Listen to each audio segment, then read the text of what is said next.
There is a fifth dimension beyond that which is known to man. It is a dimension as vast as space and as timeless as infinity. It is the middle ground between light and shadow, and it lies between the pit of man's fears and the summit of his knowledge. This is the dimension of imagination. It is an area which we call the Twilight Zone.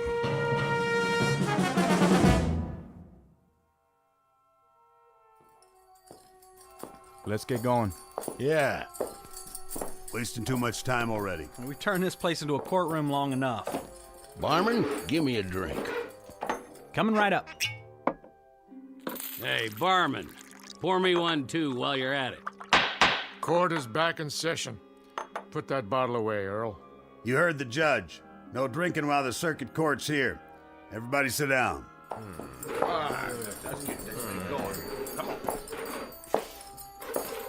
In the case of Joe Caswell, will the defendant stand?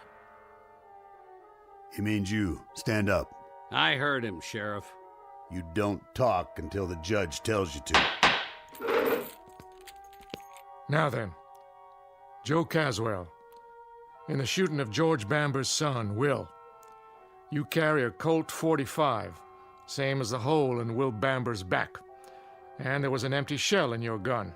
He was spoiling for a fight. You're a dirty liar. My boy wasn't even armed. If he hadn't have called me out, he'd still be breathing, and I'd be halfway to Cheyenne. Hear that, Judge? Sit down, George. But he admits it.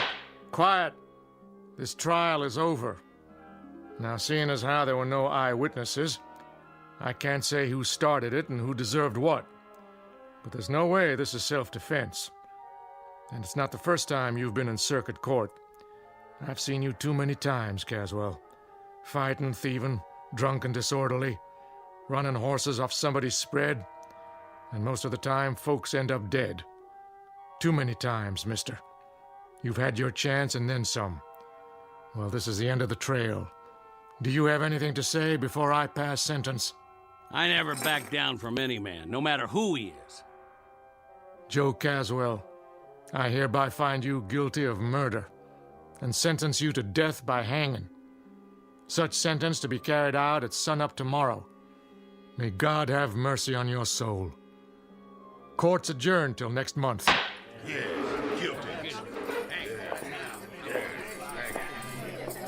This way, Caswell. Then I guess I'll just see you in hell, Judge. We'll have a drink on it, you and me. Drink? Yep, I'm mighty thirsty myself. I was here first. No, you weren't. Take your turn, boys. Everybody gets served. Now, who's next?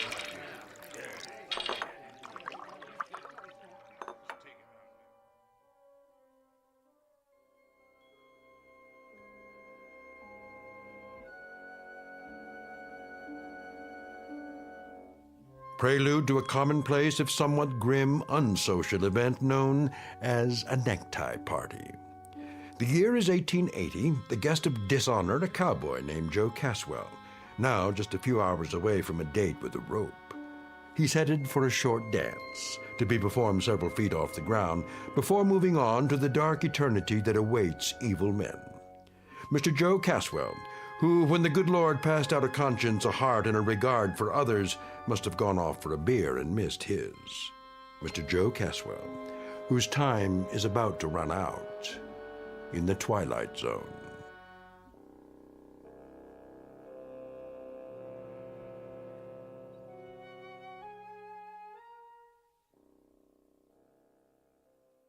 And now, The Twilight Zone, and our story, Execution, starring Don Johnson, with Stacy Keach as your narrator.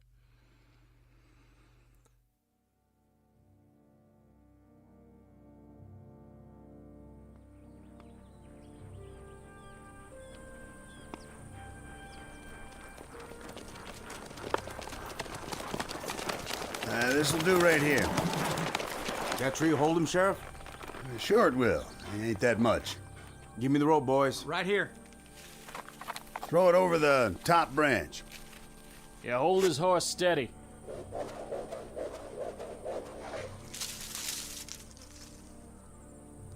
I made the knot real good. Yeah, he did. It's a big one, too. You did fine, boys. Lo, though I walk through the valley of the shadow of death. Reverend. Shut up, Caswell. I shall fear no evil. No need, Reverend. I ain't interested in any prayers. And your immortal soul, are you interested in that? It's my immortal neck I'm concerned about now. It's your pleasure to see that it gets stretched a couple of feet. And since that book of yours ain't gonna stop it from happening, I'd as lief make this short and get it over with. Go ahead, then. I'm finished. Judge? You got any last words, Caswell? What would you like to hear? It's up to you. Then I'd like to say something about the young man I put a hole in. Yes?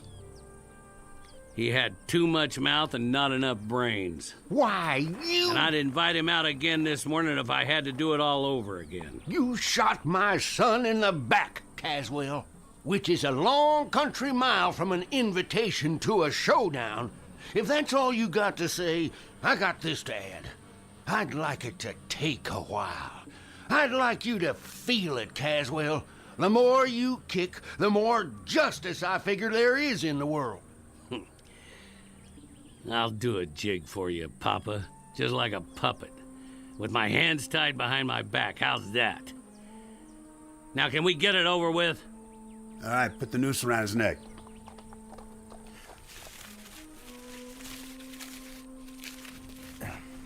All set.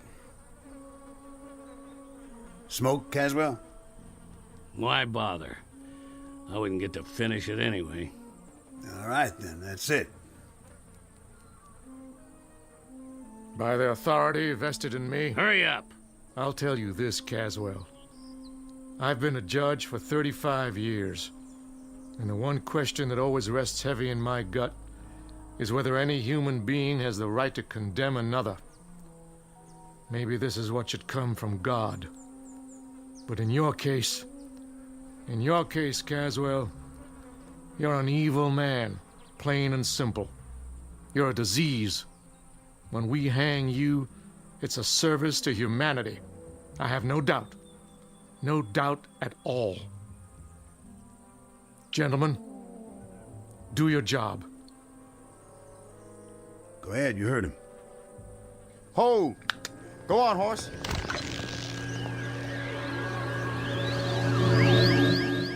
What in the... Where'd he go? He was here, and then, just like that, he... Oh, my dear God. I tied the rope around his neck. It was tight, I swear. I know you did. I saw it. Then where is he? That's a good question. What happened to him?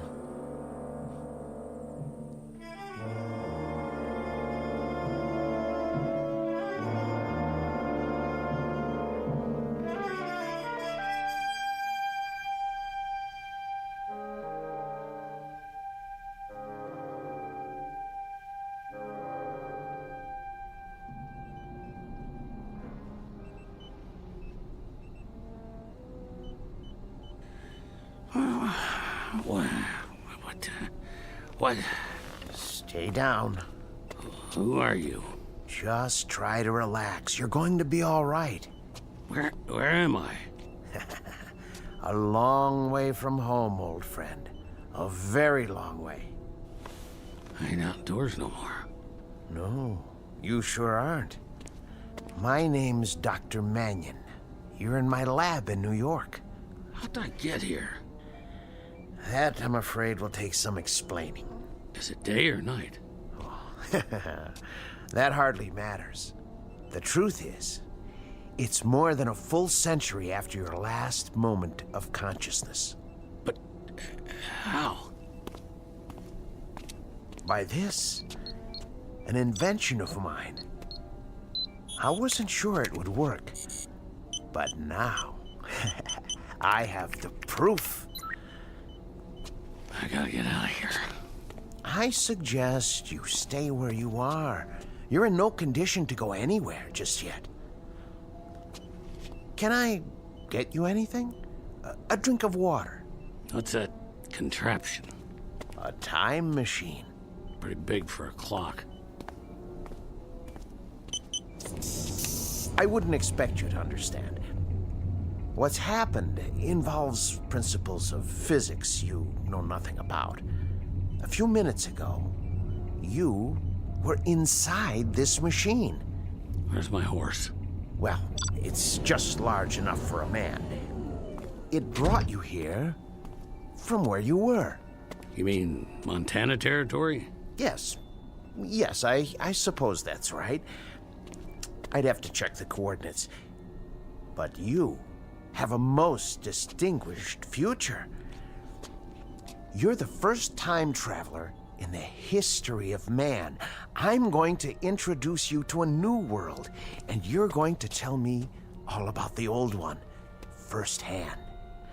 Now, let's loosen your collar and see about that drink of water.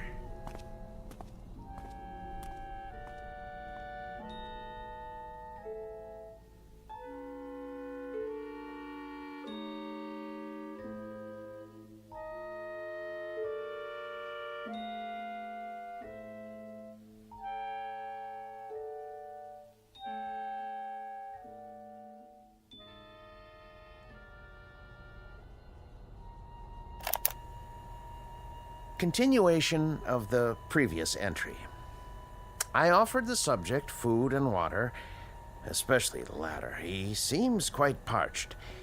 His clothing appears to be authentic in every detail, including the leather chaps and cowboy boots. After several attempts at conversation, he appeared desperately tired, and I showed him to the bed in my inner office. But I managed to learn the following. His name is Joseph Caswell.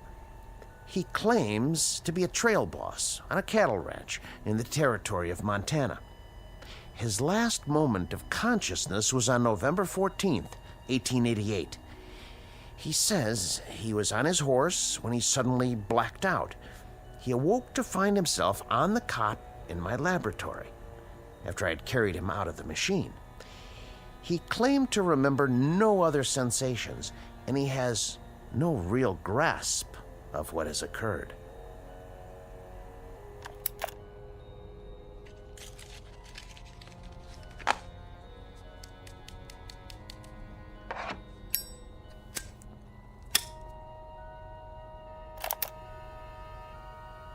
There's one disturbing point.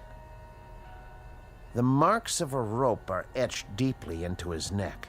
He offers no explanation for this. And I have one other observation, hardly scientific. I don't like his looks. I don't like the face or the eyes or the expression. The overall appearance is disquieting, even disturbing. I can't escape the feeling that I've taken a 19th century primitive and transported him to a modern-day jungle. Heaven help whoever gets in his way. That's all for now.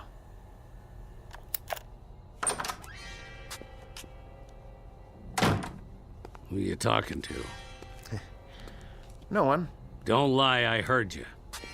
This small device is called a digital recorder.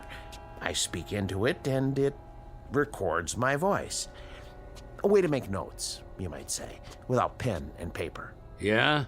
Here, I'll show you. There's one disturbing point. The marks of a rope are etched deeply into his neck.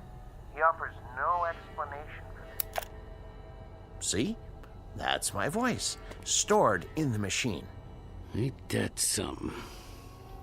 What else you got in here? You should rest. Huh? Oh, yeah. Bed's might soft, though. Yeah, it would be better if you don't touch anything. Sure, Doc. I smelt smoke. Spare some tobacco? What? Oh, of course.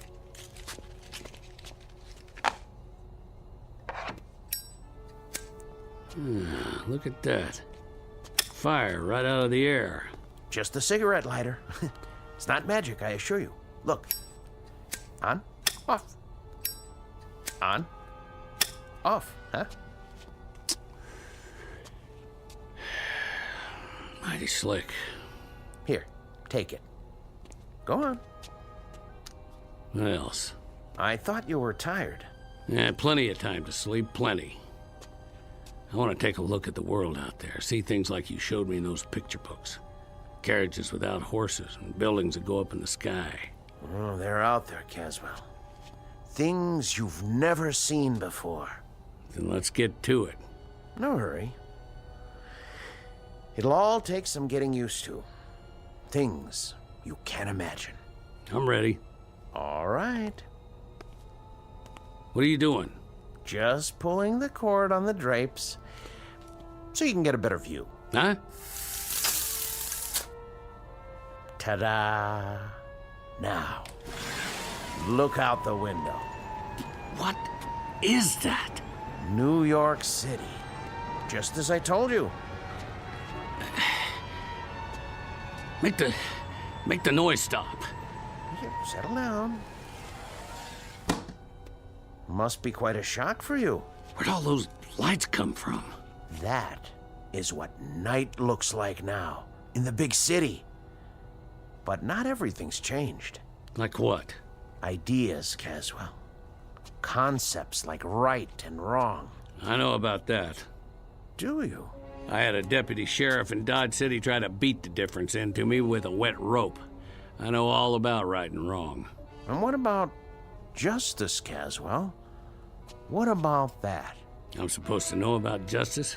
More than most men, probably. Right and wrong, they could try to beat into you, but justice... Those marks came at the end of a rope, didn't they? Don't you worry about my neck. That's where you were when I reached back in time. You were at the end of a rope, weren't you? 6 or 8 feet off the ground, and I got to you in that one fraction of a second before your neck was broken. When you're dangling at the end of a rope, it don't matter whether you're 1 foot off the ground or 100. You're just hanging there. Seems like it ain't ever gonna end. You were hanged because you killed someone, weren't you? A whole territory full of them. I stopped counting after 20. 20 men? Yeah. They all had it coming. In that case, I'm going to have to send you back. Back? To where you belong. To the very same moment, if I can. And that'll be justice, huh? I died once already, mister. I've been to hell. You try it sometime. Try getting your head put in a noose. And when they run the horse out from under you and that rope pulls you up and you hang there with your feet kicking and your hands tied behind your back and the pain, then you tell me about justice. And the victims you killed, Caswell, those 20 men, they died with no pain? You're just talking words now. Victims and justice and right and wrong. Well, they sound good in a nice warm room on a full stomach. They sound nice and they go down easy. But you try them on an ice cold mesa, where another man's bread and another man's jacket are all that's left between you and staying alive. Or try them in a dirty town where you gotta walk backwards from morning till night because 10 men got a target picked out between your shoulder blades. And for every one of them, there's a whole lot more with the same idea. No, you get in that machine and go back to where I was. And then you talk about your law and your order and your justice. The words will sound plenty different. That may be. But I've made my decision. I'm sending you back. Oh, you are, huh? I know your kind. Clean-faced Johnny-come-lately dandies who'd ride around in trains, rolling nice and easy over the graves of men like me. Stand back. You think I'm scared of a little gun like that? I had me a Colt 45 with a whole lot of notches on the grip. Get in that machine now. You don't tell me what to do. I hate your kind. I'm warning you. Yeah? Well, I'll do more than that. I'll take that pop gun clean away from you, because you don't have the guts to use it. Let go! Let go!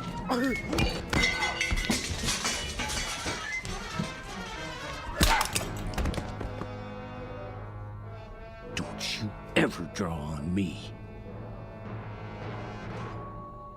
Well, that's what I think of your note-taking machine. You stay down, if you know what's good for you. I'm gonna go out and get some of that northern hospitality.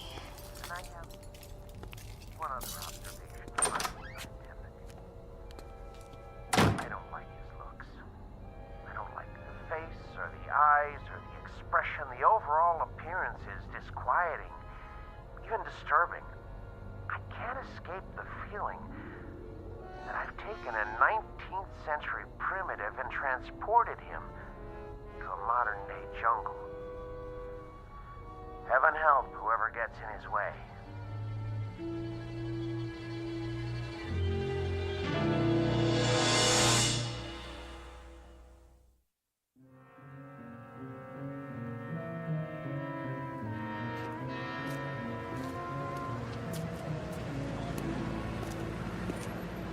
Paper! Evening paper!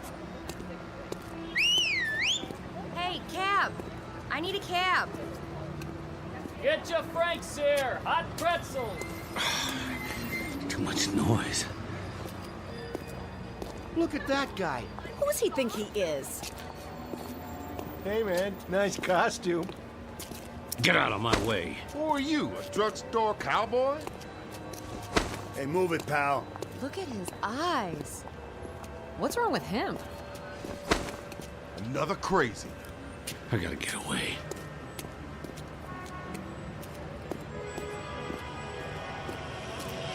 Are you still there? Honey, we can talk it over, can't we, honey? Don't you hang up on me. Don't you dare, you rat. Let me in. Let me in. I'm making a call. Do you mind? Get out. Take your hands off me. Right now. Okay, I'm going. What are you, nuts? I can't think. With all that noise. What happened? That man, he threw me out of the phone booth. He looks dangerous. I'm calling the cops. Stop it.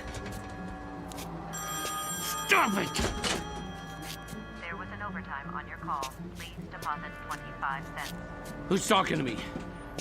Who's talking to me? Where are you? Please deposit an additional 25 cents. Shut up! Shut up! Let me out! Hey, that guy wrecked the phone booth. That's vandalism. Grab him. Not me. Somebody get the police. Out of my way.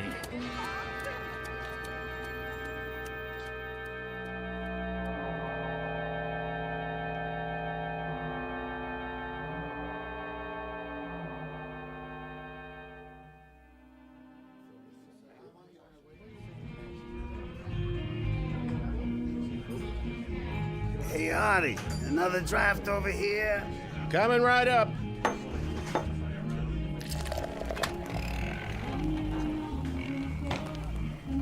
Hey there, cowboy. You from the village people? What'll it be, pal? Make it stop. Something wrong? Too much noise. Too much noise. You mean the music? Whoa, now. Hey, what are you doing? Put the gun away. I said, make it stop! Something tells me we better get going. Excuse me, Artie. We need some fresh air. Yeah, that's it. Gonna be an expensive evening, pal. What? That'll cost, you know. Plenty. It was too loud. Hey, look, buddy, I don't want any trouble. But if you don't pay for it, I'm gonna have to. It's worth a bundle, too, so... Whatever cash you got on you, you know, a credit card. No checks, though. Give me a drink. Hey, easy, pal. Right now. Sure. You want the bottle? Here you go. Something wrong? No, nothing, pal, not a thing. Good. With that gun sitting there, you could tell me it was high noon on the 4th of July, and we were fishing for whales off a canoe, and I'd say you was right as rain. How's a whiskey? I can give you the good stuff if you want. What is that thing? That thing? In the corner. Where'd the music come from? It's a jukebox. Just a plain old jukebox. You been in stir, buddy? Sir? Up the river. What river? The big house. Jail?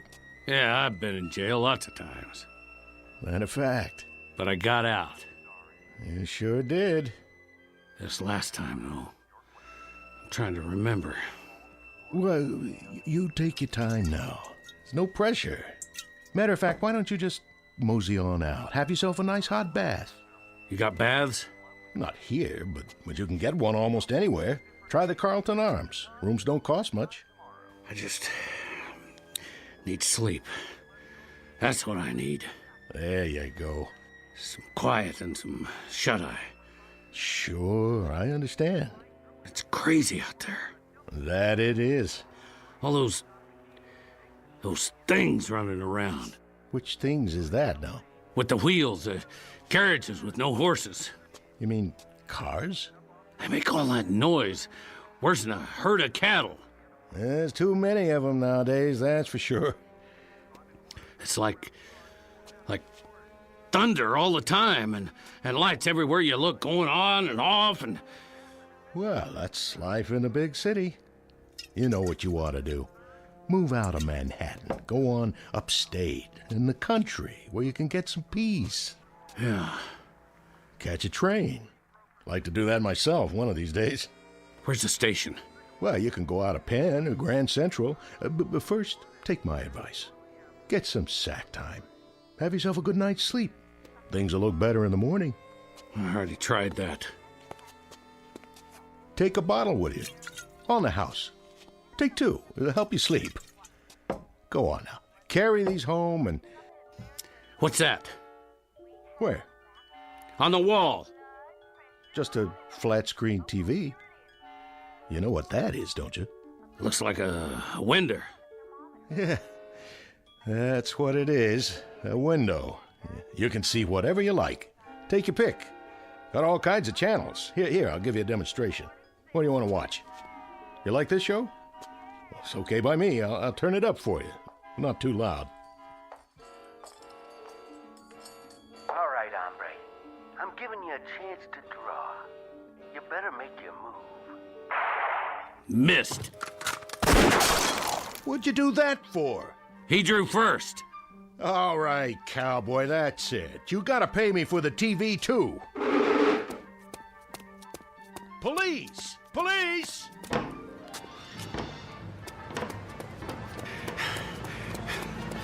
Stop that man! He's got a gun!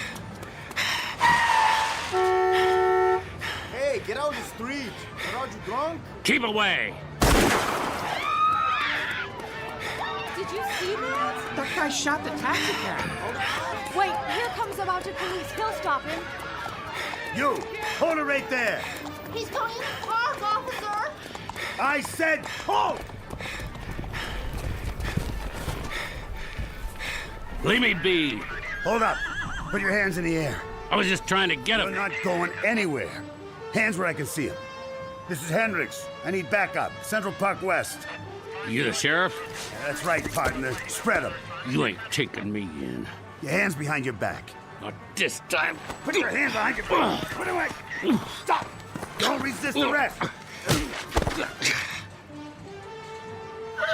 Easy, horse. This place is worse than Montana territory. Let's go. Get up.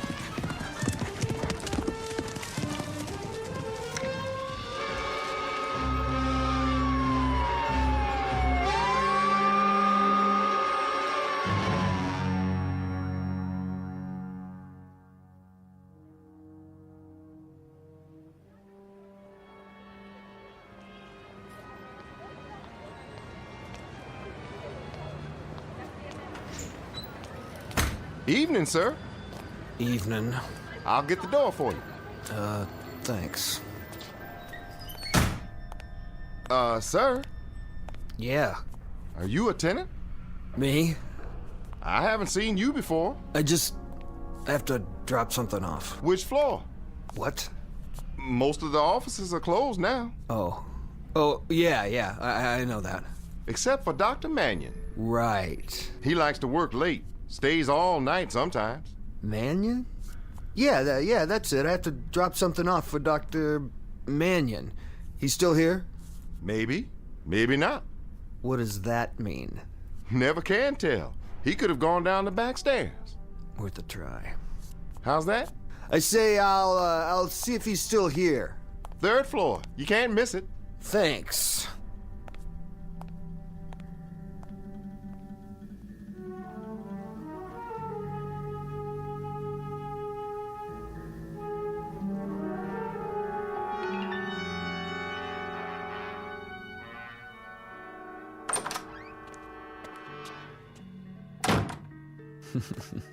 Yeah, worth a try, all right.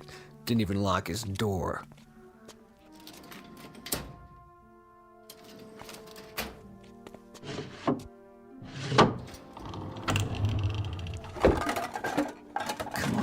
Come on, where's the cash box? Maybe in the back office.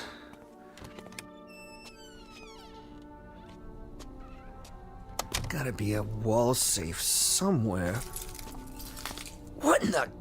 Ah, jeez. Somebody else had the same idea. This guy's been beat up good. If he dies, I ain't gonna take the rap for this.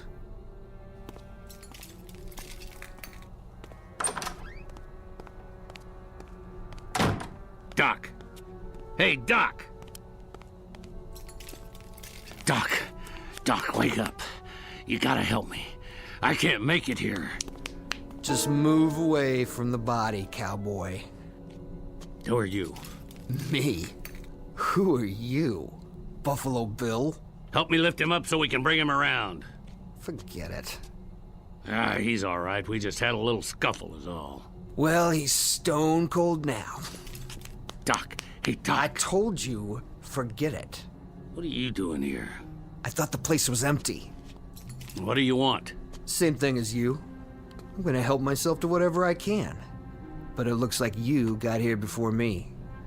With the place being dark, I figured I'd be all alone. You checked the desk, did you? Get out. My, what big muscles you have. I'm shivering in my boots. Get out, I said. Not so fast. What's that? What's it look like? You'd pull on me? If I feel like it. What are you gonna do about it? Well, how about this?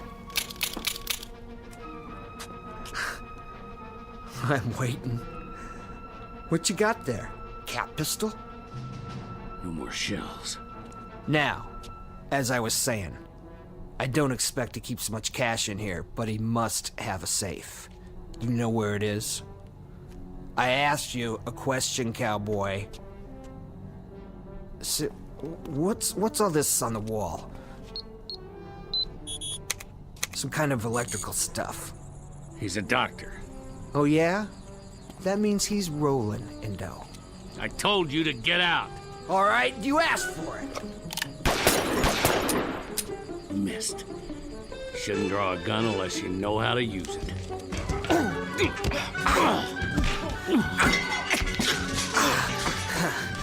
I don't need a gun. I got my bare hands. Sure, cowboy. Once I choke the life out of you. How do you like this? Window cord around your neck. Feel good? Huh? Huh?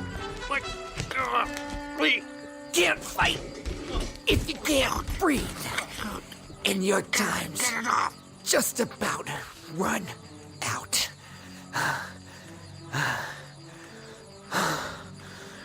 Sweet dreams, cowboy. Now, get my gun. Go down the back stairs. Wait a minute. Didn't see that. What's in there? Some kind of secret chamber. Maybe that's where he keeps his dough.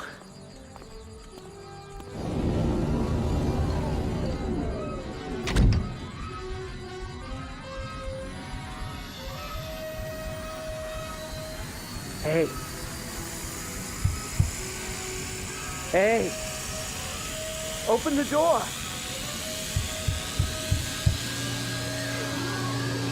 Open the door.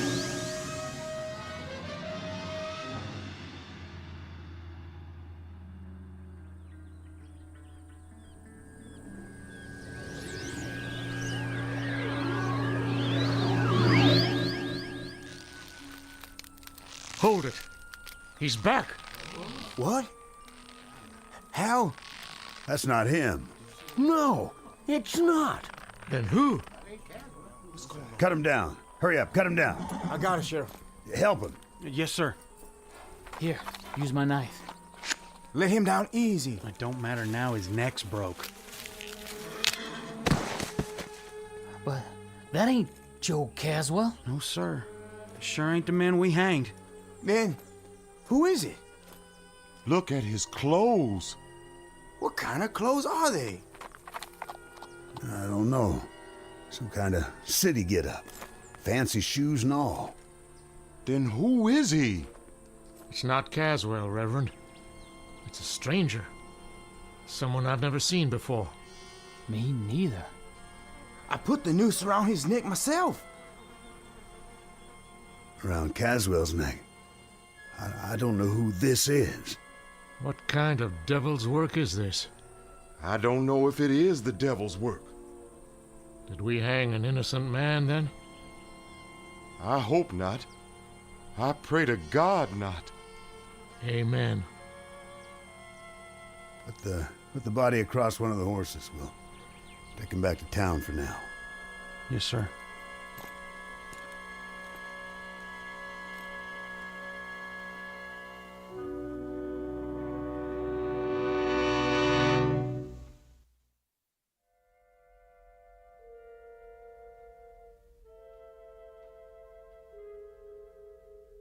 This is November 14th, in the year of our Lord, 1880, the aftermath of a Montana necktie party. The victim's name? Paul Johnson, a minor league criminal from the city of New York and the taker of another human life. No comment on his peculiar death save this: justice can span years, and there's no statute of limitations on retribution. It can happen in an instant or across centuries, which is really the same thing in the Twilight Zone.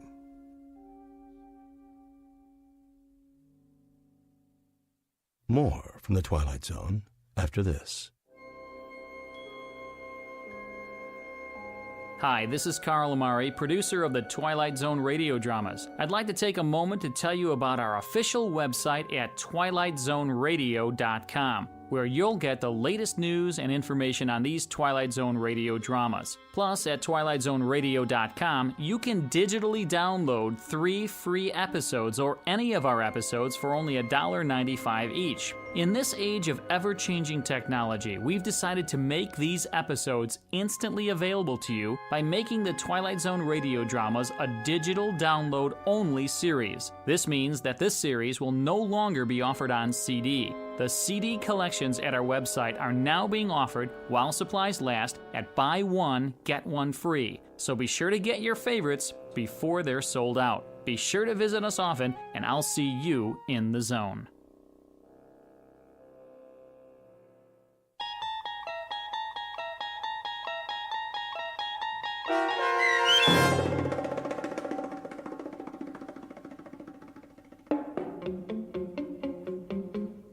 Execution, starring Don Johnson with Stacy Keach as your narrator, was adapted for radio by Dennis Etchison and written for the Twilight Zone by Rod Serling, based on a story by George Clayton Johnson. Heard in the cast were Joby Cerny, Terry Berner, David Darlow, Norm Waddell, Richard Hensel, Rick Arthur, Rick Peoples, Brandon Els, Oksana Fedanushin, DJ Howard, Sarah Court, Carl Amari, and Karen Anglin. The producers of The Twilight Zone wish to thank CBS Enterprises and the Rod Serling Estate for making this series possible. This copyrighted radio series is produced and directed by Carl Amari for Falcon Picture Group and Westwood One. Sound design and custom Foley effects for The Twilight Zone by Cerny American Creatives Bob Benson, Craig Lee, Matt Sorrow, Tim Cerny, and Todd Beyer. To learn more about the Twilight Zone radio dramas and to contact us, visit our official website at twilightzoneradio.com. Doug James speaking.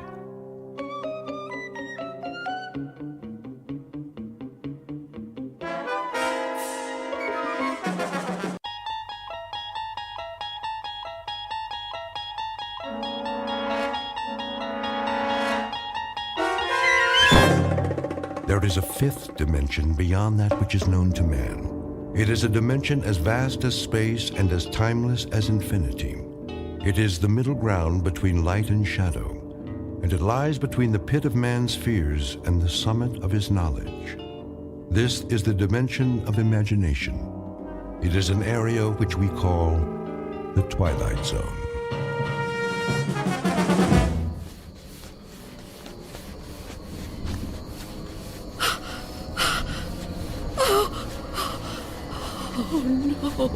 No, where am I? What am I doing outdoors? I don't remember leaving my... Oh, it's so dark. I don't live here. Or here. Oh, it is my house. Oh, I must get home.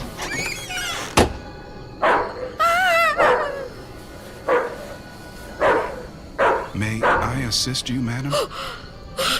You startled me.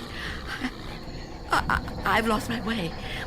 My home is somewhere around here, I'm sure, but I don't know where. Perhaps I can help you find it. Oh, thank you. Thank you. I don't even know how I came to be out here. It's certainly not safe at this time of night. Oh, at any time. Well, surely the daytime when the streets are crowded. No, that's when it's most dangerous. For me. So you see, I never go out. Never? Never. But, dear lady, why not? I'm afraid. Afraid? Of something or someone? Someone. It's difficult to explain. Please, try me.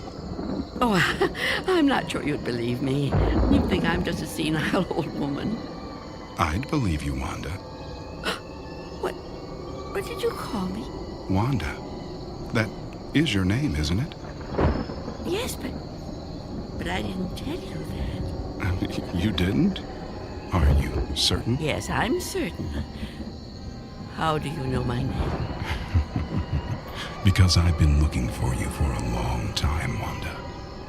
Oh, no. You've kept me at bay for many years, but no longer.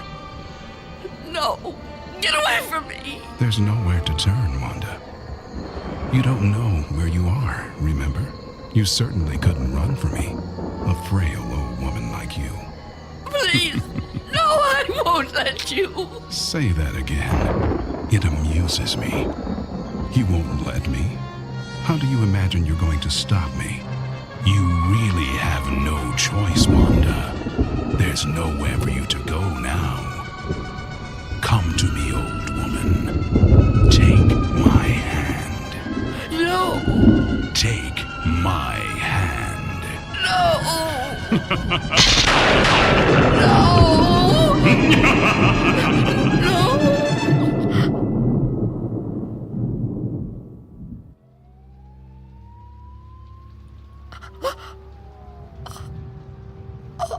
Oh, it was the dream. The dream again. I'm home. Of course I'm home. Where else would I be? But is it night or day? Oh, that's right. The clock is broken. It's been broken a long time. Can't get it repaired, can I? Not without going... No, I can't. I mustn't. I have to resist every temptation.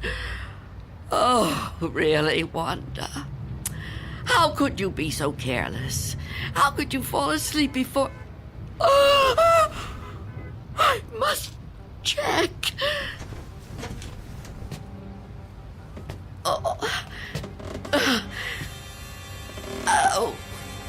Yes.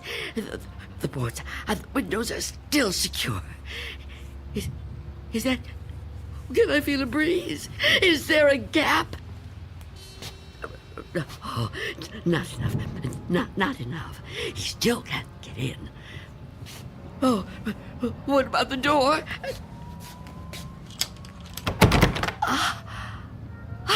Chain is on. And the door is locked. Good. He can't come in that way either. Oh, yes, I'm safe. Safe for another day. But I've been careless. Really, falling asleep before checking. I mustn't take chances. I can't take chances. Not while he's out there. And he's always out.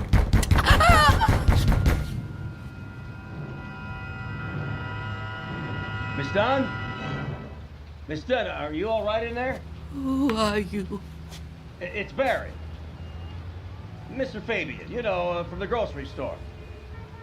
I know we've actually never met, but, well, we've spoken on the phone, Miss Dunn. At least we used to.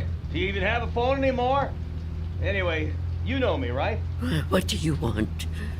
I'm delivering your groceries, Miss Dunn. You remember? Charlie, the kid who works for me, was supposed to bring them, I know, but he called in sick. Yeah, kids these days, huh? No sense of responsibility. Anyway, I thought I'd better get them to you now instead of waiting till tomorrow. I figured, you know, you'd be waiting for them. Is that all right? Put the food through the letterbox. The letterbox, right. Okay. Oh. Thank you, Mr. Fabian. Your money is coming under the door now. Under the door? Here it is. Miss Dunn, wouldn't it be easier to just... $6 and... Okay. 32 cents.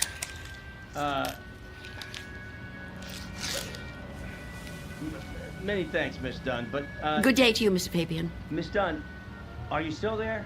Yes? What is it? I've been thinking. I just wonder, Miss Dunn, does anybody else bring you food? I really don't see what business of yours that is, Mr. Fabian. Well, no, it's nothing like that, I promise you. I mean, this hasn't anything to do with business. I'm just concerned for your well-being. I mean, it seems to me a person can't live on food big enough to fit through a letterbox. I can assure you, Mr. Fabian, I'm in no danger of dying as long as I observe this strict regimen. Oh, well, I'm glad to hear you talk like that, but I don't know. Maybe if I could come in for a minute. Come in? Yeah, I just want to talk, Miss Dunn. I mean, I can't do that so well out here. I really think you need to see a doctor. Out of the question. No one is coming in here, Mr. Fabian. Not a doctor and not you. Miss Dunn? Miss Dunn, could you open the door, please? Go away! Miss Dunn, I just want to help you. I know what you want. Leave me alone. Miss Dunn, all I know who you are. You do? Well, that's good. That's very good. Myself, I have a very bad memory. Every morning, you know, my wife gives me a pen. Every day I lose it somewhere. So, will you let me in? Stop trying to get in here. You won't get me. Just go away and leave me alone. Come on, Miss Dunn. Look, I've got other deliveries to make. I just want to help you if I can. I think you could use a little help. The heck with it. Good luck living here in this neighborhood. What's left of it.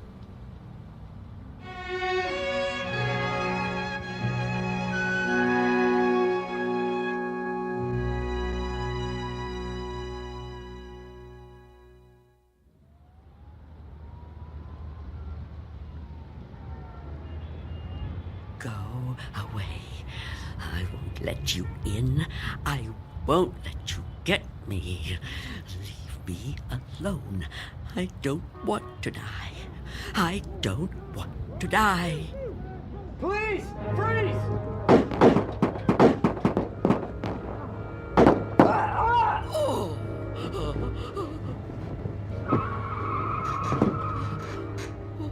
What's going on out there?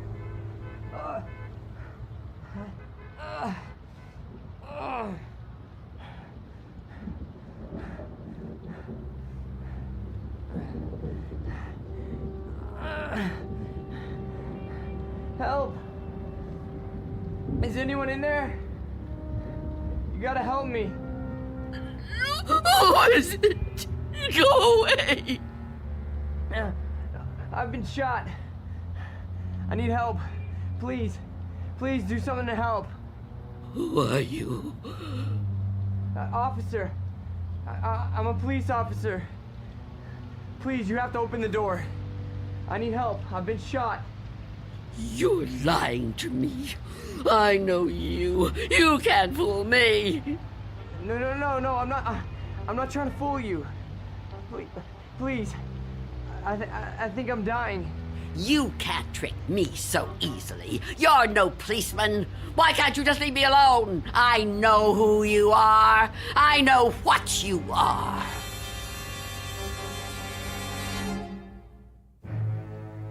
An old woman living in a waking nightmare. An old woman who has fought 1,000 battles with death and has always won. Now she's faced with a grim decision. A decision that might to others seem the simplest in the world. That of whether or not to open a door. And in some strange and frightening way, she knows that this seemingly ordinary door leads to the Twilight Zone. And now, The Twilight Zone and our story, Nothing in the Dark, starring Marshall Allman, with Stacy Keach as your narrator.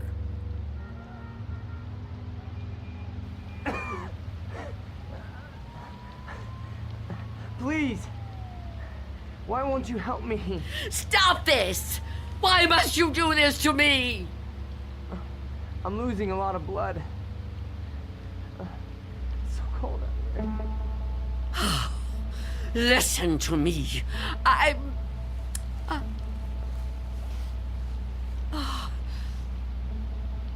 I'm going to open the door. Oh, thank you. Thank you. But I'm leaving the chain on. Don't even try to touch me. I won't let you. Don't worry. I'm not gonna hurt you. I couldn't hurt anybody. Oh. You're so young. Almost a child. Unless you help me, I'm gonna die. I don't think I can even move very far. Oh, don't say that. Oh, it isn't fair. No, it just isn't fair. You keep trying to trick me. I don't know what you're talking about. Don't move. Don't do that again. Or I'll close the door. What? Listen, lady. I've been shot. I'm bleeding to death. Do you understand? Do you understand? Please. My name is Harold Belden. I need a doctor. I need a doctor right away. Please, call the hospital. I can't get there myself. I can't call the hospital. I haven't got a telephone. Not anymore. Then let me come inside. You can't just leave me. I'm begging you, I'm freezing. I have to unlock the door. You can't ask me to do that. You can't. I don't want to die. You understand? So you're not gonna help me? You're just gonna let me die out here? I know who you are. No, I told you who I am. My name is Belden. Officer Harold Belden. That's not her name. There is no such person. Stop trying to trick me. I don't understand why you keep saying that. Look, it hurts. It hurts, okay? Please, lady, please. Stop! Stop! Oh, why are you torturing me like this?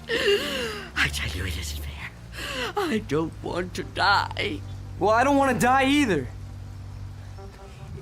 If I could get help for myself, I would, but I can't move. I've been shot in the side. You see? Look. Look. I'm bleeding. Oh, it isn't fair. It isn't fair.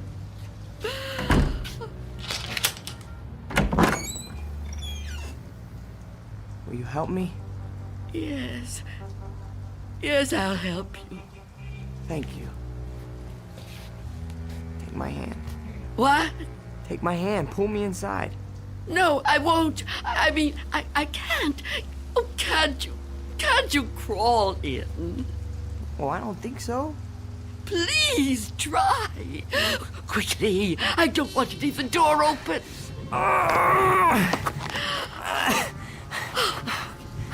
That's it. Come over here. Into the bed.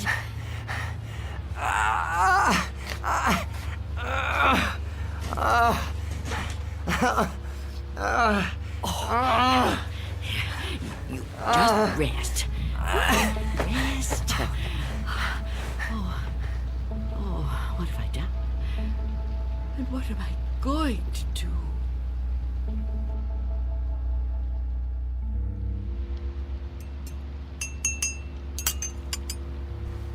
Officer? Officer? Officer? Oh, Oh, I'm so sorry. what a... How to... Oh.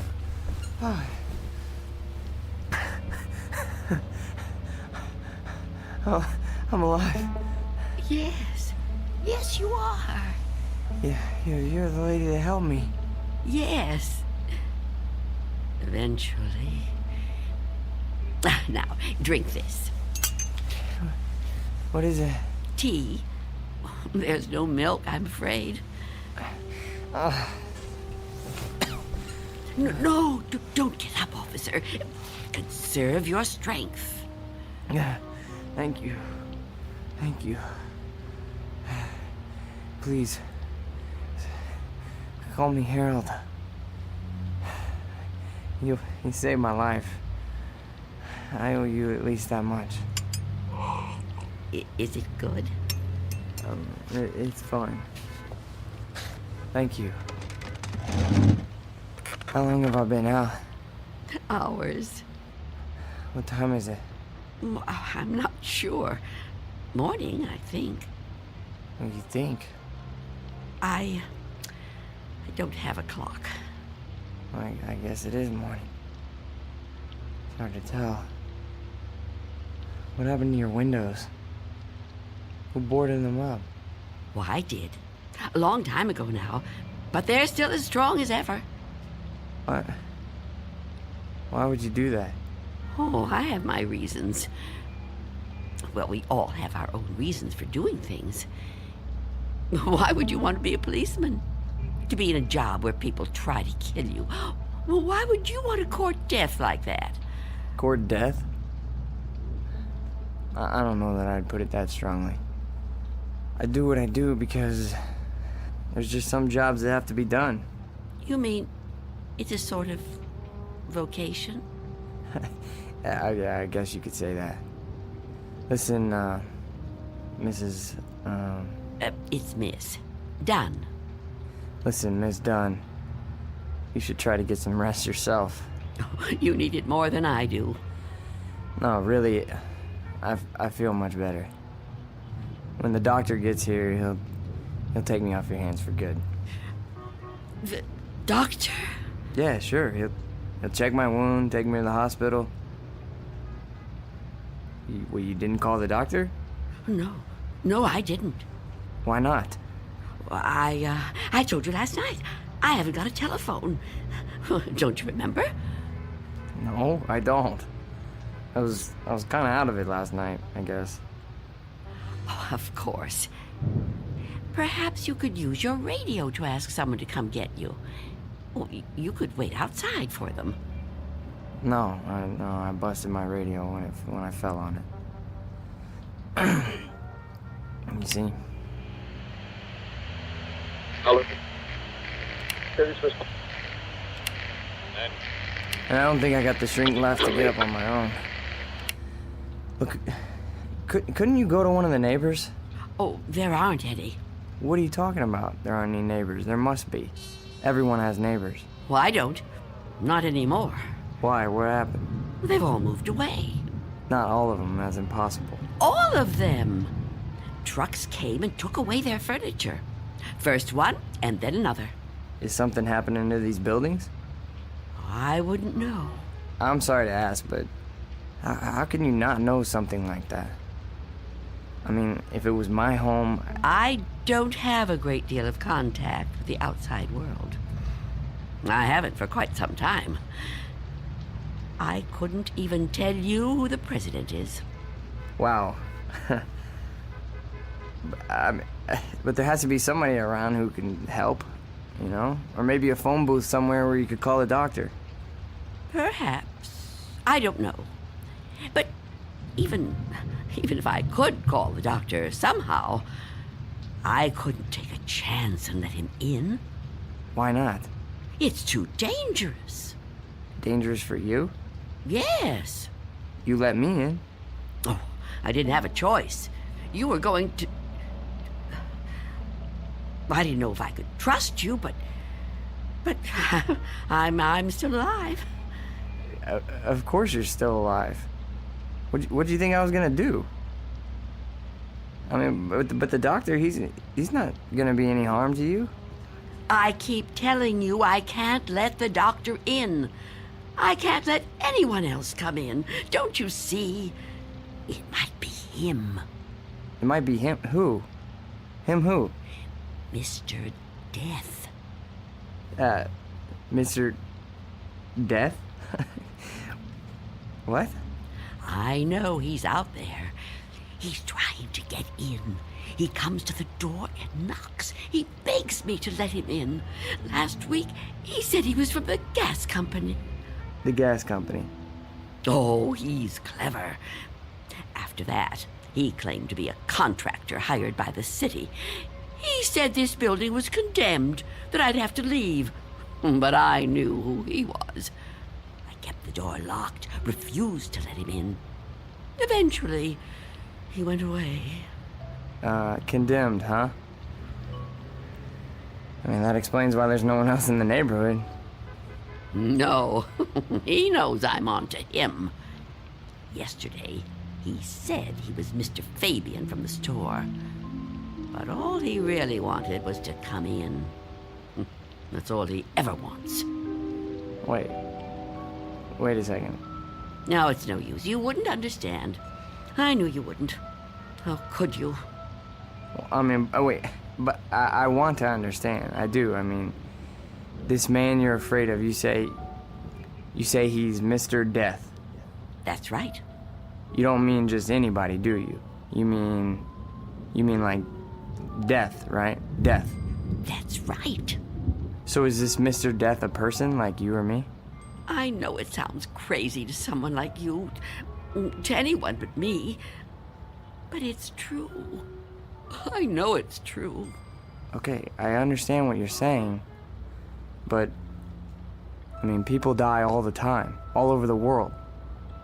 Now, how could one man be in all those places at once? I don't know. Don't ask me that. Maybe there's more than one of him. Maybe. I didn't mean to upset you. Please don't cry. I'm not gonna hurt you. I'm sorry. Okay? Can I have another cup of tea? Please? Of course.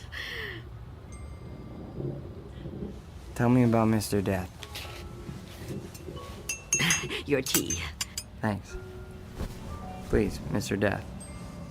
I would like to know about him. All right. At first, I couldn't be sure. It was a long time ago. Everything is. It's been so long since anything happened to me. But I was on a bus. There was an old woman sitting in front of me, knitting a scarf, I think. There was something about her face. I felt I knew her. Then a man got on the bus. He wasn't special in any way. Not short, not tall, not fat, just a man. I remember that there were empty seats, but he sat down right next to the old woman. He didn't say anything to her, but I felt that his being there upset her in some way. I couldn't understand why. He seemed like such a nice man. When the old woman dropped her ball of yarn, he bent down and picked it up right in front of me. I saw their fingers touch. He stood up and got out the next stop. I couldn't move. It was as if I knew what had happened. But I couldn't do anything. I was just so frightened. When the bus finally reached the end of the line, the driver came over to the woman. He thought she was asleep, but I knew she was... What, dead? Dead. And right then and there, I knew it was his touch that killed her. Okay, but you said it yourself. She was an old woman. Okay, just because this man touched her... Mr. Death. Just because he touched her hand, it doesn't mean he killed her. Maybe what you saw was just what it looked like. A man trying to be helpful. I mean, the real cause of her death might have been, I don't know, a heart failure or a stroke or something. I don't know. No, he killed her. Okay, I'm a cop. I've seen dead bodies. I've seen people that were killed by guns, knives, but never by a touch, okay? The man being there when she died, that's just a coincidence. But I've seen him since then, several times. I've seen him in crowds. I've watched for him. Every time someone I knew died, he was there. He, the same man, the one on the bus. No. Once he was a young soldier, then a salesman, a taxi driver. Someone you wouldn't notice unless you were watching closely. But you could see him. Oh, yes. And I wondered why that should be. Why I could see him when no one else could. And then I knew. Why? It was because I was getting older. And my time was coming. I could see clearer than younger people, people like yourself. Now, do you understand? Oh, I know you don't believe me. That would be too much to ask of anyone. But do you at least understand? Please, I have to know. All right. Maybe. Maybe, okay? But if there is some Mr. Death who's able to visit all the people in the world like Santa Claus... Don't mock me. I'm not meaning to mock you, okay? I would never do that. I swear. But if he's real... He is. If he's real, then I don't see what the problem is. You don't see what the problem is? Oh, you must be joking. No, I mean, if you know what he looks like, what have you got to be afraid of? If you're right, and you can see death, I'd say you're kind of fortunate. Fortunate? Sure, yeah. I mean, you'd be able to see him coming. You could just avoid him. Oh, didn't I tell you his face is always different? He's different sizes, different ages, different races. I couldn't be sure. Well, how about when you go out? Out? Sure. Well, I know you said you don't have much contact with the outside world, but you have to go out sometime. I mean, to the shops or something, you know? Now, couldn't he touch you then, if he wanted to? No. Why not? I never go out. Never. Never. Oh, I haven't been out for years. I don't know how many. I don't keep count. That would be too depressing. But I suppose you can guess from the smell. You're too polite to mention it. But it must bother you as much as it bothers me. So what do you do about food? The boy at Mr. Fabian's store delivers it. But I never open the door to him. How can you live like this? Oh, don't think I enjoy it. So why do you do it? Because if I don't live like this, I won't live at all. If I don't watch out, if I let down my guard even for a moment, he'll get in. I know he will. I haven't always lived like this, you know. I was young once. People said I was pretty. I lived out in the sunlight. I hated to be inside, even for a minute. My mother always said I'd spoil my fine complexion, but I didn't care. I loved outdoor things. I lived out in the sunlight, so warm, so beautiful. Beautiful, like I once was. You're still beautiful. Oh, no, I'm not. I'm old and cold. I miss the warmth of the sun so much. See that patch of sunlight on the floor? Where's it coming from? I think it's coming in from between the cracks in the boards of the window over there. Oh, yes. It's so warm to the touch. You know, I've always hated the dark and the cold. And now I'm old. I've lived a long time, but I don't want to die. I've heard people say it was his time when an old person dies. But it's not your time if you're not ready to die.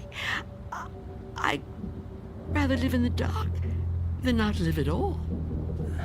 Miss Dunn, I promise you, there's nothing to be afraid of. We're all alone here. Okay, there's nobody outside the door. I know you're upset, okay? And you're clearly under a lot of pressure. But I think all you need is some rest. Officer. Yeah, and I need help. Oh, I don't know what to do. Just give me some medical attention. Look, I don't know how badly I've been hurt, okay? But I've lost a lot of blood. And I need help soon. Or I don't know how much longer I can... I've told you I can't go out there. You can't ask me to do that. Look, this whole Mr. Death thing, I promise you, you don't have anything to worry about. Shh. Someone's coming. Well, get them to help me. No! There's nothing to be afraid of. Please, answer it. Go on. That's right. Go ahead. You're doing fine. Answer it. Go on. I'm keeping the chain on. That's fine. Do whatever you want. Just see who it is and get them to call for help. I'm sorry, lady, but I got my orders. No! Get away! Officer Belden, help me! I can't fool around any longer. Step aside, I'm coming in.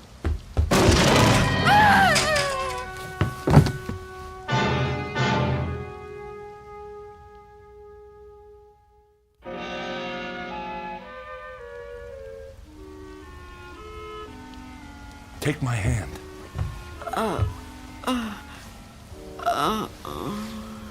Easy, lady. Just lie quiet there till you get your strength back. What?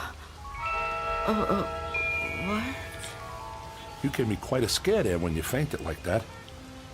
Sorry I pushed you when I put my shoulder to the door. You started to faint and I offered you my hand, but you passed right out. For a second I thought that...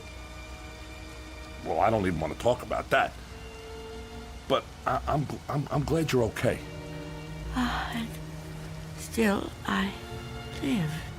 Huh? I told you I didn't mean to hurt you. It was an accident. You're not gonna sue, are you? What do you want with me? Here, let me help you get up. Take my... I can get up myself. Look, you gotta understand, man. I don't get no pleasure out of busting indoors. Who would? Except maybe some thug, but I'm no thug. I'm just a guy doing a job. Your job? Look, you don't seem to realize how important this is. I've got a crew and equipment coming in an hour to pull this tenement down. Begging your pardon, ma'am, but looking at this place, I say it's long overdue. Frankly, I'm kind of surprised it's still standing. And you're really not Mr. Death? Mr. Who? I don't know what you're talking about, ma'am. My name's Armstrong. Bud Armstrong. I don't know about any Mr. whatever you said. All I know is I got a contract to demolish this row of buildings. That's what I got to do. Everybody else moved out a long time ago. Until the other day, I thought this whole building was deserted.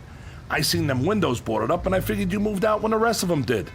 Thank goodness I met that guy from the grocery store, that Mr. Fabian. Oh, Mr. Fabian. Then he was real, after all. Real? What are you talking about? I told him about my job down here, then he told me all about you, that he was worried about you. Told me he had a kid bring you your stuff. That was the first I knew about you, and it's you're darn lucky I found out. Well, you'd still be in here when the wrecking ball hits. Now, come on, we gotta get out of here. You want me to go outside? Sure. Didn't you just hear me? This place is coming down. You can't stay in here. You want me to leave here? You have to.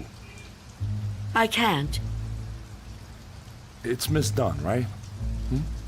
Well, Miss Dunn, you were notified about the demolition job months ago. Look, I'm not out to bully you. I'm just trying to do my job here. These buildings were condemned by the city. Can't say I blame them. And I'm the one who's got to tear them down. Tear them down? Well, how can you? Look around you, ma'am. This building has had it. You can see that. I can see that. Anyone could see that. It's all worn out, dilapidated. All these buildings have got to come down. You seem like a nice person. A nice person shouldn't have to live in a place like this. Now let's the two of us just... Get away from me! Don't touch me! Please don't act like this. I ain't a monster, lady. I've got a heart just like anybody else, and I can see how you could get attached to a place, but, not want to see it wrecked. But when a building's this old, it's not fit to live in no more. It's dangerous. It's got to come down to make room for a new one, a stronger one. That's life, lady. Old make room for the new, you know? No. People get the idea that I'm some kind of destroyer. They think I get kicks out of tearing stuff down. But that ain't the way it is. No, that ain't the way it is at all. I just clear the ground so other people can build on it. In a way, I guess I kind of help them to it. Can't have one without the other, am I right? Look around you. It's just the way things are, like when a big tree falls in the forest and a new one grows right out of the same ground. Old animals die and young ones take their places. It's just nature. That's how it is. Even people step aside when it's time. I won't. When I finally kick the bucket or when I get too old to contribute, my son-in-law will probably take over the door! What about it? Oh, yeah.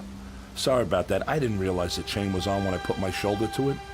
Door's okay, but the chain's had it. You left the door open! Hey, there's no need Get to... out of my way!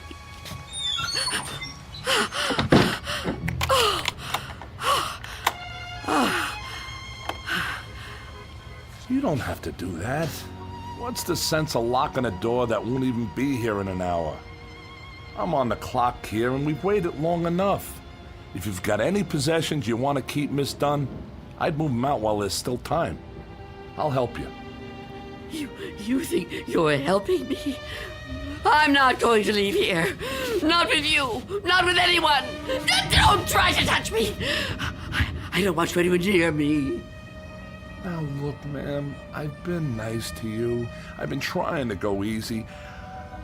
I know this must be tough for you. Any kind of move is a big upset, especially to an older person like you. But if you insist on staying here, I'll have to call a cop. A cop? A police officer? It's just for your own good. Please, cooperate, lady. Hey, where you going? Of course, Mr. Belden. Explain it to him. Tell him the reason I can't go out there. I know you understand. I've told you everything. You'll help me, won't you? You'll help me stay. Well, say something. What are you doing? Who are you talking to? Oh, Mr. Belden is a policeman. Mr. Belden? Who the heck is Mr. Belden? Is he your pet? You got a cat in here? Please tell him. Lady, I think maybe you're sick. You should come with me. I'll get you to a doctor. I don't need a doctor. Mr. Belden, won't you tell him? Okay, I get it. I see how it is. Hey, I'm sorry, but if you're still here when the crew arrives, I'll have to call a cop. I'm sorry. I wanted to make you understand, but... Okay.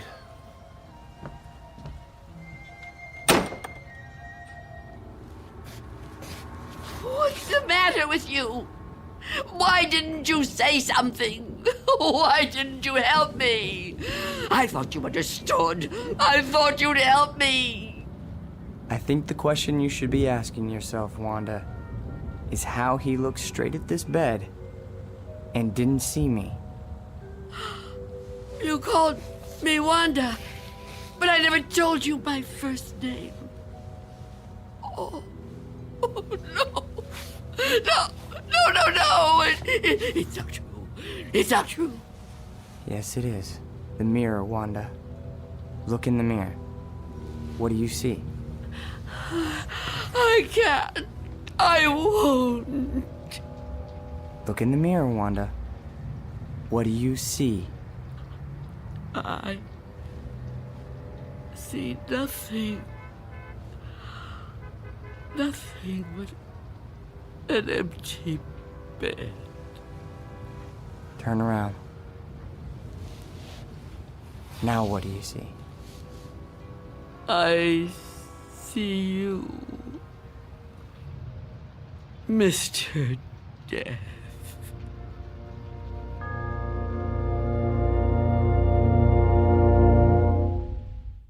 We'll be back to the Twilight Zone in just a moment.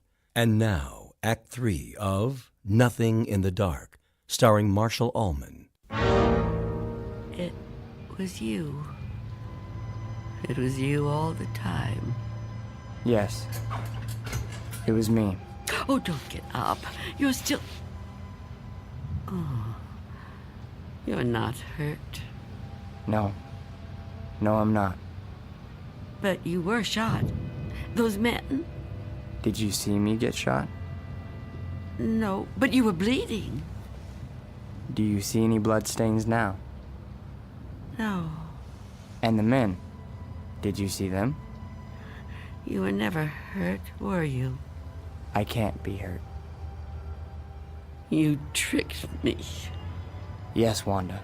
I tricked you. It was all an illusion. One I created just for you.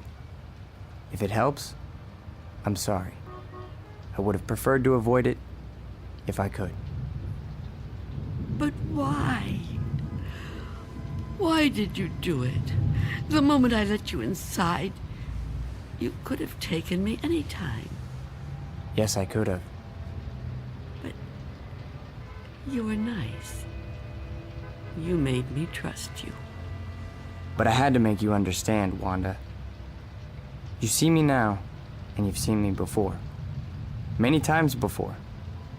Starting with that day on the bus. Oh, I was right. It was you. The old lady's name was Iris. I knew then that you were upset. Upset? I thought it was important that you got to know me. What I said to you before, it was true. What you said? When you thought I was a policeman. You asked me why I did what I did. And you said there were some jobs that had to be done. That's right. That it was a kind of vocation. Actually, Wanda, You said that. But I suppose you're right in a way. Now ask yourself, am I really so bad? Am I really so frightening? You've talked to me. You've confided in me. Have I tried to hurt you? Well, no, but... Do you really believe I would ever hurt you? You don't look like someone who would want to hurt me. You see? It isn't me you're afraid of, is it? You know me now. You understand me. What you're afraid of, what you've really been afraid of all these years, is the unknown. That's right, isn't it? Yes. Don't be afraid. But I am afraid. You must be very tired, Wanda. I am. But the running's over now. It's time to rest. I'd like that, but... Give me your hand. I don't want to die. Trust me. No. Mother, give me your hand. I will.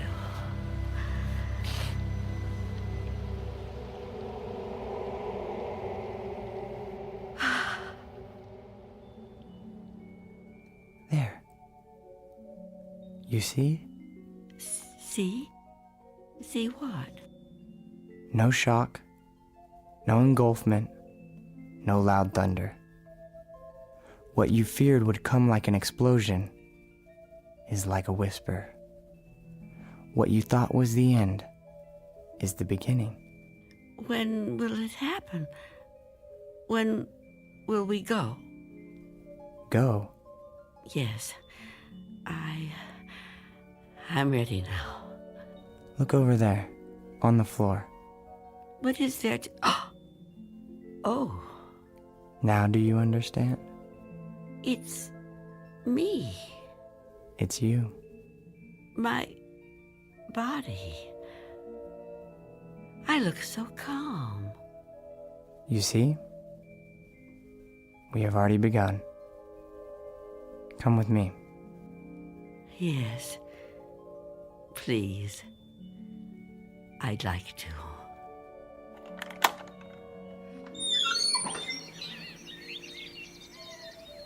It's such a beautiful day. It is. It surely is. You know, Mr. Armstrong was right about a lot of things. What things? Well, for one, his son does take over the business when he dies. Will that be soon? Another 16 years. Oh, dear. It'll be quick. I'm glad to hear that. I'm afraid I was a little harsh on him. Now the son-in-law, he lives to be 102.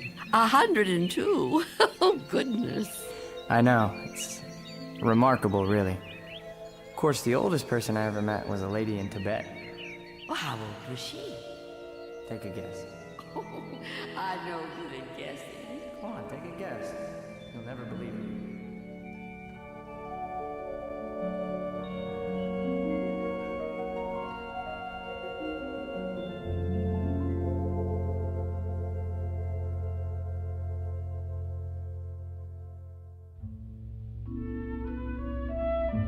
There was an old woman who lived in a room, and like all of us, was frightened of the dark, but who discovered in the minute last fragment of her life that there was nothing in the dark that wasn't there when the lights were on.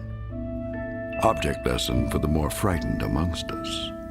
In or out of the Twilight Zone.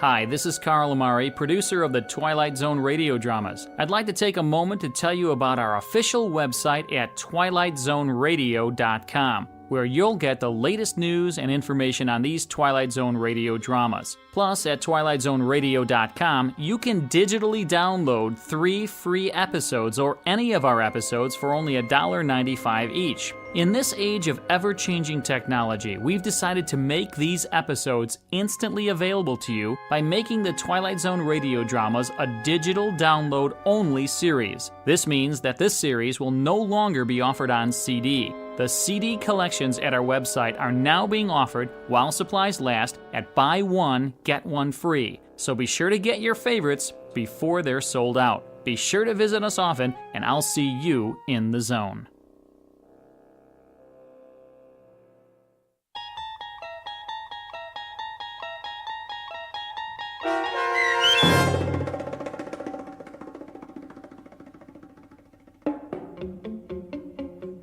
Nothing in the Dark, starring Marshall Allman with Stacy Keach as your narrator, was adapted for radio by M.J. Elliott and written by George Clayton Johnson.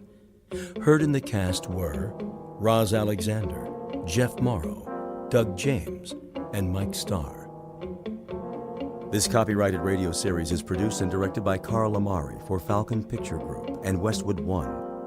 Custom Foley effects, sound design, and mixing are done in the Cerny American Sound to Picture Theater by Cerny American creatives Matt Sorrow, Bob Benson, Todd Beyer, and Tim Cerny. To learn more about the Twilight Zone radio dramas and to contact us, visit our official website at twilightzoneradio.com. Miss Dunn, it's Doug James speaking.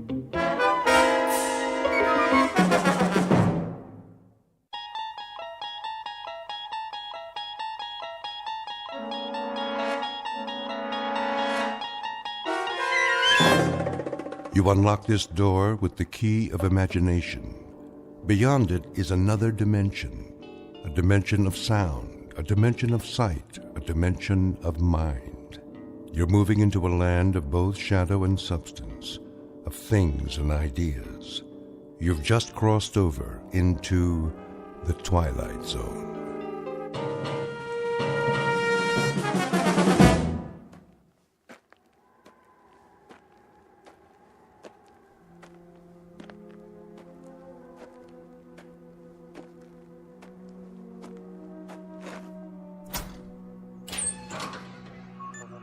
Hank? Hank! Oh, morning, Captain. Anything on the radar? Not yet. No signal at all. Try 4.0, true. It'll probably come from that direction. I had her on that all morning, sir. Still nothing. You're past your time, aren't you? Who's your relief? Al Baines, Captain. Baines? I'll see what happened to him. Yes, sir.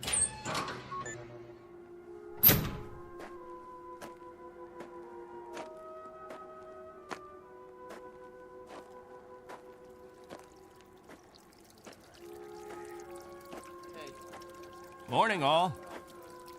Anything yet? Afraid not. They lost, you figure? There's no telling.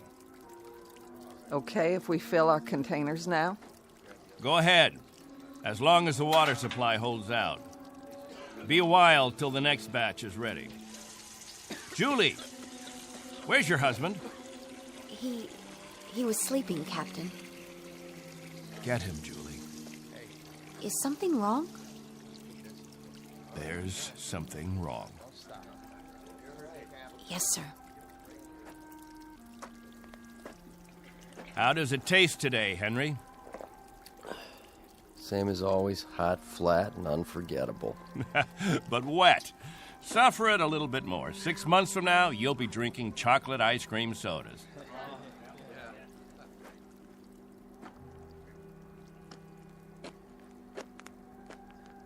You want to see me, Captain? There's a man in the radar tower who'd like to see you, Al. He would have liked to see you 2 hours ago when you were supposed to relieve him. I overslept. Tell that to Hank Parker up there in the tower. Tell him you overslept, and then be good enough to tell him, Al, that you'll stand his watch all day tomorrow. That's not fair, Captain. It doesn't happen often. Once is too often, Al. More than once is intolerable. And many more than once is a case history of Albert Baines who likes his sleep. I prefer it to a stupid game in the hot sun, both of them. A game, Al? What are we listening for? 30 years of 2 shifts a day? What have we ever heard? Wind noise. And what have we ever picked up on the radar screen? Dust particles? But anything to make you happy, Captain. You listen to me. There's a ship on its way, and when it reaches this atmosphere, it may want to be vectored in. They may want landing instructions, wind direction, ground temperature. And if Al Baines is in the sack, we may spend the rest of our lives here. Is that what makes you happy, Al? How do we know there's a ship out there, Captain? A lot of garbled static 2 months ago that you told us was a message, and then nothing. 2 whole months, and you decide there's a ship coming here to take us back. You make the rules and set the watches and plan the days, and now you tell us the Messiah is coming. And you tell us to pray? The difference between you and me, Captain Benteen, is that I do my dreaming when I'm asleep. You do yours on your feet. There's a ship coming, Al. All of us believe it. Because he tells you to. And we believe him. Whatever Captain Benteen says, that's what will happen. Sure you believe him. He tells you this is the best of all possible worlds, and by God, you break into song. You're sweating your lives away on this rock, but the captain says it's paradise, and we have to clap our hands. Rule by hypnosis. Al, there's a ship coming. This happens to be a fact. There's a ship coming. Believe it. I tell you, it'll happen. And you know it's real, just as you know this is real. You haven't forgotten our ship, have you? The Pilgrim One? The first spaceship sent up to colonize the outer regions?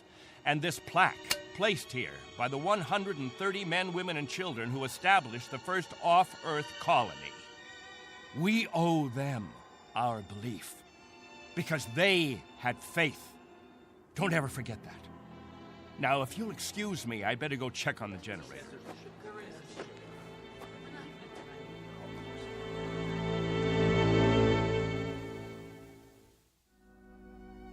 This is William Benteen, who officiates on a small outpost in space. An outpost slowly disintegrating under the heat of 2 suns, with the holes, the cracks, the fissures that are the residue of despair. He tries to fill them with faith and to retain a faith of his own. This is a remnant society, a handful of people who left the earth looking for a millennium, a place without war, without jeopardy, without fear. What they found was a lonely, barren place whose only industry was survival. And this is what they have done for decades, survive. Until the memory of the earth, they came from what has become an indistinct and shadowed recollection of another time and another place. 2 months ago, a signal from Earth announced that a ship would be coming to pick them up and take them home. In just a moment, we'll hear more of that ship, more of that home, and what it takes out of mind and body to reach it. Because this outpost is located in the far reaches of the Twilight Zone.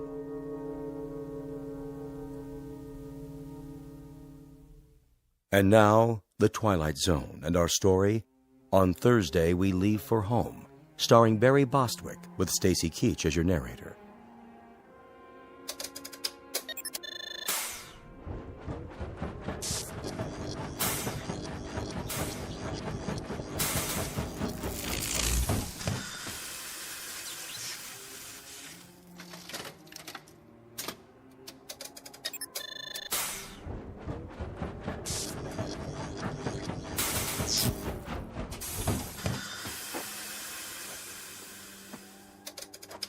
Can't keep the generator running, sir. No wonder. Look at these wires. They're rotten. That's all we got, Captain. No backup? This is it. Any insulation? That's all gone, too. We used it on the converter belts. Well, we have to get the current running somehow. If that refrigeration unit stays off, the temperature in the underground rooms will go up 50 degrees. Well, we could stop the saltwater converter for a day or so, switch the parts. Then we'll have to do that. Tell the people to fill up all the jugs they have. We'll be shutting off the water in 6 hours. Yes, sir. Captain, what about the ship? It's on the way. We know that much. Then everything will be different. When we get back, the things that are old and worn out, we'll throw them away. Just throw them away. Captain Benteen. What? The main square. Come quick.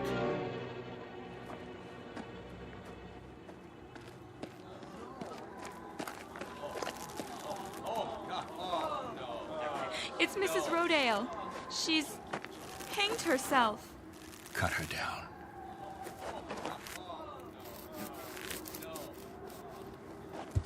Oh! Mommy, what happened? Is that lady all right? Get them out of here. Come, children. God have mercy on her. You men there prepare her. We'll bury her in an hour. Yes, sir.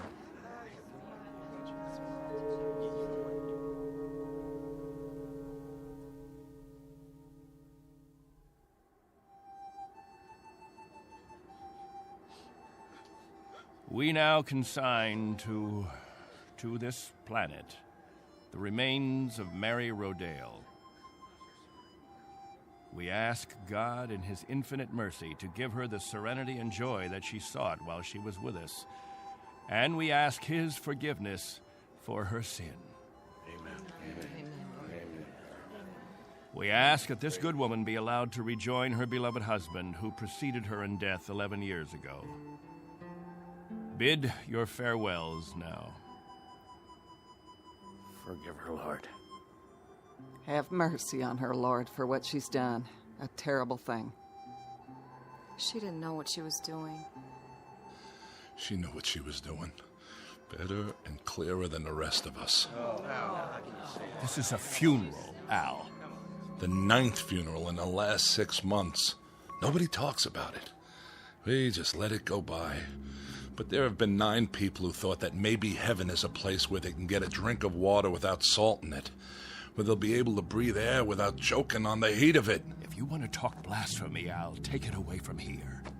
I'm talking truth, Captain Benteen. I'm saying that this woman and the others, they took their own lives because living became intolerable. And I say that dying was their right. Anything else? Just this question. I put it to everyone here.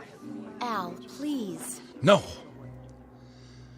Isn't living tough enough that we don't have to do it by the book? Isn't it hot and blinding and miserable enough that there shouldn't have to be rules? So that we shouldn't have to suffer by the numbers? Will anyone make the simple observation that there's far more happiness going into that hole than what's left above ground? There's more peace of mind in that dead body than in all you mourners put together. All we've got here is anguish. Captain Benteen, let us live with it or die from it in our own way. Young Mr. Baines here wants us to lie down in the sun. Young Mr. Baines would have us given to death when there is still life. He would end all the rules. He'd throw away the regulations. There'd be no standing in line for water. Let the strong take it away from the weak. No rationing of food. Let the young steal it from the old. And when that ship comes down to take us back to Earth, it won't find a society. It will find only a pack. There'll be no human beings left. Only animals. There's a ship coming. It's winging its way in now. It's on its way. Say it. Say it out loud. Let me hear you say it. There's a ship coming. There's a ship coming. There's a ship coming. There's a ship coming. There's a ship coming. There's a ship coming. That's right. There's a ship. A ship. Yes. A ship that's coming to take us. What's that? Hear that? Can you hear that, everyone? Do you hear? It's the... Meteor storm! It's a meteor storm! Find shelter! Get side!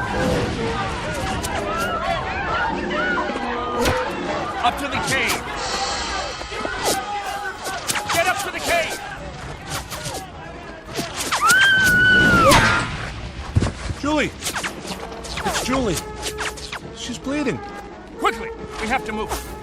I can't. Something hit my arm. I think it's broken. Stand aside. I'll carry it.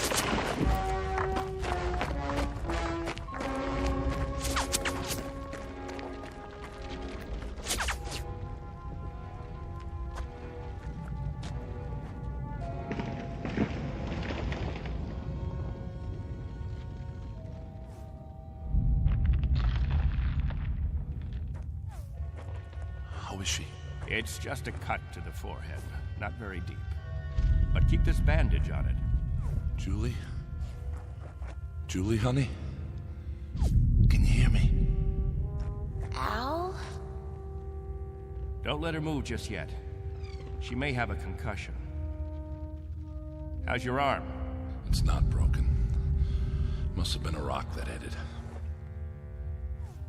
Captain, thank you. For a little first aid. No thanks necessary. I deliver babies, too. You might want to keep that in mind. Now, I'd better go see to the others.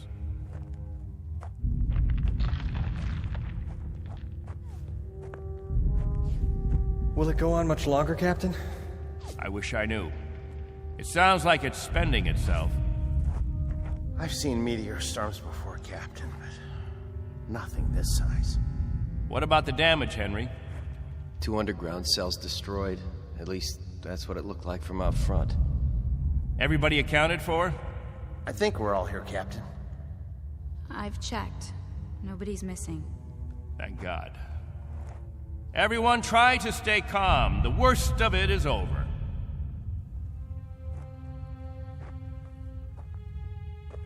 Jojo? Yeah, Captain? You're not scared, are you? Well, kinda. Now, we can't have that. Mind if I sit for a minute? We'll talk, you and me. Captain, tell me about the Earth. Would you, Captain? Tell us what you remember. Yes, do. Well, all right, I guess I can do that. We'd like to hear. You, over there, is that you, friend? Yes, Captain. And you, Buck. Yes, sir. You fill in the holes if I leave out anything. Straighten me out if I'm wrong about any of my recollections. Jojo, I was a boy of 15 when we arrived here. But I remember Earth. I remember it as a place of color. I remember that in the autumn, the leaves changed. They turned different colors, red, gold, orange. And I remember streams of water that flowed down hillsides, and the water was sparkling and clear. And I remember clouds in the sky, white, billowy things that floated like great, majestic ships. They looked like sails. What are sails? Don't you know what sails were? In ancient times, that's how ships moved across the water. There was so much water. The men unfurled large sheets of canvas against the wind, and it was the wind that moved them. And I can remember night skies. Night. Endless black velvet with stars. And sometimes a moon that seemed to hang there as big as the face of an old man, looking down on us all. Captain, what's night? Why, that was the quiet time, Jojo. Night was when the earth went to sleep. It was the cover it pulled over itself.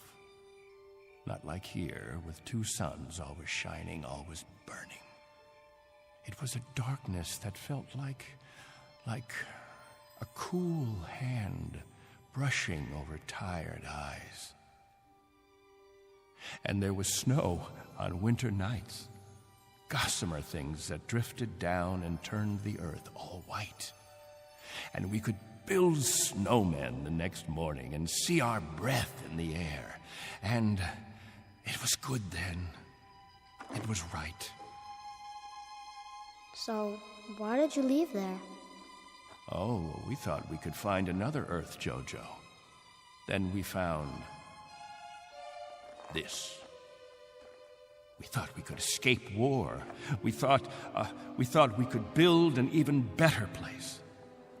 And it took us 20 years to find out that we had left our home 1 billion miles away, only to be stranded, like visitors, transients, that no roots could take hold in this ground. But it was too late. So we spend the next 30 years watching a clock and a calendar and waiting. But we can't wait any longer. Not a day, not an hour. We have to get back home. There's no more time. I'll go outside and survey the damage.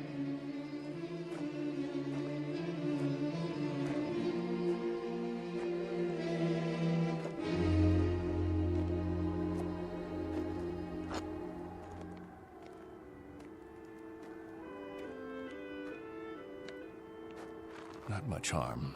The radar tower is still standing.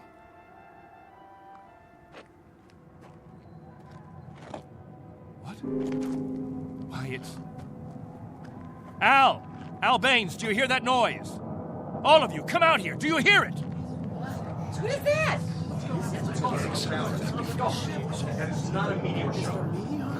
That's not a meteor, and it's not wishful thinking. Not this time. Those are rocket engines.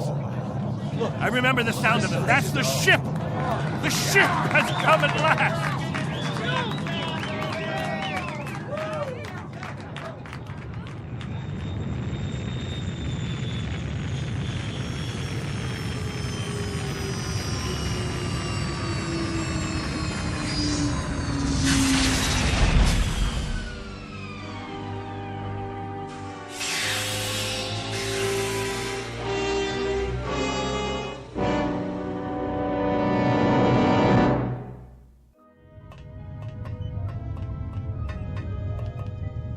Wow, what a ship. How fast can it go? Oh, pretty fast.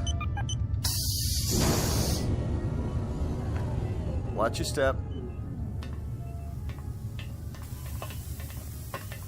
Looks like you got plenty of room for everybody. Do you have any water? Clean water? We have enough. Oh, doesn't that sound wonderful? Delicious. Careful. I better talk to your leader. You have one, don't you? Sure do. Captain Benteen. I don't see... He's standing over there. Hey, Captain, come see the ship. Mr. Benteen? I'm Benteen. Colonel Sloan. I command the Galaxy 6. Our orders are to transport you all back to Earth. Colonel, what took you so long? 6.5 months, Mr. Benteen. 100 times that. We've been waiting for 30 years. Does it all look like this?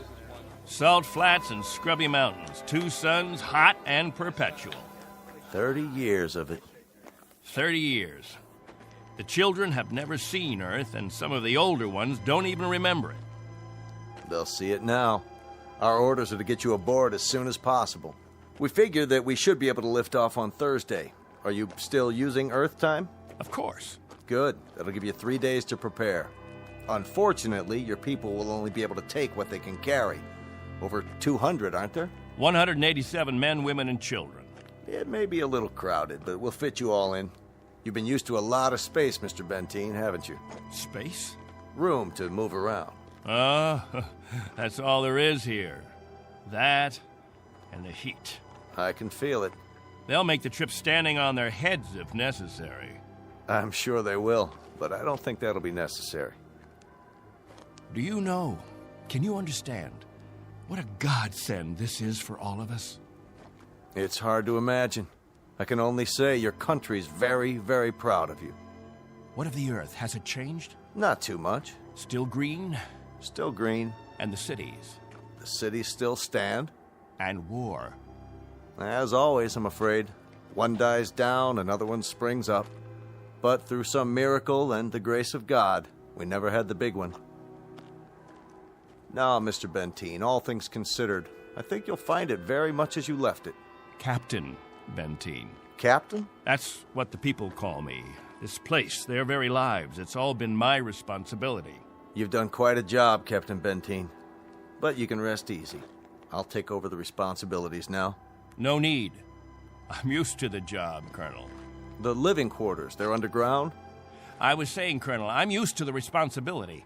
I wouldn't quite know how to function without it. Is it cooler there, Mr. Benteen? I'm sorry, I didn't... Your underground rooms, are they much cooler? Yes, they're refrigerated. Captain. Morning, Captain. George. The best morning ever. We just wanted to say thank you, Captain. Why? For what? For keeping us alive all these years. That's right. Without the captain, none of us would be here. That's not necessary. You better believe it, Colonel. I do. I do believe it. Captain Benteen. Go ahead, Colonel Sloan. That's all right. I'll see to the others.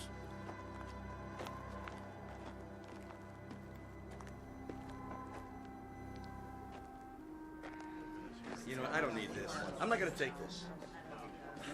Hi, Captain. Julie, where's your bandage? Oh, I don't need it anymore. But we put one around your head so the cut would heal. What's this? Isn't it incredible? It's called a medicinal patch. You wear it for 24 hours. It accelerates the growth of new skin. Look at her forehead, Captain. You can hardly see the scratch. Better put the sling back on your arm, Al. I don't need a sling. Just this metal band. It's magnesium. Colonel Sloan said my arm would be perfect by the end of the week. Well, I seem to have had my practice taken away from me. But while we're here, I'd use that sling. I'll bet I've fixed about 500 broken wings in my time, and the only way to be sure it heals properly is to keep the limb immobile. Where's Colonel Sloan? I want to ask him what to pack.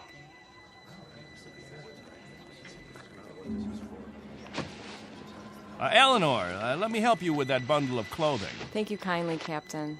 I'll carry it for you. No, thank you, crewman. I've got it. Here you go, ma'am. I don't know how to thank you. Are all the crew as strong as you? That's our job, ma'am. Nothing to it.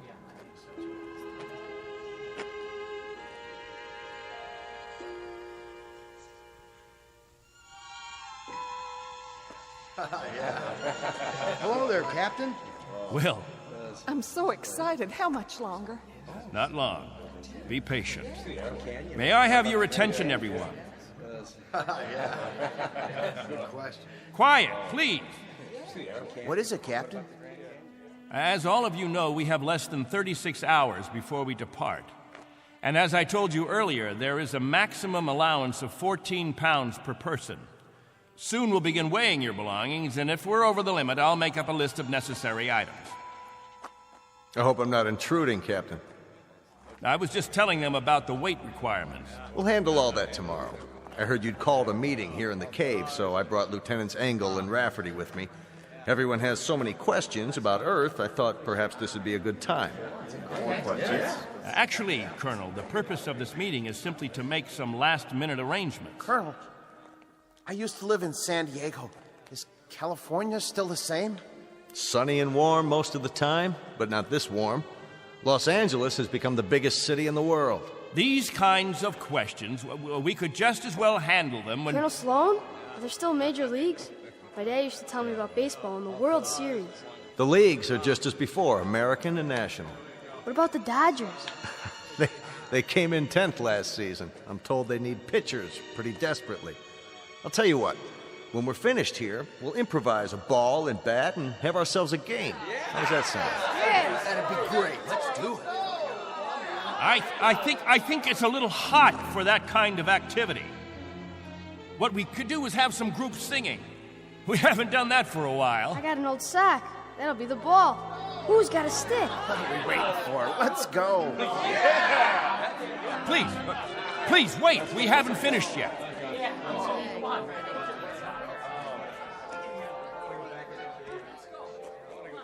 Jojo, I haven't told you a story in a long time. How would you like to hear a story about... What have you got there? This is what they call candy. One of the spacemen gave it to me. It tastes...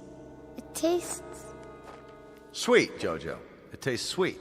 Yeah, sweet, Captain. Want a bite? No, thank you, Jojo. Back on Earth, we can get all we want. Something, Captain? I'm not sure. I'm not at all sure. You've promised them all candy. You've made it sound as if that was what the Earth is made of. Sugar and spice and everything nice. Maybe they ought to be told the truth.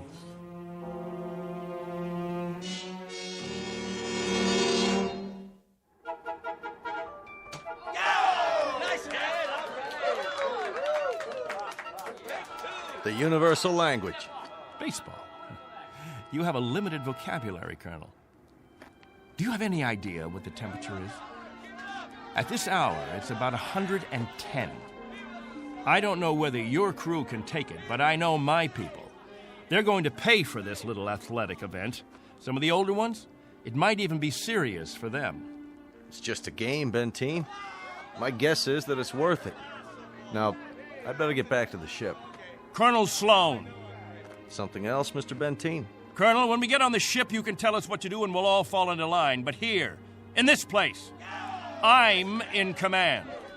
I'm not trying to usurp authority, Mr. Benteen, but I really don't see what harm a little game... It's still Captain Benteen.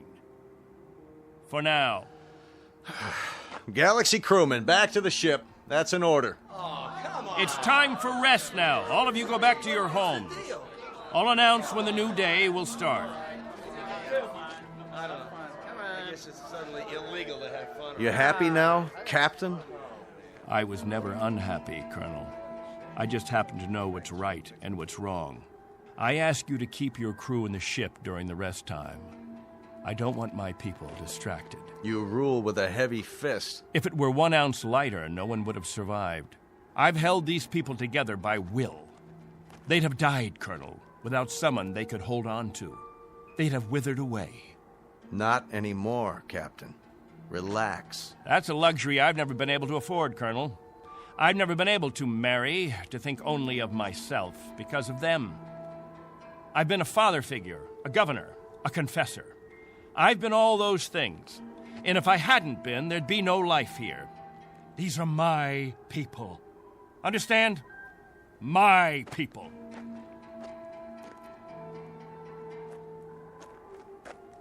What's with him, Colonel? I'll bear with him a little bit longer, fellas. He's really quite a man. He's got just one minor aberration. And what's that? He believes he's God. As far as he's concerned, we're booting him out of heaven.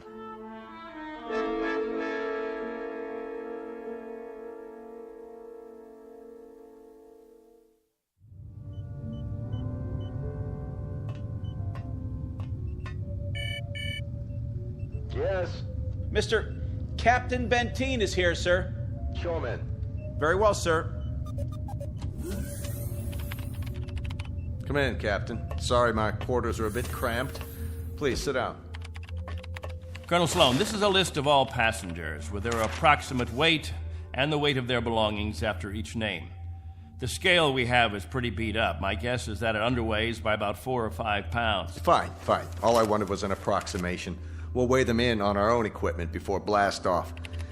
This is Wednesday, 12 midnight? I keep getting confused with the constant light.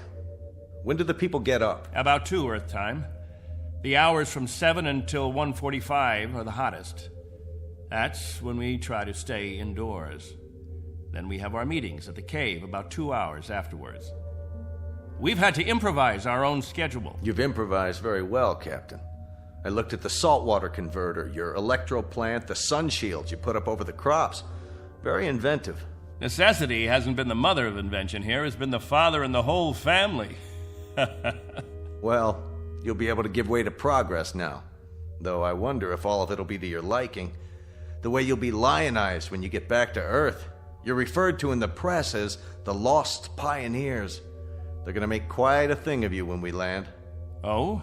Wherever any of your people settle, there'll be keys to the cities, brass bands. I expect they'll scatter all over the U.S. The government's had inquiries by, well, it must be thousands of relatives. My guess is that they'll just about have time to look into a television camera and then get whisked off. Well, they won't be scattered, Colonel. They'll go as a group. We'll find a place where we can settle, and that's where we'll stay.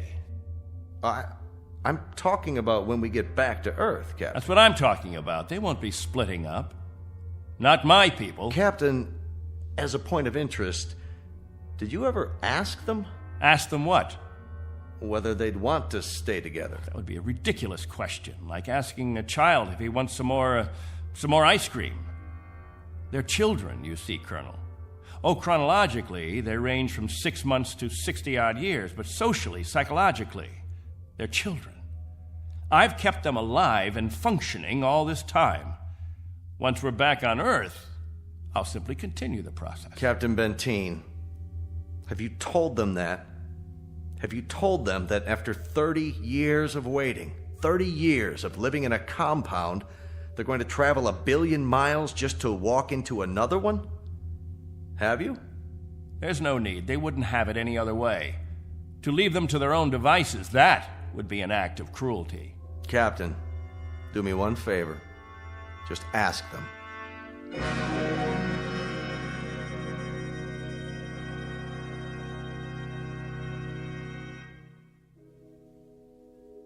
Naturally, we won't have to concern ourselves with the colder climates, the northeastern states, the upper regions of the Great Plains. We'll find an area much farther to the south, perhaps Florida or Texas. Southern California has a temperate climate. Captain, you better tell us about frostbite treatment, because I'm moving to Wisconsin. That's where my family settled originally. What about Oregon, Captain? That's where Joan and I plan to settle. I've heard about the forest there. New York. Please, wait a minute. You don't understand. Let me make this clear. All of you will have a chance to meet your relatives. I see no reason why visits can't be arranged, perhaps even for a week or more. But naturally, we'll remain together as a community in whatever land grant we obtain from the government, or whatever given area we can arrange. I can assure you of one thing, and I hope put all your fears to rest. I'll remain as your guide, your consultant. And I guarantee that no one will lack for my help or my advice. Captain, Julie and I were thinking of farming. Why, that's a fine idea, Al. We'll farm just as we have farmed, but much more easily. The rainfall back on Earth is so plentiful. And as I told you, there's only one sun, so you won't have to shield the crops. Of course we'll farm. Certainly, we'll farm. Julie's got relatives in the state of Washington. You couldn't take the cold. None of you could. But I guarantee that wherever we settle, the farming will be good. I'll see to that. What's the matter? Don't you understand? We don't plan to stay together. You don't understand, Al. You've never understood much of anything. If we split up, I seriously doubt that we'd survive. Al, explain it to him. Go on. We'll survive, Captain. If anyone wants to stay together, that'll be their right. But if they want to go their own way, that'll be their right too. Am I wrong, Colonel? You're not wrong. We're to take you back as a group. Once on Earth, you can do as you please. Colonel, let us settle our differences in our own way. There are no differences, Captain. There are differences. There are. Changes that have taken place on Earth. Things we aren't prepared for. Oh, the Colonel has made it sound like a big holiday. The good life just plucked off a tree. Well, friends, I don't want any of you disillusioned. Wherever men live, they grub, they scrabble. They have to dig to stay alive. It's a fact. But together, that's the word, together. We've got to stay together. Think of that word now. Let's say it out loud. Everybody, now. Together. Together. Together. Together. Together. Looks like the congregation isn't with you anymore, Captain. What's the matter with all of you people? Wait.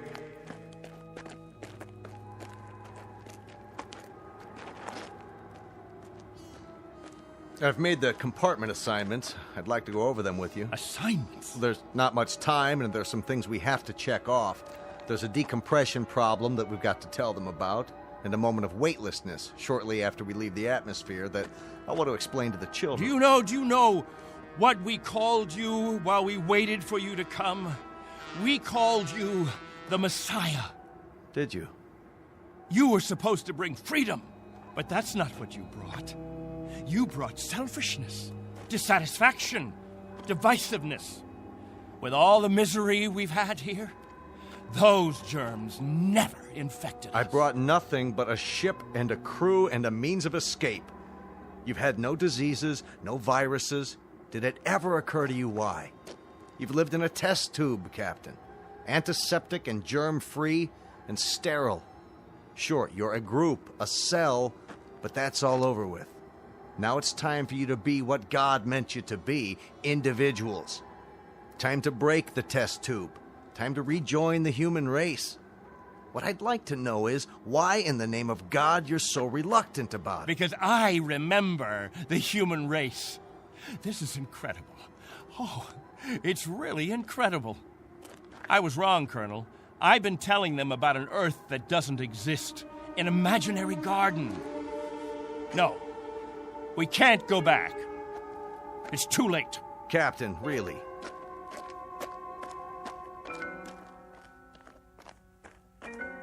Everybody, gather around. I've got something to tell you. Listen to me, all of you. I want to tell you all. Listen to me, all of you. I want to tell you about the real Earth. Captain, are you all right? Let's talk about the diseases. What? The viruses, the cancers, the floods and the freezing, the wetness and the cold. And there are other miseries, worse than anything we've experienced. Hatred, jealousy, violence. Listen to me. It's an Earth we don't know. We can't leave here. We'd be committing suicide. We'd die of things we've never been exposed to before. We'd die of the loneliness that animals get in a zoo.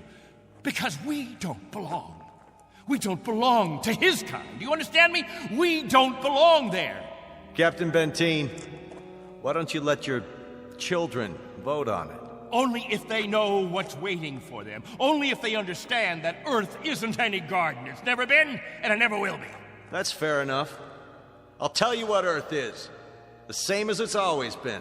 It's a race struggling to survive, just as you have survived. Captain Benteen is right when he tells you that it isn't all a place of beauty. There may still be wars and prejudice and strife. I suppose there will always be jealous men and angry men and unforgiving men. But it has one thing you don't have. Every man is his own master. There won't be anyone telling you when to eat and when to sleep and when to meet, what to sing and how to play. Instead of heat, you may feel cold, and instead of thirst, you may feel hunger. But you'll be men and women. You won't be sheep. You won't be a kindergarten. And when you pray to God, his name won't be Benteen.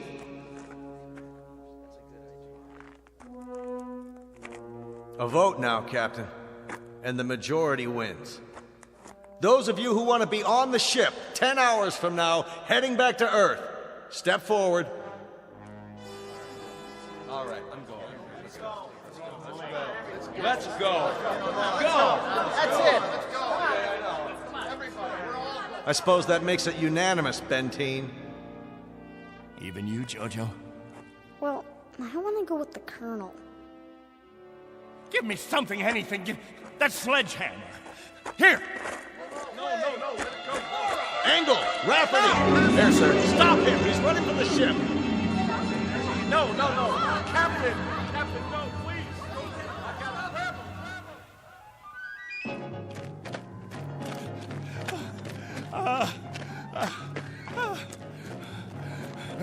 We'll see how far you get. Without a tail fin. Put it down!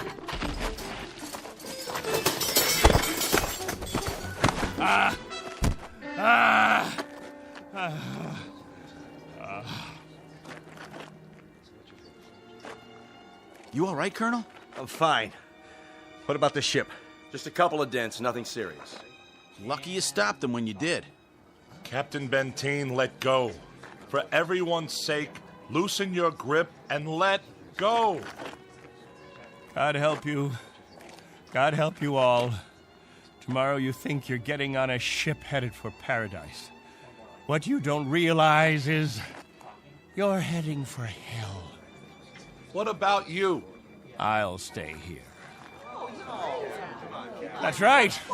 This is my home. This is where I belong. This is where you belong. You just don't have the brains or the guts or the sense to know it. This ship leaves at 0800 tomorrow. If you're not on board... I want no special privileges, Colonel Slow. No special treatment. If you're to blast off at 8, you blast off at 8. As for the rest of you, you can go on the ship or you can remain here with me. I'll be at the cave. Any who want to remain can meet me there.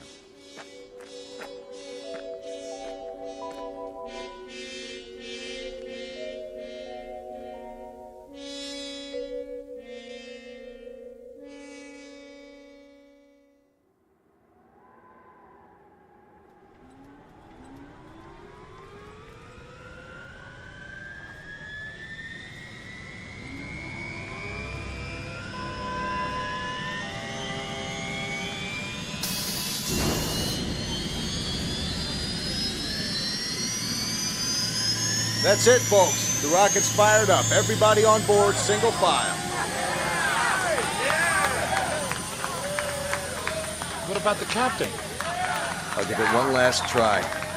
Lieutenant Engel, see to the passengers. I'll be right back. Yes, sir. Where are you going, sir? To the cave.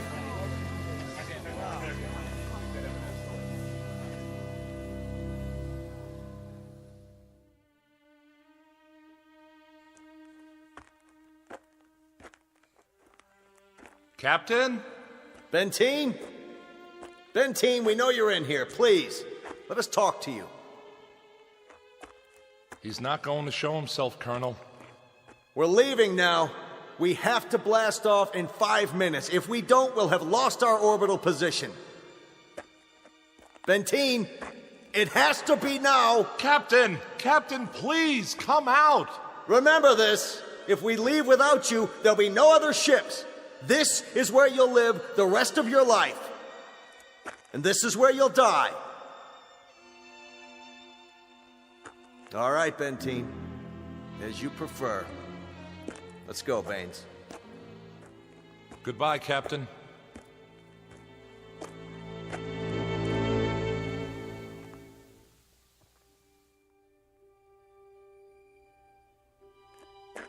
Hello, friends, all together at the meeting place.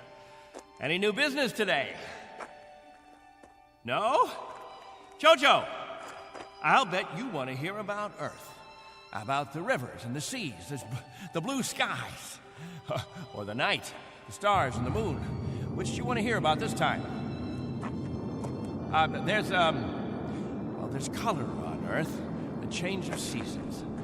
And the wind brings the smell of the ground, the plants, the seeds, the roots, flower petals, sap from the trees, and the smell of the weather, the rain or the mist or the fog.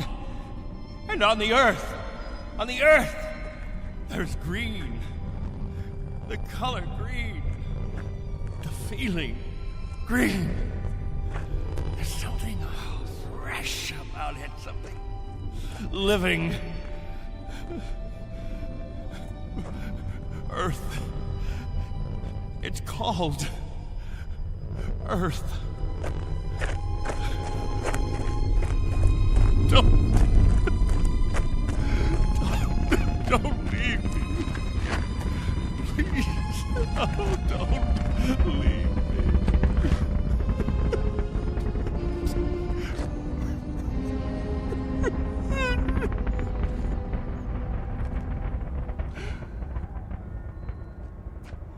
No!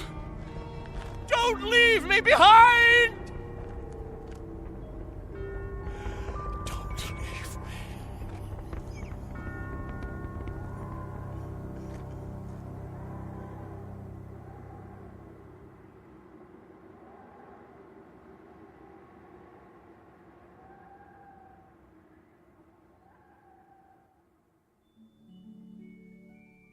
A man named Benteen, sometimes known as Captain, who had certain prerogatives.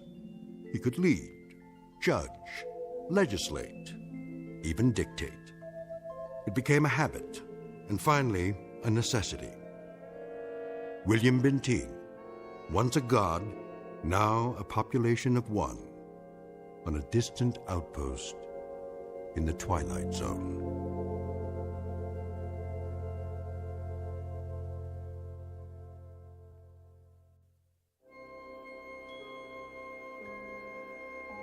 Hi, this is Carl Amari, producer of the Twilight Zone Radio Dramas. I'd like to take a moment to tell you about our official website at twilightzoneradio.com, where you'll get the latest news and information on these Twilight Zone Radio dramas. Plus, at twilightzoneradio.com, you can digitally download 3 free episodes or any of our episodes for only $1.95 each. In this age of ever-changing technology, we've decided to make these episodes instantly available to you by making the Twilight Zone Radio Dramas a digital download-only series. This means that this series will no longer be offered on CD. The CD collections at our website are now being offered while supplies last at buy one, get one free. So be sure to get your favorites before they're sold out. Be sure to visit us often, and I'll see you in the zone.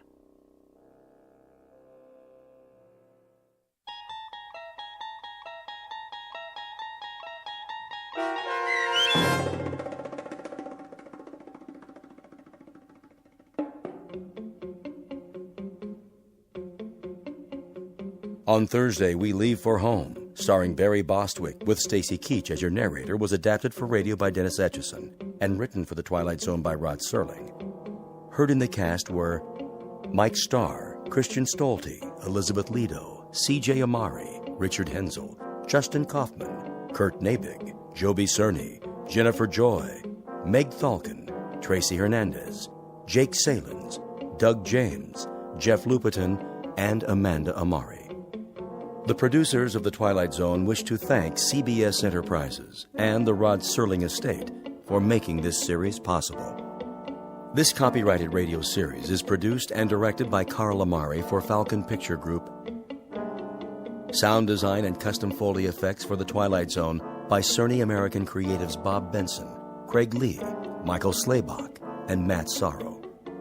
To learn more about the Twilight Zone radio dramas and to contact us, visit our official website at twilightzoneradio.com. Doug James speaking.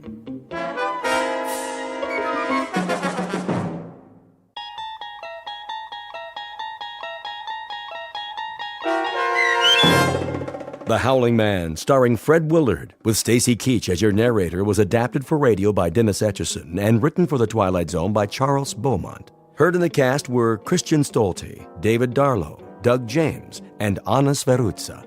To learn more about the Twilight Zone radio dramas and to obtain audio cassettes and CDs of these programs, visit our website at twilightzoneradio.com.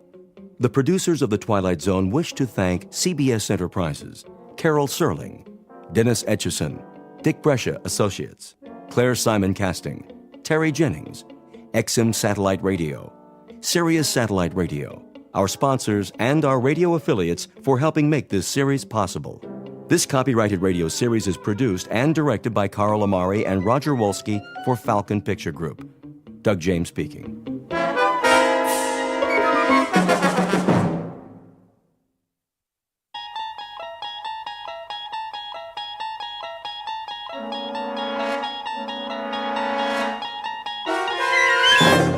You're traveling through another dimension. A dimension not only of sight and sound, but of mind. A journey into a wondrous land whose boundaries are those of imagination. Your next stop, the Twilight Zone.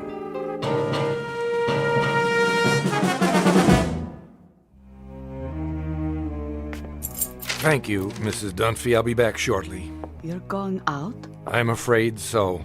But you've only just returned. Unfortunately, that is the nature of my work. Another business trip. The most important of all. But first, there are arrangements to be made. I've prepared your afternoon meal. I'm sure it will keep. Can you not make these arrangements by telephone? No. Some things can't be left to chance. In the meanwhile, follow my instructions precisely, to the letter. Mrs. Dunphy, do I make myself clear? I believe so. You believe so? Then let me make it absolutely clear. Sit down for a moment. But if you're on your way... It's necessary that you understand. And the only way to be sure is to tell you how it began, please. If you wish, sir. I must warn you, it's an incredible story. I, of all people, know that. So incredible that you won't believe me at first. But I'm going to tell you everything. Then you will believe. Because you must. You must believe. Do you know Central Europe? Europe? Only as a child, sir. It started there many years ago, after the First World War. I was on a walking tour of France, Belgium, and Germany. I decided to travel alone with only a small pack. The confidence of youth. Germany was magical then, a place of valleys and mountains and swift, dark rivers. There was nowhere else like it, a fertile land where everything grew tall and straight out of the earth. I was struck by the richness of the soil, the verdancy of the hills. Stepping across the border from Belgium, where the mustachioed guards saluted like tin soldiers, I entered a different world. Everywhere I looked, a swelling green ocean. On the farthest hills, tall, ancient buildings of stone. Estates, monasteries, castles, or what have you. Some of them in ruins. I stood a moment at the border and watched the hawks circling above, wondering how such a miracle could be. It was as if I had passed through an invisible door from a musty room into a magical kingdom of winds and light. But so much can change in an afternoon. By nightfall, clouds filled the sky and the storm moved in to darken the landscape. The nearest village was miles away. I was unprepared, dressed for a stroll up the Champs-Élysées, perhaps. In minutes, I was drenched and chilled to the bone. Then I saw it, a medieval castle, bombed almost to ruins, sitting like a broken fingernail atop Schwarzhof Mountain. I came to a wall of gray stone. It was an iron gate. Please! Please! Someone! Please let me in!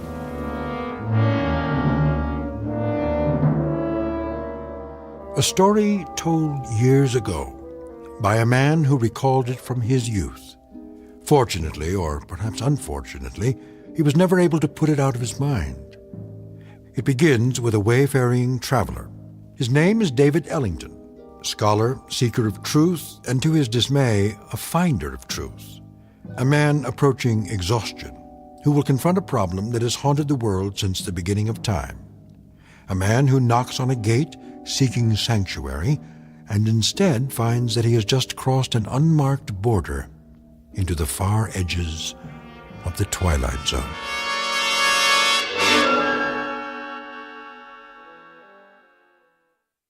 And now, The Twilight Zone and our story, The Howling Man, starring Fred Willard, with Stacy Keach as your narrator.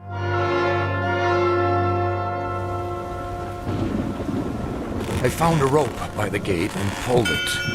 Please! Someone! Yes? What is it? Let me in. I'm sorry. You don't understand. I'm traveling on foot. We don't allow visitors. I'm not a visitor. What is this place? It's called the Hermitage. And I'm a stranger caught in the storm. Your robe, the cross around your neck. You're a man of God. I'm lost. Don't you understand? Lost. Very well. Follow me. Thank you, brother. You're ill. I'll be all right. Once I dry out. This way. What are these rooms? A barred window in each door. They look like, well, cells. All are empty now. I see, but what were they? Wait here. What for? I'll speak to Brother Jerome. Who?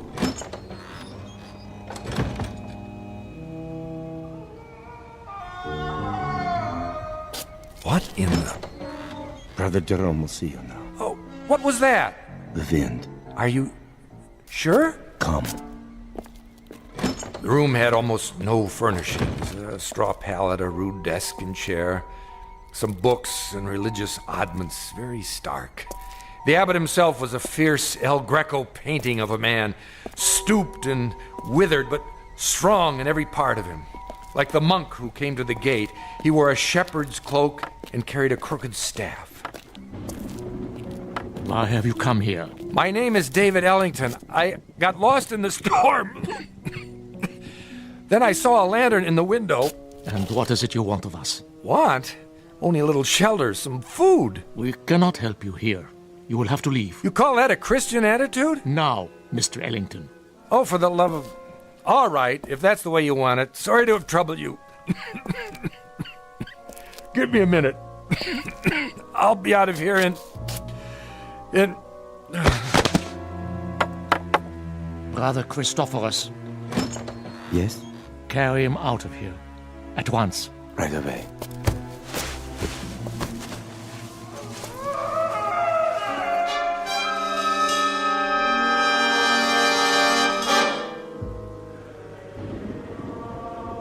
I don't know how long I remained unconscious. When I came to, I was in a primitive cubicle, one of the cells.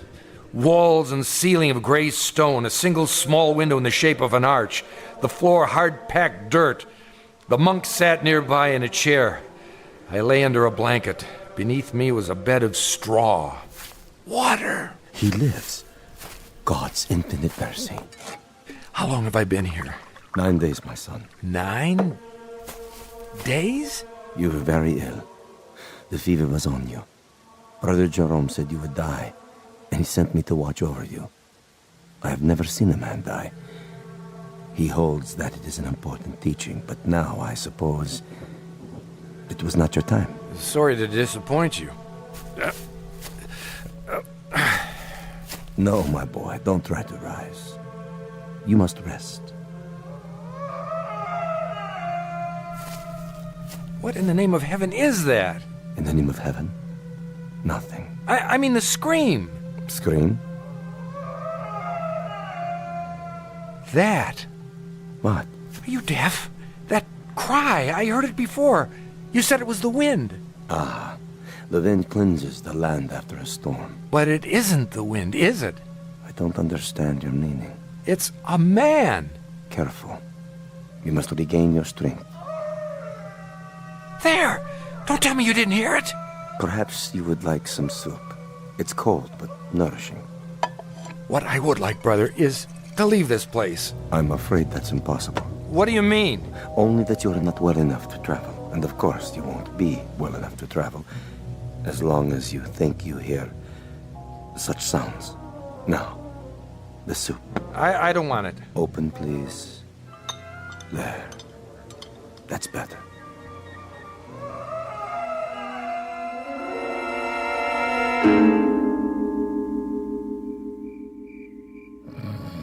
Over the next few hours, my strength did return, or at least some of it.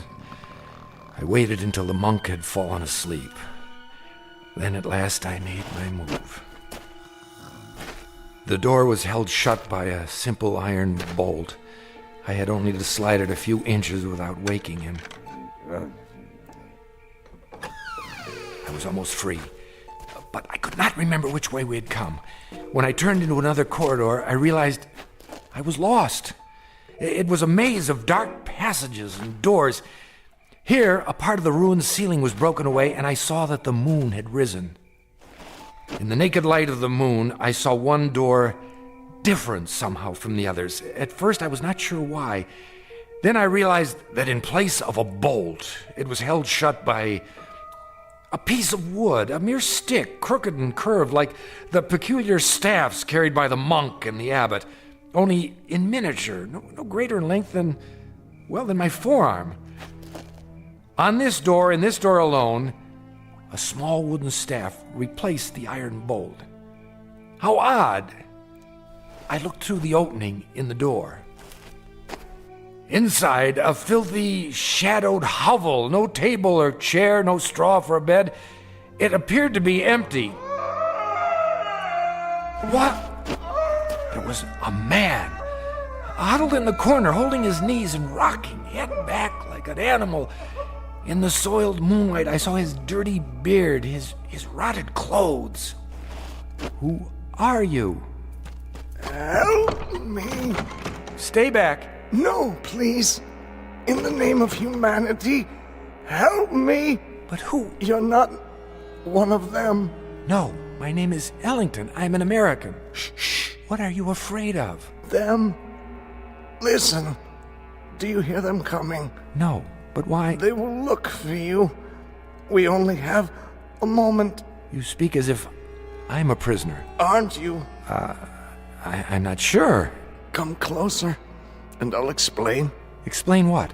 Don't you know what they are? These men of God. They are mad, Mr. Ellington. All of them, raving mad. Why do you say so? I was in the village, in Schwarzhof, doing nothing out of the ordinary, walking the street with my woman. We were holding hands, that is all. Do you see anything wrong with that? Well, of course not. But what? We paused to rest by a tree in the shade. And then we kissed. Yes, I admit it. Is it wrong to kiss? Tell me. Why, no, I don't think so. You don't think so. I don't think so. But Jerome, that lecherous old fool. The gaunt man, the one in charge. So, you have seen him. As I kissed her, a shadow fell over us. We looked up and saw him standing there. I opened my mouth to speak, but before I could utter a word, he raised the wooden staff he carries, so heavy. You've seen it. Yes. And he hit me again and again. He smote me like an angry god, or a man who thinks he's God. I woke up here. No. I swear. They flogged me with knotted ropes. I asked for food. They would not give it to me. I begged for water. They gave me none. Then they threw me in this filthy room and locked the door. Well, why? For revenge. Jerome wanted my woman. Are you sure? Yes. That disgusting old man, that fanatic. He wanted her.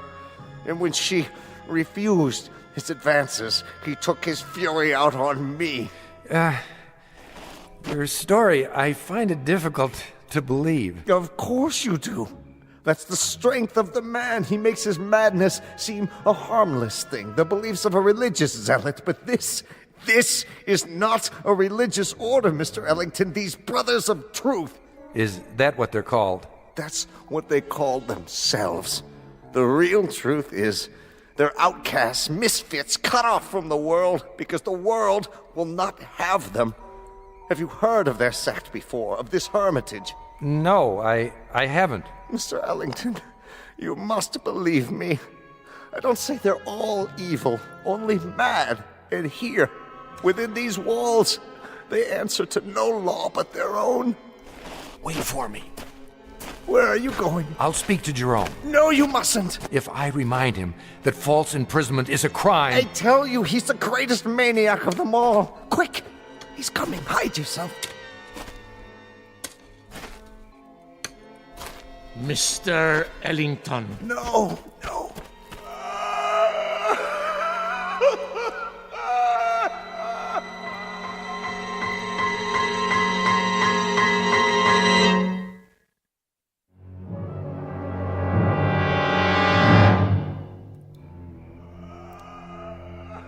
Brother Jerome? I did not know you were well enough to walk. I still feel weak. Brother Jerome... Come with me, please. Look here, This way. Where were you going? I was looking for you. It was unwise for you to wander on your own. The corridors can be treacherous. Oh, can they? In what way? The building is very old.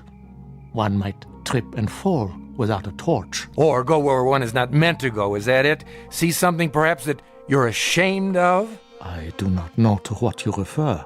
Don't you? Oh, then you don't know the grounds very well.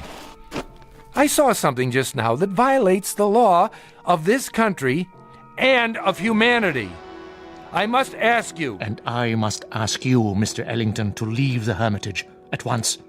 We lack proper facilities to care for the ill. You certainly do. Arrangements can be made in Schwarzhof. Just a minute. No, not a minute. Not an extra second, Mr. Ellington. Now. I thought you were concerned about my health.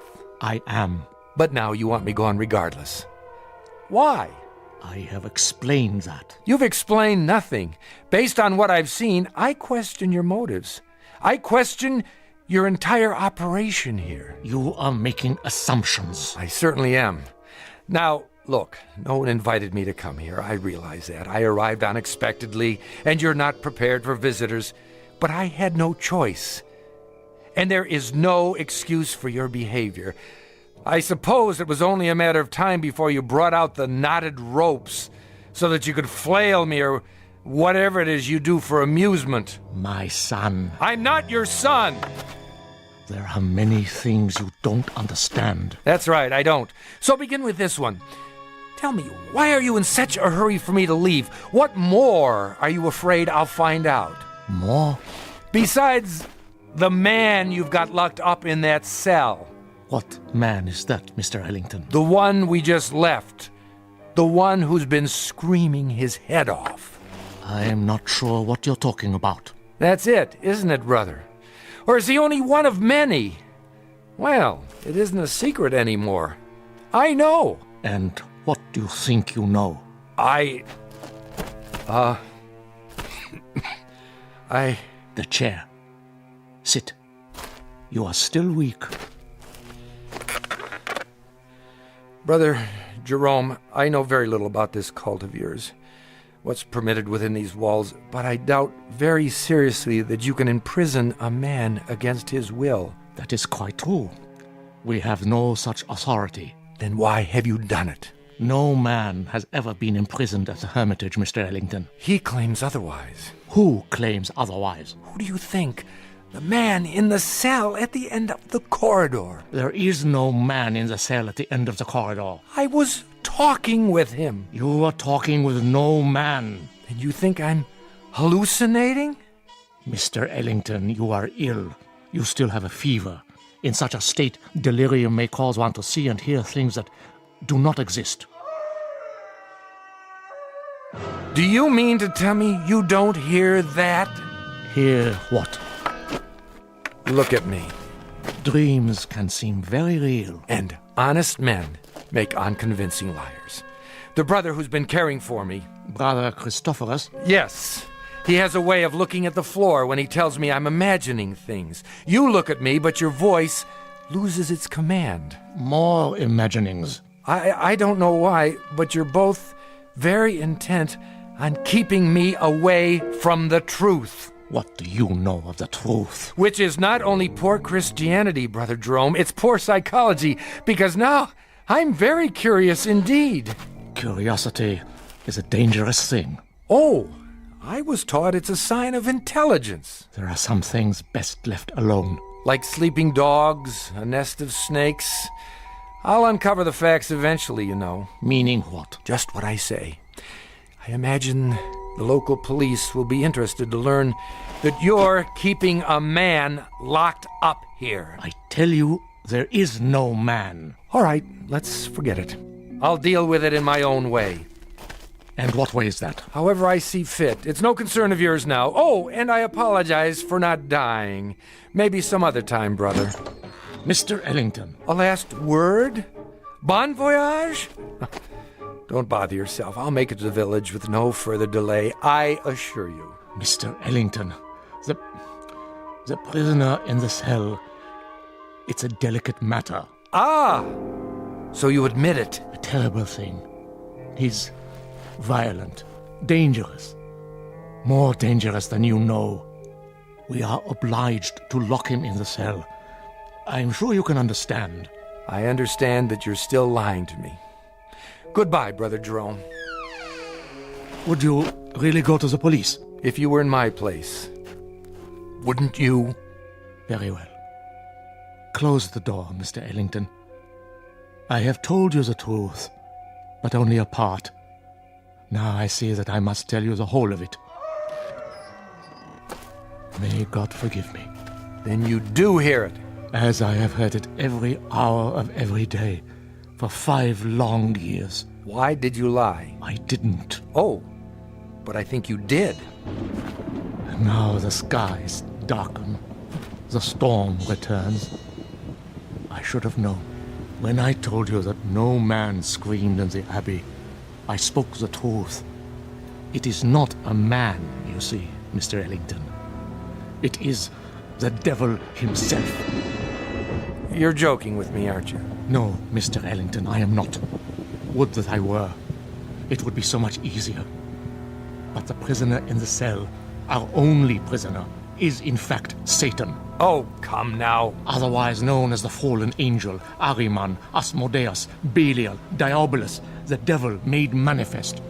You asked for the truth. Now you have it. Do you believe? What? Oh, sure. Now it is you who are lying, Mr. Ellington. You don't believe me at all. To the contrary, you're even more certain of what you've suspected all along, that I am mad. Well, sit down. I will tell you a story. And then we'll see how certain you are of my madness or of anything else. Drink. What did you say? Some brandy. For thy stomach and thy infirmities. No, thank you. Don't worry. It's not poison. A very old vintage. I'll drink with you. What is it you wanted to tell me? I presume, Mr. Ellington, that you consider yourself sophisticated, a worldly man. Why do you say that? You're young, rich by your clothes, and reasonably well educated. Harvard? Yale. Exactly. Having a last fling before settling into the family business. How did you... You are an open book, printed in very large type, with pictures. Of course, you consider us primitive, because we're living in seclusion away from the real world. To you, we're misfits. Please, I know all the theories. I assure you, brother... No, Mr. Ellington, it is I who am assuring you that I am not the ignorant fanatic I might seem. I coped with your world for 40 years before I left it, and rather successfully by your standards. The best schools, a degree in philosophy, a job that took me to all the corners of the earth. This beard and this staff and this face represent nothing but a different point of view. If you understand that, then perhaps you will listen to what I have to say with an open mind.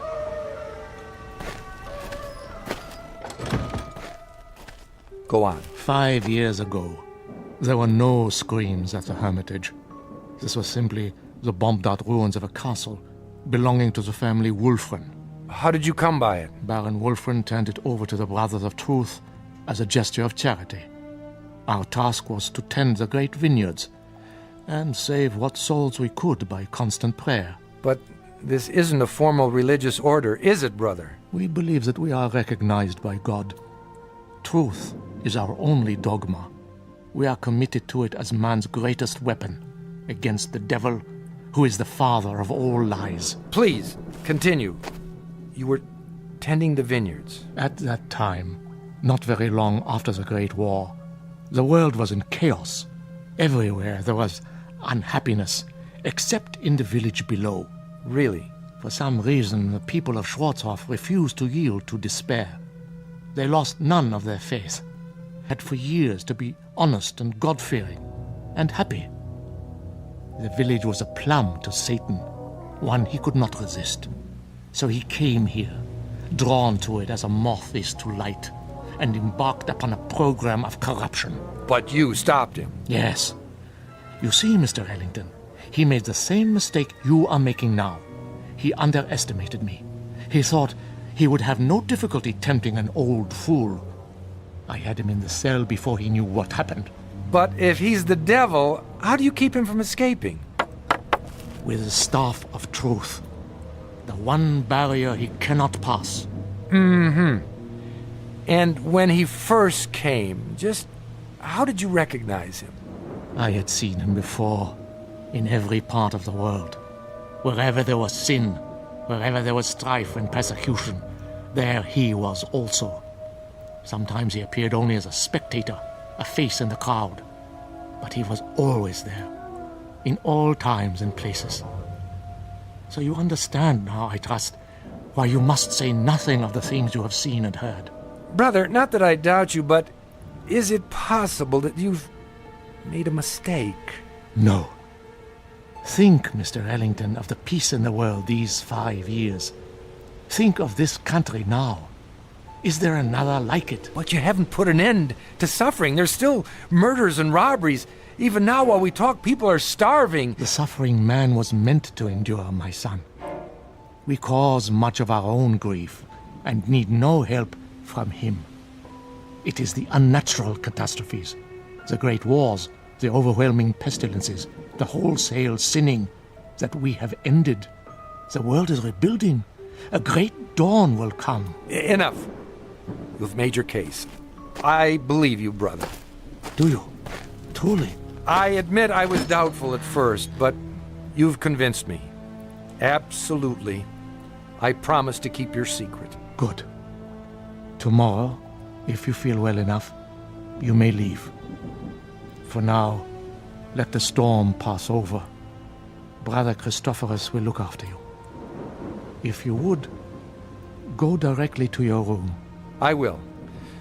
Good night, brother, and thank you.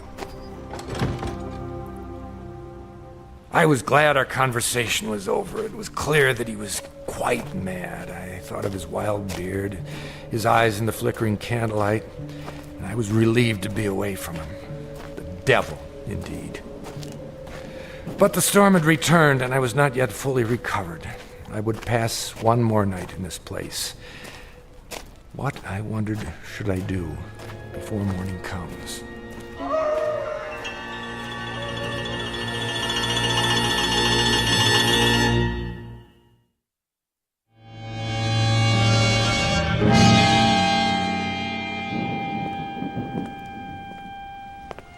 The corridor was dank and empty. I felt as though I were the last sane man in an insane world.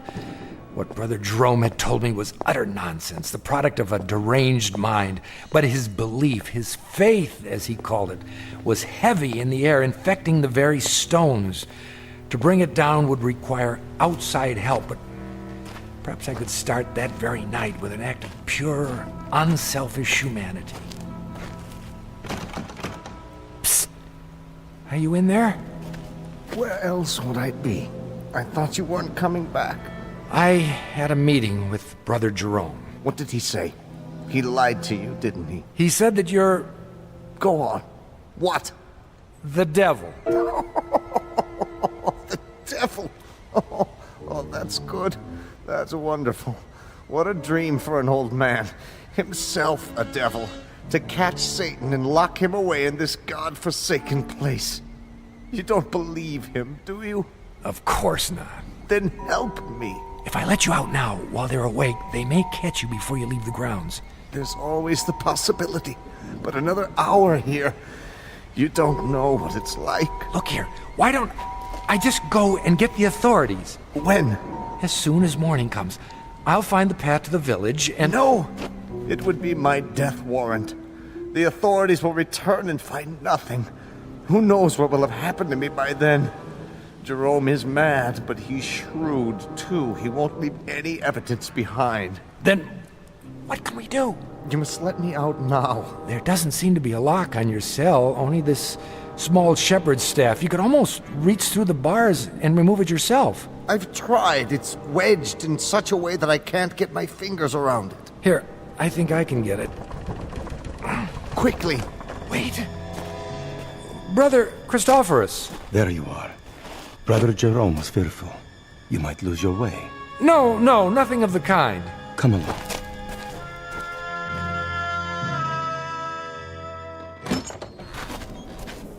I'll light the candle. There is bread and water on the table, and more soup to give you strength. Thank you. Rest now, Mr. Ellington. Remember, you're still a very sick man. I'm feeling much better. Nonetheless, Brother Jerome has asked me to watch over you. Really, that isn't necessary. It is my duty. The chair is sturdy, and the candle is fresh. Wait a minute. Why are you locking the door? To protect you. But you're locking us both in. Never fear. I have the key. It is not long till morning. But... Sleep, Mr. Ellington. You are a weary traveler. Soon you'll be back with your own kind. What a comfort, eh? You will forget all you have seen here. I watched the monk as he sat heavily in the chair. I was a prisoner, no doubt about it. How much longer, I wondered, for both prisoners? What if the morning came and Brother Jerome chose not to release me as he promised? I might remain here for... How long had the Howling Man been in prison? 5 years? Lord, I imagined my beard growing, my hair wild, until I too was starved, crying to be let out, and no one would come. Who knew I was here? I'd drop off the face of the earth, forgotten, presumed dead. Brother Christophorus had the keys around his neck, but until he fell asleep, I was at his mercy. It was almost dawn when I dared to move. I had to be careful not to wake him.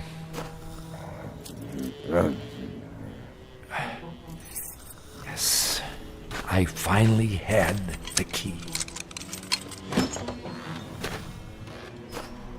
I locked Brother Christophorus in the cell. There was no time to spare. I knew I must release the Howling Man before I left the hermitage. You've come. Good. What do you want me to do? Lift off the wooden bolt. Are you sure this is all that holds you in? A small carved stick? Yes, lift it off, I tell you. But surely you could have forced the door and broken it.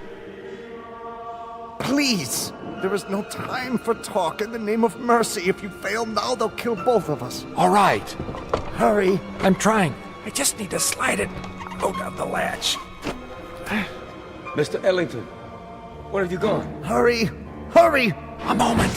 Stop him! Stop him! Now! Brother Jerome, come quickly. I am free. Stop! I command you. The other way. Now. Here is the gate. It's locked. I must get over the wall. I'll put my hands together. A hoist.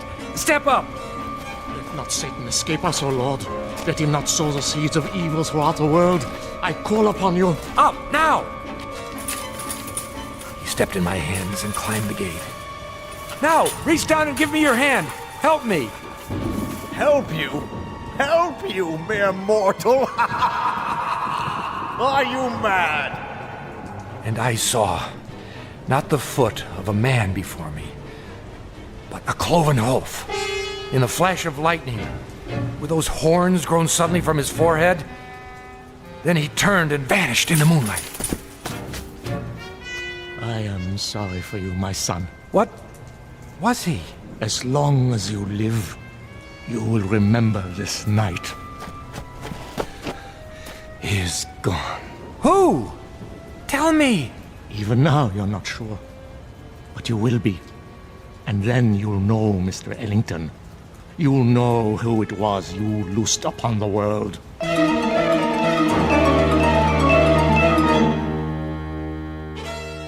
The monks were mad, I thought, or the Howling Man was mad, or I was, or the whole world. But Brother Jerome was correct. I could not forget. And when the pictures of the carpenter from Bromau Alm Inn appeared in the papers, I grew uneasy, for I felt I'd seen this man before. And when the carpenter invaded Poland, I was sure.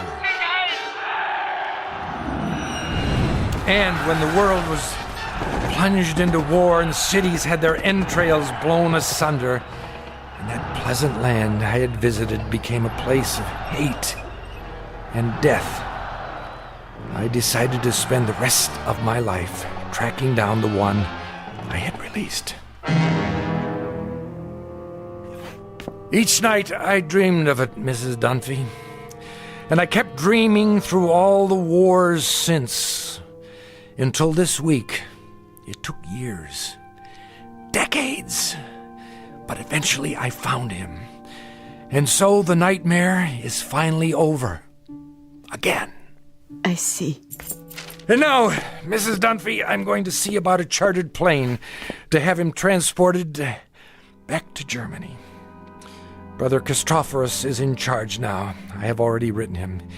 He will be very relieved. And what you found, it is here? Have no fear. As long as the staff of truth is in place, he cannot leave the next room. The staff is very small, but very powerful. So you see why you must not, under any circumstances, go near that door. Nothing in the world is more important. Do you understand? I believe so. Oh, he'll do a bit of howling, but never mind that. It's a trick. I'll return as soon as possible. Until then, keep that door locked. Yes, sir. Oh, my. Such stories. Come here. Please. You must listen. He is insane. Let me out, I beg you. Let me out. Who's there? Behind that door. Are you all right?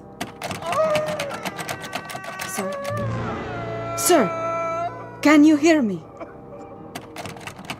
The little piece of wood, the staff. Remove it, please. I don't know if I should. Please, take it off the door. I implore you, please. Please.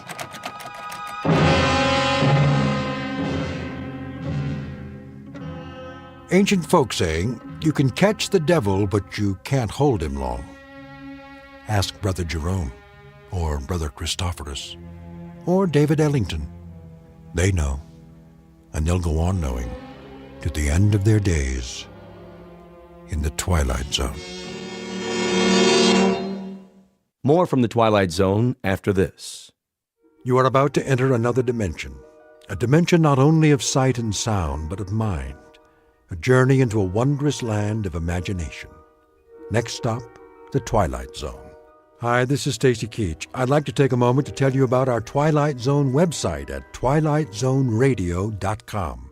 At twilightzoneradio.com, you'll find the latest information on these Twilight Zone radio dramas, including behind-the-scenes photographs, plus the newest product releases, trivia contests, ways to contact us, other Twilight Zone-related info and merchandise, plus links to other fascinating websites. So make your next stop twilightzoneradio.com. Visit twilightzoneradio.com to purchase these Twilight Zone radio dramas on cassette and CD, or call toll-free 1-866-989-ZONE. That's 1-866-989-9663.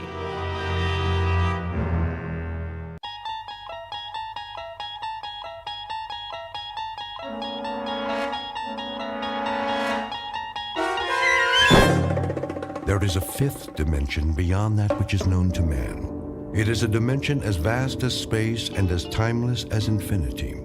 It is the middle ground between light and shadow, and it lies between the pit of man's fears and the summit of his knowledge. This is the dimension of imagination. It is an area which we call the Twilight Zone.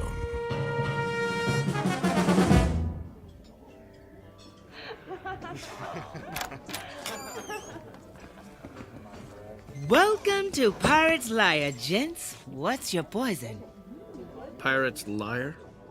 Doesn't your sign say Pirate's Lair? It was supposed to say that, but that's what happens when you hire a sign painter that can't spell. Are you here to complain about our sign, or are you here to shuck and drink? He's more finicky than me. Yeah, I won't complain if you bring me a pitcher of beer. Now, I can see you're a big boy. But are you going to share, or is that all just for you? Just for me. And for you? But why didn't you just have the painter fix the sign? It's funnier this way. It is? Why? You new to the Everglades? Sort of. I told you, he's finicky. He's a documentary filmmaker. He does the thinking.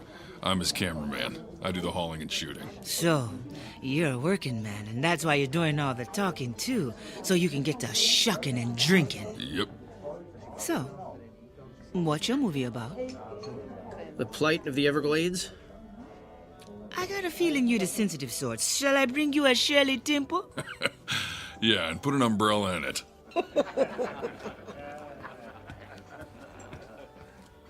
Thank you very much for blowing my cover. What do you mean? No one knows you're here. I'm here to get a story. Now that all the locals know I'm a reporter, everybody's gonna clam up. That's a good one. What's so funny? Clam up. We're in a clam bar. You do have a sense of humor. Yeah, I surprise myself sometimes. Now, what's so funny about Pirate's Lair? Would you trust a pirate to tell the truth? No. The sign painter made a mistake. That was the truth when he called this place Pirate's Lair. All pirates are liars. They have to be so nobody finds their buried treasure. If that's true, then why does our place map have a treasure map on it? Your placemat has a treasure map on it, so you'll have the directions on how to find this place in case you want to come back. Here's your Shirley Temple. Yep. Here's your pitcher of beer. Any other questions? Yeah. What smells like fish? Me. I'm a fishmonger. I do a lot of shucking. Personally, I find that smell refreshing on a woman.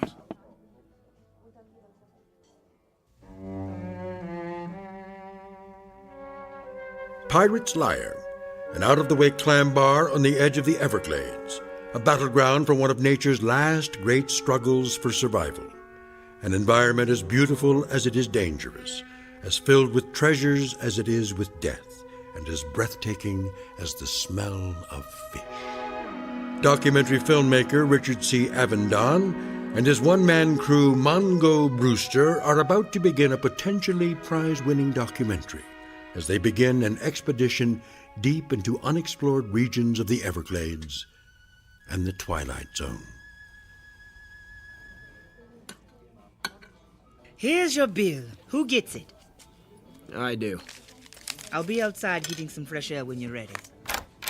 Are you Charlene? Yep. What's this phone number under your name? That's my phone number for the big guy, just in case he loses his treasure map. Catch more flies with honey than vinegar.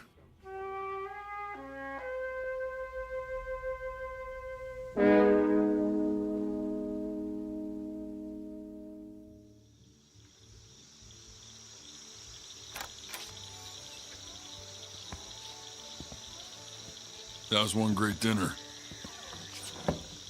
And, thanks for the wonderful service.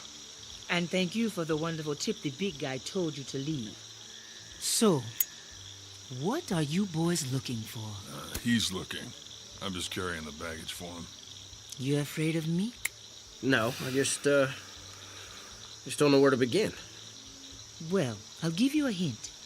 Just take a second and listen. What am I listening to? Nature. It's out there calling your name. Listen. Hear that clicking sound? Yeah, insects? Lizards? Anyway, it's frogs crushing insects' bodies. They crush those hard little shells and bony spines by the million an hour. Then the snakes eat the happy, fat little frogs. As they slither off, the birds of prey swoop down out the sky and eat the snakes. When the birds get too full to fly, they land on a log floating in the water, which usually turns out to be a nasty gator, which gobbles up the bird. Gators are sloppy eaters, and they leave little pieces of the bird fall to the bottom of the water, which feeds the clams which you just ate. Good. What you are listening to is Mother Nature perpetuating a vicious cycle that you want to save with your little documentary. Was that what you were thinking when you came here? I wasn't quite envisioning it like that. I was thinking more of... What was that? A big old bull alligator just got lucky. You want to go down there and tell him don't eat the pretty birdies? You're going to ask him if he'd like a Shirley Temple to wash it down. Stop! I know just what you're doing. You're trying to discourage me from making my documentary. You're trying to keep people away from here to protect this swamp. Why would I do that? Yeah, why would you do that? Because you're a pirate's liar. You're lying to scare me to save your restaurant. This is where your clams are. Your clams are your treasure, and you don't want anyone to have them except you. That's right, because they are so finger-licking good. Can't blame a girl for trying, can you? Hey, don't throw your cigarettes in the water. You'll contaminate it. How do you contaminate a swamp? You know, I'm getting that out of there right now.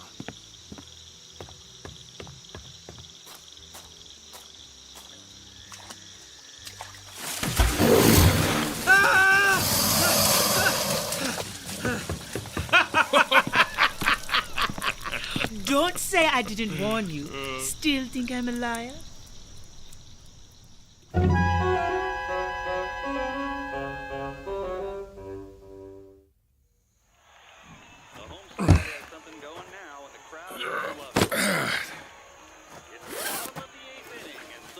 Two flash, camera bag, nightstand, microphone, cables. You got everything? Yeah. Now you're finally gonna tell me what we're looking for? The Beewinjapeedee. The what? There was an Indian tribe that lived in the Everglades centuries ago. And?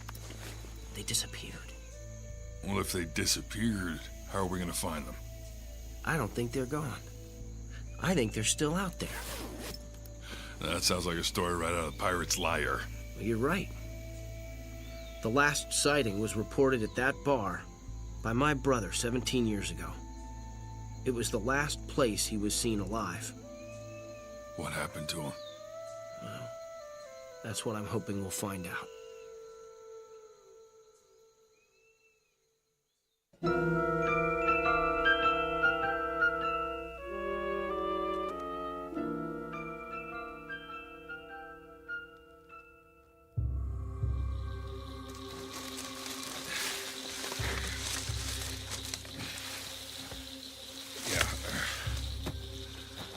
It's getting late. I can hear the toads eating the bugs faster. Let's find a spot to set up camp. Well, that looks like a nice spot over there. I was hoping for a Holiday Inn, but I guess a dry spot will have to do. Get a shot of me in the sunset.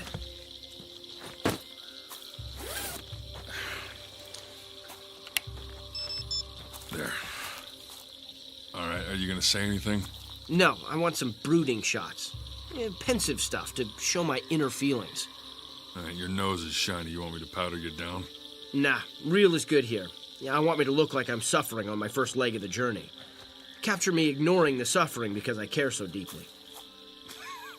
Sure. Move a little to the right. Well, like this? Yeah, that's good. Now, care more. How's this? You look constipated. Well, how about now? That's cliche ennui. Maybe you didn't suffer enough today. Let's just forget it. The moment isn't right. Let's set up camp.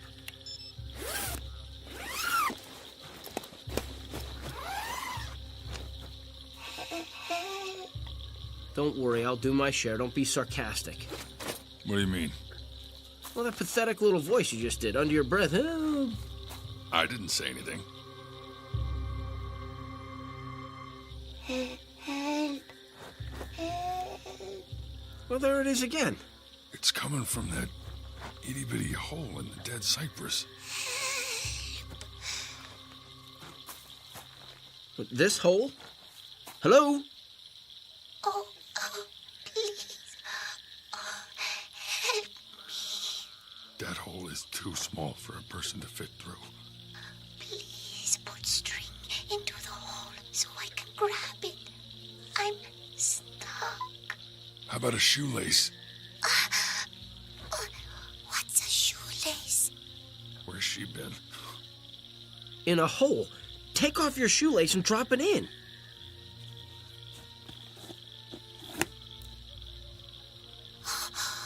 Got it. Pull. Okay, hold on. Be careful. Oh. Yes. At last, I'm free. Thank you. It's... What is it? Get the camera. What? Who are you? I am the Princess Beewinjapeedee. You're only 2 inches tall. That's because I'm wasting away. Quickly, feed me. Are you getting this? Yeah. Give her jerky from my backpack before she starves to death. Do you see how small she is? How's she gonna eat jerky? We need baby food. Wait. You know what? I've got some yogurt. I'm dying. Help! Here. Here's some yogurt. Eat. Oh, you. What is that? I want meat. I want meat. Here, take some jerky.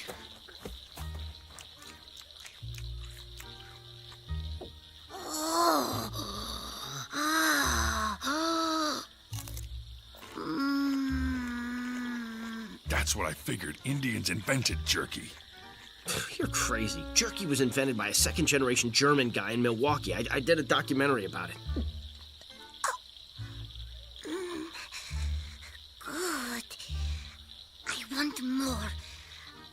I want more. What happened to you? My tribe's medicine man put a spell on me to protect me 400 years ago. My tribe discovered the fountain of youth. Bad men tried to steal the water. Our medicine man gave me the power of the shape shifter. I made myself invisible so the bad men would not find me. It is hard to see when you are invisible, and I accidentally fell into the water of the fountain of youth. And it shrunk me. Food. Did you get that? The fountain of youth? It's for real? Yeah. You live forever, but you get smaller. Everything is a trade-off. Give me jerky. Beewinjapeedee likes jerky. How long have you been in that tree? 17 years. Each year the tree grew a new ring around me. I thought I was going to be crushed. I was saved by a brave man who looked like you. Wait a minute. That was my brother. Your brother was a good man. A very good man. He saved me from certain death. He sacrificed his life to save me. And now you have saved me. Are you a good man too? Hey, boss, we're losing daylight fast. It's getting too dark to shoot. Quickly, make a fire. The glades come to life at night, and death stalks from the shadows. Hide me. I am bite-size. I'll set up a tent and hide her. You make the fire. Soda, soda, soda, soda, soda, soda, soda, soda. Is that an Indian prayer? No, I'm thirsty. Your brother gave me soda. I liked it. Do you have soda? Give me soda, soda, soda, soda, soda, soda.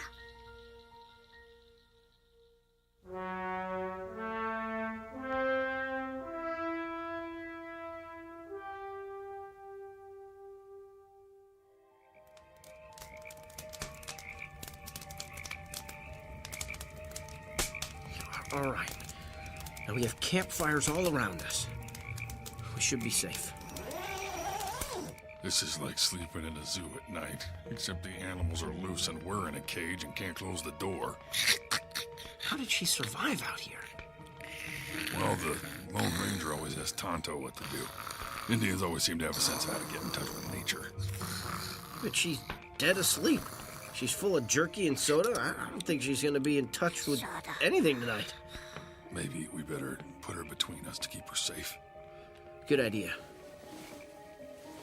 Good night. Good night.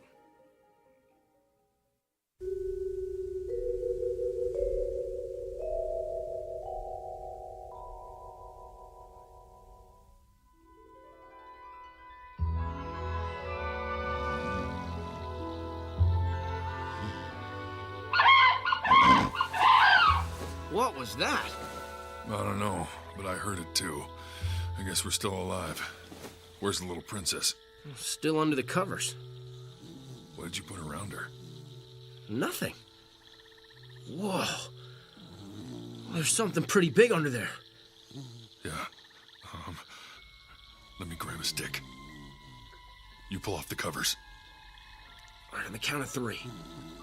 1, 2, 3. What the? Huh? Where am I? Huh. Who are you? Beewinjapeedee. You're a full-size woman. Yeah, a beautiful, full-size woman. Mongo, get the camera. She grew. Yep.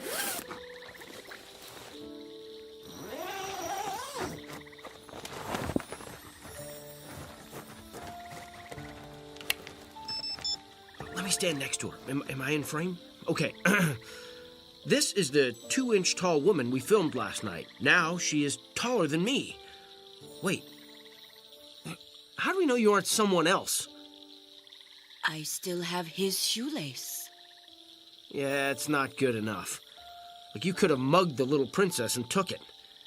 Okay, wait a minute. All right, I've been careful not to mention my brother's name to you. What is it? Your brother's name was Eugene. That's right. God, this is insane. You grew to 6 foot overnight? Are you going to continue to grow? No. Each time I emerge from hibernation, I rehydrate, and I always grow back to the same size I was before I was enchanted. Then what? Then a member of my tribe arrives to equip me for my journey, during which I pay respects to all my ancestors. Look! Charlie! Charlie! Oh, Charlie! Now what? What is that? I think it's one of those airboat things. Yeah, well, it's heading right toward us. Hello, princess! Film this. He's wearing a Hawaiian shirt. Film it. Looks like it just came from a Jimmy Buffett concert. Welcome. Are you a visitor from the past? No. I'm Charlie.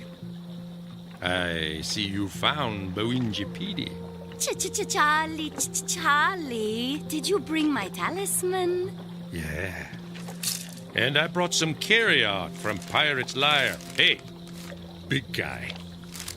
Charlene is sweet on you. I know. She gave me a map. She also gave you a lobster sandwich and some calamari. Me, she charges. You get it free, big guy. Here. Who are you, and why are you here? I told you, my name is Charlie. There's not much work for Indians, so I make deliveries for Pirates Liar because I know the glades. Yeah, I gotta go. Charlene keep me on a short rope. Hey, wait, come back! What is going on here?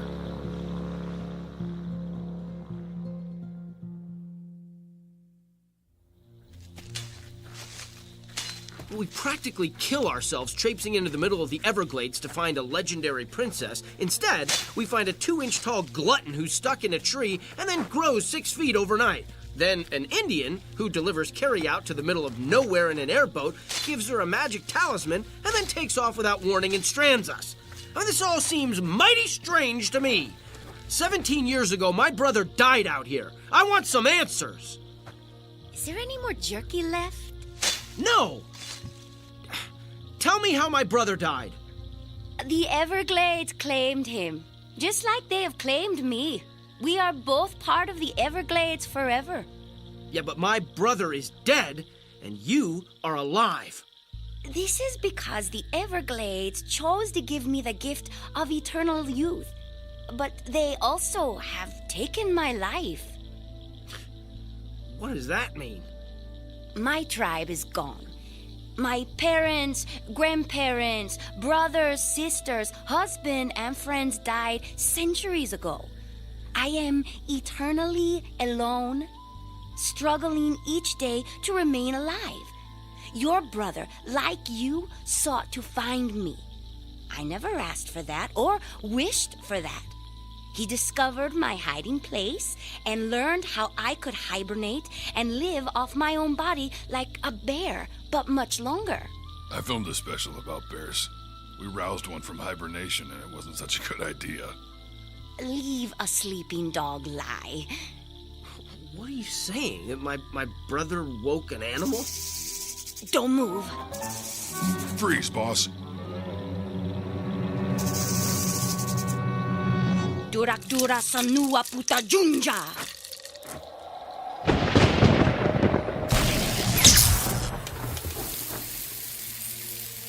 Whoa. That's something National Geographic won't believe. I got some great shots of that action. What was it? A snake? Look behind you. Ah! Oh. That thing is 4 feet long. How did you kill it? My magic talisman. It keeps me safe. Well, you didn't have one when we found you. Just before I hibernate, my body absorbs the chemicals from the talisman to keep me alive.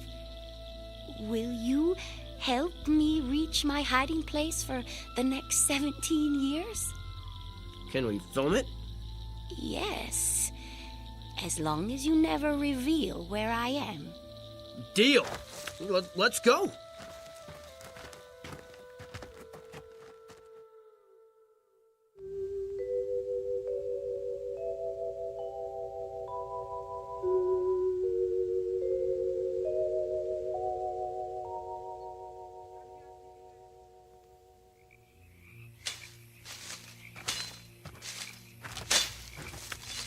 We are almost there. But it is too dangerous to travel at night. We should camp here. All right. I'll pitch the tent. You two find firewood. And be careful. She's got the talisman. We'll be fine. You be careful.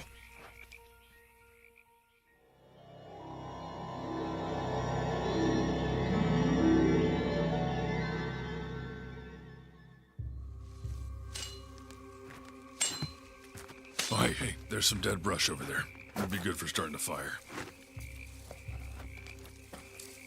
What did you think when you first saw us? You reminded me of my husband. A tall, strong warrior. You didn't think I looked like a pack mule? No. I found you attractive. What was your husband like? His hair was like silk, but black as a crow. His body was supple, and he moved like a jaguar. His eyes were soft and warm, and when I looked into them, I found him irresistible. Wow. I wish I had eyes like that. Look into my eyes. Huh? I see.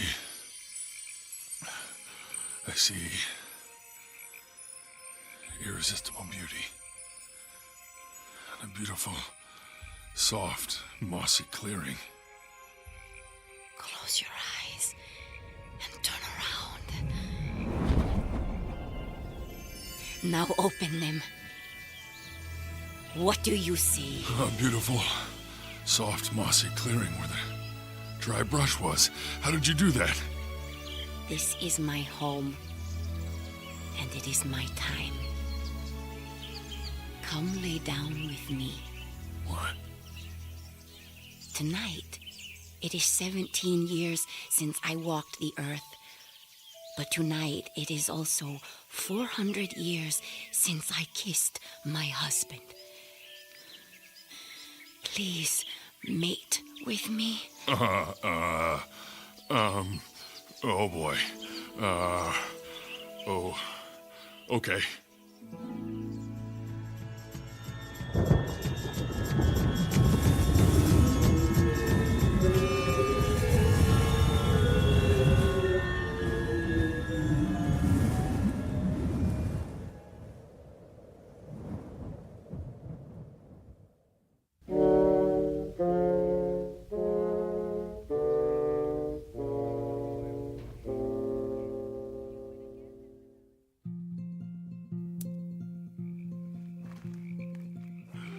Unbelievable.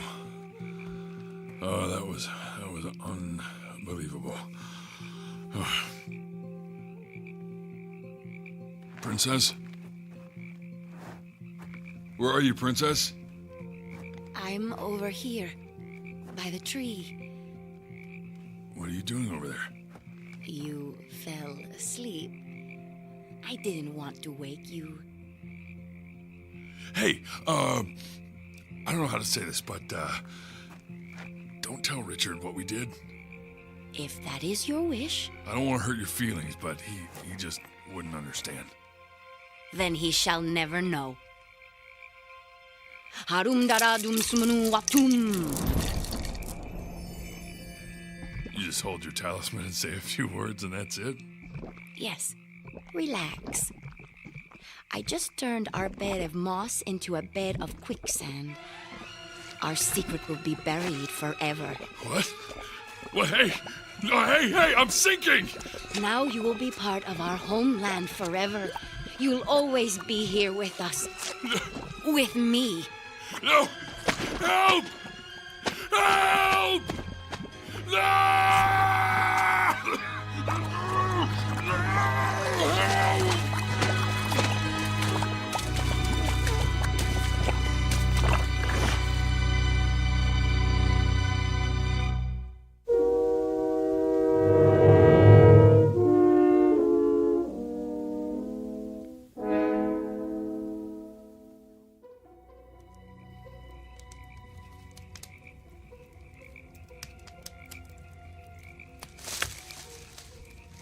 Who's there?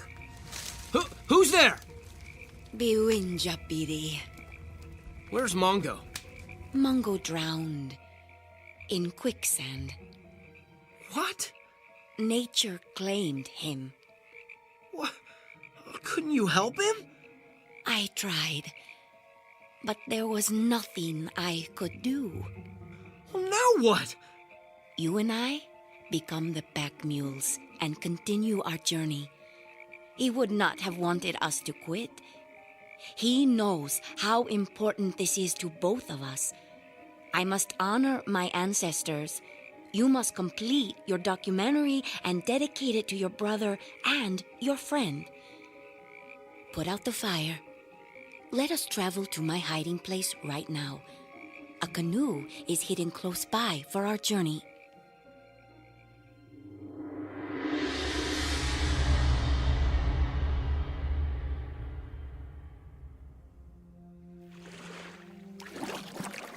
Leave everything in the canoe.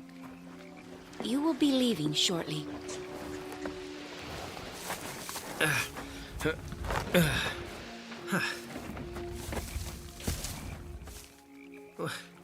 You don't want to keep anything here with you? You have given me everything I need. Ah! What's wrong? My shoulders are cramping. You must have paddled too much. Turn around. Let me massage your shoulders.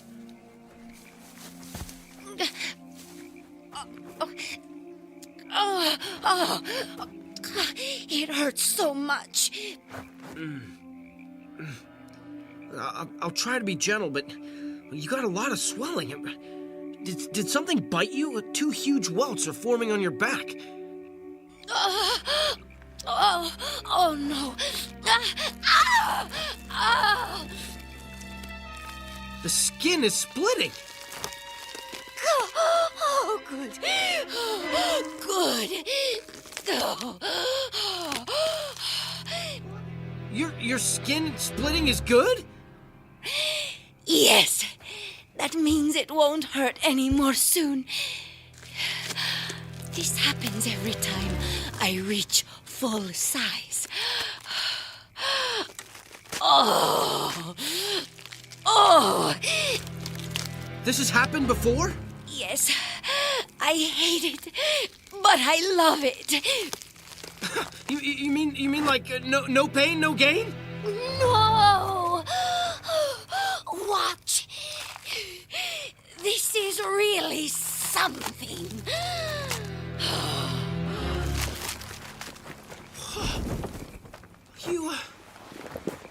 You grew wings. Yes. Yes. Aren't they beautiful? Yes, absolutely. It's one of the most amazing things I've ever seen. I'm so glad we had moonlight so you could see everything. In moments, I must ascend to there. See? The crook of that ancient cypress? Yes. 17 years is a long time. What will you dream of? Meeting someone as kind and caring as you or your brother when I awake 17 years from now. Without your help, I would never have survived. Quickly, set up the camera. The moonlight is perfect. Set the camera up so the moonlight will shine on me as I ascend to the top of the tree. Imagine how beautiful it will be with the moonbeam sparkling on my gossamer wings. Yeah, it would be an incredible thing to see. We must hurry. But before I go, I must do one last thing. What? I must have a final meal. Something that will last me 17 long years. Princess, I just had a terrible thought. My blood kind of turned cold. Why? You're not gonna eat me, are you? Eat you?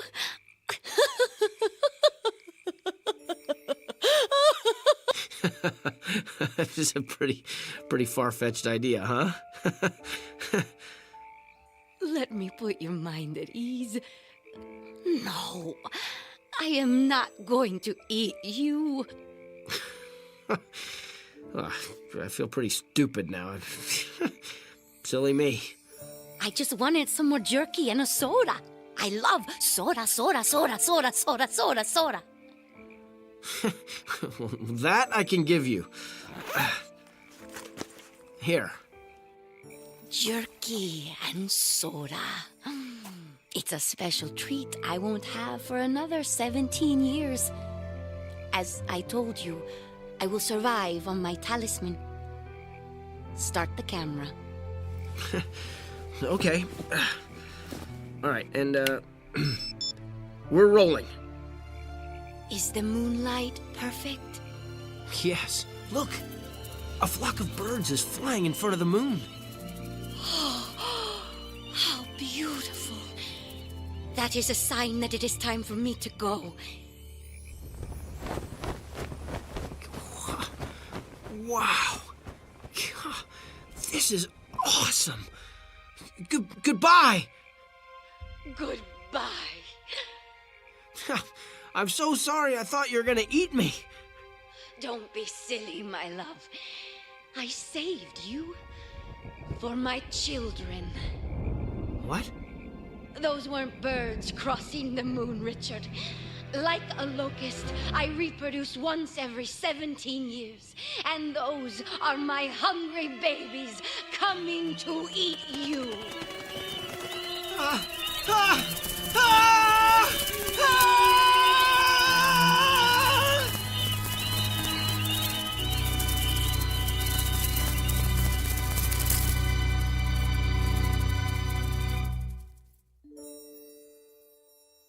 When tourists visit the Everglades, they see signs that read, "Don't feed the animals," and they laugh as they recall disasters they have witnessed in the movies.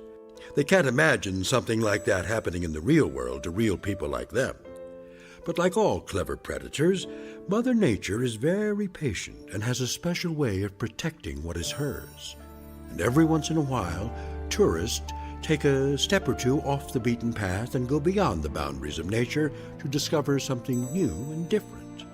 So if you do visit the Everglades and see a sign that says, "Don't feed the animals," heed its warning, because Mother Nature always encourages her pets to bite the hand that feeds them. In the Twilight Zone.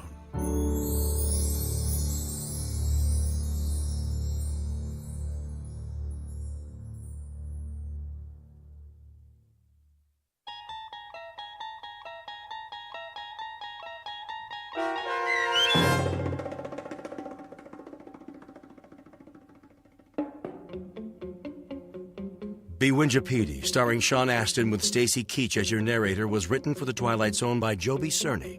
Heard in the cast were Christopher Sullivan, Elizabeth Lido, Tehran Patton, Oksana Fedonishin, and Roger Mueller.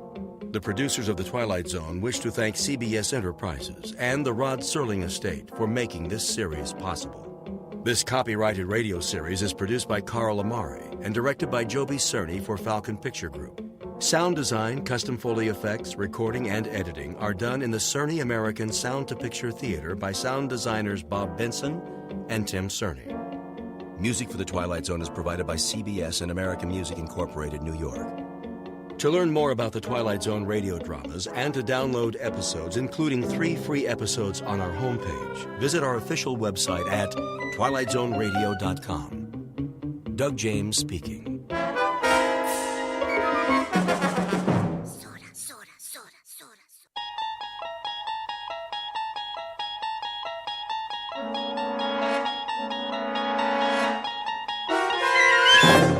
You're traveling through another dimension.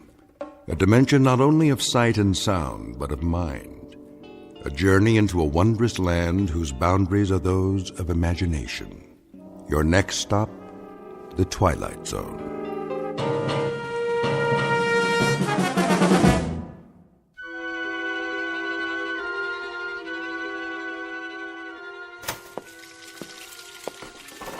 John, dear. John, your breakfast is ready. John? Didn't you hear me? I said... John? I heard you, Martin. You've worked hard, seen the good times and the hard times. What are you doing? Tying my shoes. Are you all right? Oh, yes, of course. Perhaps we should stay home. Give me a moment. And now with the kids grown up, you're ready to retire and enjoy the good life. Shouldn't you make the most of your golden years? If you'd rather go another day. No. I'm sure they'll let us change the appointment. After waiting so long, I won't hear of it, Martha. A whole world out there, yours for the taking. A world of travel, adventure, all the things you've wanted to do. And now you have the time to do them together. Very well, then. I've made your breakfast. I'll be right there. So don't waste another minute. Call the New Life Corporation today for your illustrated brochure.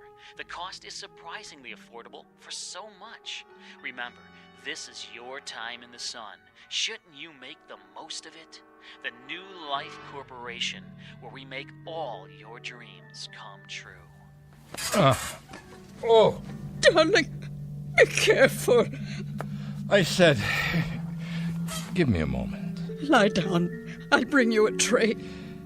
Martha, if you don't mind, I think I'll skip breakfast this morning. Is it the pain again? It's only angina. Nothing to worry about. But I do worry. Let me call the doctor, please. Nonsense. He's done all he can. There's no point. Oh, John. John, what are we going to do? You know as well as I, we must go. There's simply no more time. If you're sure. Of course I'm sure. Oh, John. There. It'll be all right. You'll see. And now back to our program on the Vacation Channel, Adventure for Two in Paradise.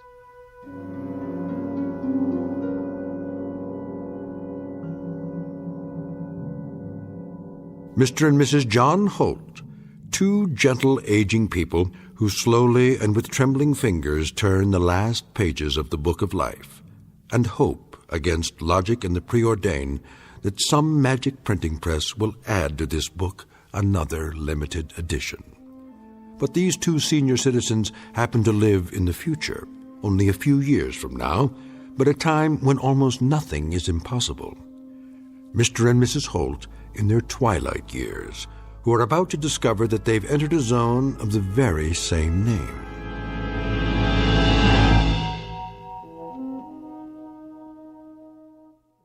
And now, The Twilight Zone and our story, The Trade-Ins, starring H.M. Wynant and Peggy Weber, with Stacy Keach as your narrator.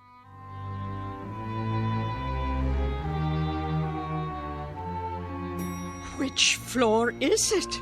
Be patient, Martha. We'll soon be there. Morning, folks. Good morning. I wonder. Martha? Yes? Can I help you? No, thank you. The New Life Corporation? That's right. 67th floor. Straight ahead when you get off the elevator. You can't miss it. Thank you, young man. That's very kind. No problem. Well, this is my stop. Take care, folks.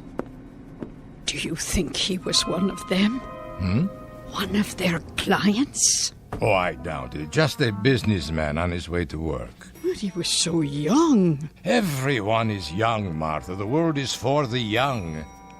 Here's our floor. You look nice, dear. So handsome in your suit.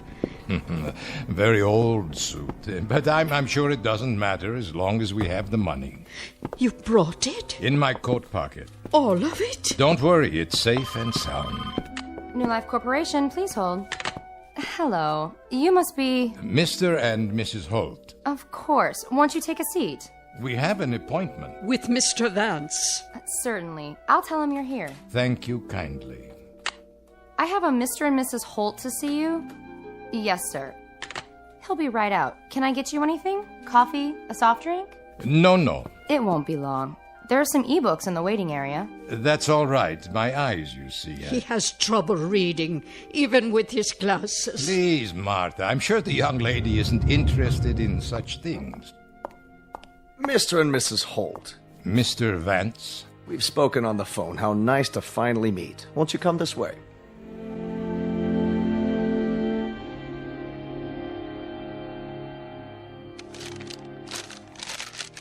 Now then, let me see. You're 79 years old, Mr. Holt? That's correct. And you, Mrs. Holt. Why, this must be a misprint. It says that you're... I'm 74. No. I was 74 last May. I find that hard to believe. I sent all the records, including our medical history, if you need anything else. Everything seems to be in order. You have a history of illness, Mr. Holt. Some. More than your fair share. A great deal of illness, I'd say. From time to time. I'm so sorry to hear that. And are you in pain now, Mr. Holt? Some. He's in great pain. It's fairly constant now. It doesn't seem to let up. I see. Which is one of the reasons that the New Life Corporation exists. But surely you can't remove pain. Only a doctor, or perhaps God, could do that. Not remove, alleviate, banish. We make it a thing of the past. After a while, our clients forget even the memory of pain. I wouldn't want any more drugs. No, we don't deal in pharmaceuticals. That's the province of the medical profession. What we deal in is youth, Mr. and Mrs. Holt. We deal in a resurrected life. Our stock in trade is simply, well, some call it rebirth. An apt word, and believe me, it's no exaggeration. Could you tell us what's involved? Easily. The process is quick, merely a matter of hours, and guaranteed painless. Guaranteed? But how? Precisely. We supply synthetic bodies. Bodies that are perfect in concept, composition, construction. Physiologically and psychologically, you'll find that you're just as you are now in every way, except in a different body. A younger body, in the prime of health, both materially and emotionally close to perfection. These bodies that you speak of... We construct them ourselves on the premises using only the finest components: plastic, flesh, bone, steel. Did you say flesh? For some of the interstitial connections, we grow specialized cells for that purpose. They're permanently nourished to remain self-repairing and self-regenerating, supported by completely inert, non-corrosive materials. The wiring and circuitry are designed to duplicate the human neurological system, and the joints, such as the hip bones and knees, are almost totally invulnerable to disease or damage. So you see... How long do they... The lifespan of our units is roughly 112 years. 100? You've been married for how long? 50 years. We had our golden anniversary just 2 months ago. That's sort of the reason we finally decided to come here. Isn't it, John? A rich life. A happy life. A full one, I'm sure. I can see it in your eyes. And quite naturally, you don't want this relationship to end. Oh, it can't end. Martha is all that I've got. All I care about. Of course. Well, why don't I show you some pictures of the models we have available? No pictures. Well, they're very lifelike, all three-dimensional photography. My eyes, they aren't very good. In that case, why don't we go directly to the display cases, so you can view the finished product? May we? As long as you don't mind a brief walk. Not at all. If you'll please follow me then. The showroom is just here in the hall behind my office. Oh, it's so beautiful. Would you like to take my arm, Mrs. Holt?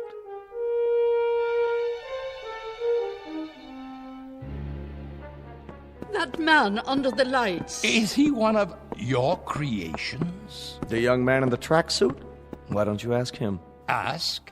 But if he's only a mechanical device... Actually, he's programmed to answer with the aid of a voice chip. A temporary addition to make the display more lifelike. But as of now, he's still just a receptacle, a shell, waiting to be filled. There's no consciousness as such. He has a variety of preset responses, though. Go ahead. Ask a question. You there, young man. What are you doing? I'm training for the Olympic triathlon. Wait till you see how fast I can run. My shoes are manufactured by Mercury Plastics. I come complete with a brand new pair and a gift package of home workout equipment, all courtesy of the New Life Corporation. Oh, my word. He looks so strong. But I wouldn't need such muscles. I was never very athletic. A valid point. If physical achievement isn't important, then you might want to consider another model. Oh, who is the young lady? This is our Queen of the Harvest Moon Ball. I see. She's very beautiful. Hello. I was the homecoming queen at my school, and now I'm a champion ballroom dancer. Do you like my evening gown? You're quite lovely, miss. I come with a fabulous selection of gowns, all custom designed. My shoes are part of the package, too, thanks to the New Life Corporation. Well, you are the prettiest girl I've ever seen. I could never wear such a dress. Of course you could. You did. Do you remember the dance where we first met? Oh, I was never so slim. But you were. Now you're being silly. Please, let's move on. I think you'll like the next display. What's that? Look, John. There are two young people. Our beachcombers. His physique would be ideal for a man approximately 22 years of age. See the proportions and the musculature. Nothing too extreme. She has such a small swimsuit. The female component. Note how they complement each other. This particular model would be roughly 21 years old, 3 inches shorter than the male, of equivalent health and potential, capable of walking for miles along a beach. We've given them both a foot structure with the perfect arch and legs that are polymer reinforced. Look at the ankles. And the hands. My hands were never like that. Yes, they were, Martha. Don't you remember? We like to see these two go as a package, and you needn't worry that there'd be others like them. Each model is designed with distinctive features. None are exactly alike. How would... Yes? I'm not clear on the procedure. What would happen? I mean exactly. Very simple. We put you to sleep, and then we transfer all your memories, personality, and so forth into these replicas. You'll awaken in your new bodies and live a lifespan and a quality of life never dreamed of before, with health, contentment, and purpose. And there's no pain? None. Are you sure? Are you sure there would be no pain? No pain, Mr. Holt. For the first time in... how long I can only guess, you'd be free of pain. You'd be a young man again, in the prime of life. It's too much to believe. And you, Mrs. Holt, would be at his side. Instead of the end, it would be the beginning. Do you know what that means? What about the memories? Memories?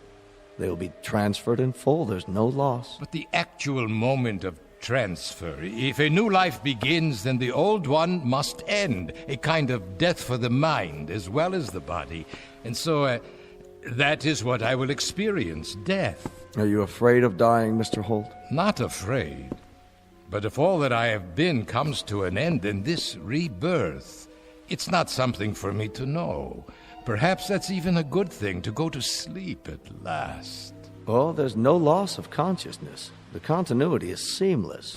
What you'll experience is a sudden, dramatic change for the better. It may take some getting used to, but we have a counseling service available. The process itself is so simple, so uncomplicated, you'd really be quite amazed. Mr. Vance? Mr. Vance, you're wanted in the teleconferencing room. Would you excuse me for a moment? Yes, of course. Please, feel free to walk around, look at the other models. If you have any further questions, I'll be right back. We'll be here.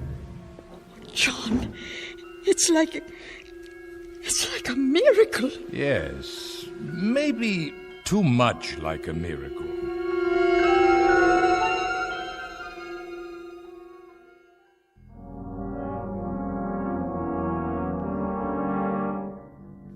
What do you mean, John?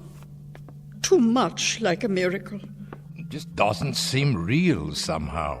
But look, you can see what they've built. Not the technology, the thought of it. To live without pain, just the thought of that and nothing else. To be young again, to have it the way it was, Martha. Oh, yes, think of it. The second chance, the two of us. Yes. We'd have it to do all over again.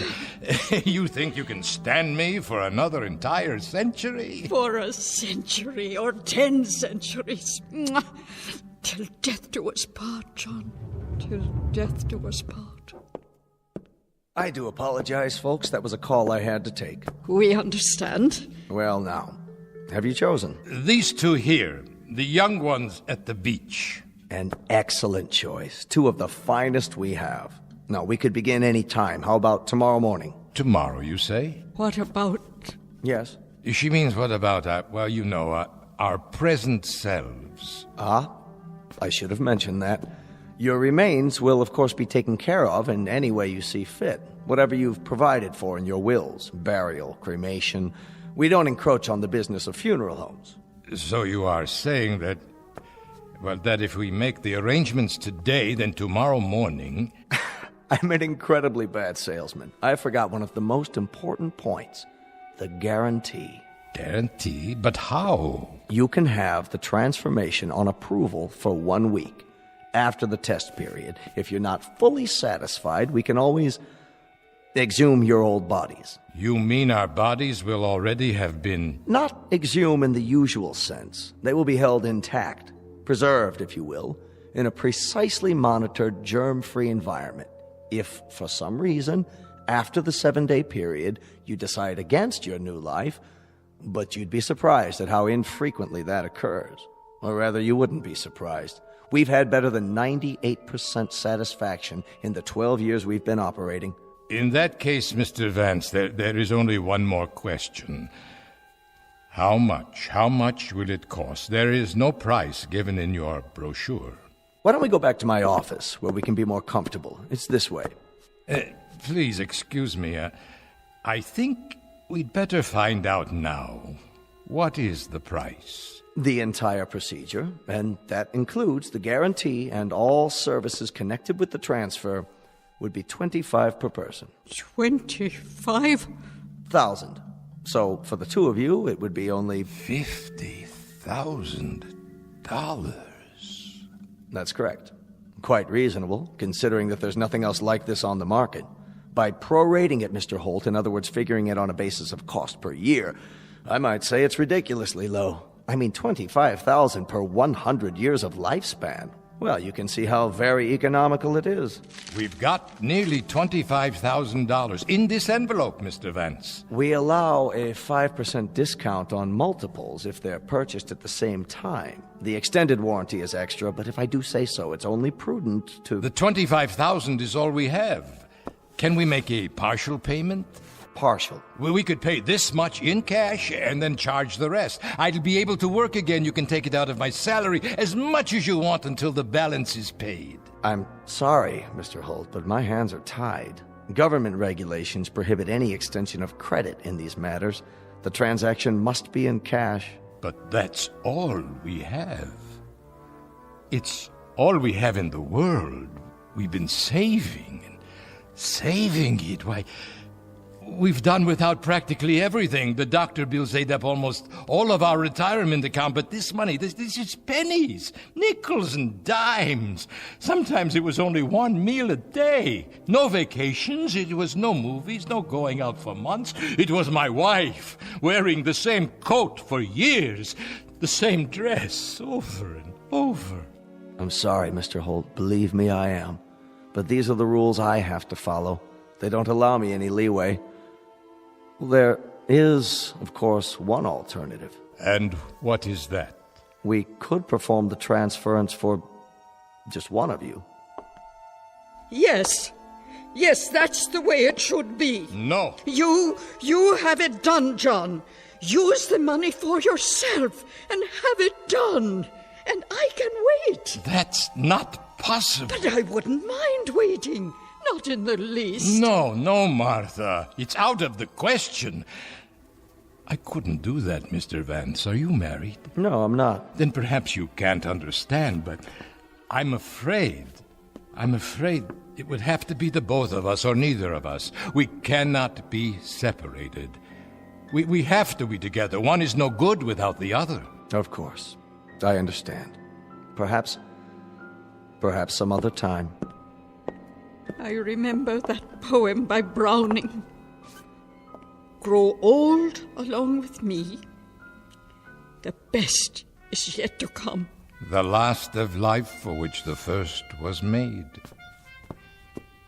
Give me your hand, Martha. I'm all right. Give it to me, so I can kiss it. Don't worry, Martha. I'll find a way.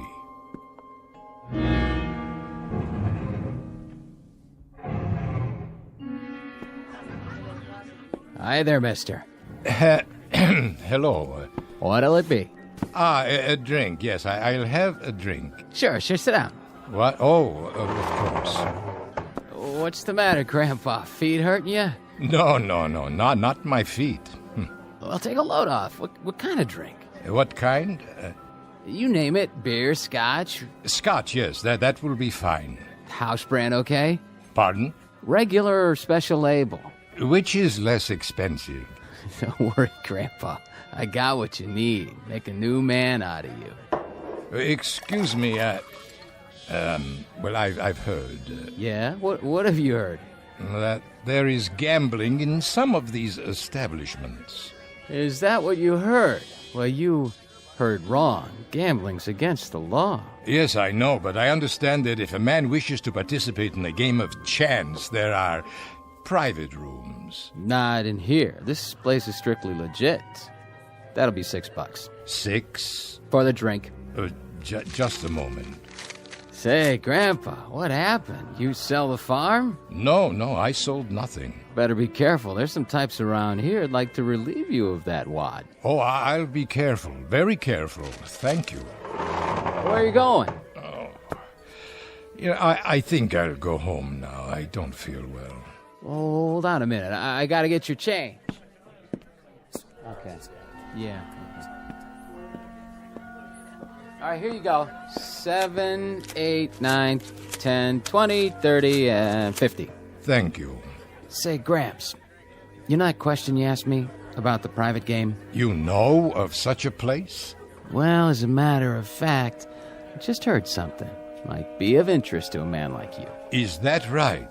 See that door back there, by the phones? Yes. If you was to knock on that door, there's a man named Faraday. Has a few friends over sometimes for a private party. And when are these parties held? Well, it just so happens there's one right now. Maybe he could help you out. As a special favor, tell him Rich said it was okay. Now you say, I suppose that would be all right. If you let him know ahead of time, give him the word and all. Oh, I see. You would like a tip. Will this suffice? $5? Here, I can't see. Please, keep the rest of the change. Well, that's real generous of you, Grandpa. Faraday, big guy, bald head, wears a cashmere coat. I understand. If you want any more drinks, just let me know. I'll keep them coming. Thank you, young man. Hey, Grandpa, you didn't touch your scotch.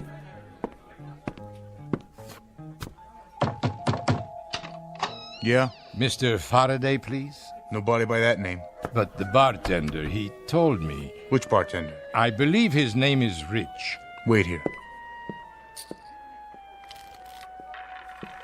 This is the guy. Uh-huh. Are you Mr. Faraday? What do you want, Pop? I'm told that I can gamble here. Gamble, huh? Well, that might be arranged. If you have something to back it up. You got a bankroll? Yes, it's all here. Yeah, it looks like you do. Horse come in? No, sir, I'm not much for gambling.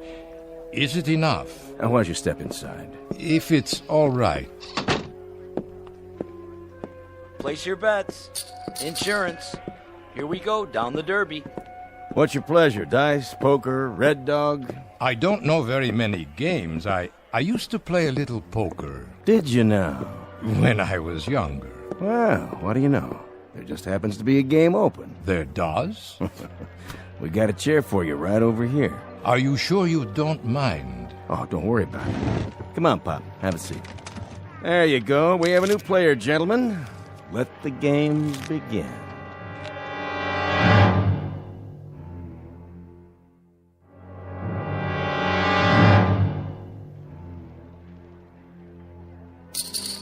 Should I buy some chips? Oh, that's okay, Pop. Money talks. You sitting in, Faraday? Don't mind if I do. Oh, unless the new player has an objection. Why, no. It's your establishment, is it not? I should introduce you around. This is Mickey. Hi there. And Steve-O. Hi there. And the Count. How do you do? You are royalty, sir? Nah, They just call me that because... Because he's the best card counter ever came in here. That's why we barred him from the blackjack table. But I let him stick around. He just loves cards. Yeah. Whose deal? All yours, Count. Shuffle them up real good now so Pop here has a square chance. You got it. Shouldn't we ante first? Listen to the man. Hey, we got a real poker player here. Yeah, sure looks like it. You comfortable, old man? Why, yes, perfectly. Because if you aren't, I can get you a pillow. For your back or whatever. Lay off, Stevie. He said he's okay. I just thought... Hey, cut the chatter and play cards, all right? The game is 5-card draw. Jacks are better. Progressive. Jacks or better. So that means I have to have at least 2 jacks or... You've played this game before, haven't you, Pop? It's been many years. Oh, wait. If you got any doubts, I mean, maybe you shouldn't do this. Perhaps you're right, Mr. Faraday. You sure you want to be here? I just happen to need the money. Need it bad, huh? Very bad. Hey, we playing poker here or what? Hold it, I said. Don't anybody pick up your cards. Look, you know, Pop, there's 2 sides to every street. Yes? I mean, you can triple what you got in 10 minutes.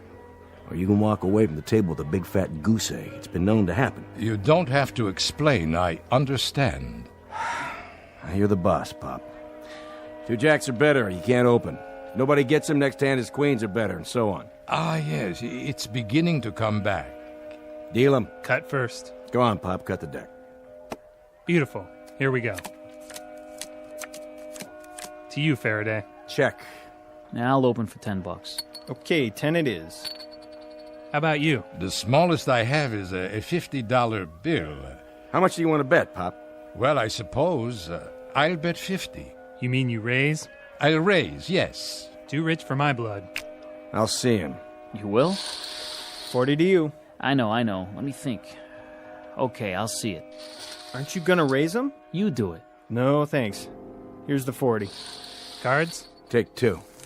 Mickey. 1 card. Make it a good one. 2 for me. It's up to you, fella. I have a question. Yeah, Pop? Is it required that I take any cards? Well, no. But if you think you can improve your hand... I believe I will play these. Oh, look at this. He's standing pat. Dealer takes 4 cards. $50. 50? You heard the man. I'm out. No way. Me neither. Not with these cards. Your turn. I'll bet 100 more. All yours, fella. Unless you want to see him, Mr. Faraday. Yeah, not this time. That's it, Pop. Do I show my cards now? No, keep them down. Nobody called you, so you win. Just take the pot. I see, Mr. Faraday. Thank you. Thank you all. See, Pop? It's easy. A nice, friendly table. That's what we have here. All right, next deal. Same game.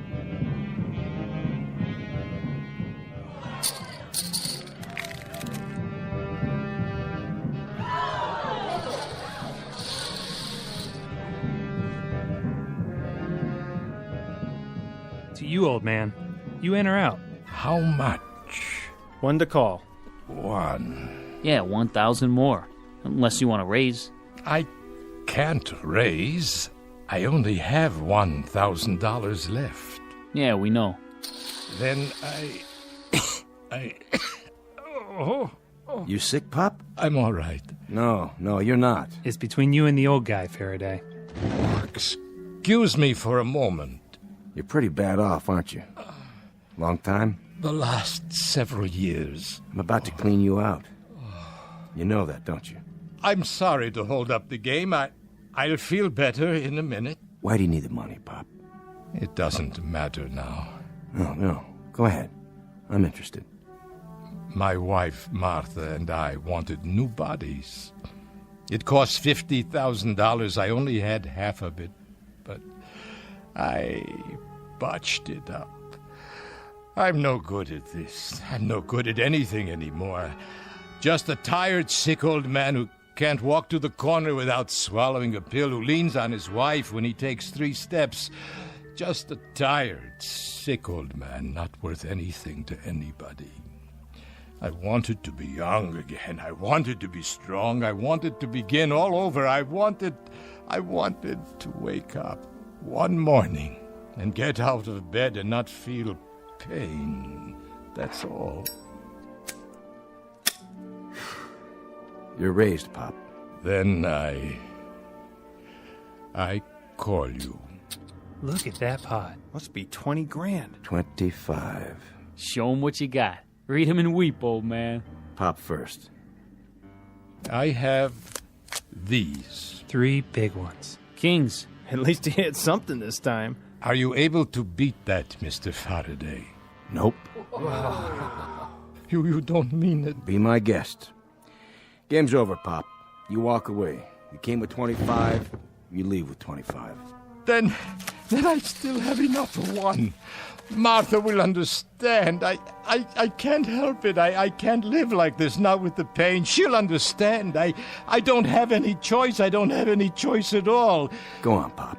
Get out of here. Yes, thank you. Thank you all, gentlemen, very much.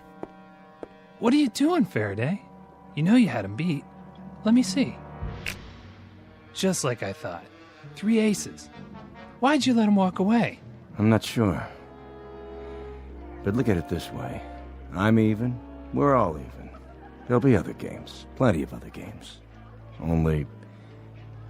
not for him.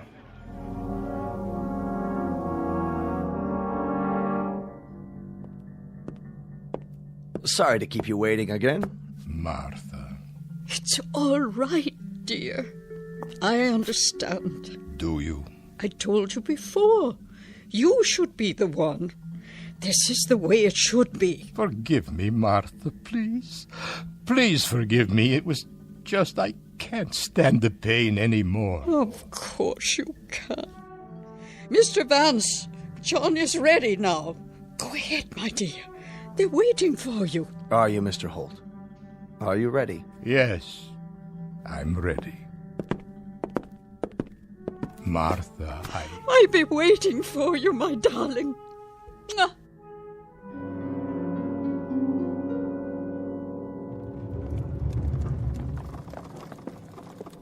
Mr. Vance? Just a few more moments, Mrs. Holt. What is under the sheet? It's my husband, isn't it? Only his old form. Go ahead. Take it on to preservation. Yes, sir. Your husband is fine. He'll be coming right out. Martha! Martha! Look at me! Oh, John! Oh, you look wonderful! Look at me, Martha! I could run a mile, I could do push-ups, handstands, anything, Martha. Look at how young I am. And no pain at all.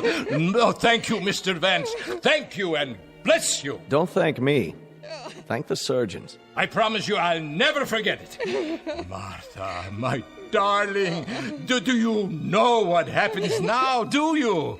You and I, Martha. Now we'll really begin to live. We're going to do everything on God's earth we haven't been able to do. The big things, little things, the wild things, the crazy, illogical things. The things we were too old or too sick or too tired to do. Oh, that'd be wonderful.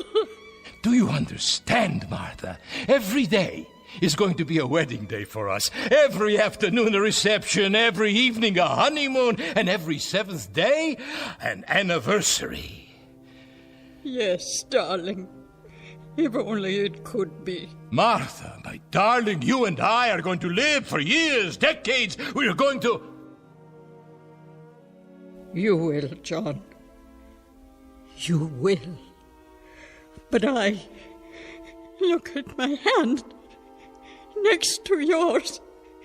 Look at it. It's old, John. So very old. Martha, no. I have some papers for you to sign, Mr. Holt. Would you come with me? No, what have I done? What have I done?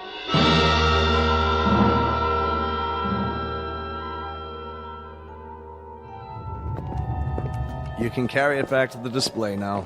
Right, sir. The beach scene? That's correct, just as it was with the other. My husband. He's waiting for you, Mrs. Holt. Where? Through there, in my office. John. Martha, There you are. There is my husband again. My wonderful, wonderful husband. Martha, my dear, I must apologize. Hush. You are my dearest one. Martha, if it must come with occasional pain, then so be it. I wouldn't have it any other way. My love. Remember Browning. Grow old along with me, the best is yet to be, the last of life for which the first was made. Yes. Our times are in his hand, who saith, a whole I plan. Youth shows but half. Trust God. See all. Be not afraid. I'm not afraid. You know, John. Nor am I.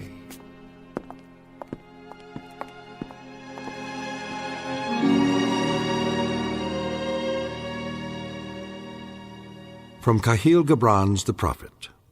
Love gives naught but itself, and takes naught from itself. Love possesses not, nor would it be possessed. For love is sufficient unto love. Not a lesson, just a reminder from all the sentimentalists in the Twilight Zone.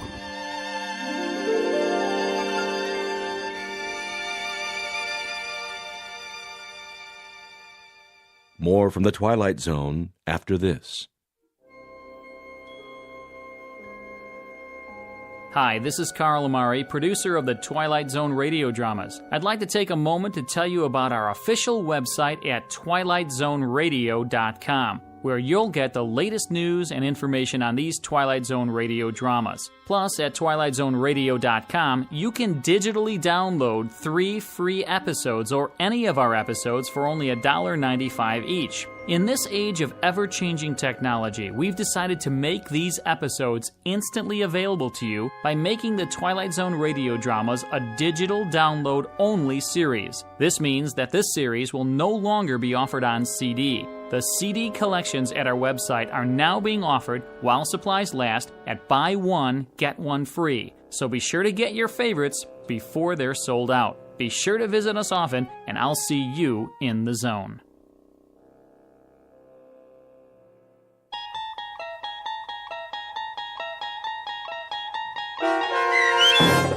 The Trade-In, starring H.M. Wynant and Peggy Weber, with Stacy Keach as your narrator, was adapted for radio by Dennis Etchison and based on a script by Rod Serling.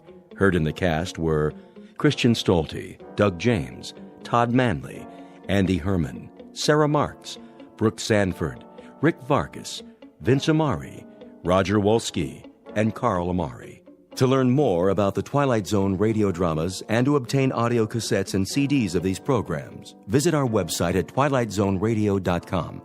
The producers of The Twilight Zone wish to thank CBS Enterprises, Carol Serling, Dennis Etchison, Dick Brescia Associates, Claire Simon Casting, Terry Jennings, XM Satellite Radio, Sirius Satellite Radio, our sponsors, and our radio affiliates for helping make this series possible. This copyrighted radio series is produced and directed by Carl Amari and Roger Wolski for Falcon Picture Group. Doug James speaking.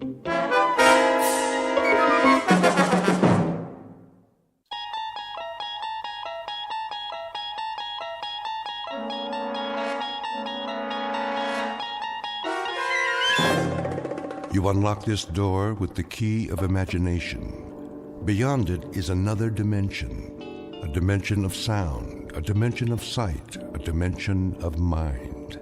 You're moving into a land of both shadow and substance, of things and ideas. You've just crossed over into the Twilight Zone.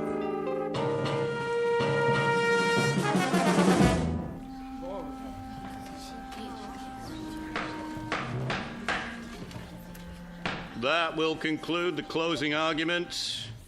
Unless either side has a rebuttal. Defense counsel? Wish I had something more, some new evidence. Don't worry about it, Mr. Christopher. You did all you could. Counsel for the defense? No, Your Honor. The defense rests.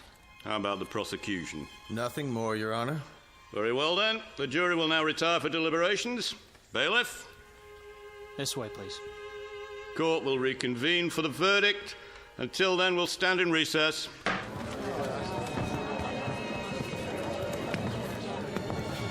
On your feet, Grant. Do you really have to put the cuffs on me? Hands behind your back. I'll stay with you to the verdict's in. It doesn't make any difference. This way. It may take a while. It never does. Mr. Grant? No statements to the press. If I could have one more word. I told you, Mr. Carson. Oh, why not? Give the reader something. I wouldn't recommend it in case we file an appeal. We won't. I guarantee it. End of the hall. I know that. A room with a table and 3 chairs, bars on the window, 2 policemen outside. It never changes. You can wait in here with your client, Counselor. All right. I told you there's no need, really. Go get a cup of coffee. Just drink it fast. What about that interview? It's okay, guard. We'll be right outside. Knock when you're through.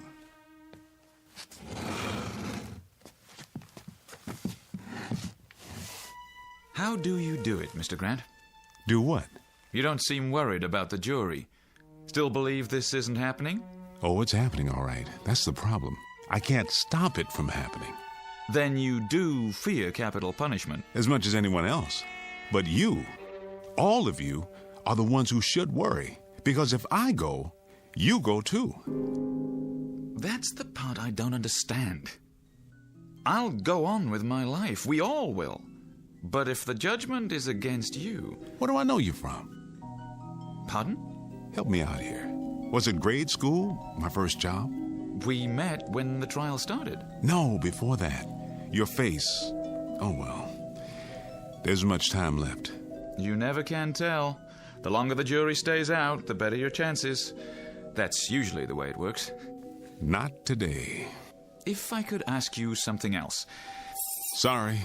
Time's up. Let's go. Yeah, jury's ready. I know. So long, Mr. Carson. See you in my dreams.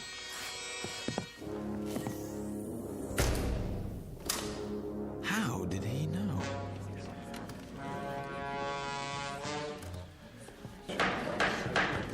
Sit up straight. Here they come. Ladies and gentlemen of the jury, have you reached a verdict?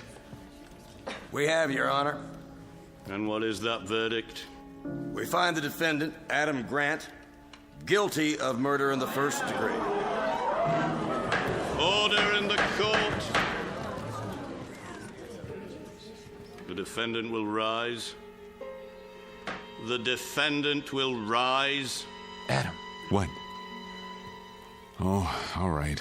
Let's get it over with.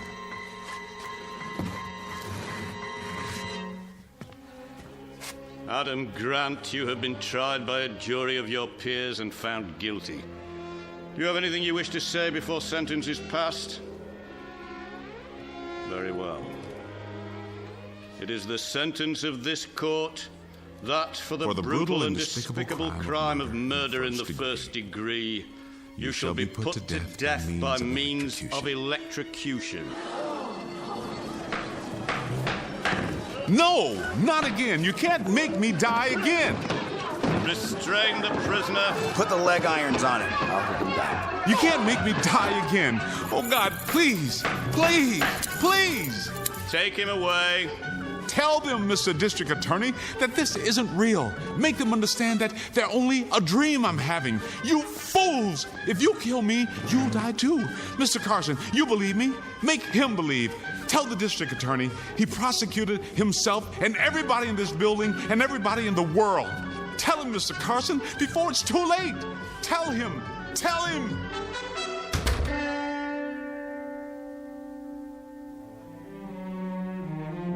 Adam Grant, a nondescript kind of man, found guilty of murder and sentenced to the electric chair. Like every other criminal caught in the wheels of justice, he's scared, right down to the marrow of his bones. But it isn't prison that scares him. The long, silent nights of waiting, the slow walk to the little room, or even death itself. It's something else that holds Adam Grant in the hot, sweaty grip of fear. Something worse than any punishment this world has to offer. Something found only in the Twilight Zone. And now, The Twilight Zone and our story, Shadow Play, starring Ernie Hudson, with Stacy Keach as your narrator.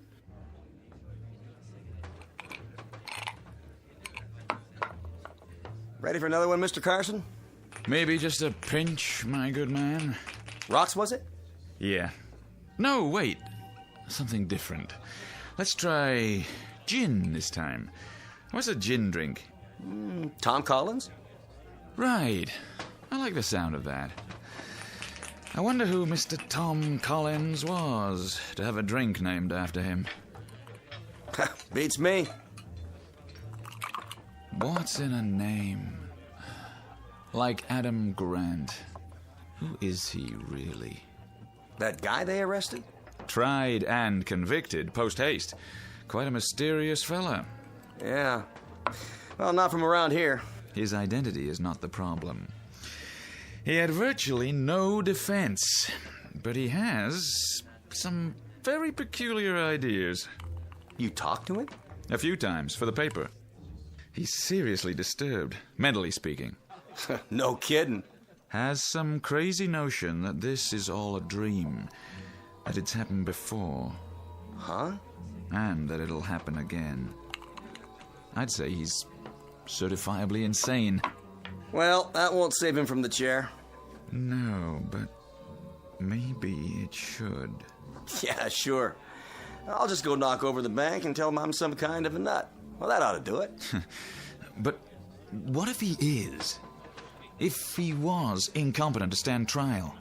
His lawyer should have thought of that. Some kid from the public defender's office. His first case. Well, you pull something like that, you pay the price. You know what I mean? Hey, how's the Tom Collins? Out of this world, if I do say so. You should meet his friend, Johnny Walker. An excellent idea. Top draw. He really got to you, didn't he?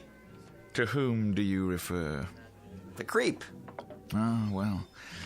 I am but a lowly newspaper man. It's all quite beyond my control, I suppose. Hey, take my advice. Forget it. Hey, ever meet my other friend? What's his name? Well, they call him Jack Daniels.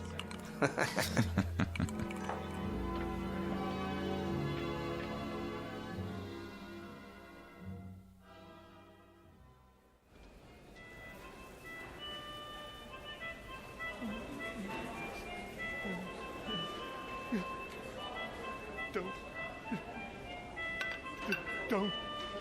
37. 38. 39.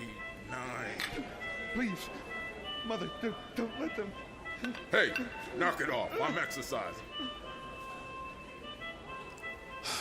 Coley, lay off that thing, will you? Yeah, people are trying to sleep. Sorry, fellas. I didn't know I was bothering anybody. That's better. It's all right, Coley. It's my fault. I got you out of a bad movie I saw once about death row, just like everything else in this corny dream. Grant, let me give you some advice. What's that, Jiggs? Stop thinking about it. Don't! Why do they want to hurt me? You think about it, you crack up, like Phillips there. Listen to him. Mother, they're gonna fry me. I never did anything. Phillips! Shut your face! See there? A month ago he was a human being. Now what is he? An animal. Why? Because he couldn't stop thinking about it. I know. It's just different with me. Different how? I can't stop. That's all I can do. Think. You mean you're looking forward to it? You want to die? No. Well, then it ain't different with you. Don't kid yourself. Sometimes I wonder, too, what it's going to be like. But that's a bad way of thinking. Don't lead nowhere. I'll tell you what it's like. Yeah? Yeah. They come for you a few minutes early. That's so they can cut your trouser legs. They even shave your head, at least part way. Then they open your cell. You walk out and down the cell block to a hall. Past 2 great doors at the end. 78 steps exactly to the final door, painted green. It's got a little glass pane with chicken wire, but you can't see anything on the other side. There's a guard who opens the door for you. And you go into a room. It's tan. It's all tan. There's nothing in it except the chair. It's made out of wood, and it's big, so it feels like a chair you used to sit in when you were a kid. Hard and solid and not very comfortable. Cut it out. They strap your arm and legs with big buckles, and then they attach the electrodes. It's funny. They always feel cold to the touch at first. Man, you talk like you've been through it already. Then they drop the mask over your head. It's musty. It smells like an old sofa. And then you wait. Every muscle tense, straining. Any second, then you can almost hear it through the wall. They pull the switch. There. 2 beautiful, beautiful steaks. Almost done.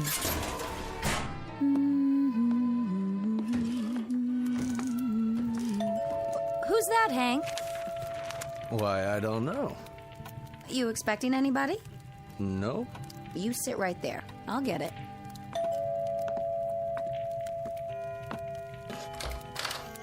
Paul! Madam, I am a poor lost traveler seeking food and lodging for the night. I don't believe it. You're loaded.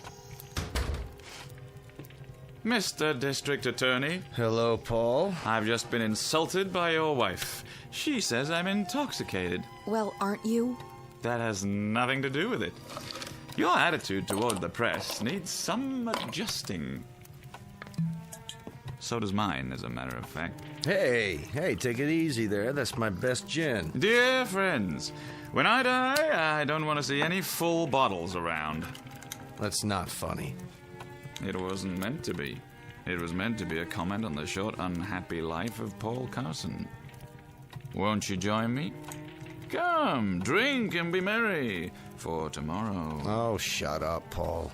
I knew it. I knew it the minute you walked in. We're not nervous enough? Oh, no. We have to listen to the great city editor with his news behind the news.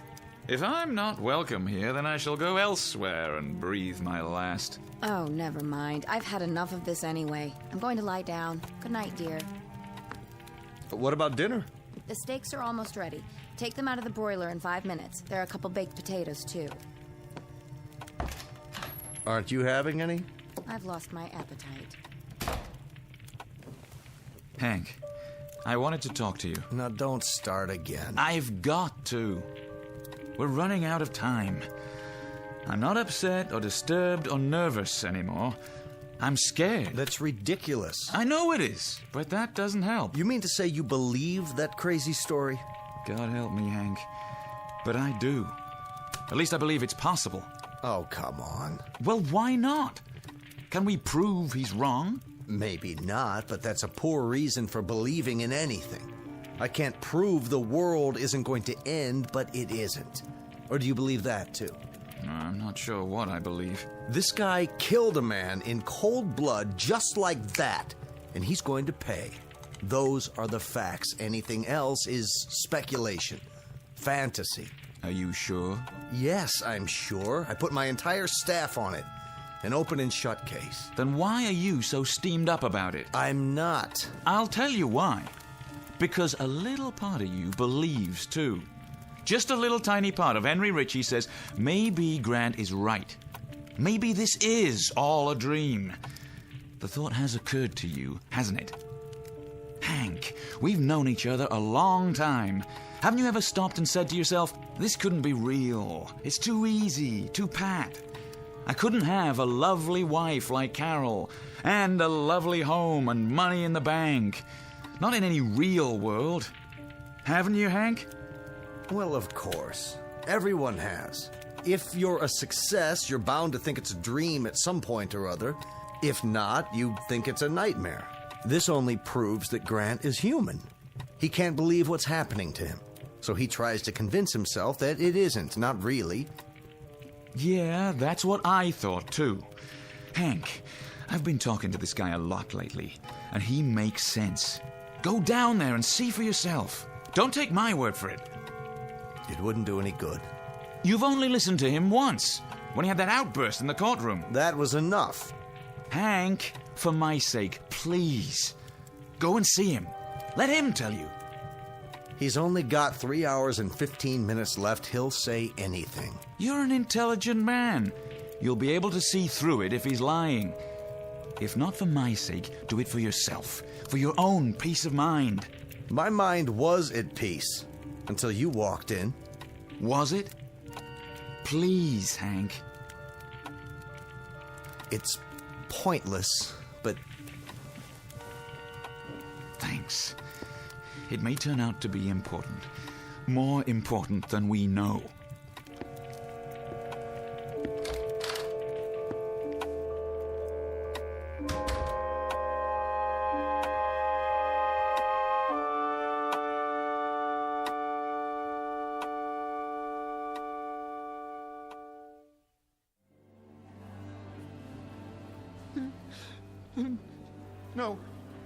No, Mother, don't let them strap me in.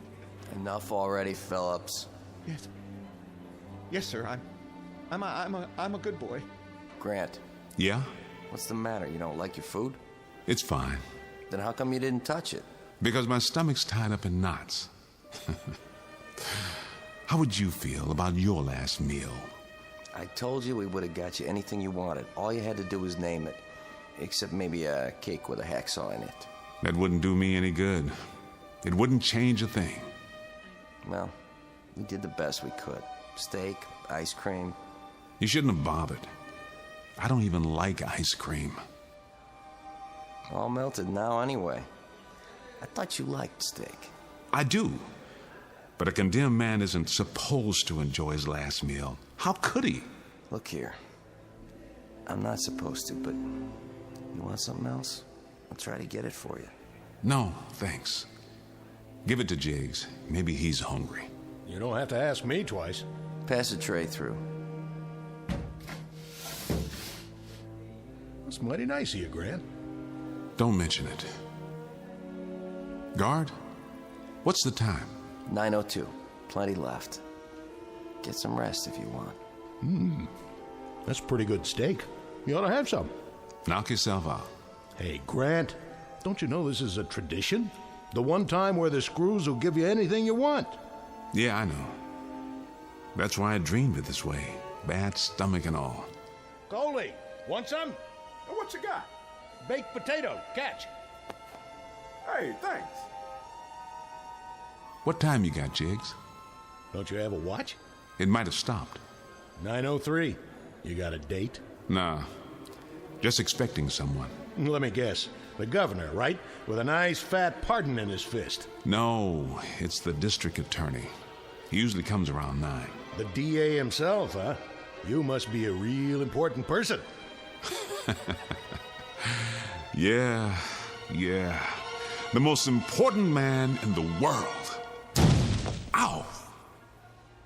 You gotta have some sense of humor, pal. You could have broke your hand that way. Now it has stopped. Wait a minute. There's something else that isn't right. I'll have to remember next time. How's that? Prisoners about to be executed aren't allowed to wear watches because of the glass and metal. You don't say. You ought to tell that to the warden. She'll be real interested in your opinion. I don't know who the warden is this time. It might have changed.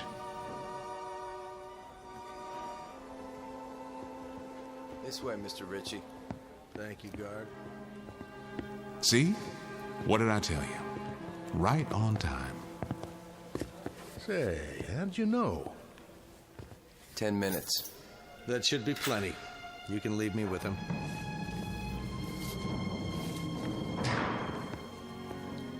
Be back when you're ready. Hello, Grant. Hello, Mr. Ritchie. You don't seem surprised to see me. I'm not. You won't drop the act, will you? I don't have to act.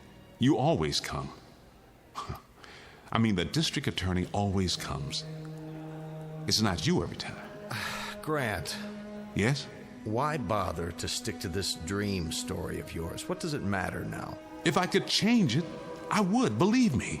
Only I don't know how. It can't possibly do you any good at this point. You realize that. I should. After all this time, every night I explain, and every night it's the same. Explain it again. Well, it's very simple. When I die, you die. And everybody in this world dies. Because this world does not exist. It's a dream of mine, a nightmare. Can't you understand that? No, Grant, I can't understand that, and not because it's a new idea.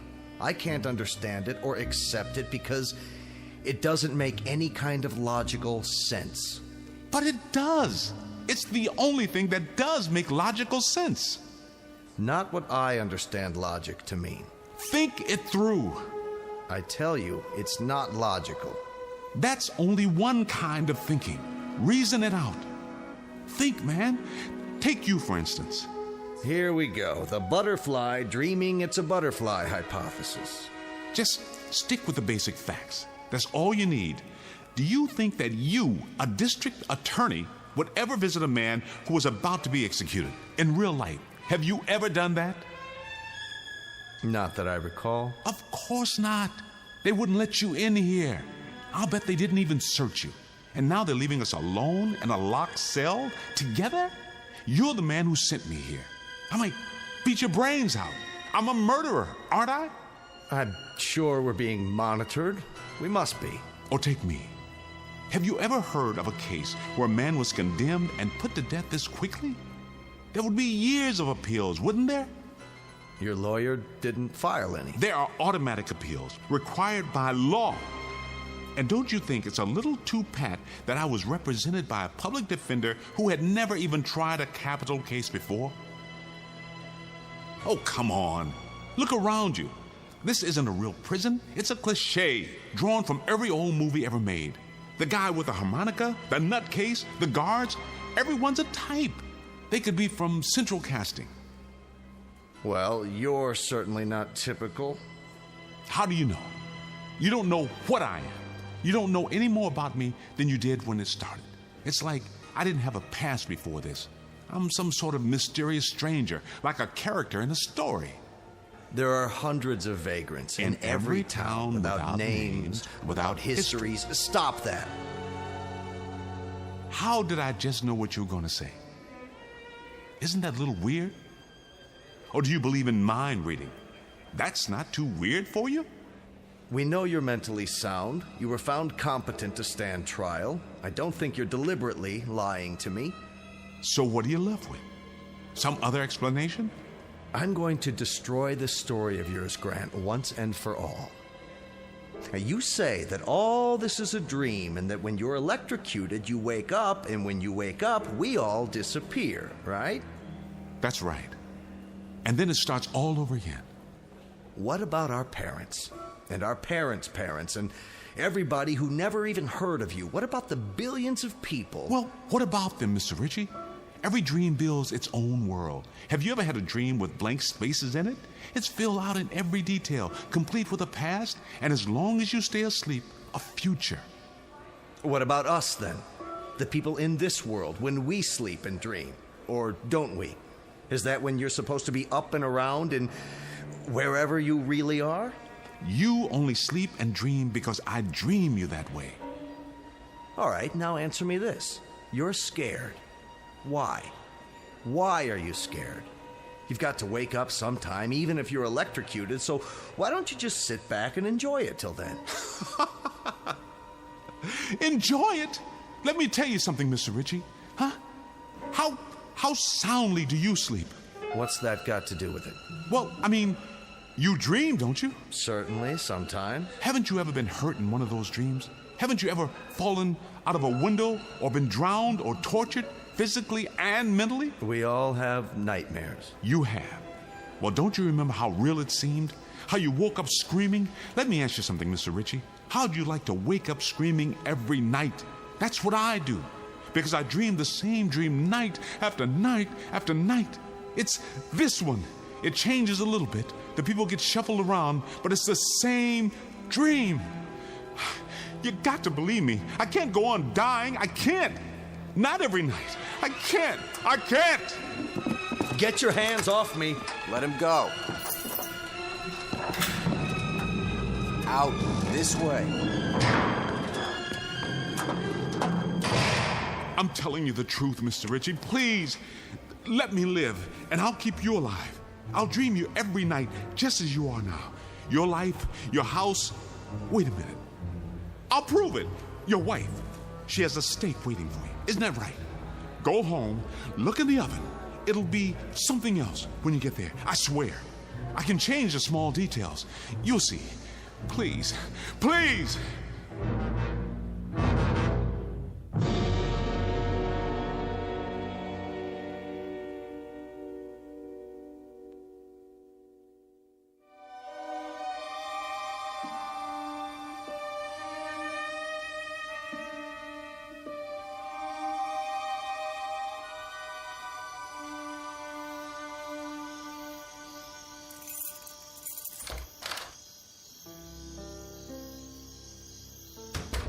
Carol, are you up?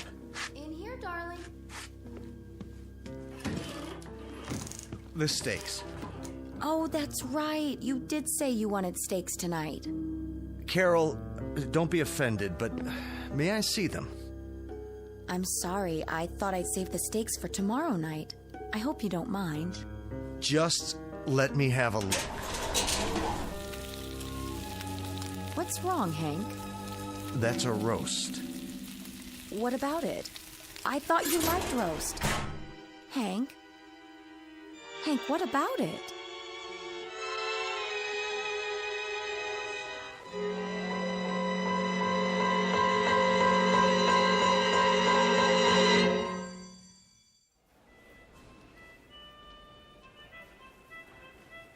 Grant. Grant! Yes? Did I wake you up? No. You didn't wake me. What's so funny? Nothing. Nothing's funny at all. Well, thanks for giving your meal away. There was nothing, really.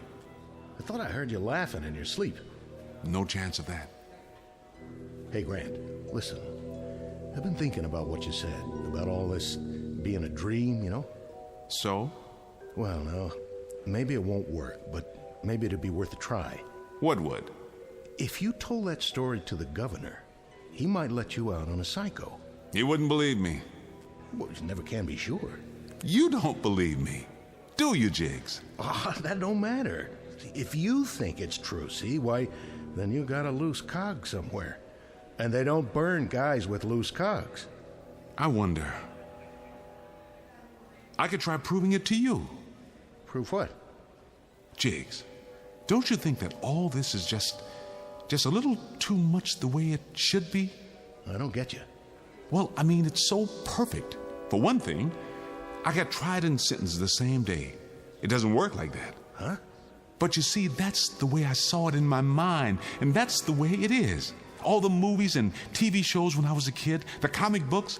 Take this place. You, for instance. Hey, now. And Coley. And Phillips and his mother.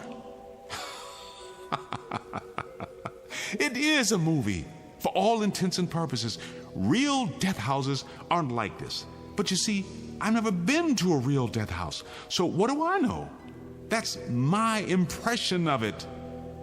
And in my mind, people do get last-minute reprieves. Stays of execution, new trials. It's not out of the question. But I played my last card. There's nobody left for me to tell my story to. Except you. No, Jiggs. It won't work. I can't change the basic scenario. I wish to heaven I could. Man, you're really flipped. Now I don't know what you're talking about.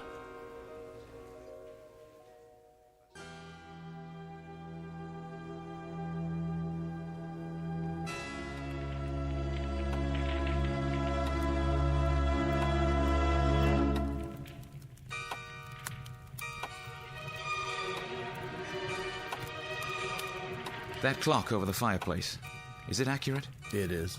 Then it is 11:45. It'll be over soon. Well, the Brothers Grimm, as I live in... What are you doing up? It's almost midnight. I'm not up. I'm down, like you and your funny friend here. Sorry if we woke you, Carol. I'll be leaving soon. Have they... Not yet. 15 more minutes. That's another thing. What is? Think about it, Hank. I'm tired of thinking. Why does it always happen at midnight? Did you ever wonder about that? Because that's when they schedule executions. Yeah, but why? You tell me. Excuse me, boys. I don't suppose anyone would like some coffee? Not now, dear. Hank, according to Grant, he doesn't know anything about these matters except what he sees in the movies. So he told me. And in the movies, it always happens at midnight. That's because movies are technically accurate. Are they? About things like that, at least. Yeah, I always thought so. But that's a strange belief, too, when you come to think of it. Then don't come to think of it. But I've got to think about something, or I'll sit here for the next few minutes with my insides all twisted up. Don't let me interrupt this scintillating conversation. Let me know how it all comes out. See you in the morning. I hope so, Hank. I sincerely hope so.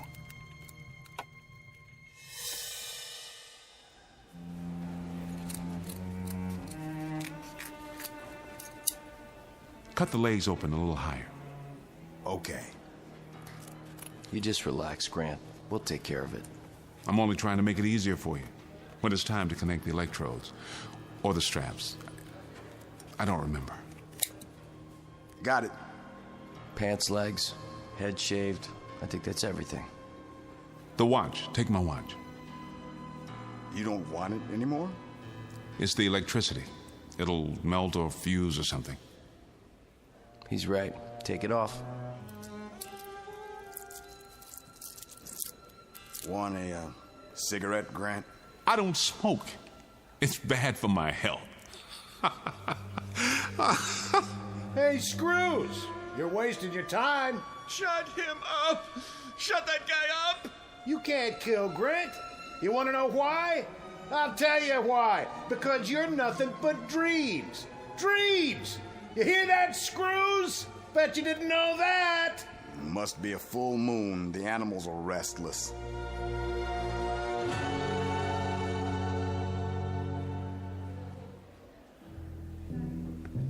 Oh, hello, Father. May I have a moment? Sure thing. Come on, Miller. How are you, my son? Oh, I can't complain. This haircut they gave me, though, gonna take a while to grow out. Is there anything you wish to talk about in the remaining minutes? No. Then let us pray. There's no need. There is always a need for prayer, my son. What will it do for me? Open your heart. God won't forsake you. Only in the real world, Father. Not in a nightmare. You no longer feel a part of this world? I not only feel it, I know it. You're ready for salvation any time up to your last breath. Well, you can save your breath. I've heard it all before.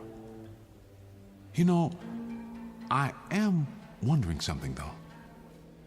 Of course you are. I wonder where I've seen you before. Where did I get your face? It's familiar every time. It's about to come to me. We've never met. Oh, yes. Yes, we have. Father Beeman, of course, Father Beeman from over at Spring Hill. No wonder I didn't recognize you. That's because you died when I was 10 years old. You were very popular. Everybody came to your funeral. Oh, my name is Beeman, but, Yes, yes. And then a young priest came and took your place. That was Carson.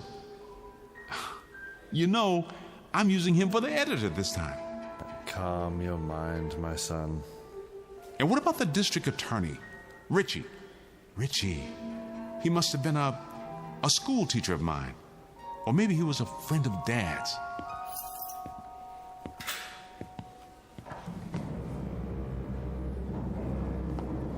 Time, Father. Thank you, Warden. In the name of the Father, and the Son, and the Holy Ghost. Ready, Mr. Grant. Are you? Are all of you? Let's go. Hey, Grant! They can't do this to you! You're home in bed asleep, remember? Grant! Grant! Time to wake up, boy! Wake up! Wake up!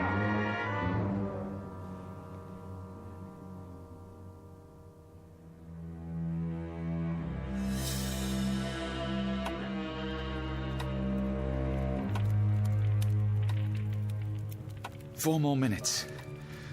Well, you can at least get a stay of execution. I know you can do that much. What good would it do? We'd simply have to go through the same thing all over again. Cruel and unusual punishment. Maybe not. Now look, Hank. Forget all the dream stuff. Whether that's true or not, it doesn't matter. What matters is the guy believes it. That means he's got a case. The psychiatrist said... The psychiatrist made a mistake. It won't be the first time. Get a week's stay. Have him checked out again. I can't. Why not? Because we might be wrong? Well, maybe we are. But maybe we're not. And in my book, that's reasonable doubt. Hank, he's sick in the head. Are you going to send a mental incompetent to the chair? I'll regret this, Paul. I'll regret it as long as I live.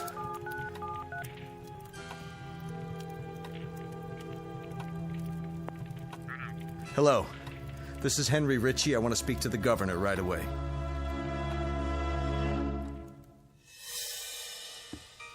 "76, 77, 78. Here we are again." Step on in. Don't fight it. Get the leg straps. I'll do the arms. Please, just get it over with.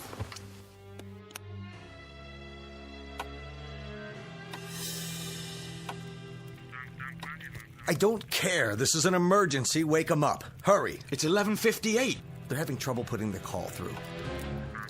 Yes, this is District Attorney Ritchie. Governor, I don't have time to explain, but I want you to issue a stay of execution in the case of Adam Grant. Here comes the hood. Close your eyes. Not again. Please, not again.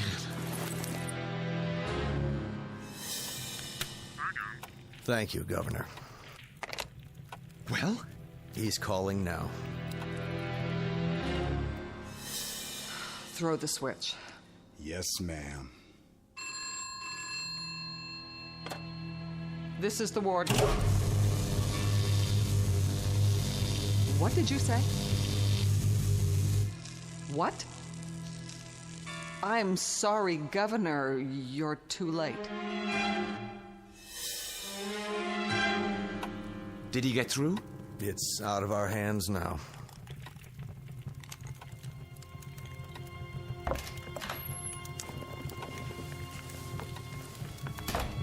I couldn't sleep. Don't tell me you're still up.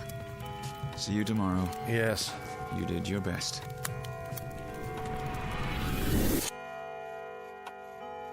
What in the... What is going on here? How do you mean? Well, I thought we had a fireplace. What did you boys do with it? I'm serious. She's right, Hank. The fireplace. It's gone. There's just a blank wall. Carol, I don't understand. Carol, where are you? She was standing here a second ago. She just... Paul! For the love of God, I can't see either of you. In the living room, it's getting dark. It's starting...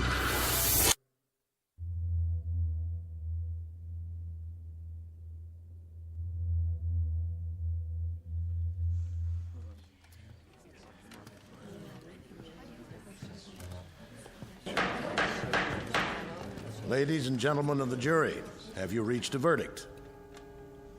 We have, Your Honor. And what is that verdict? we find the defendant, Adam Grant, guilty of murder in the first degree. Order in the court. The defendant will rise. The defendant will rise. Adam. What? Oh, all right. Let's get it over with. Adam Grant, you have been tried by a jury of your peers and found guilty. Do you have anything you wish to say before sentence is passed? Very well. It is the sentence of this court that for the brutal and despicable crime of murder in the first degree, you shall be put to death by means of electrocution. No, not again. You can't make me die again. Restrain the prisoner. Put the leg irons on.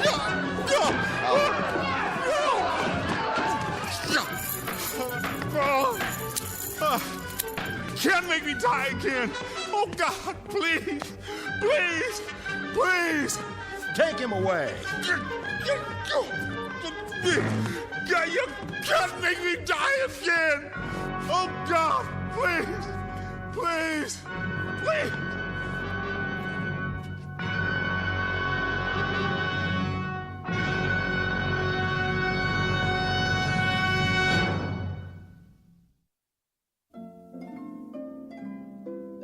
We all know that a dream can seem real, but it's also possible that reality might be a dream. We exist, of course, but how? In what way? As flesh and blood human beings, as we believe, or simply as part of someone else's feverish nightmare? Think about it. And then ask yourself, do you really live here in this country, in this world, or do you exist only in the Twilight Zone?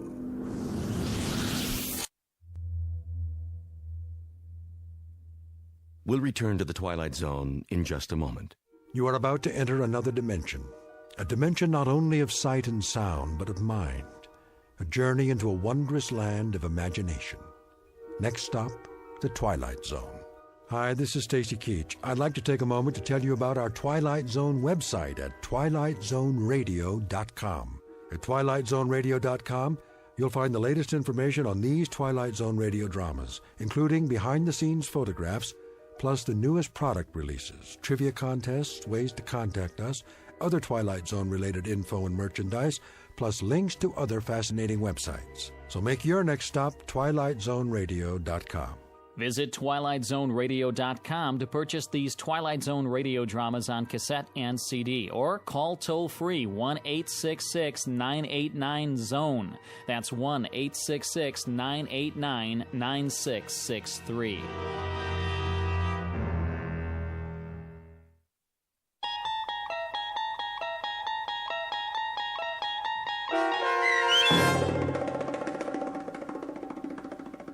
Shadow Play, starring Ernie Hudson with Stacy Keach as your narrator, was adapted for radio by Dennis Etchison and written for The Twilight Zone by Charles Beaumont.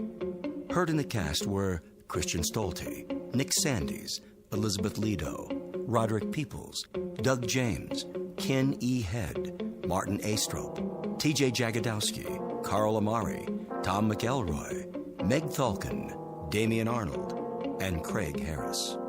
The producers of The Twilight Zone wish to thank CBS Enterprises and the Rod Serling Estate for making this series possible. This copyrighted radio series is produced and directed by Carl Amari for Falcon Picture Group. Sound design and custom Foley effects for The Twilight Zone by Cerny American creatives Bob Benson, Craig Lee, Michael Slaybach, and Matt Sorrow.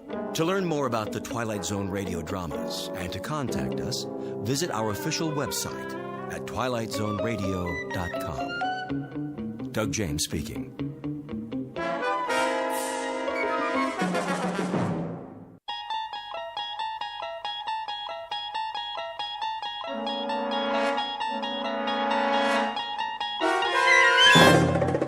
You unlock this door with the key of imagination.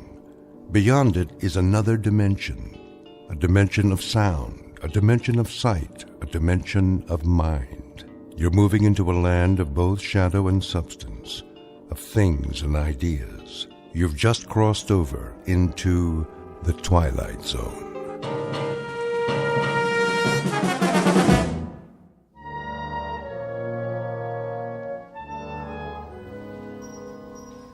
Attention shoppers, Mason's department store will close in 10 minutes. This is your last chance for all red tag items.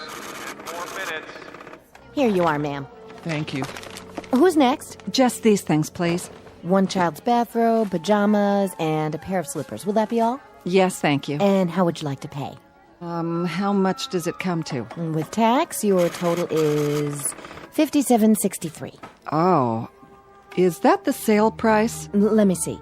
Children's wear. Yes, that department's on markdown. The slippers, too? Where did you find them? On the clearance table. There's a red tag. Very good. That'll be an additional 40% off. I'll just adjust the total. That's better. Every little bit counts, doesn't it? Children grow so fast. If that's all. Christy? Christy, where are you? Here, Mommy. Time to go, darling. Mommy, look! What have you got there? A dolly. My, isn't she cute? She's the best doll in the whole world. Yeah, well, you better put it back now. Daddy's waiting. Can I have her, please? You already have a doll. Not like this one. Her name's Tina. Is it? Listen. My name is Talkie Tina, and I love you very much. Oh, please, Mommy. She wants to go home with me. She said so. Maybe next time. But she wants to go now. Shall I add the doll? Well, no, I don't think so. My name is Talkie Tina, and I want to go home with you. See? What will they think of next, Excuse me. I'm in line here, too, you know. I'm sorry. Just a second. Will that be cash, ma'am? She's just like a real little girl. Aren't you, Tina? My name is Talkie Tina, and you're my new best friend. Oh, for the love of... I'll have someone restock it for you. Will you accept a charge? Certainly. Here's my card. If you'll just sign here, Mrs. Streeter. All right. I'll put everything in one bag. Would you like to carry it, honey? Oh, yes, Mommy. Thank you. Who's next? Well, it's about time. Do you have any more Shake Me, Bake Me sets? Oh, I'm afraid not, sir. They sold out this morning. Well, come on. I only came out because of your advertisement. But I can give you a rain check. I don't want a rain check. I drove 15 miles to get a Shake Me, Bake Me toy kitchen for my daughter, and I'm not going to leave without one. If you'd like to speak to the supervisor, I... You bet I would. I can't believe this. Come along, honey. We're holding up the line. My name is Talkie Tina, and we're going to be very, very happy. We will, I promise. Yeah, as long as your daddy doesn't find out. Come on, Tina. We're going home.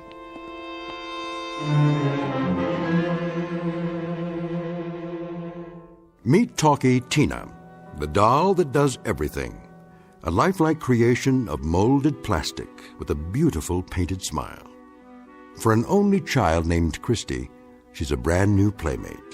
For her father, however, this particular doll is about to become a most unwelcome addition to the family. But don't worry, because without Talkie Tina, chances are he would never find his way into the Twilight Zone. And now, The Twilight Zone and our story, Living Doll, starring Tim Kazurinsky, with Stacy Keach as your narrator.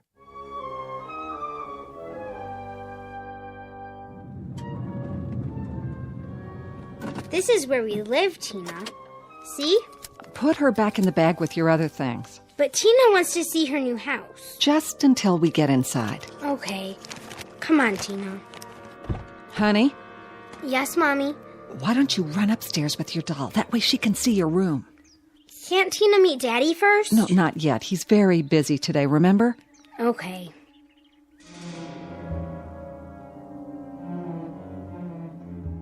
And the grand total for 1 month? I can't believe it. Eric? Hi.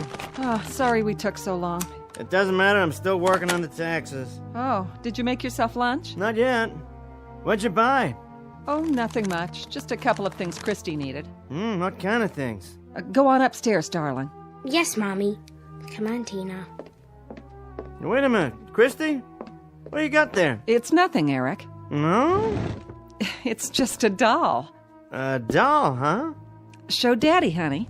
Her name's Tina. She doesn't need another doll. She fell in love with it. What was I supposed to do? Her birthday's not for months. I thought we agreed. She's only a child. She's just like a real live girl, Daddy. For heaven's sake, Annabelle, a doll like that costs... It was on sale. Oh, so that means we can afford it, huh? What was it, free? I put it on the account. Tina does everything. Don't you, Tina? Her arms move and her eyes open. Watch. She sees you, Daddy, and she can even talk. My name is Talkie Tina, and I love you very much. You have to admit it's adorable. See? I just love her already. My name is Talkie Tina, and I want to go home with you. Isn't she cute? All right, how much? Well, not that much. I know, it was on sale, you charged it. How much? Eric, that's enough. Christy, go to your room, please. Yes, Mommy. My name is Talkie Tina, and you're my new best friend. Christy, hold on. What, Daddy? Let me see that doll for a minute. Eric, please. Hey, I've been doing the income and expenses while you were out. And now I have to write a check to the IRS. I can almost cover it if we don't go to the movies or eat out for a month. This is hardly the time to talk about... I asked you a question, Annabelle. How much did it cost me? You? I earn the money around here, don't I? I don't think it's the price of the doll that's upsetting you. Here it comes. Here what comes? Some more of that Freudian gibberish you've been getting from her doctor. It is not Dr. Lubin's fault that she feels rejected. My name is Talkie Tina, and I love you very much. Will you shut that thing off? Her name's Tina. Don't yell at her. Give it to me. Daddy, please, she's my dolly. Not until I decide if she's gonna stay. Mommy. Go on. It'll be all right, I promise. Eric, how could you? What would you suggest I do? Start printing money?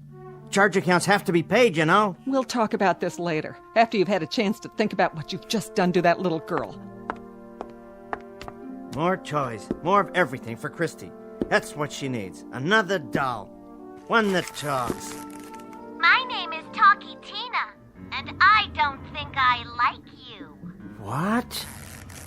My name is Talkie Tina, and I think I could even hate you. What kind of doll is this? Get out of here!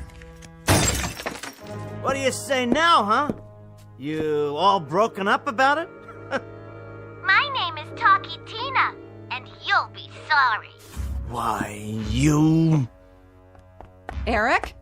Yeah? Did you just throw something? What if I did?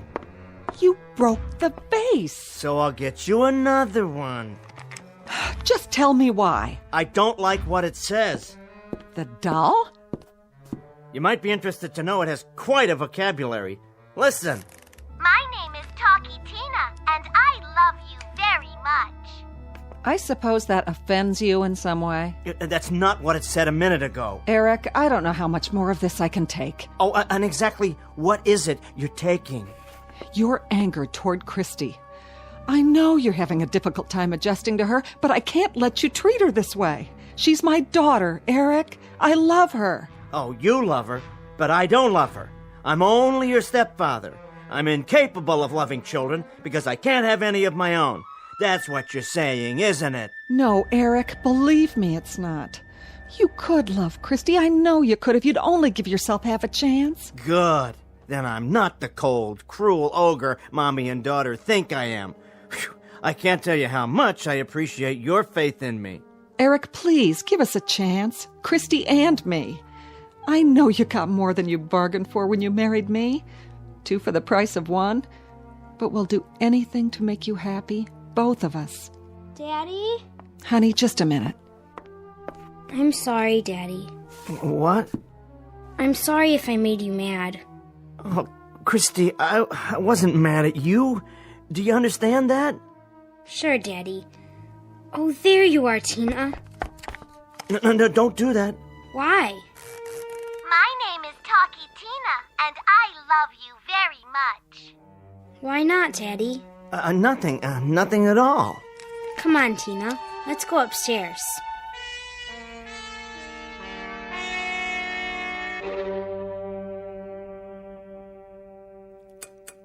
Almost finished, Christy? Almost, Mommy.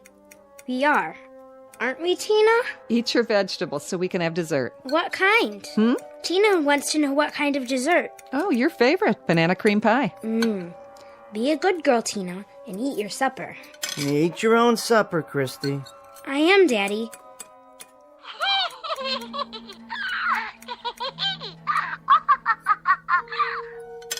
I didn't know your doll could laugh.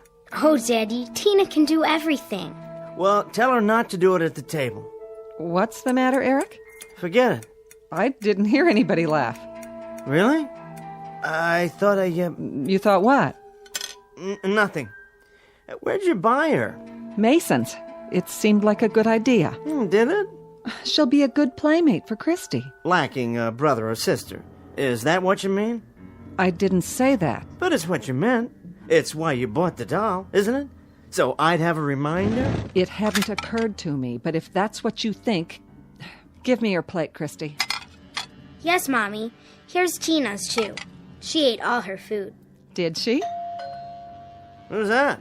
I'm sure I don't know. Who do you think it is, Tina? Well, stop talking to her like that. It's only a doll. No, she's not, Daddy. She's my new best friend. Can Christy come out and play? Hear that, Tina? It's Linda. Goody. Don't you want your dessert first? Later, Mommy. Can I take Tina? Not outside. But she wants to meet Linda. Well, Linda can meet her later. Okay. How about you?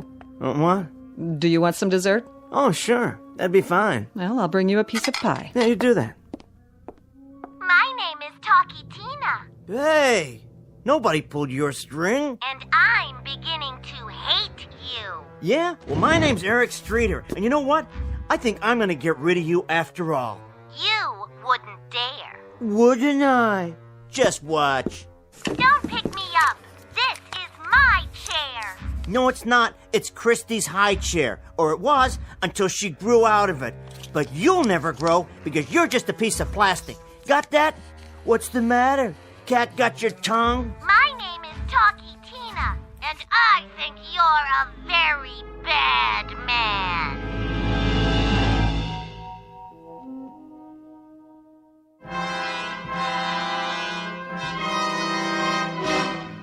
My name is Talkie Tina, and I think... Shut up, you little wretch.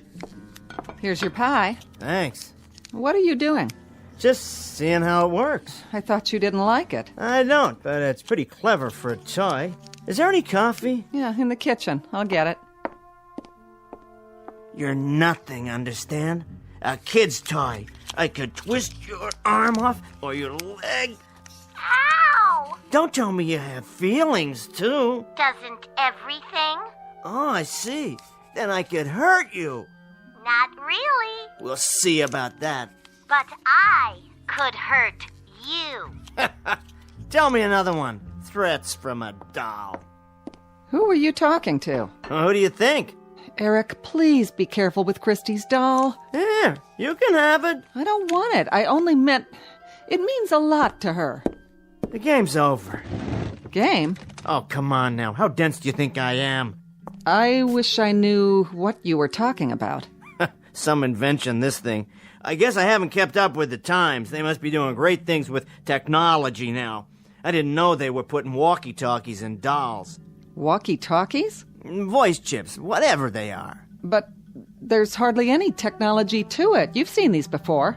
Just a string that goes into the back of the doll, you pull it, and it plays a little record inside. Come off it, Annabelle. Didn't you think I'd catch on? Catch on to what? Well, all that stuff about hating me, and the last bit about feelings. Doesn't everything? That was a nice touch. You should be a regular ventriloquist. Really, Eric, I don't know what... Linda wants to see Tina. Can I? Can she, please? All right, dear. My name is Talkie Tina, and I love you very much. I told you. She's so sweet. You can both play with Tina tomorrow after school, if Linda would like to come over. Oh, yes, Mrs. Streeter. That would be so neat. Oh, come on, Linda. It's the ice cream man. That doll is sweet, all right, especially with a speaker inside. What is it, one of those little transistor receivers? Think whatever you want, but it isn't true. It doesn't matter what I think. It's what I hear that counts. I have ears. I'm not stupid, you know. I didn't say you are. You don't have to. Nobody's playing tricks on you. Go ahead. Keep it up. I know you got a microphone around here somewhere. You and Christy are getting even with me. Isn't that right? That's ridiculous, Eric, and you know it. Is it? I noticed the doll never talks when you're in the room. Of course it does. It just did. Yeah, the pre-recorded line, sure, but not what it says to me. You're really serious. Sure I am. So tell me, how do you do it? There's nothing to tell. All right? Don't tell me. Keep your secret. Play your little games. But I promise you one thing. Keep this up, and you'll be sorry.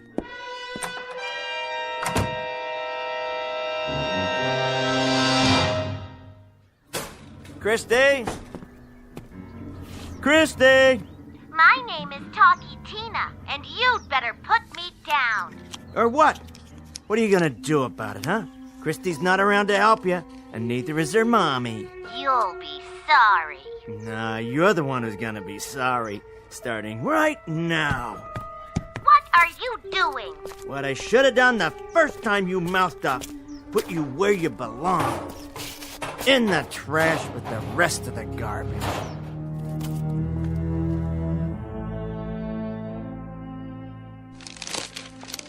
Where's Tina? I wouldn't know. You had her, Daddy. Go ask your mother. She's already asked me. And what did you tell her? That I don't know where she is. Then I guess that settles it. Do you know, Eric? Now, would I? Where is she, Daddy? If your mother can't tell you, neither can I. Tina must be around, Christy. Let's find her. I'll look in the kitchen. What do you think you're doing? Trying to read the evening paper. Is that all right with you? She's not in here. I'll help you look. You should be ashamed of yourself. About what? If anything's happened to her doll...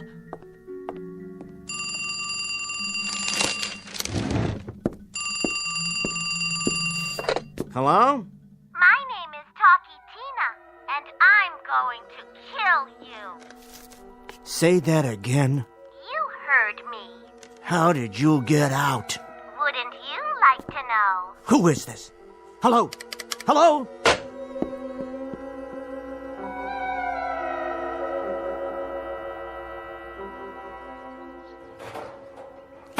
Not there. Then where?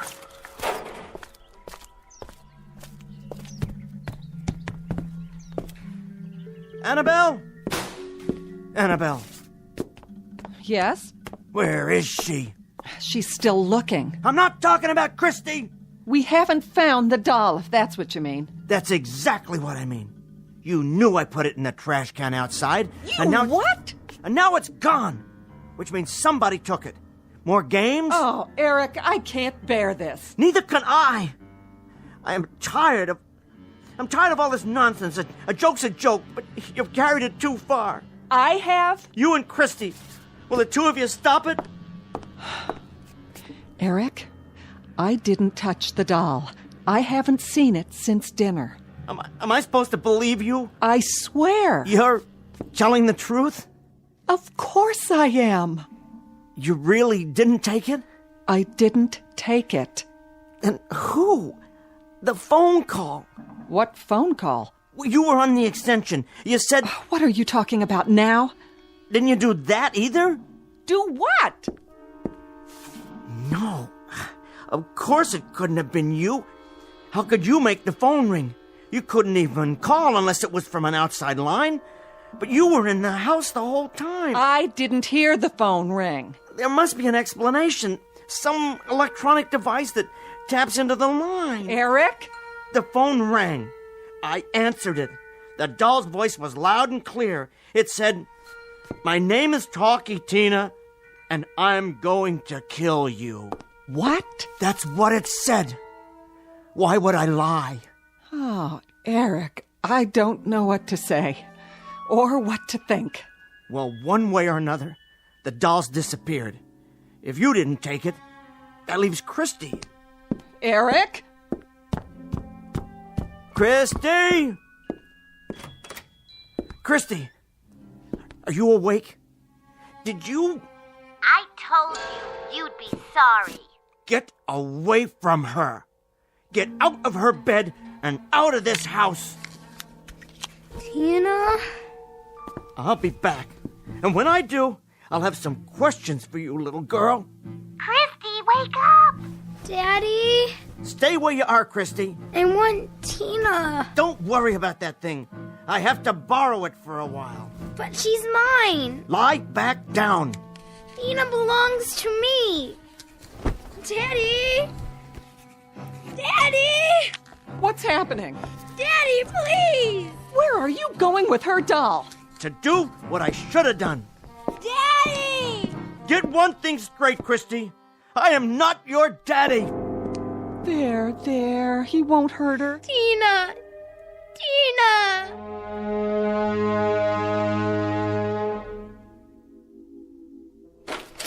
Know where you are now, baby doll? Where? Take a look around. If those eyes of yours can even see. Welcome to my workroom. You don't scare me. This is a garage. Right? And this is my workbench. And these are my tools. What kind of tools? Well, let's see what we have here. Know what this is, Dollface? A vice. That's what. What are you going to do? What does it look like? I'm gonna put your cute little head in it and crack you open like a ripe tomato. You can try. We'll see about that. You'd better stop. Yeah? Or what? Get ready to die. Don't say I didn't warn you. You're the one who's going to die.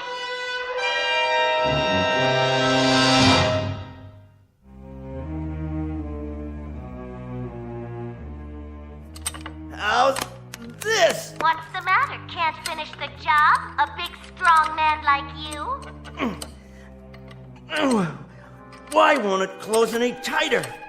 I want to see those plastic eyes of yours pop out of your head. You can't hurt me. I thought you said you had feelings. I can stand it if you can. Something else then. How about a torch? That's it, a little butane. This'll raise your temperature. You'll melt like a rubber band on a hot stove. All we need's a spark to light it. Now we turn the nozzle till we get a nice blue flame. No problem. Just give it a spark one more time. That's okay. Third time's the charm. The lighter's empty. You're funny. We're wasting time. Time for the big guns. How about a table saw? Diamond-tipped blade?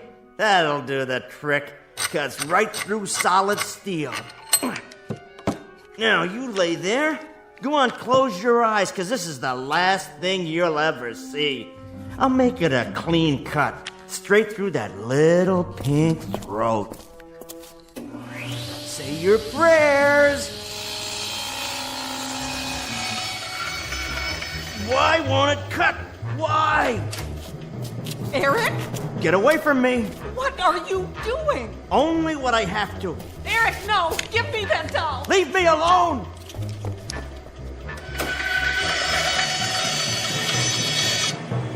So I can't cut you, but you're still done for. You don't stand a chance. Now what, you funny man? Try this on for size. I got a burlap bag somewhere and some rope. Yes! You know what people do with kittens, don't you? Well, let me show you. Say they don't want them around anymore, because they're always in the way. They put them in a sack and they tie it up real tight. Lots of rope, and they make a knot that nobody can untie. There. Then they cut the rope with a pocket knife, and they take the sack outside and put it in a trash can. Only this time, they put a cinder block on top of the lid to make sure it stays put. Now let me see you get out of that.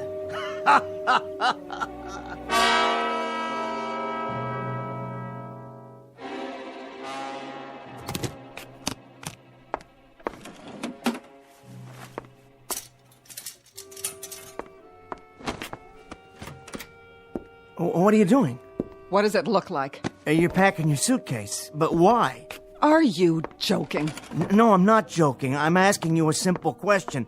I think I deserve an answer. Think about it, Eric. How could I go on living with you after what you've done? Well, I had to. Had to?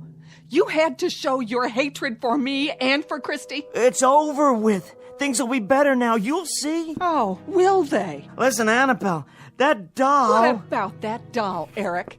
It's a toy, nothing more. One that means a great deal to her. And you've destroyed it. That was a hateful thing to do.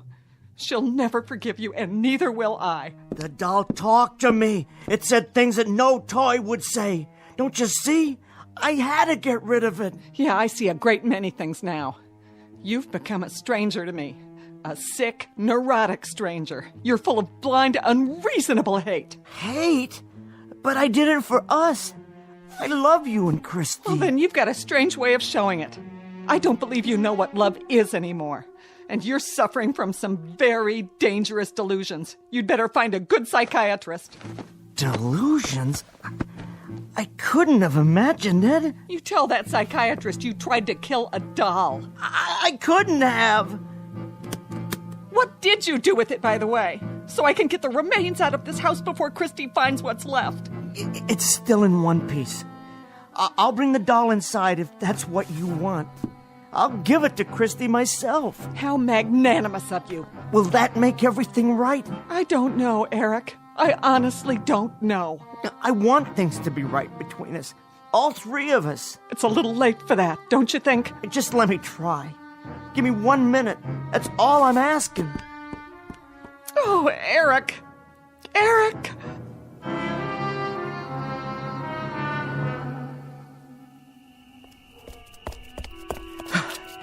There. The trash can. Cinder block on top. Same as I left it. No problem. Cut the rope off. Oh, thank God. Good as new. My name is Talkie Tina, and I don't forgive you. Shut up. Shut up! Just until we get inside.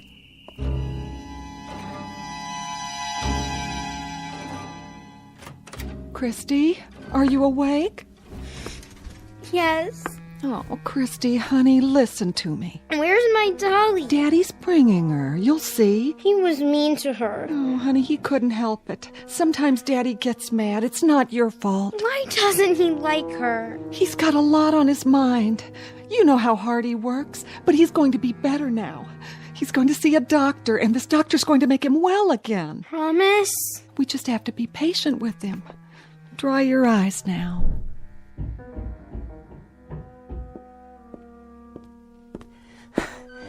Christy, look what I've got. Tina! Did you miss her? Well, now she can sleep with you, right next to your pillow, all night long. Is that okay? Oh, Tina! Tina! Thank you, Eric. Satisfied? We'll talk about it in the morning. But I did what you wanted. In the morning.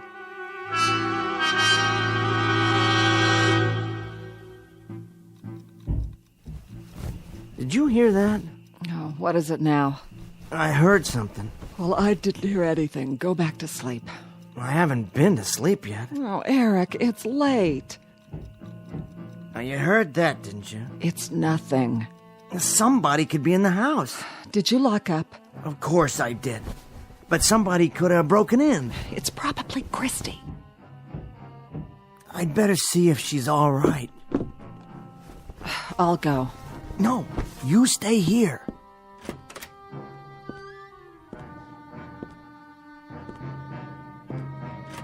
Christy? Christy? Oh, you're okay. Good, that's good. But where's your doll? Tina. Where is it? What? Who's there? Somebody's downstairs. I'm calling the police. Do you hear me? Eric? Shh. Stay there. I'm going downstairs to check it out. What is it? I'm not sure. If I don't come right back, call the police. Maybe I left the door to the garage unlocked. Yeah, that's it. Don't turn on the lights yet. Catch 'em red-handed. What? Whoopsie!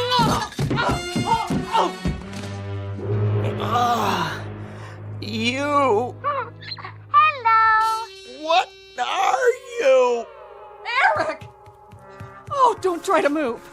It was the doll. The doll. I tell you, get it out. Lie still. I'll call the doctor. Out of the house. It's too late for me. My neck's broken. You have to promise to get rid of it now. Eric! My name is Talkie Tina. You! Get away from him! You'd better be very, very nice to me. No! No!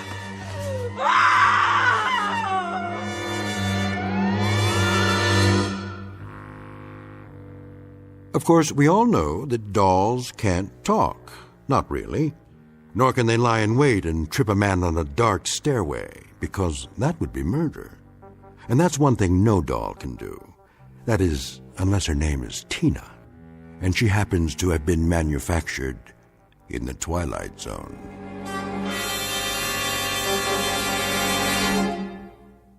More from the Twilight Zone after this. Hi, this is Carl Amari, producer of the Twilight Zone Radio Dramas. I'd like to take a moment to tell you about our official website at twilightzoneradio.com, where you'll get the latest news and information on these Twilight Zone radio dramas. Plus, at twilightzoneradio.com, you can digitally download 3 free episodes or any of our episodes for only $1.95 each. In this age of ever-changing technology, we've decided to make these episodes instantly available to you by making the Twilight Zone radio dramas a digital download-only series. This means that this series will no longer be offered on CD. The CD collections at our website are now being offered while supplies last at buy one, get one free. So be sure to get your favorites before they're sold out. Be sure to visit us often, and I'll see you in the zone.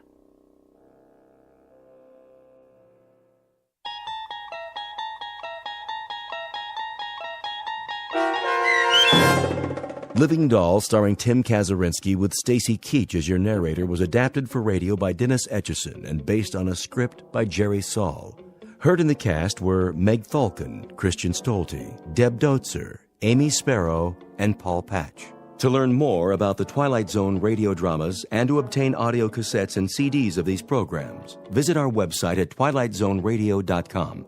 The producers of The Twilight Zone wish to thank CBS Enterprises, Carol Serling, Dennis Etchison, Dick Brescia Associates, Claire Simon Casting, Terry Jennings, the American Forces Radio and Television Service, our sponsors, and our radio affiliates for helping make this series possible. This copyrighted radio series is produced and directed by Carl Amari and Roger Wolski for Falcon Picture Group. Doug James speaking.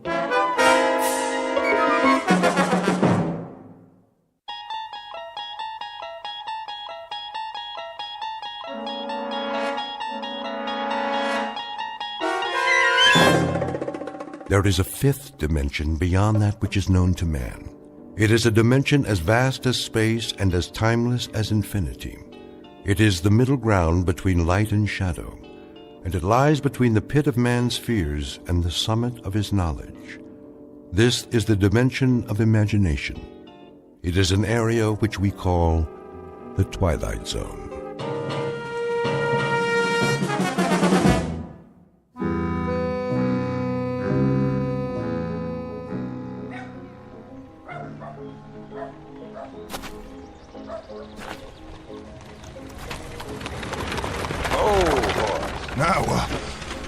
What in the... Hey, Denton! Watch out for the traffic around here. That peddler's wagon like to run you down. You better keep your eyes open if you can. I'll try. Where you going, Denton? No place. That right. Let's see, to get yourself a haircut. Just let me pass. Or a shave, maybe. Yeah, that'd be a good idea, wouldn't it, boys? Please. Or a bath. Yeah, that's it. And some clothes that don't stink.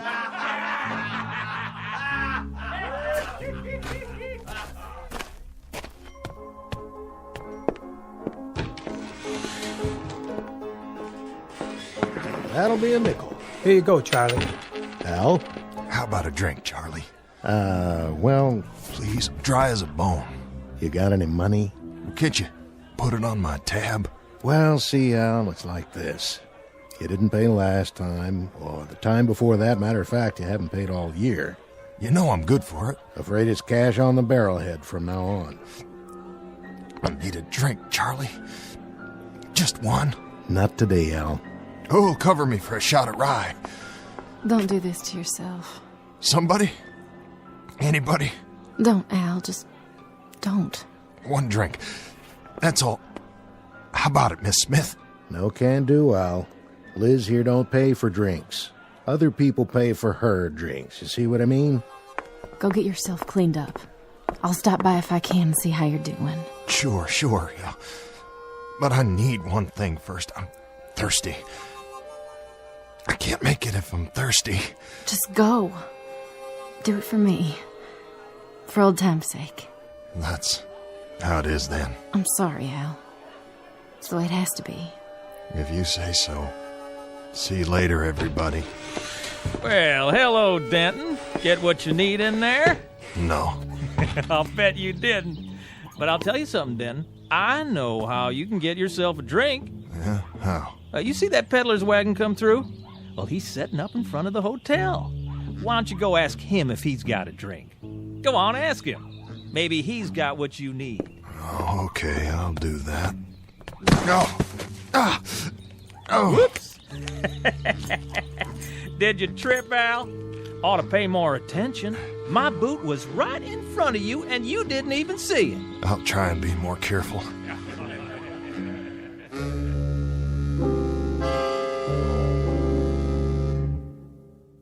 Portrait of a town drunk named Al Denton.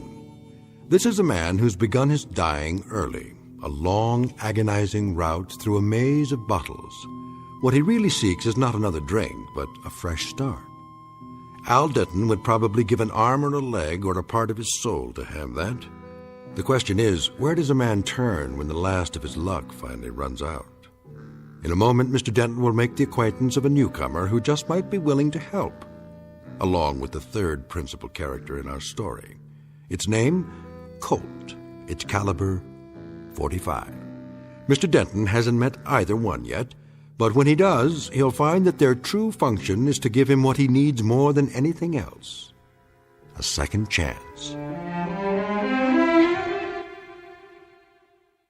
And now, The Twilight Zone and our story, Mr. Denton on Doomsday, starring Adam Baldwin with Stacy Keach as your narrator. Hey, Al, I just thought of something. You want a drink so bad? Well, guess what? I got me a bottle here, and it's still half full. Be ashamed to let it go to waste. So why don't you use some to take a bath? That sting, Al? I'll bet it does. Come on, open your mouth. Somebody get him a bar of soap. You want some more? Yes, sir. Well, first, let's see some appreciation. Let's see you pay for the drink in your own special way. A little song, Al. How about it? Song? You know the one I mean. How dry I am. How dry I am. How dry I am. Pretty good, Al. Here you go. Open wide and wet your whistle. Charlie, can't you break that up? I don't like it any more than you do. The misery they give that guy. Well, what else can they do for a good time? We ain't never had a circus come through here. Please, Charlie. You want the rest of it, Al? Here you go. Take the whole bottle. Oh, it's all broke now. Come on inside, Dan. Let's get a fresh one.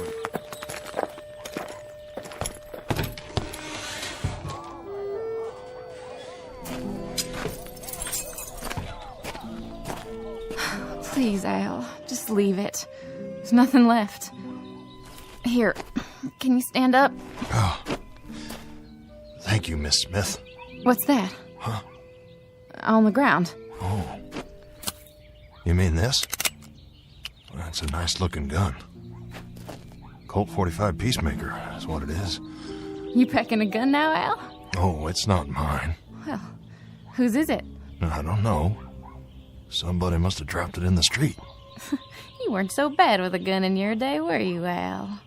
Well, that was a long time ago, Miss Smith. A very long time ago.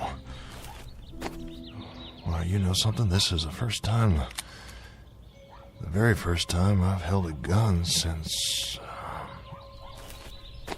well, I can't remember how long it's been. Too many bottles, Al. Yeah. Way too many. Come on inside. I'll get you a towel so you can wipe your face. Thank you kindly. Will you tell me one thing? If I can. Why do you drink so much? I don't really know. I just got in the habit one day and then kept to it. Kept to it till I ended up like this. I didn't used to. I always had a clean shirt, hair combed. That could change, you know. A shave, a bath, some different clothes. You don't have to go on this way. I want to change. You don't know how hard it is. Here we go again, boys. Well, looky. He's still here? Got a girl to help him. No more trouble, fellas. Let's hear our little songbird one more time. Charlie, will you give me a hand? Hold on. Didn't you hear what the man said? Hey, Denton, I got a new bottle here, and it has your name on it. Only first, I want to hear 3 more choruses of How Dry I Am. Let's have it. No, Al. But if I do, he'll give me a drink, Miss Smith. The devil with him. I'll give you a drink. You won't have to do this for it. How dry... how dry I... Al. All right, Rummy. Now you can come in and get your drink. Tell Charlie to set one up. You've been a good boy. Thank you. Wait a minute, Denton. Huh? Hey, gunfighter. What do you... Where'd you get the gun? Oh, you mean this? I found it. I found it over there in the street. That a fact? Maybe it fell off the peddler's wagon. Looks good in his hand, don't it? Yeah, like it fits. Been a while since you used one of those, hasn't it, Rummy? Well, yes. Speak up, Rummy. I can hardly hear you. Been quite a while, hasn't it? Quite a while. What say? A long time. Maybe you'd like to try it out. Maybe you think you could even outdraw me. That'll be the day. Sure will. No. No what? No, I don't know how to use it anymore. But the time was you did. Let's see you try. I told you I wouldn't know how. Stop it. Come on. You and me, Denton, will draw. Whenever you're ready. That's enough, Dan. It's not funny anymore. Out of the way, miss. The gunfighter and me. We're gonna have a little showdown. Charlie, where are you? Come on, Gunner, right here. Let's pull. I'll give you first chance. How about it? Dan, stop this! Come on, boys. She's right. This ain't a joke. Go back to the bar, Charlie. Can't you see we got private business out here? Listen, Dan, I put up with a lot from you boys, but... Here, I'll give you a break, Rummy. I'll do it left-handed.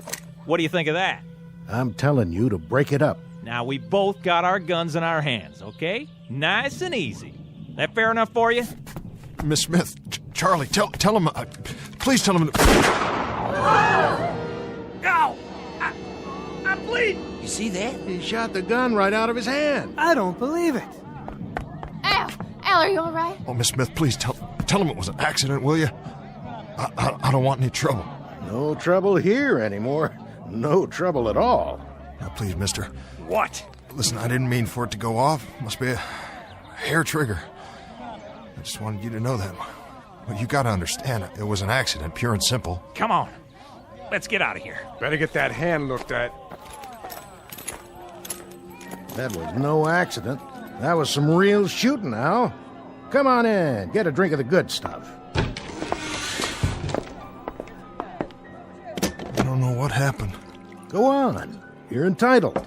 But I wasn't even aiming. Well, however you did it, I'd say you got your eye back today. I don't think so. You must have been practicing or something. I ain't seen shooting like that since... I can't even say. And against Dan Hodling, too. It isn't even my gun. I just found it. Have another drink. All you want, on the house. Hey, Rummy! Mr. Hodling, I swear it was an accident. I didn't even draw. I sure didn't mean to. Put that glass down and face me, Denton. I want to see you take a bullet in the stomach. Dan, it's over. Give that guy a break, will you? Charlie, take this gun quick here. I don't even want it. Did you see that? Shot the lamp off the ceiling without even looking. Fell right down on him. Knocked him out cold. I ain't never seen nothing like it. Well now, Al, I'd say you got your eye back all right, in spades. I wasn't even aiming. He don't need to. He shot over his shoulder. How'd you do that, Al? I can't really say. He was looking in the mirror, behind Charlie. How's that for a trick shot? Mr. Denton, maybe you let us buy you a drink. What? Take the bottle. What did you call me? I didn't mean no offense. No, I asked you what you called me. Nothing, Mr. Denton. I didn't call you anything. That's what you called me. Mr. Denton. You hear that, Charlie? He called me Mister. Go on, have all you want. No, thank you, Charlie. I've had enough. Al, are you all right? Oh, yep. I'm just fine. I think I'll go across the street and have a shave. Where's my gun? Leave it, Dan. Come on, let's go. Get away from me. Hey, Rummy! What did you say? Get that player piano going. Leave it be, son. I said start it up again. I want to hear some music with singing. What's the matter, boy? Too quiet for you? Well, let me give you a hand. Didn't you hear me? I said... You're the one that's going to be singing from now on. You pick the tune, and you sing it, and don't call me Rummy anymore. Well, sir, things are sure going to be different from now on. I hope you're right, Charlie. I hope to heaven you're right.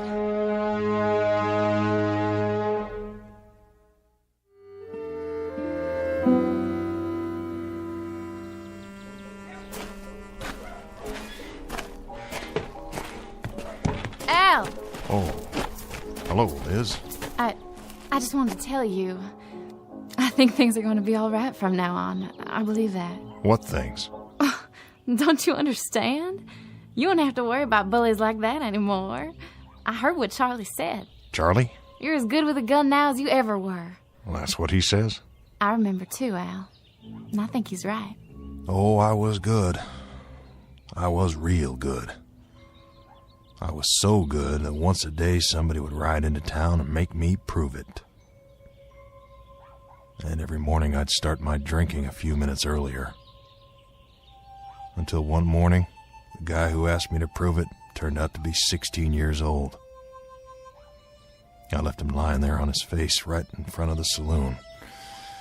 I left him bleeding to death with my bullets in him, and he was 16 years old. It doesn't have to be that way. Oh, doesn't it? No, I've seen it before. It's gonna start all over again. Every fast and fancy man who owns a gun will come riding down this street. But you know something? This time it will be different. Afterwards, it'll be me lying there face down, bleeding to death. Oh, Al. I think I'll go in and get a shave now. I'd like to look proper on the day I die.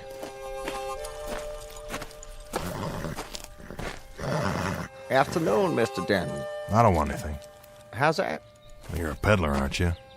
I can't use anything you've got. Oh, yes, I'm a peddler. Pots and pans, utensils, herbs, medicines, liniments and tonics, men's, women's, children's clothing, farm implements and what have you. Little bit of everything, you might say. Well, nothing for me, thanks. No? Well, what I need, you don't have. Are you sure? I'm positive. Excuse my bad manners. Fate's the name. Huh? What? Henry J. Fate, like it says on the wagon. And you're Al Denton. How do you know that? I couldn't help but overhear. The trouble you had a little while ago? Hope it worked out. It did, for now. I knew it would. You knew? Oh, it always does, one way or another. The way it was supposed to all along. You see, I meet a lot of people. They all have different needs. I've learned to read them. Try to have something for everyone. Is this yours? What's that, Mr. Denton? The .45 Peacemaker. It's an expensive gun. Yes, I'm sure it is. It was lying in the street when I came out before. I was thinking maybe it fell off your wagon. Oh, no. That doesn't belong to me. It's yours now. Yeah. I guess it is. Good day to you, Mr. Denton. And I'm sure it will be a good day. You know something I don't? Oh, not at all, not at all. But when we make changes, it's bound to be a good day. That's always how it seems to work out, don't you think? Sometimes, maybe. Good day to you.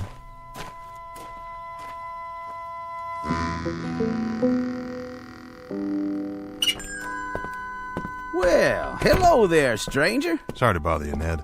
Bother me? Why, you couldn't bother me, Al. Could he, Jake? Not on your life. He's the man of the hour. Now, don't say that. Come on in. We were just talking about you. How we knew you way back when, though I'm the one who knew him the longest. Why, I knew him when he first rode into town. How many years ago was that, Al? Well, too many. So, what'll it be? Shave and haircut? I was thinking just a shave. If I could owe you, say, for a few hours... Nothing doing. It's on me. I'll, wait till you're finished. I'm done. Just slap a little of that bay rum on my face, Ned, and the chair's all yours. Here you go, Jake. Specialty of the house.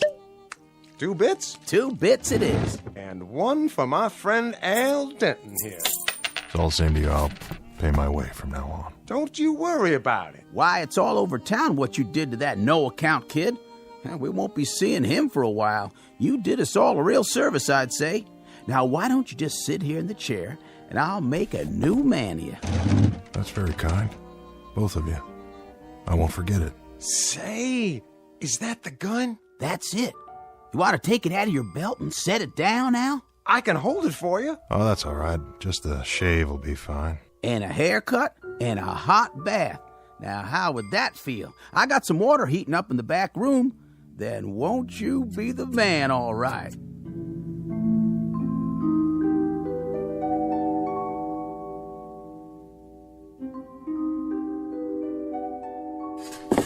There. Clean boots. Now, who is that guy in the mirror? Why, Mr. Denton, I almost didn't know you. Good evening, sir. New shirt makes a big difference. Yeah? All right. Who not? They said this was his room. Well, they did, huh? Who are you looking for? Tall man. Usually doesn't wear his gun. Has blonde hair. Like you. Oh? Sounds like that describes... It describes a fella named Al Denton. Supposed to be the top gun here. That wouldn't be you by any chance. It would. Then I got a message for you, Denton. Message from who? Pete Grant. You heard of him? Pete Grant? He's heard of you. Well, what's the message? It's real simple. You don't even have to write it down. Pete'll be in town tomorrow night, 10 o'clock. He'll meet you in the saloon. Well, for what, a drink? Not hardly. At 5 minutes after 10, one of you will walk out. I don't think it'll be you. Is that it? That's the end of the message, Denton. You got an answer for him? Well, look, you tell him. You tell him he doesn't even know me and there's no call to... Yeah? You tell him. Tell Mr. Grant I'll be here tomorrow night. I'll wait for his pleasure. That's just what it'll be. His pleasure. Ah, that didn't take long. Not much time at all. Just enough for one shave, a haircut, and a bath.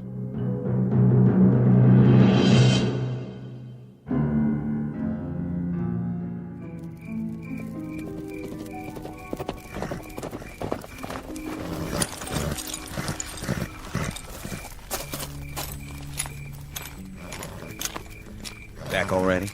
That's all it took. You deliver the message? That I did, Pete. How'd he look? What do you mean? Then they say he's as good as he ever was. Is that how he looked? I don't really know. It was night and... No, it was not. It was an hour ago, you dumb, thick-headed steer chasing... Easy, Pete. You're all riled up. You got the nerves again. Grab your chow, and you better get some sleep. Sure, Pete. Whatever you say. Soon's I'll water my horse. Fast he is, then. I bet he's got a case of the nerves, too. Nerves like a sickness. I'm glad I ain't him tonight.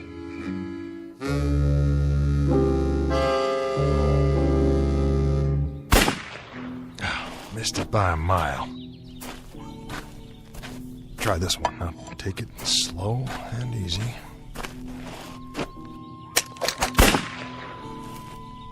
"10 feet off at least, if I could just stop my hand from shaking." Al, Oh, it's no good.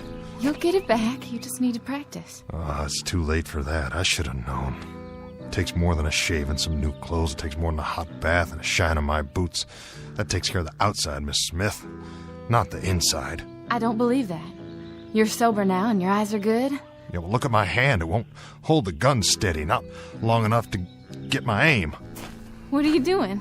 I want to get out while I still can. And go where? Away from here. Far away. Al, you can't run. Oh, no? Watch me. I gotta run before it's too late.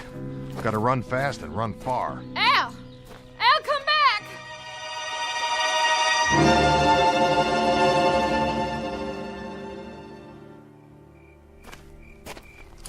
Evening, Mr. Denton. Who are you? Oh, it's you. Mr. Fate. That's my name, and peddling's my game. Yeah, sorry, but I don't got no time to talk. You shouldn't, you know. Shouldn't what? You shouldn't run away. That's what you're doing, isn't it? How do you know that? I told you I learned how to read people, what they need. And you don't need to run. I don't. No, I guess not. I should stay here and get shot to death for no reason at all. I guess that's what I should do. Curse this gun. Curse the moment I found it. Oh, my, no. Don't curse it, Mr. Denton. Use it. Well, I would if I could. And now, if you'll excuse me, I've got some packing to do. Now, hold on. I think I might have what you need. There. Yes, indeed, Mr. Denton. I'd say this is exactly what you need.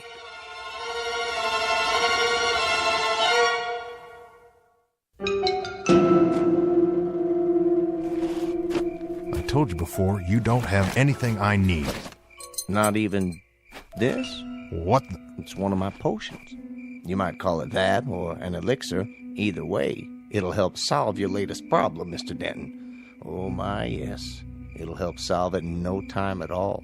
Snake oil, that's all you are, a snake oil salesman. I knew it when you rode in. Don't be too swift in your judgment.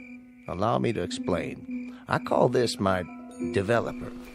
How's that? More to the point, my fast gun developer. Very special formula. Now hear me out.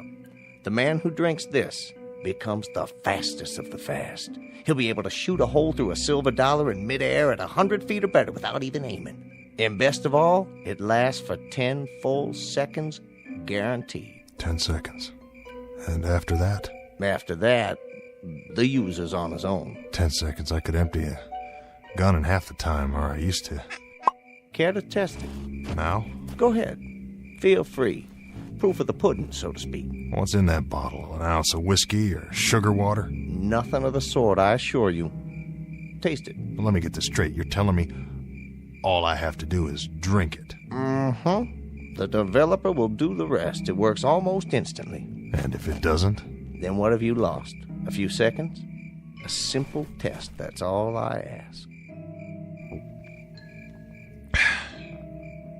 Doesn't taste like much. Your time starts now. Remember, 10 seconds. There's your target. Where? The street lamp, down at the end of the street. See the flicker? Are you kidding? I couldn't hit that if I was standing right in front of it. Go ahead, Mr. Denton. Your time's almost up. Draw. 8, 9, 10. I don't believe it. There you go, Mr. Denton. Your time is gone. Now, the gun would probably be of no more use to you than a bottle would be to a bowl. What'd you put in that? Here's a fresh one. Drink it a few seconds after 10 tonight, just at the moment Mr. Grant walks into the saloon. You know about Grant? Oh, I'm afraid everybody knows. It's all over town. How much do I owe you? Oh, why, nothing. There's no charge for this. You might call it a service. That's what it is, a service of Henry J. Fate. Just so you remember at some future time, the night that Fate stepped in.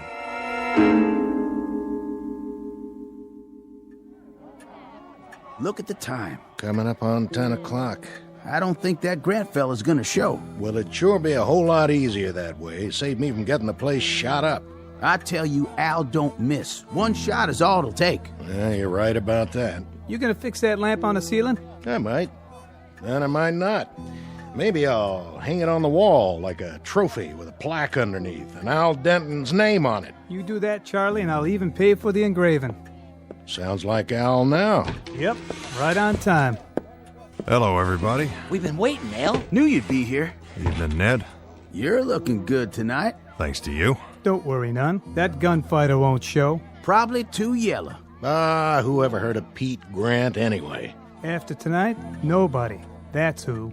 How about a drink, Al? Not right now, Charlie. You shouldn't be here. I don't have much of a choice, Liz. But I thought you were going away. I thought so too. But here's how I figure it. A man's got to play the cards he's dealt. Because there's no place that's safe. Wherever you go, someone will find you. You mean Pete Grant? Yeah, him or someone like him. All the Pete Grants of the world. You don't have to prove anything. Go, right now. Just go. It doesn't matter where. You've got your life back. Why do you want to throw it away like this? Ready for that drink, Al? No thanks.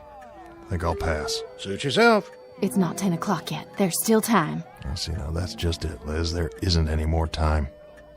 I've wasted too much of it already. Get on a horse and ride. Go to another town. Start over. I could meet you there.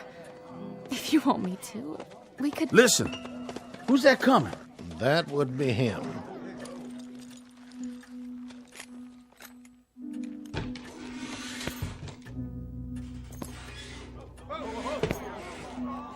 Liz, do one thing for me. What, Al? This little bottle, it's my medicine. What kind of medicine? Never mind. When he calls me out, you pull a stopper and hand it to me before I turn around. Then get rid of it. I don't want anybody to see. But what is it? A chance. About the only chance I've got. What'll it be, mister? I'm looking for somebody. Who might that be? At the end of the bar. You Denton? That's right. I heard about you. Oh, yeah? What did you hear? Heard tell you're supposed to be fast with a gun. Well, I'll tell you something, son. You got a good chance to find out. I aim to do that. Now, look, I got no quarrel with you. That's not all I heard. I heard you were a low-down, dirty coward. You shouldn't believe everything you hear. Turn around and step away from the bar. You sure there's no other way to settle this? I'm plenty sure. Well, all right, then, if that's your pleasure. Now, Liz. I'm ready. What's that young fella doing? Sneaking some kind of drink. Al, look! He has a medicine bottle, too, just like yours. Go ahead. Make your move. Al! I got you, Denton. And I got you. But that can't be. You're both right. You shot the guns clean out of each other's hands. This is a push, boys. No winner. Let it end here. Your hand! You won't be shooting anymore with that hand, Al. Not anymore. A couple of the fingers are gonna be stiff from now on. Yeah, I reckon they are. But that don't make any difference. You were fast. Fast on the draw. The way you stood up, that's something to tell your grandchildren about. And the way it looks now, you just might live to have some. Here, wrap this handkerchief around to stop the bleeding. I don't need your help. No, I guess you don't. Not now. You know, you won't understand this right away, son, but you just got a blessing. 2 fingers stiff like mine, for good and all. That's what it is, a blessing.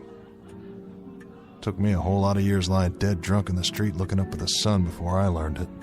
And you won't have to go through that. Get away from me.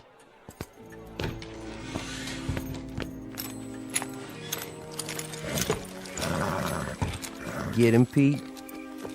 No more than he got me. Then it's over and done. Yeah. It's over and done. Let's ride.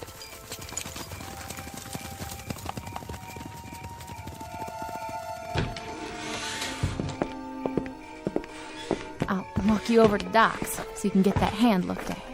Thanks, Liz. There's no need. It's gonna be fine. Just fine. Oh, horse. Time to move on.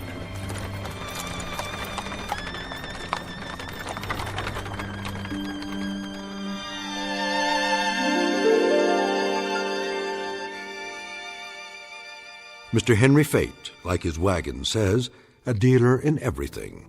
Utensils, pots and pans, liniments, and potions. A fanciful figure in a black frock coat, who also deals from time to time in second chances. And while there are some who say that he exists only in the dreams and imaginations of men, others say that he does exist because he must, even if it's only in the Twilight Zone. More from the Twilight Zone after this.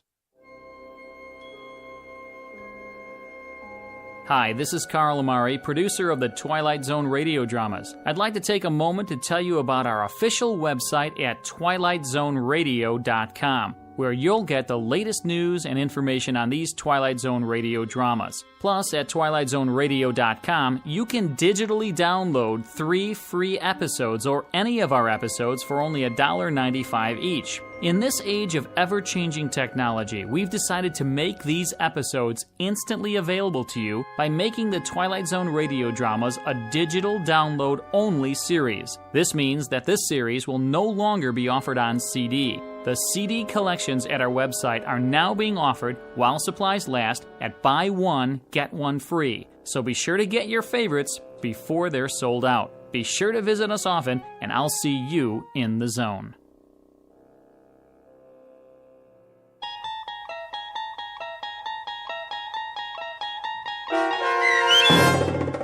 Mr. Denton on Doomsday, starring Adam Baldwin with Stacy Keach as your narrator, was adapted for radio by Dennis Etchison and based on a script by Rod Serling. Heard in the cast were Christian Stolte, Jeff Lupetin, Richard Shavsden, Craig Brawley, Brooke Sanford, Kurt Nabig, Doug James, Roderick Peoples, Lynn Foley, Carl Amari, Roger Wolski, and Vince Amari. To learn more about the Twilight Zone radio dramas and to obtain audio cassettes and CDs of these programs, visit our website at twilightzoneradio.com. The producers of The Twilight Zone wish to thank CBS Enterprises, Carol Serling, Dennis Etchison, Dick Brescia Associates, Claire Simon Casting, Terry Jennings, XM Satellite Radio, Sirius Satellite Radio, our sponsors, and our radio affiliates for helping make this series possible. This copyrighted radio series is produced and directed by Carl Amari and Roger Wolski for Falcon Picture Group. Doug James speaking.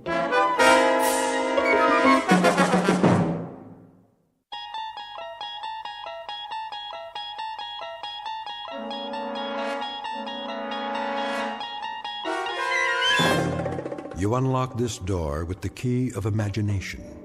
Beyond it is another dimension. A dimension of sound, a dimension of sight, a dimension of mind. You're moving into a land of both shadow and substance, of things and ideas.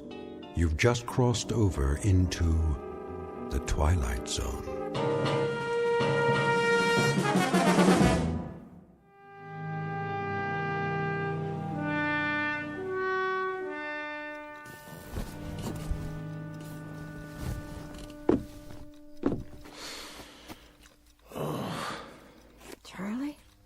Go back to sleep. It's early. What time is it? I don't know. My watch stopped. Well, look at the clock. It says 7, but it's wrong. Oh, it can't be wrong. You wound it, didn't you? It has to be wrong. Look out the window. It's still dark. Must be 3 or 4 in the morning. When did you turn the light on? I don't need it. Leave it off. So, this is the day, huh? This is the day. Well, if you got 3 or 4 hours yet, what do you have to get up now for? Can't sleep. So, I thought I might as well go over to the jail. You know what I think? What? I think you're crazy. If it really is the middle of the night, you're crazy to get up now. What's so special about today? Ella. Just about hanging a little? I said, why don't you go back to sleep? Why don't you? There's going to be all kinds of excitement today, reporters and everything else. You're the one that could use some sleep. Bring breakfast over about 8:30. You want some coffee now? Pierce will have some at the jail. Just bring Jagger's breakfast at 8:30. What about you? I can't eat. What time do you string him up? Ella. Well, you know what I mean. What time does he get hung? Hanged. That's what I said. What time? When you're talking about an execution, Ella, the word's hanged. It's at 9:30. And you know something? I hope they stay away. I hope everybody stays away, not just the reporters, the whole town.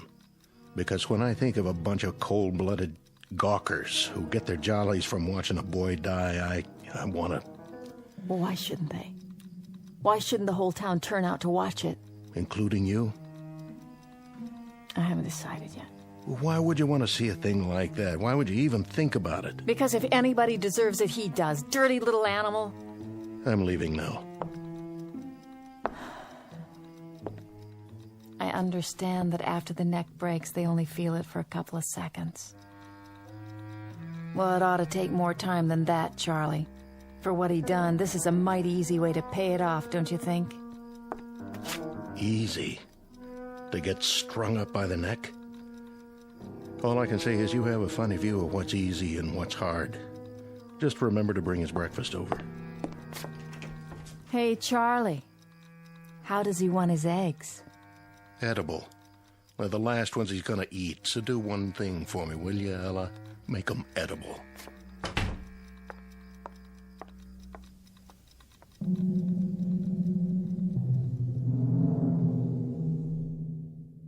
Sheriff Charlie Koch on the morning of an execution. For the record, and as a matter of absolute fact, it is a little after 7 a.m. Now, logic and natural laws dictate that at this hour there should indeed be daylight. It is a simple rule of physical science that the sun should rise at a certain moment and take away the darkness. But at this given moment, Sheriff Charlie Koch, his wife Ella, a condemned man named Jagger, and everyone else in this small, inconsequential town are about to find out that there are some causes and effects that have no precedent, except in the Twilight Zone. And now, back to our story from the Twilight Zone. I Am the Night, Color Me Black, starring John Ratzenberger with Stacy Keach as your narrator.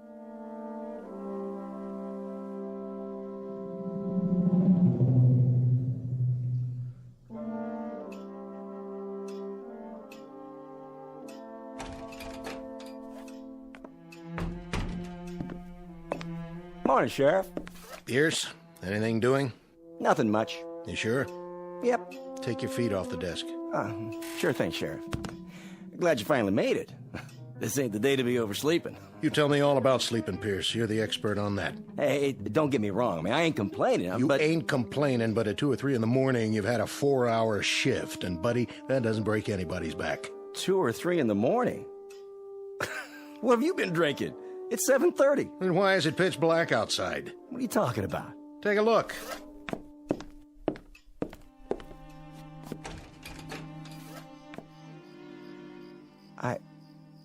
I don't get it.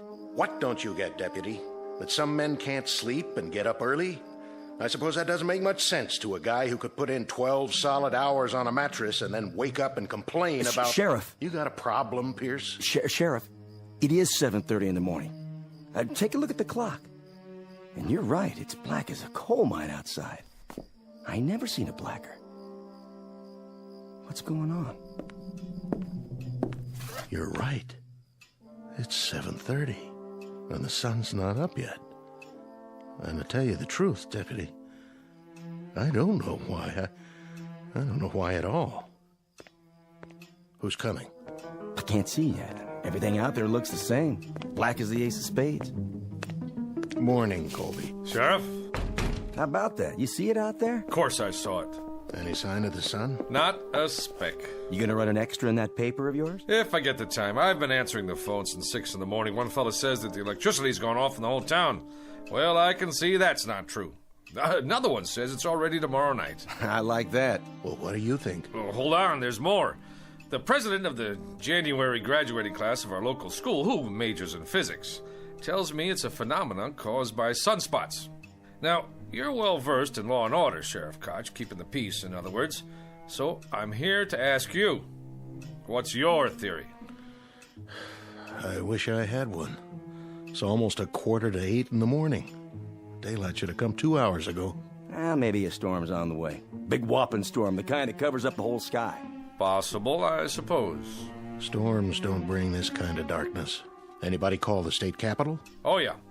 In between reassuring people that this is neither an interplanetary invasion nor the end of the world, I placed said call myself. And? Oh, things are normal there. It's daylight, just as it should be. But if you'll forgive the pun, they're as much in the dark as we are. You mean it ain't black up there? It appears that all up and down the state, and across the face of the earth for that matter, we are the only ones who are groping around in total darkness. So, the phenomenon is quite localized, which means we'll have to seek elsewhere for company to share our misery. How's Jagger doing this morning? I seen him. Brought him in a cup of coffee to make sure he was awake. Thoughtful of you. To remind him about what day it is. I'll bet you did. I wonder, how did you occupy yourself as a lad there, Deputy? Torture small animals or just pull the wings off flies? Say, what do you mean by that? Nothing. I don't mean anything by it. So, Koch, can I talk to him? Go right on in. I'm not saying he'll talk to you, but that's the privilege of the press, to try.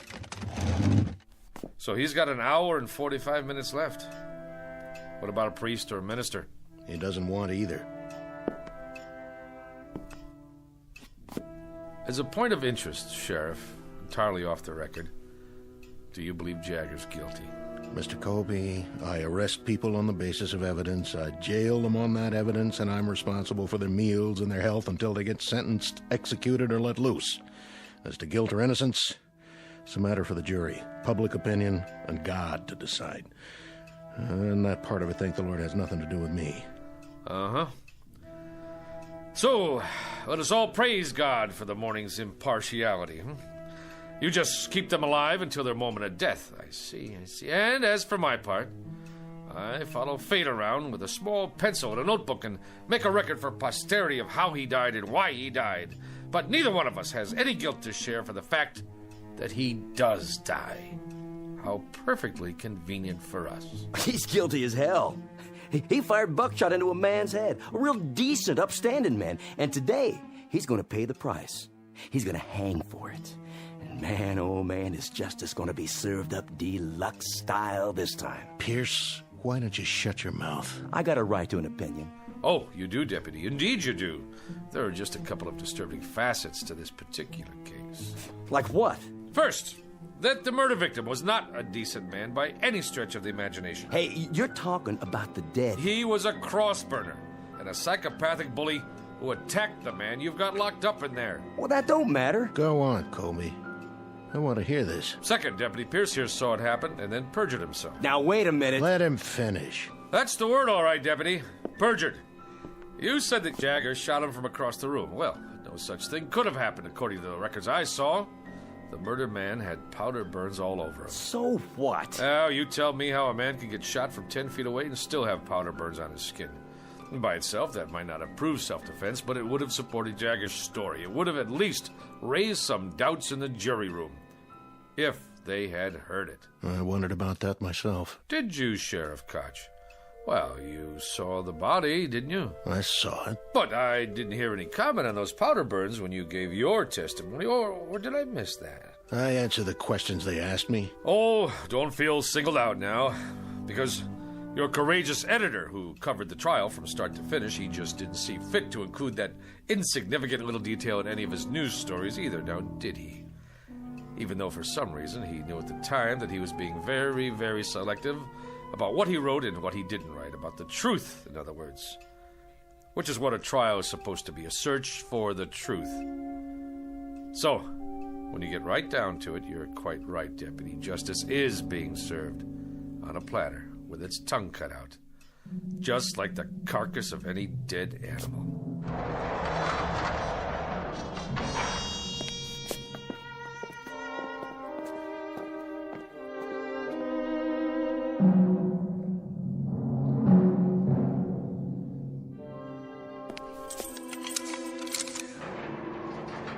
Call me when you're ready. I will. Smoke, Jagger? No, sir. You don't mind if I have one? Go ahead. I quit years ago, but I picked up a pack last night. I don't know why. And this morning, I looked at it like I've never seen a pack of cigarettes before. It didn't even feel right in my hand. I know it's bad for me, but I put it in my pocket just the same. Now, why do you suppose that is? Can I ask you a question, Mr. Colby? Anything you like. I can't promise I'll have the answer, though. I was just wondering, what kind of day is it? Oh, you're not going to believe me, even if I tell you. Rainy, huh? No, it's not bad. A little chilly. The main thing is, it's still dark. How do you mean? It's still black as night outside. The sun never came up. Close to 8 in the morning, and not even a little bit of daylight. God, come on. Don't kid me. I'm not. Why would I? What reason would I have to lie to you? Well, this place doesn't have any windows, so I guess it could be Christmas Eve or the 4th of July, and I wouldn't know the difference. Jagger, do you have a religious affiliation? No. Anybody you want to see? Nobody. Anything you'd like to say? Anything at all? Nothing. No priest, no friends, no comment. What do you have? What do you think, Mr. Colby? Not much, that's what. I mean, I've got a little over an hour, and I've been thinking that I'd like to rip these bars apart and get out, same as you would. Or maybe, just save everybody the trouble and hang myself in here. But I haven't got the strength for one or the guts for the other, so I'm just sitting here and waiting. What else is there? That being the case, would you care to make a statement? You want a statement? Is that what you came here for? Look at it this way. I don't think anybody should leave the Earth without a comment. You, me, or anyone else. Oh, well, now that sounds like a reasonable request. Considering that you're not the one who's leaving. I'm serious. I'm giving you the chance to say anything you want. All right, then. I'm guilty, Mr. Colby. How's that? That should let you off the hook. And that's supposed to mean what? That's supposed to mean that you're on the side of the good guys. You know. There have to be good guys and bad guys. That's the nature of man. Well, I'm the bad guy, okay? Worse than that, I'm the troublemaker in town. The one with the causes and the banners. I'm the idiot. The fool. I tried to be his brother's keeper. You understand now, Mr. Colby? It doesn't matter whether I do or not. I want to hear what you think, on or off the record. Anything I say, you're going to write it down and put it in that little newspaper of yours, aren't you? Not if you don't want me to. How would I know if you did or you didn't? I don't have a tape recorder on me. See? My notebook's in my pocket, and so is my pencil. If I did put it in my paper, what good would that do me? As a matter of fact, it would do me some damage. Because I didn't speak out about the case. I kept silent. Not even an editorial. So I can't very well change my stripes now, can I? I said all I had to say in court. But nobody listened. Well, I'm listening. We're two men talking here. If you say it's private, that's how it stays. What difference can it possibly make to you now? I have to know. Can you understand that? I have to. You think I know? You were there. You got one of those cigarettes? Right here.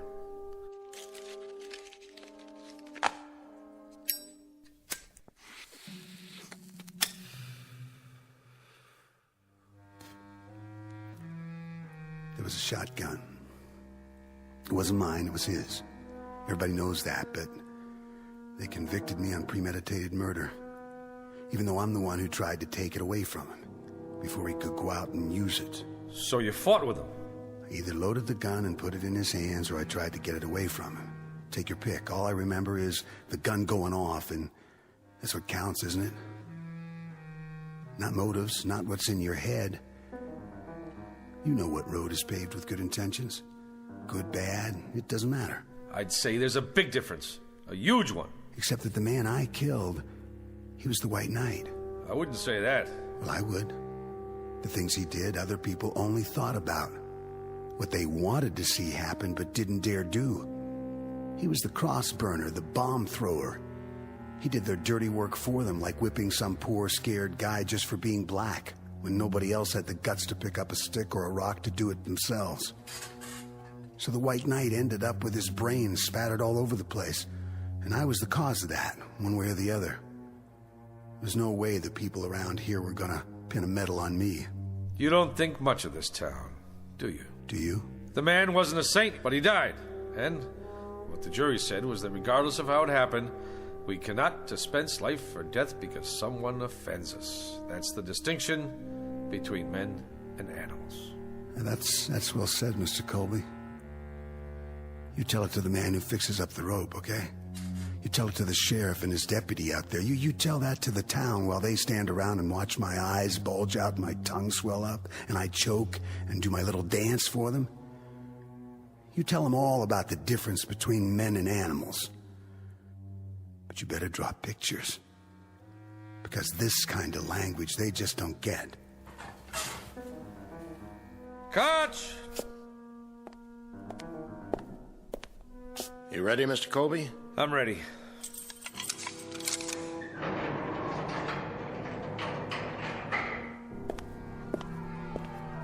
A lot of commotion out there. I guess they just can't wait. That's not it. It's because nobody can see where they're going. Why's that? I told you, it's dark out. For real? The darkest I've ever seen it.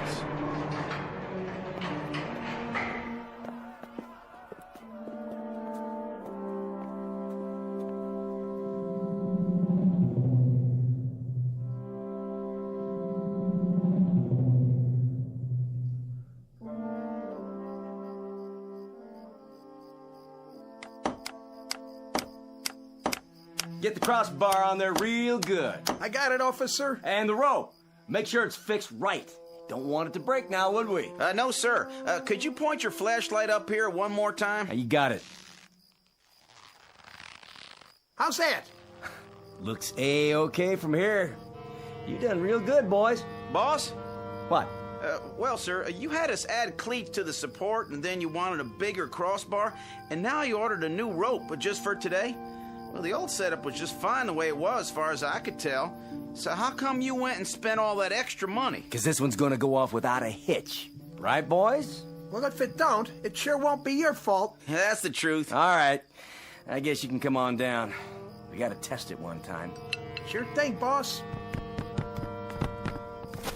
Now, when I say pull, you drop the sandbag. Yo. All right, then. Pull!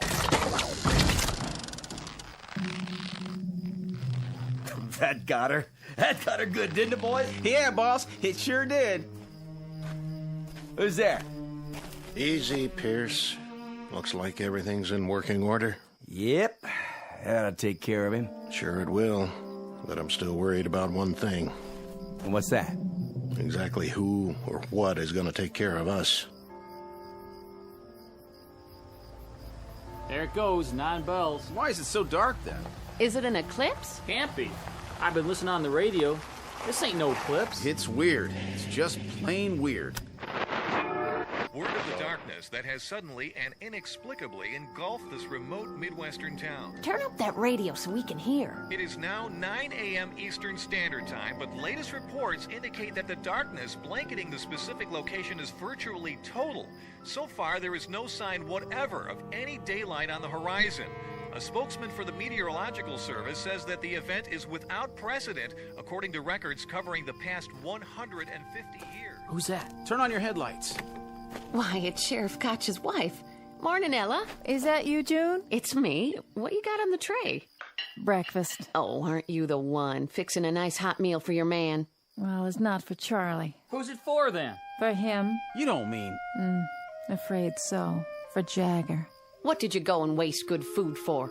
He don't have no right. He don't even have time to eat it. It's the law. The law? That's what my husband says. Anyway, I can help carry out the letter of the law. I'm glad to. It's my duty. Ella? Over here, Charlie. Just bring it on inside. I'll be right there. Excuse me.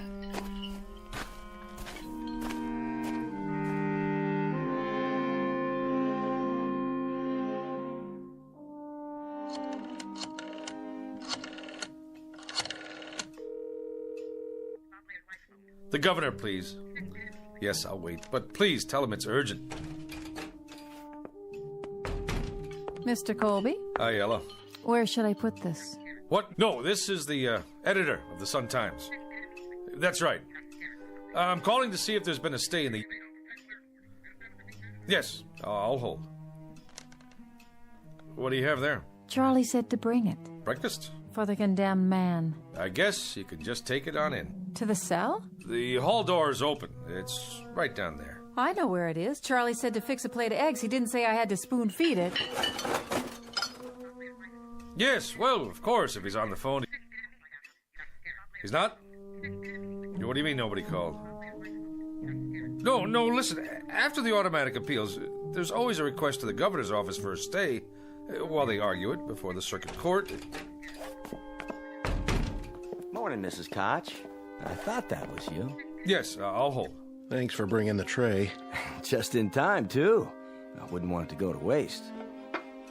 When did you make these eggs?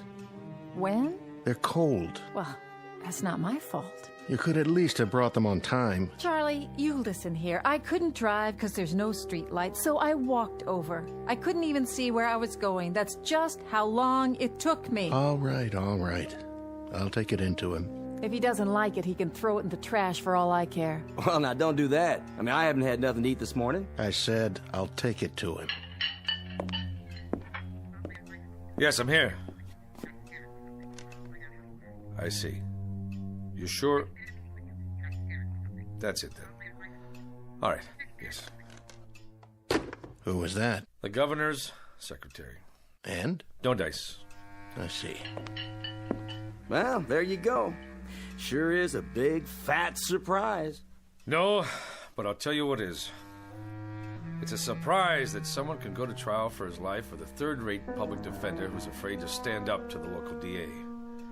It's a surprise that no private lawyer somewhere heard about the case and went to bat pro bono. It's a surprise that the public defender didn't even try to call the governor a half hour before the sentence is carried out. And it's a surprise that I didn't give up the ghost on this place a long time ago. But it's not a surprise that you, Pierce, and this whole town are out of your minds with glee over the cold-blooded taking of a life that's about to occur.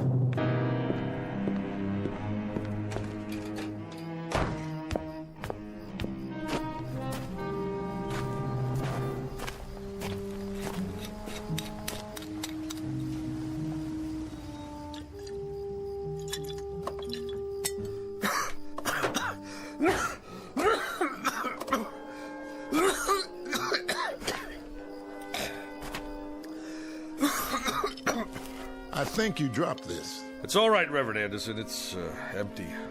Whiskey helps, does it, Mr. Colby? It doesn't hurt. Helps you see things more clearly? Or does it keep you from seeing? You suppose, Reverend, that there's some theological explanation for this morning? Theology?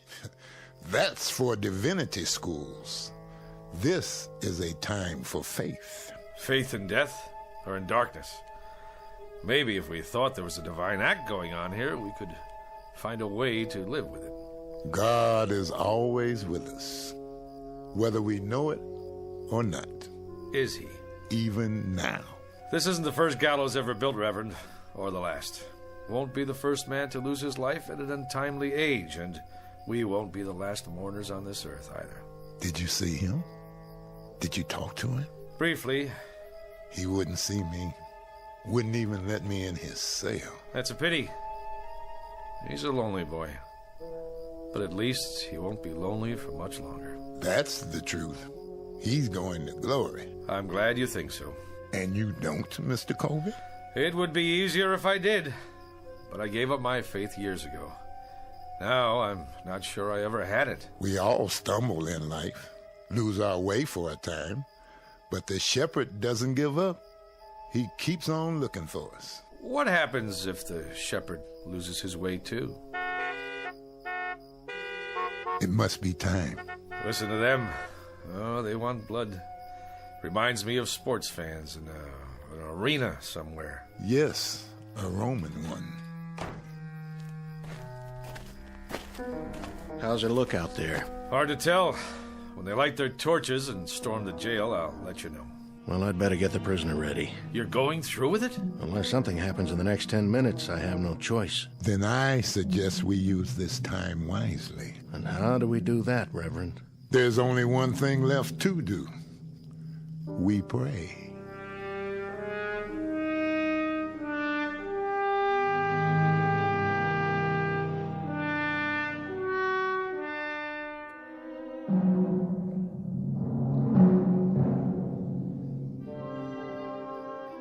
No time to pray now. It's 9:25. That's right, ain't it? 9:25? 5 more minutes. I can't believe Katja's doing this. The sun's not up yet. Law says May 25th at 9:30 in the morning. Well, that's what it is. May 25th, and it's pretty near 9:30 already. Quite apart from the fact, Mr. Pierce, that you're not the most sensitive of men, doesn't this morning suggest to you that there's something odd going on, and that perhaps we'd better dispense with business as usual until we find out exactly what it is? You know something? I take an awful lot of crap from you. And just who are you, anyway? A little shot editor of a crummy little paper? That's right, a crummy little paper that crawls along on its hands and knees from one edition to another. The way I figure it, you got more creditors than you got readers. That'll do it, Pierce. That won't do it by a long shot. And maybe you feel like turning your cheek to this bum, but there ain't no rule book says I gotta. He says I perjured myself, says I lied. And he wasn't throwing no bouquets at you either. Maybe because I don't deserve any. You know, Colby, you're right. I saw the victim. He did have powder burns. And when a committee of townspeople came to me and said there'd be no autopsy, I just bent my head and shuffled my feet and nodded. We've all got little axes to grind, don't we? I'd like to be re-elected sheriff. And you, Colby, you'd like to keep that newspaper going. And Deputy Pierce over here, he likes to feel important. He likes to be popular. He likes to stay on the side of the majority. So here we are, gentlemen. All of us treading water in a sewer. I don't take it from him, and I don't take it from you neither. Watch who you put your hands on, Pierce. Oh, what? You better unravel it right now, or I'll spread you all over the yard. It's 9:27, Koch. Then we better go get the prisoner. At last, Mr. Pierce. A labor of love, huh? You coming, Pierce? Yeah, I'm coming. I wouldn't miss it for the world. I want to see Jagger's face when he gets a look at that gallows. You won't be able to see anything, and neither will anybody else as long as it stays dark out. And maybe that's just as well. Come on! Let's get this show on the road. Hurry it up, Sheriff. Can't wait all morning. There he is. Dirty little murderer. I want to see him choke.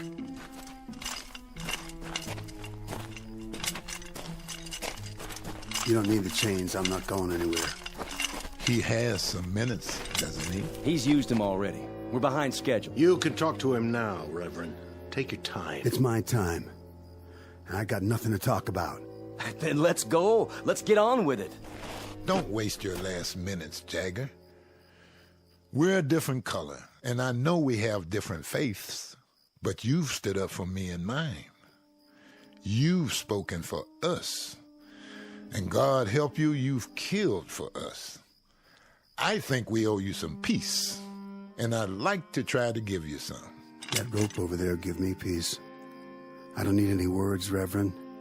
No quotations, nothing in the Bible or any other book. Get it over with. Yeah, let's go. Yeah. Patience, everybody!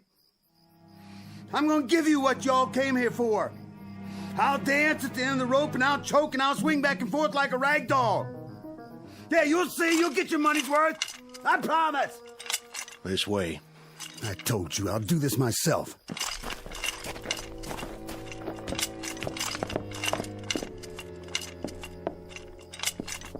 Any last words? Not on your life. That's one thing I won't give you people. I won't give you the satisfaction of saying, I'm sorry. Yeah!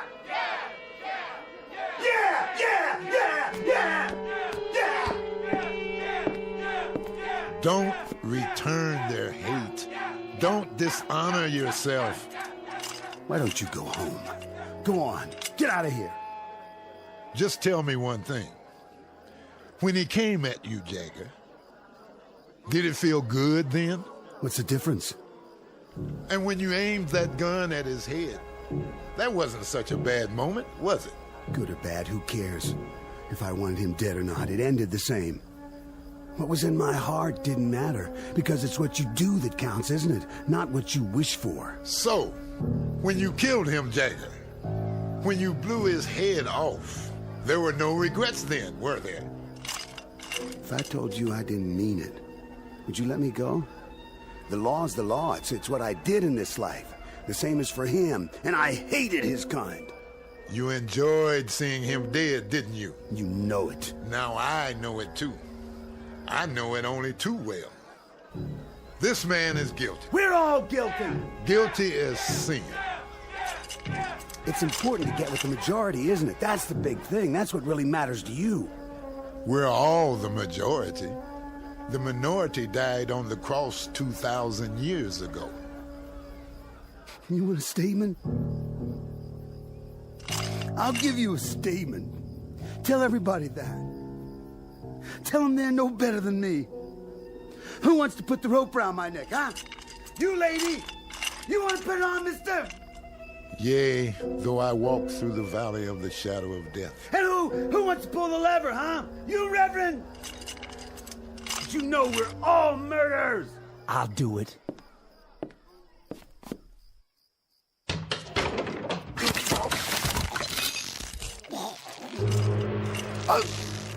Hey!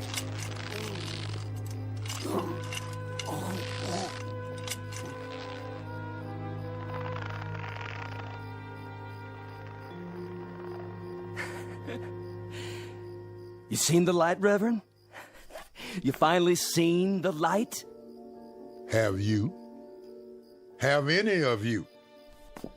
In all this darkness, can anyone make out the truth? Look at what's hanging from that gallows. He hated. He killed. Now he dies. You hated. You killed. And not one of you isn't doomed. Not one. Do you know why it's dark? Do you know why there's night all around us? Do you know now what the blackness really is? It's the hate he felt. The hate you've felt. The hate all of us felt. There was too much. There was way too much, and we had to vomit it up, and now it's surrounding us and choking us. So much hate. So much miserable hate.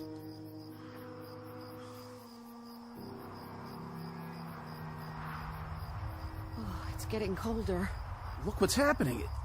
It's getting even darker. You can't hardly see anything now. Take me home, Charlie. I want to go home. I will, if I can find the way. That's crazy, isn't it? What he said. Isn't it crazy? You know what's going to happen, don't you? I mean, you know what's going to happen next. Believe me, this here stuff is going to lift. It'll just all of a sudden just plain lift. Because it's just a fog is all it is. Nothing more than a fog. And it'll lift. And there'll be the old sun, high up and bright. Wait and see. There'll be the old sun shining to beat the band. I don't know. I don't know if there'll ever be daylight again. Only God knows. And I'm not even sure about that. Reports now coming in of similar occurrences here in the United States and abroad. At 9 o'clock this morning, a dark cloud suddenly appeared over several widely separated U.S. cities. The government of Israel has verified the fact that a rectangular area over the West Bank appears to have gone dark. In China, correspondents just filed a news item about several square blocks, including a political prison, thrown into darkness early this morning. In Iran, an area in Southeast Asia. In Central and South America, the African continent, the darkness continues to spread.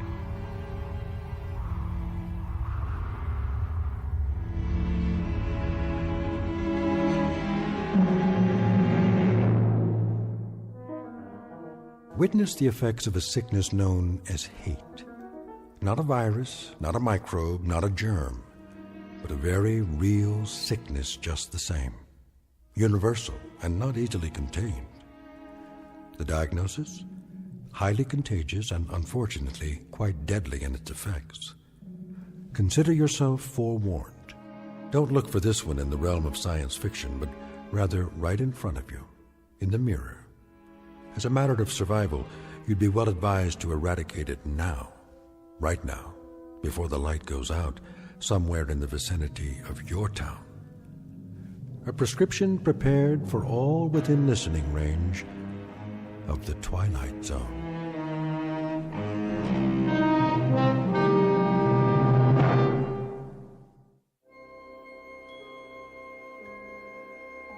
Hi, this is Carl Amari, producer of the Twilight Zone Radio Dramas. I'd like to take a moment to tell you about our official website at twilightzoneradio.com, where you'll get the latest news and information on these Twilight Zone Radio dramas. Plus, at twilightzoneradio.com, you can digitally download 3 free episodes or any of our episodes for only $1.95 each. In this age of ever-changing technology, we've decided to make these episodes instantly available to you by making the Twilight Zone Radio Dramas a digital download-only series. This means that this series will no longer be offered on CD. The CD collections at our website are now being offered, while supplies last, at buy one, get one free. So be sure to get your favorites before they're sold out. Be sure to visit us often, and I'll see you in the zone.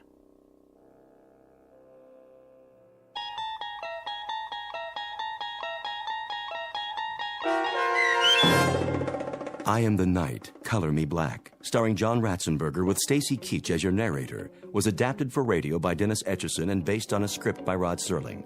Heard in the cast were Taylor Miller, Rick Peoples, Doug James, Norm Woodell, John Watson Sr., Turk Muller, Jeff Lupetin, Paul Patch, Maggie Carney, Lynn Foley, Carl Amari, and Irene Olson. To learn more about the Twilight Zone radio dramas and to obtain audio cassettes and CDs of these programs, visit our website at twilightzoneradio.com. This copyrighted radio series is produced and directed by Carl Amari and Roger Wolski for Falcon Picture Group. Doug James speaking.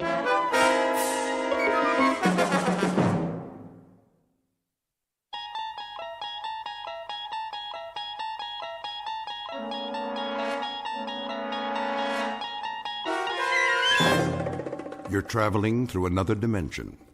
A dimension not only of sight and sound, but of mind. A journey into a wondrous land whose boundaries are those of imagination. Your next stop, the Twilight Zone.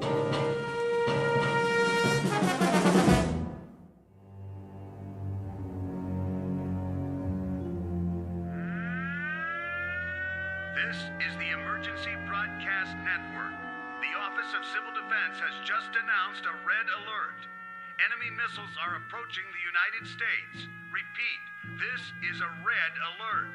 Enemy missiles are approaching the United States at a high rate of speed. Arrival time is estimated at only a few minutes from now. All citizens are advised to get off the streets immediately and take cover. This is not a test. Repeat, this is not a test. The first missiles have just hit. Are we still on the air? How long do we have? Good Lord! It's actually happening. This is real, folks. This is not a test. This is real. How's that, Mr. Radin? It should do nicely. The volume could be a bit higher, though. Higher? You gotta be careful not to break those speakers. I thought you installed subwoofers, state-of-the-art, as I requested. Oh, we did. For later.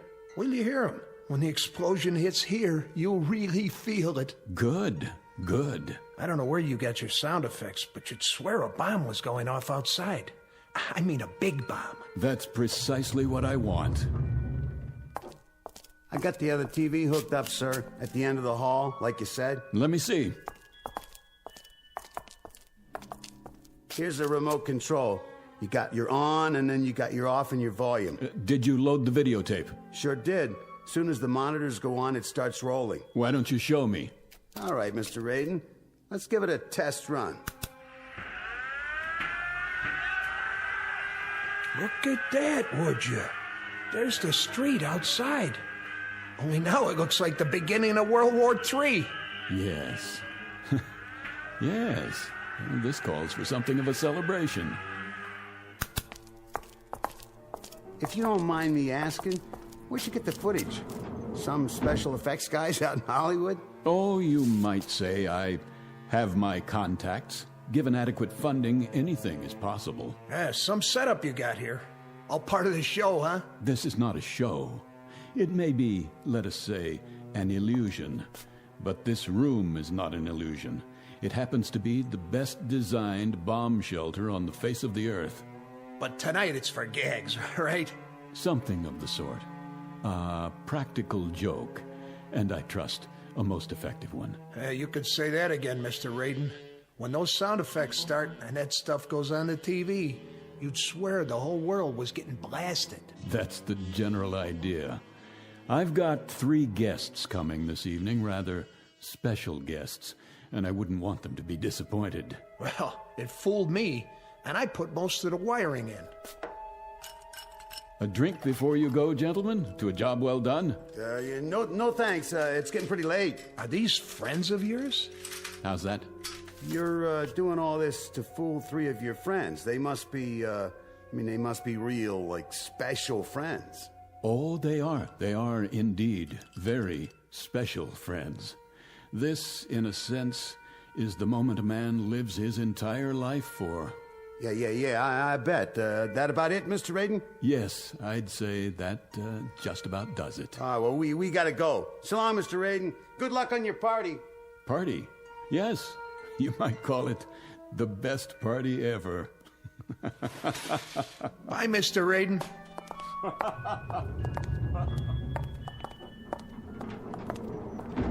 That guy gives me the heebie-jeebies. I know what you mean. This has got to be the #1 kook in the whole country. I mean, can you imagine a guy spending that kind of a bundle just to set up a phony atom bomb explosion? And the whole thing's set to go off at 11:45. Some kind of fanatic is he, huh? What's his angle? Practical joke, maybe, like he said. Yeah, the $500,000, that's some joke. Hey, hit the button, will you? Yeah, sure. It's a funny thing. What? If they was to drop a bomb, if the whole world was to go up for real, it'd be kind of a pity if the one guy left alive was somebody like him. Wow, no kidding. Well, hey, here comes the elevator. Live and let live. That's what I always say. Yeah, you got that right. Let's get out of here and grab some chow. Now you're talking. Going up? Oh, yeah. Hard to get used to, ain't it?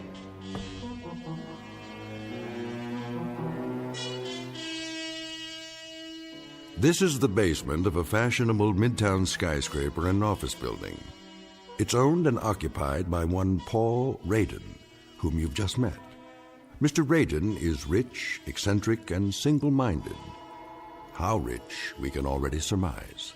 How eccentric and single-minded, we shall see in a moment. Because you have just been invited to a very special party, catered and conducted exclusively for residents of the Twilight Zone. And now, The Twilight Zone and our story, One More Pallbearer, starring Chelsea Ross, with Stacy Keach as your narrator.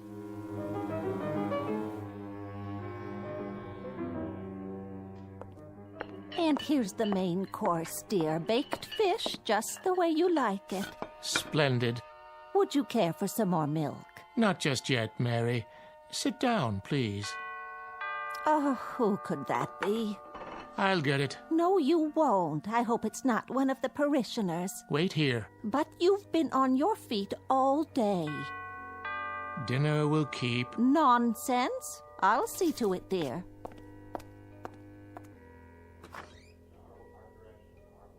Oh, yes, I'll tell him at once. Who is it? The most peculiar man. What did he want? I'm not sure, but there's a limousine waiting at the curb. He said something about a matter of life and death.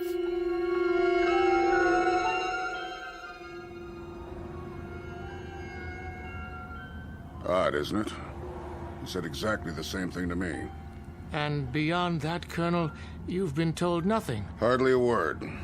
The driver appeared at the club, something about an old acquaintance. And you, madam?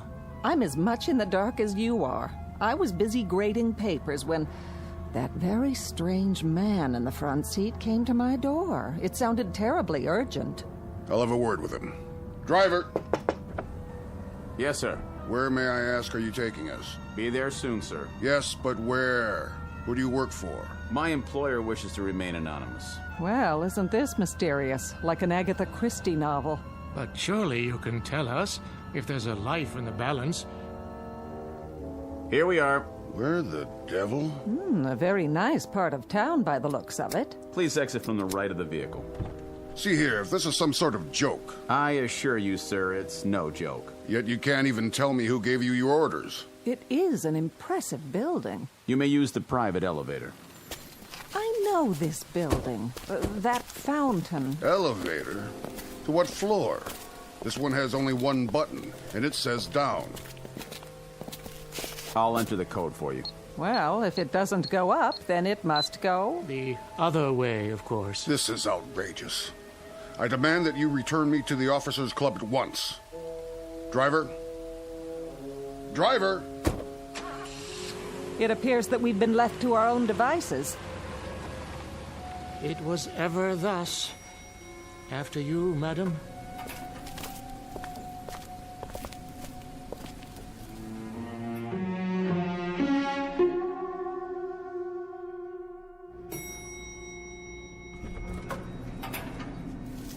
What in the... Good evening, friends. That voice. If you'd be so kind, just follow the hall to the security door at the end of the hall.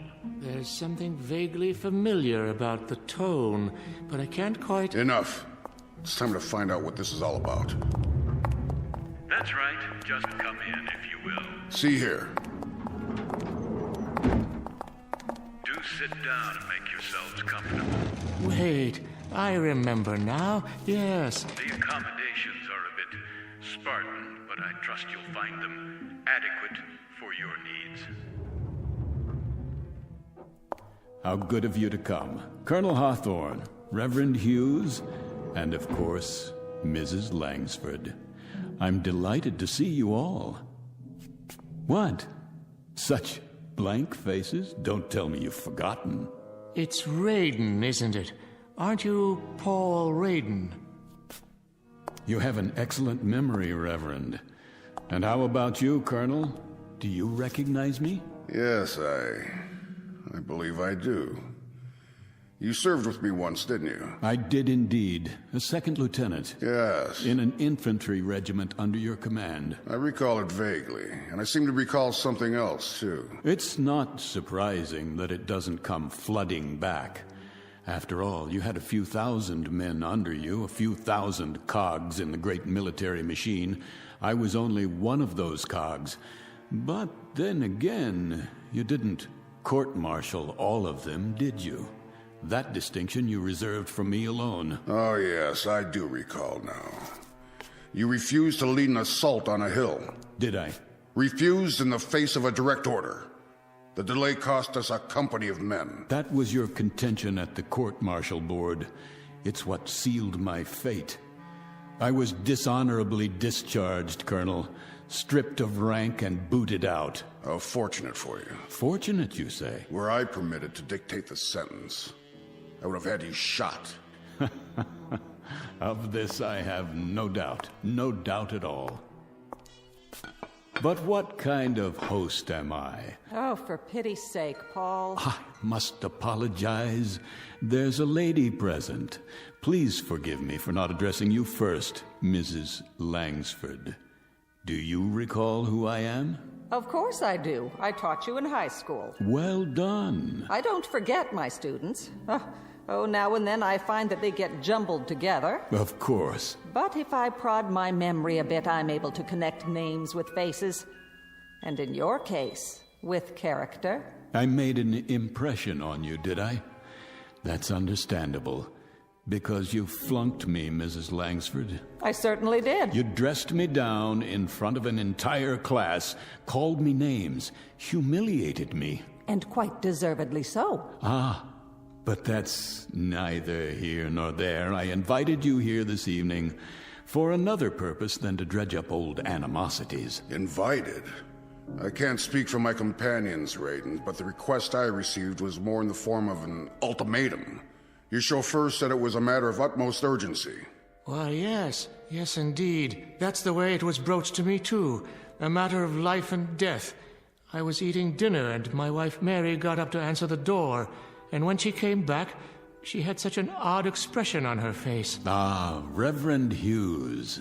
Still a bit on the wordy side, aren't you? It never ceases to amaze me, really, how changeless we remain over the years. But I suppose the habits of a lifetime are not that easily set aside, now are they? Perhaps you'll be good enough, Paul, to get to the point and tell us why we're here. I'd be delighted to. But first, can't I get you something? A highball, perhaps, or a cup of coffee for the Reverend. How do you take it, black or white? Nothing, thank you. Paul, you're trying my patience. Habits, Mrs. Langsford. The incredible persistence of habits. You call me Paul, as if I were still sitting in your classroom. What about you, a nice cup of tea? Nothing for me. And you, Colonel, a tot of rum, perhaps? I would be deeply appreciative, Mr. Raiden, if you made your point and then let us leave. You've obviously called us here for something, and I, for one, would welcome hearing whatever it is without further delay. How staunch, how commanding you sound, Colonel. The military mind never changes either. See here. Always pressing forward. Drive, drive, drive against the objective and wipe it out. Colored flags stuck in a map and troops stuck out in the hot sun. An officer must have nerves made of steel and a head full of cement. As you were, Raiden. Oh, no, Colonel. Not as I was, as I am. Which rather upsets the chain of command, don't you think? Because I'm in command now, and what I command at this moment is your attention. You see, I've called the three of you here for a very specific purpose. I think I'm beginning to understand. Of course you are. Always so intelligent, so insightful. Let's do it in proper chronology. My dear old schoolmarm shall begin. That staunch and intrepid educator who would look so incongruously out of place without those severe spectacles covering those severe eyes looking out of an equally severe face, who possesses such vast prerogatives from the local school board and the vast courage that comes from pitting all her wits and training and knowledge against poor captive children. Are you quite finished, Paul? My dear lady, I haven't even begun. May I make an observation, then? You have permission to speak. Would you like to address the class? Oh, just a comment, Paul, on how incredible this whole thing is. That a man like yourself, a millionaire many times over, a big, important man who walks with kings and heads of state and industrial tycoons... You followed my career. How gratifying. How incredibly tiny a mind this kind of man must have to dwell on an incident in a high school classroom of some 20-odd years ago, and to let it fester inside of him, as it's done with you. I've never liked humiliation, Mrs. Langsford, whether it occurred 20 years ago or in the past 10 minutes. Humiliation? All right, Paul, let's talk of humiliation. Let's talk of your humiliation. Mr. Raiden was caught cheating during an examination, caught red-handed. Oh, not a federal crime, of course, but perhaps just a bit commentative on the nature of the person. And when accused of the act, he tried to plant his crib sheet on an innocent student. How right you are, Mr. Raiden, that I stood you up on your feet and in front of the entire class I told you what you were. But no room then, was there, Mrs. Langsford, for just a moment of compassion? An iota of sympathy for a frightened and desperate boy? Oh, Mr. Raiden, I've dealt with frightened and desperate children all my life. And it might surprise you to know that I've given them more sympathy and compassion than learning. But neither sympathy nor compassion can be handed out wholesale like cheap bubblegum. The recipient must be worthy of them, and you never were. You were a devious, dishonest troublemaker. And for all your millions, my guess is that you are still devious, you are still dishonest, and I have no doubt that even now you're a troublemaker. You haven't changed either, Mrs. Langsford. Mr. Raiden, after so many years, What can be gained by... A great deal can be gained, Reverend. A great deal. But surely... You can go to the devil, Reverend. Raiden! You too, Colonel. And that's not a figure of speech. Tonight, my friends, just a few short minutes from now, you all most assuredly can and will go to the devil.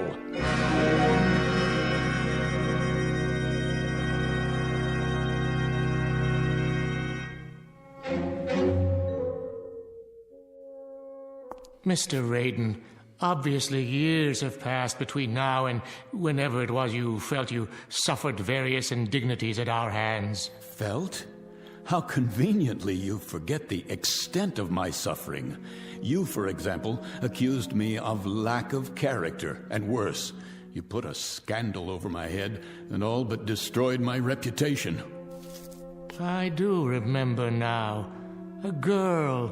A young girl whom you drove to suicide, because even at that early stage, you were not a man to hold honor in very high regard. So merciless and so judgmental.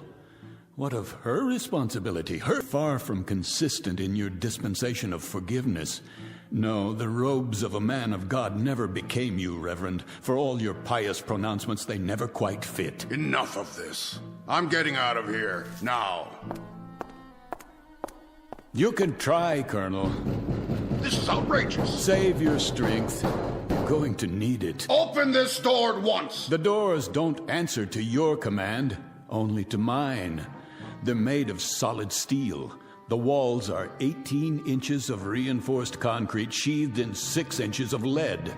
I have my own generator plant, my own air system, and at the other end of the hall, a storeroom the size of a warehouse stocked with food and supplies. But in God's name, why? What are you afraid of? Afraid? Hardly.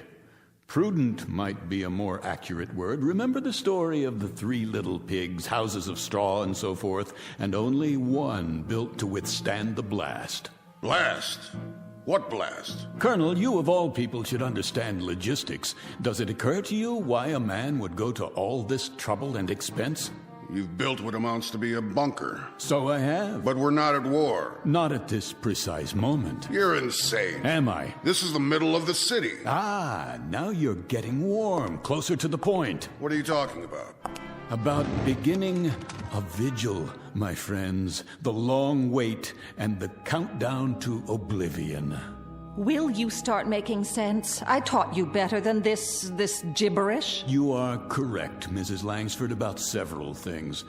I've walked with kings and tycoons, as you so rightly perceived. I've walked with them, and more importantly, I've listened to them, to the things they have to say, the special knowledge they are able to impart because of their positions of privilege.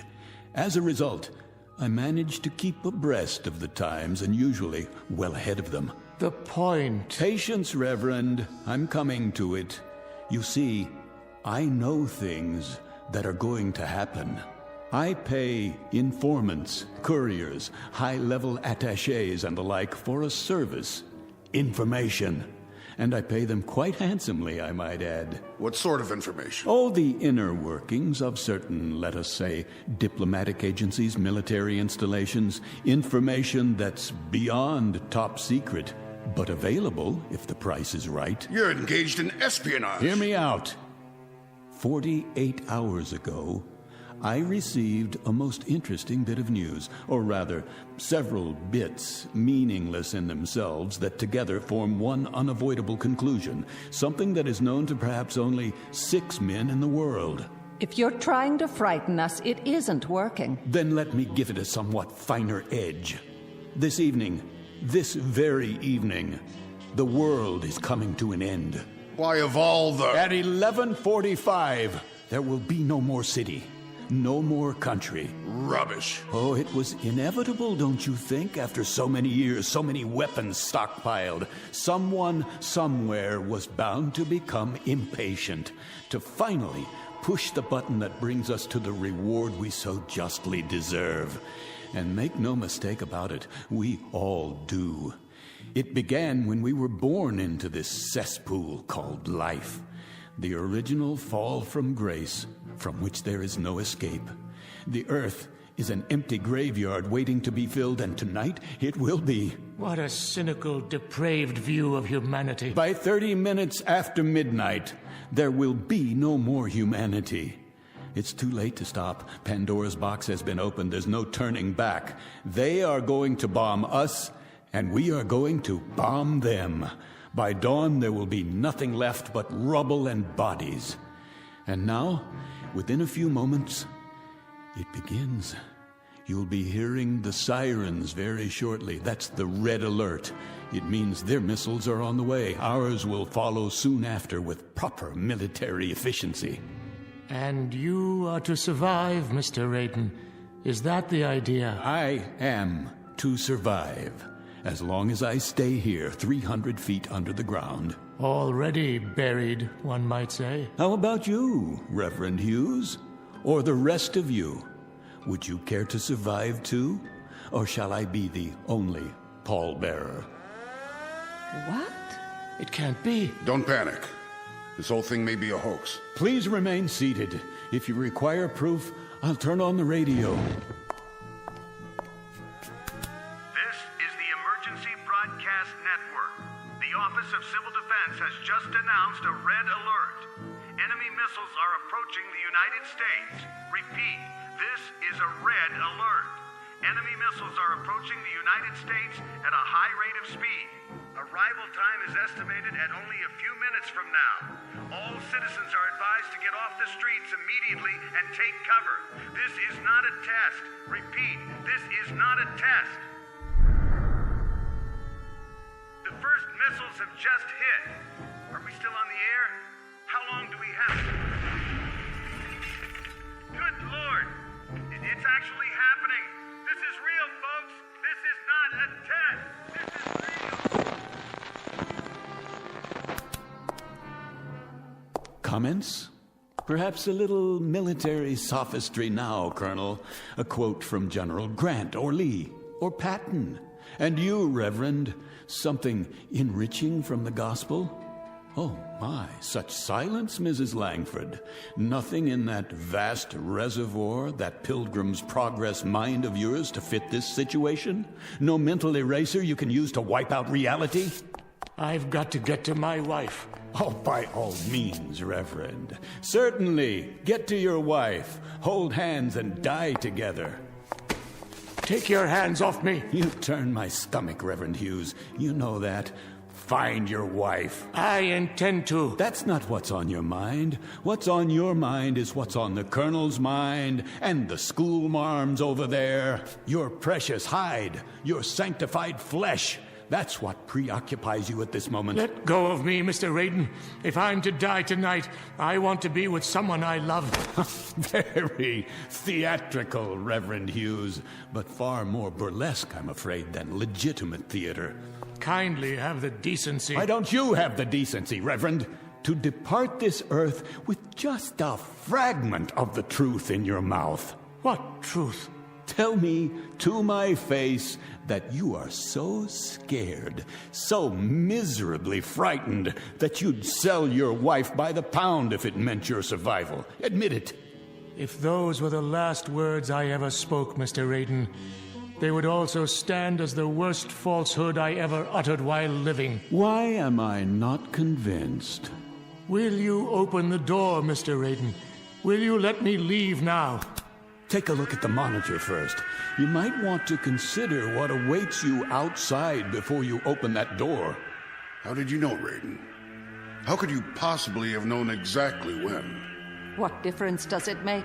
If we leave now, we might make it back to our homes. Highly unlikely at this point, but I suppose hope springs eternal.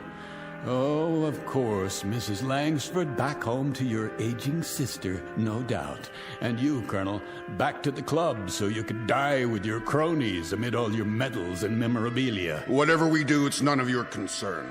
My dear friends, shall we drop the pretense now, this instant? Shall we all of us now dare to speak the truth? I told you how this room was constructed, steel, concrete, and lead. It is the only place where you can survive.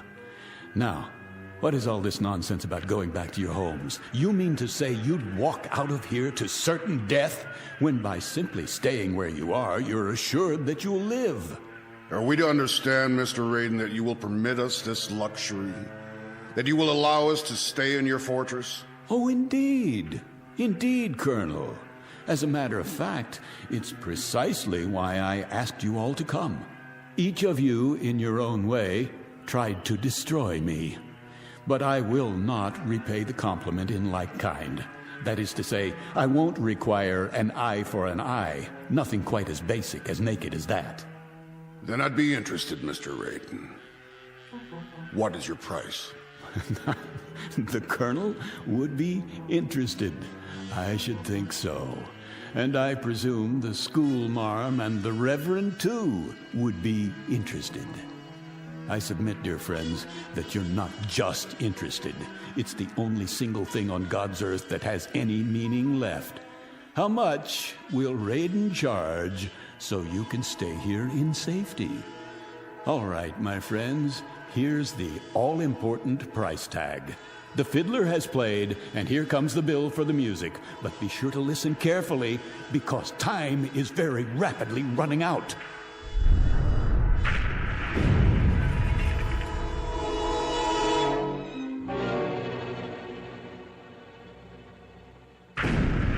Say it, man. What is your price? You will, each of you, each one of you in turn, beg my pardon, ask my forgiveness, and if need be, you'll get down on your hands and knees to perform that function. Is that all? That's all. Our Father who art in heaven. I suggest you prepare your requests without delay. The first bombs have just exploded somewhere near the city. I assure you, the next ones won't miss. Did you hear what I said? I need your decisions now. Say pretty please. I beg your pardon? Pretty please with sugar on it. How's that, teacher? Speak up. Pretty please with sugar on it, Mr. Raiden. It's what children say to exact a favor. Children, Mr. Raiden, but they say it by rote. It comes out pure. There's no meanness to it, no cruelty. That's something that comes much later in life. The capacity to damage other human beings. That's enough. Not quite. You let me out of here, Mr. Raiden.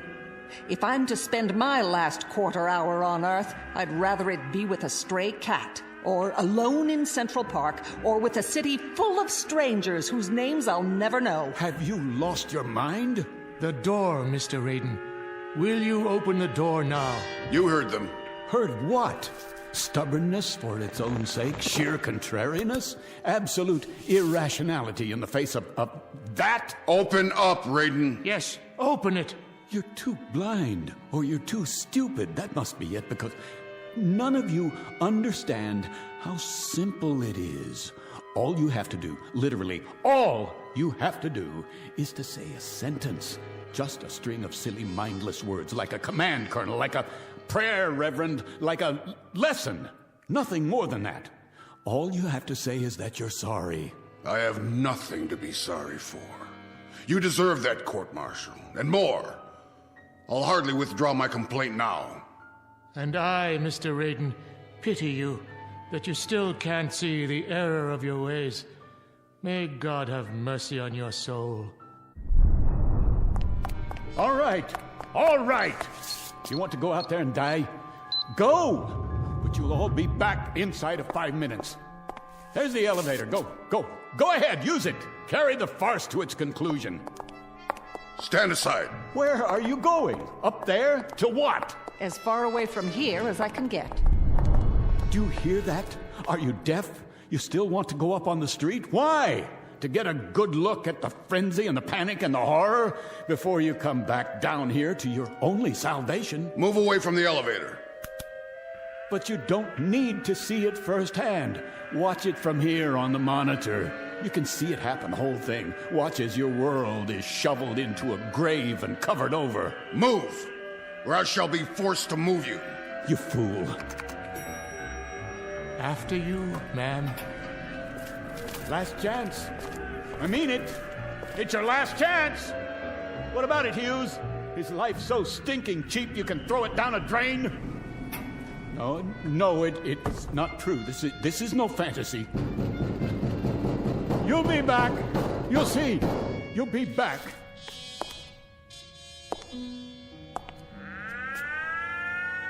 This is the Emergency Broadcast Network. The Office of Civil Defense has issued a red alert. The United States is under enemy attack. The first wave of bombers and long-range missiles slipped through our defenses by unknown means and are on the approach now. Evacuation procedures are underway in all major cities. The President will make an announcement as soon as... This is real, ladies and gentlemen. This is not a drill. This is not a test. This is an actual emergency. What? That's not what he's supposed to say. We interrupt our regularly scheduled programming to bring you this live coverage. Just before midnight this evening, several of the country's major population centers suffered missile attacks, resulting in severe casualties. Siege mentality. Unconfirmed report of nuclear detonations. The White House, the Midwest, the coast.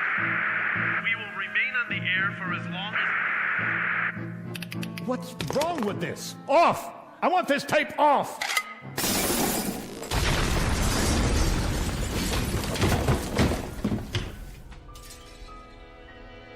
That's enough. That is quite enough.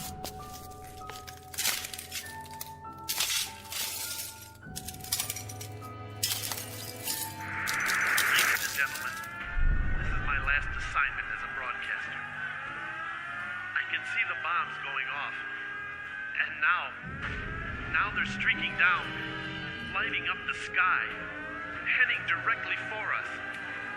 A great wind from the firestorm. If you can hear me, I want my wife and daughter to know that I love them very much. No!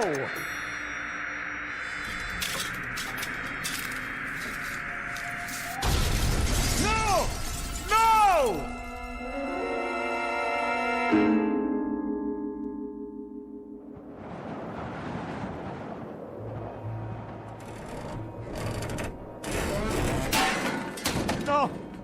No, please. I didn't mean for it to actually happen. There's nothing left. Nothing. The city is gone. Is there no one else alive? Somebody? Anybody?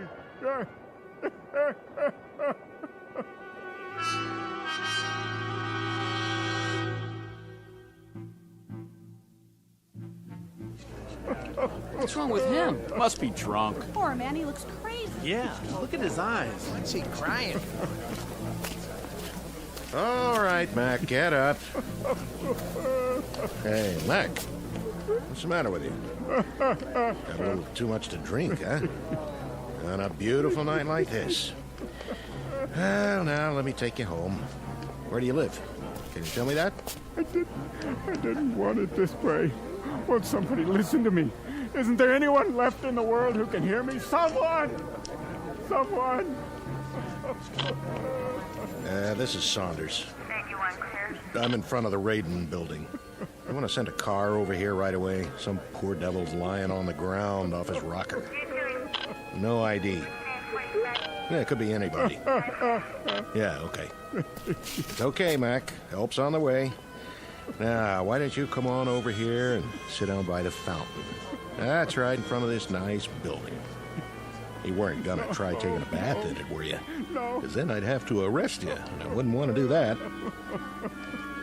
Can you hear me?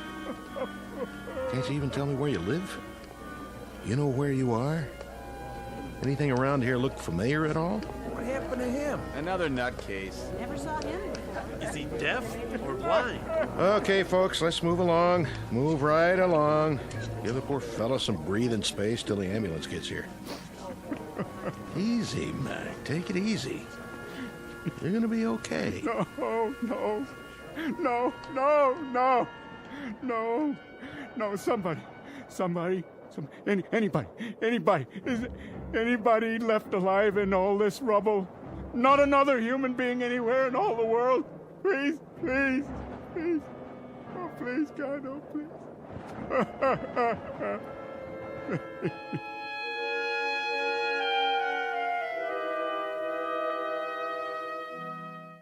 Mr. Paul Raiden, a dealer in fantasy and human misery, especially his own. Trapped in the graveyard of his mind, and now, as it has always been for him, the only person in the world. The sole pallbearer at a funeral he alone manufactured, in a bleak and empty landscape called the Twilight Zone.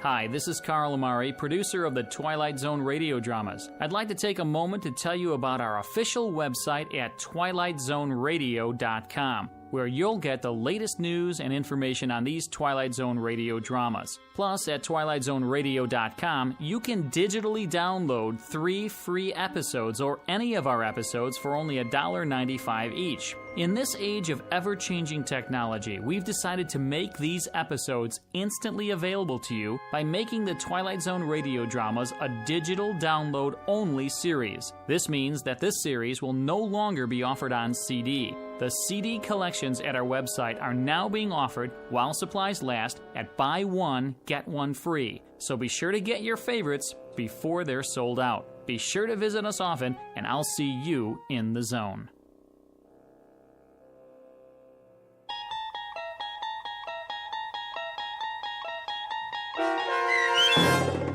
One More Pallbearer, starring Chelsea Ross, with Stacy Keach as your narrator, was adapted for radio by Dennis Etchison and based on a script by Rod Serling.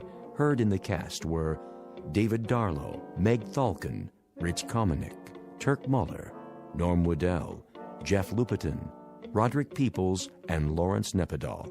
To learn more about the Twilight Zone radio dramas and to obtain audio cassettes and CDs of these programs, visit our website at twilightzoneradio.com. This copyrighted radio series is produced and directed by Carl Amari and Roger Wolski for Falcon Picture Group. Doug James speaking.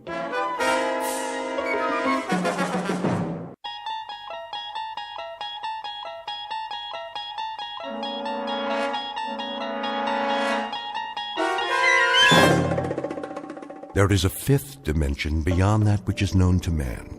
It is a dimension as vast as space and as timeless as infinity. It is the middle ground between light and shadow, and it lies between the pit of man's fears and the summit of his knowledge. This is the dimension of imagination.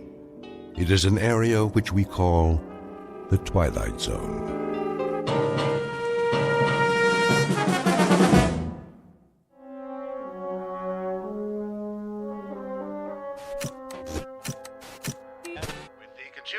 On the rise, Wall Street pundits predict no more hikes in the interest rate for the next quarter. Henry, where are you? In here, Mama. Recapping our local headlines for the hour, it looks like that rainstorm from the northeast has dissipated.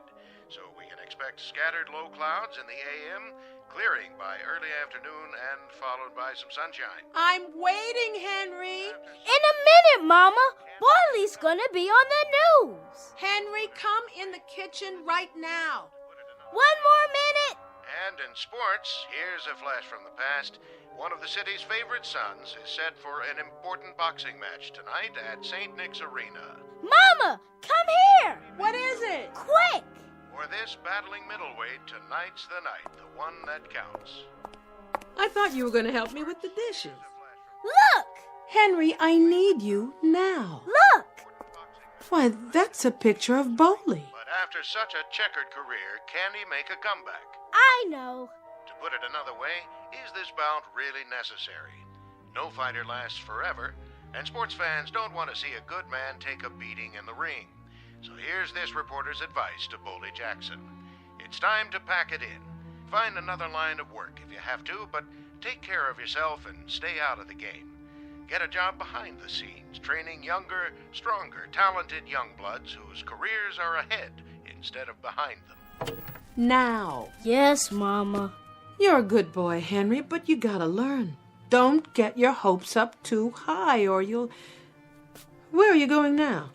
I gotta see Bowley. Leave him alone. He must be busy getting ready. But he needs me. Listen to me, Henry. Some things you just can't wish for. They're too big. You just set yourself up for a big disappointment. Please? He's my friend. Well, just for a second, but don't you get in his way now. I won't. In and out of the ring, it's been up and down. After a string of early victories, he found it hard to keep getting up again and again. So read the handwriting on the wall. Don't get hurt this time, champ. You proved you could do it. Now it's time to step aside. Oh, Boley, please, please listen to the man.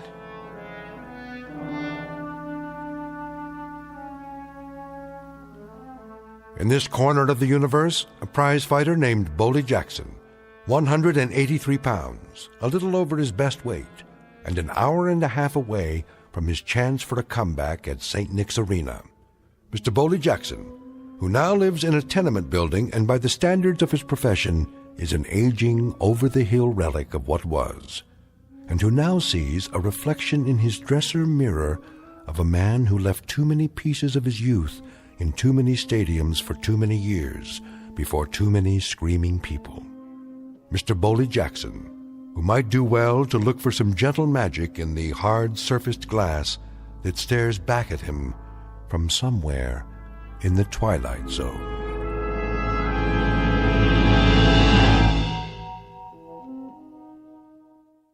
And now, The Twilight Zone and our story, The Big Tall Wish, starring Blair Underwood, with Stacy Keach as your narrator.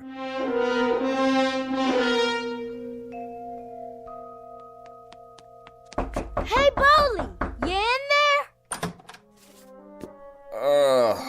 Henry, what you doing here? Want to help you get ready for the fight. Can I? Yeah, sure you can. We're friends, aren't we? Come on in. Okay. Go on, sit down on the bed while I finish packing my gear. You feeling good, Boley? You feeling sharp? Take a tiger tonight, huh, Boley? Take a tiger, Henry. Gonna take me a tiger. Show me how you're gonna do it. Left, right, and one in the stomach. Bow! Just like that. Yeah. Then lift him up by the tail.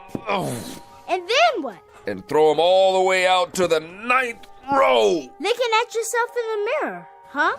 Yeah, you're looking good, Boley. You're looking sharp. You gonna watch it on TV?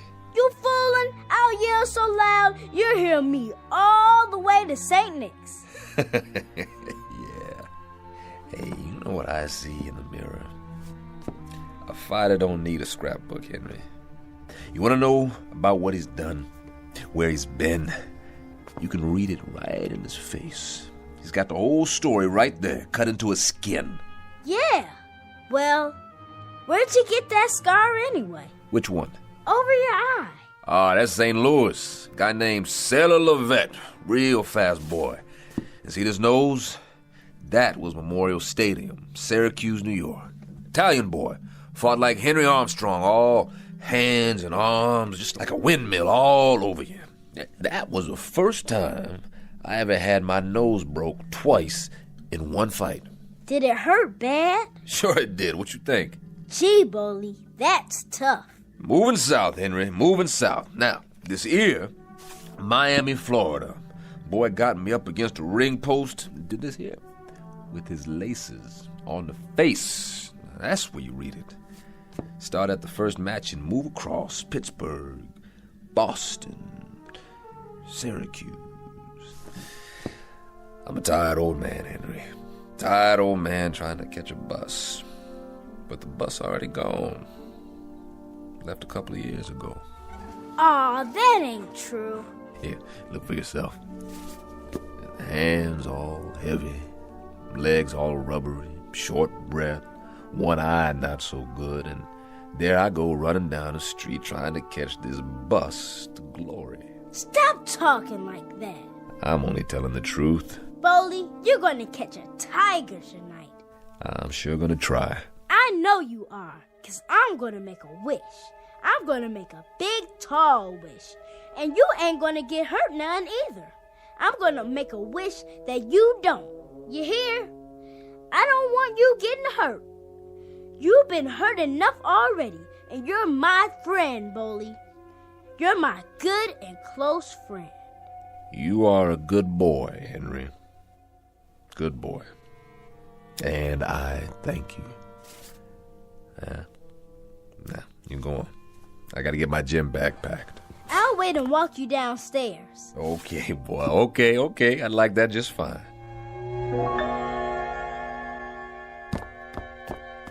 There you are, Henry. Hi, Mama. Where did you run off to? I'm helping Bully. Well, don't get in his way. You got quite a boy there, Francis. Quite a boy. I hope he didn't bother you too much. Him? Nah. He talks like a little old man sometimes, you know. Real intense. Says I'm his good and close friend. Well, you are. You know, he's mine, too. I don't think I ever had a friend like Henry. You're good to him, Bully. You're real good to him. Taking him to ball games all the time, taking him out for walks. Hard for a boy not to have a father around. He never did know his. I know he didn't. He won't be going to bed tonight till you get back. Don't let him stay up too late. Take care of yourself, Bully. I hope you don't get hurt none. I'll work hard on it. I'm going to make a wish, Bully. I'm going to make a wish nothing happens to you. So don't you be afraid, understand? Don't you be afraid, no matter what, 'cause nothing can hurt you. You hear me? Nothing. That boy. You're more than his friend, Bully. He's got you in a shrine. Why would he do that? 'Cause you deserve it. Scared old man who don't remember nothing except how to bleed. I don't fit in no shrine, Francis. Don't talk like that. But you tell him. You tell him how I'm obliged for his wish. I think he already knows. 'Cause that's what I need right now. Just a little magic. He's been talking about making a wish all day. Has he? He's all the time making wishes, Bully.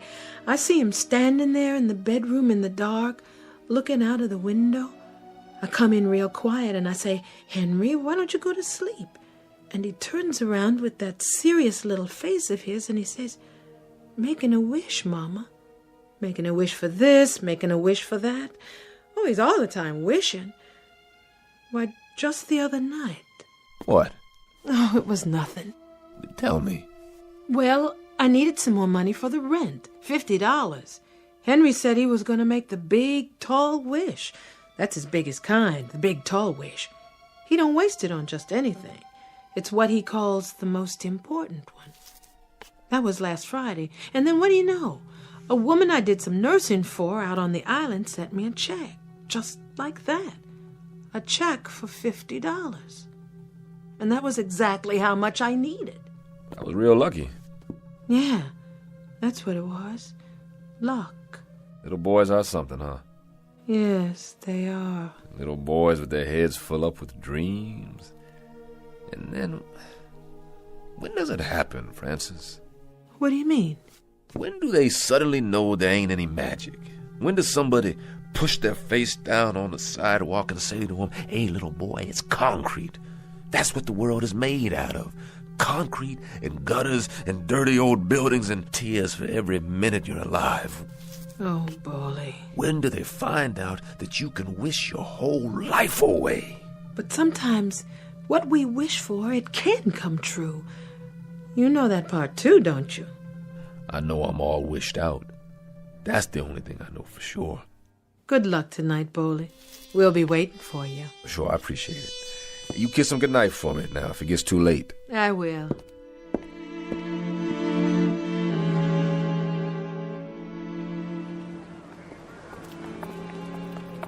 Hey, Bully, knock him out for me. Yeah, no TKO, out cold. I got a bet down on you. That no good bum.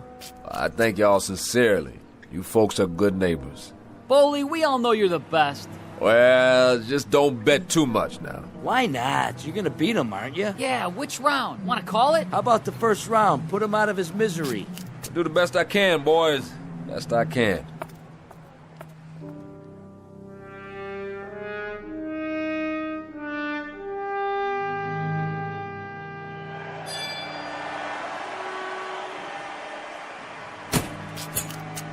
Hey, Joe. There you are, Jackson. What's happening? What you standing back here for? You're supposed to be getting ready. Just checking out the house. Well, forget about it. Thomas won't cut you a piece of the action. Not tonight. How come? Not much box office. Too many people at home watching on TV. So all you get's a guarantee. That's all right.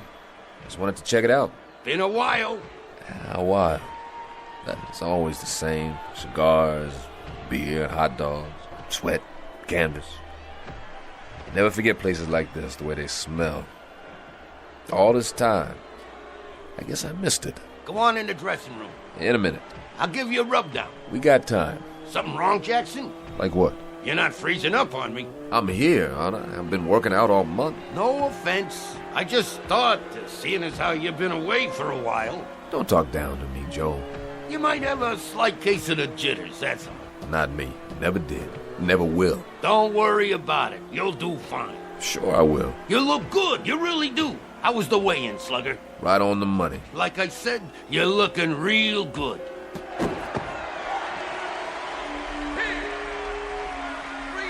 He didn't last long. He never does anymore. Slug him alone. Never could take a punch. That's why he's on the mid-card, ever since you put him away in Philly. That was a long time ago. Longer for him. 8, 9, 10, How's that boy I got tonight?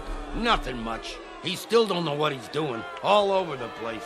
Still pretty young. Yeah, he's just a kid. Better take it easy on him. Never see that left jab coming. All right, stand back. Let him through. How you doing, Malone? That's you, Baldy? Yeah, it's me. Hey, man. Saw the fight. Sorry about that. You did all right. Stayed on your feet. Let me see that eye. Get away from my boy, Jackson. He's hurt. They tagged me pretty good. It's not too bad. Clean cut. That kind heals up fast. Come on, Malone. Hold up. Slugger. You're gonna be okay. You hear me? Hey, Baldy. Where you been anyway? I ain't seen you around. Here and there. You know how it is. Yeah, I know. You just take it easy for a while. Be good as new. You'll see. You still got that left jab? Sure I do. You show him, Baldy. I got a bet down on you. Well, I was gonna, but Let's go, Slugger. I'll see you, Malone. Yeah, I see you in the funny papers. Move it. Hey, Baldy, when you gonna give me a rematch, huh? Anytime, Slugger. Anytime. He was never that much. He did the best he could. All he can do. Yeah, well, you better lace him up now. Sure, Joe. Thomas will be waiting. I bet he will. It's almost showtime.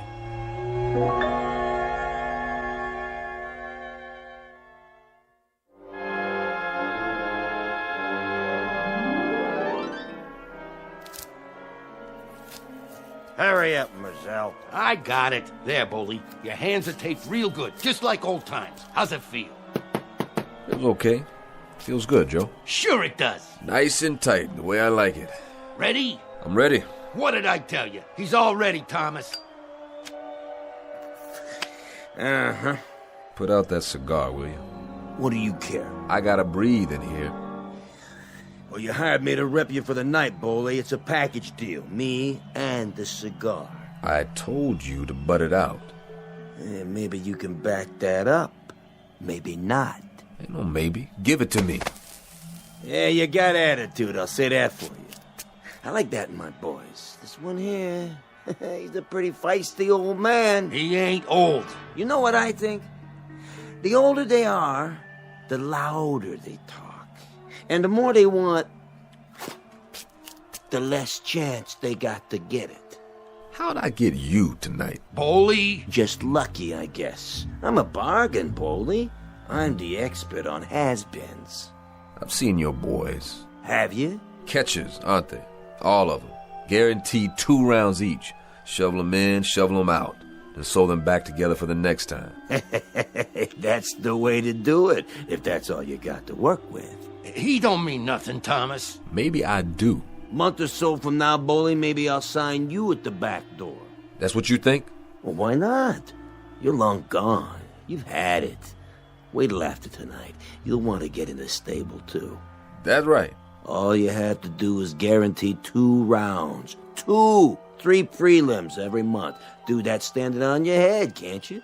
I thought the smell came with the cigar, but you wear it all over you, Thomas. You know something? You stink. Mm-hmm. You tell him, champ. Let's see if you can do it in the ring. Jackson, 10 minutes. Yeah, he'll be there. I pulled you for a manager this time. Well, just lucky, I guess. So let's see if you can do your job.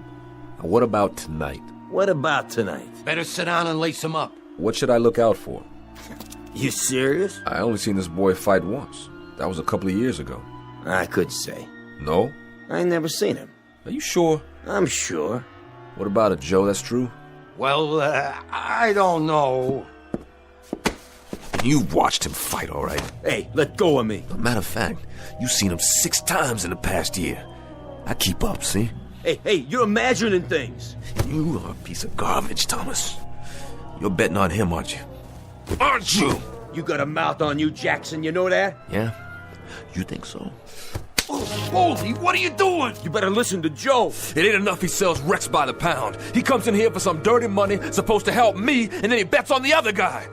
I may be a bum upstairs in another 10 minutes, but I'm gonna fight a beautiful first round in here. Hey, you touch me again, I'll have you up for 10 years. Yeah? Yeah, I swear to you, Boldy, I'll fix your wagon good. Lay off me, Boldy. You're digging your own grave, you crummy tanker. Boldy, please, don't hit him again. Ugh, you just got lucky you hit the wall instead of me that time. Boldy, your hand. See you later, Jackson. Let me see it. Oh, man, what'd you go and do that for? Don't worry about me. It wasn't enough you had to spot him all those years. It wasn't enough, huh? Now you gotta walk in with 4 busted knuckles. Oh, you're bleeding right through the tape. So what? You've seen blood before? I'll put a bandage on it. Leave it. Boldy, come here. I don't care, Joe. Somebody's got to teach that lowlife a lesson. Maybe so. Maybe. But not you. Not tonight. Okay, Jackson, you're on. Well? Well, nothing. Let's do it. You sure, Boldy? Give me my gloves. Right here. Careful. Poor little Henry. Who? I put 2 strikes on his magic already. What are you talking about? Nothing, Joe. It don't matter. Because he's got to learn. Who's got to learn? This friend of mine, his name Henry Temple. He's got to learn that there ain't no such thing as magic.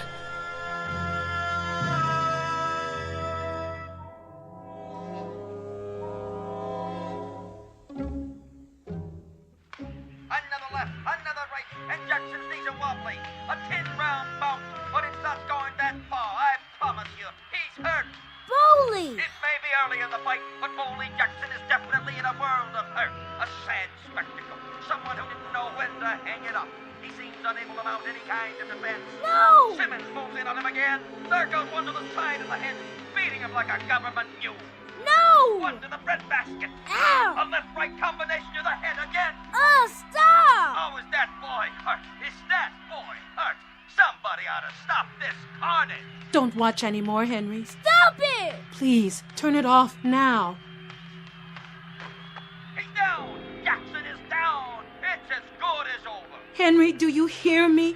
Get away from the TV. Please, Boldy! What are you doing? 1, 2, 3.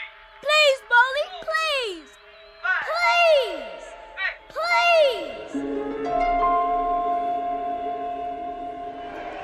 8,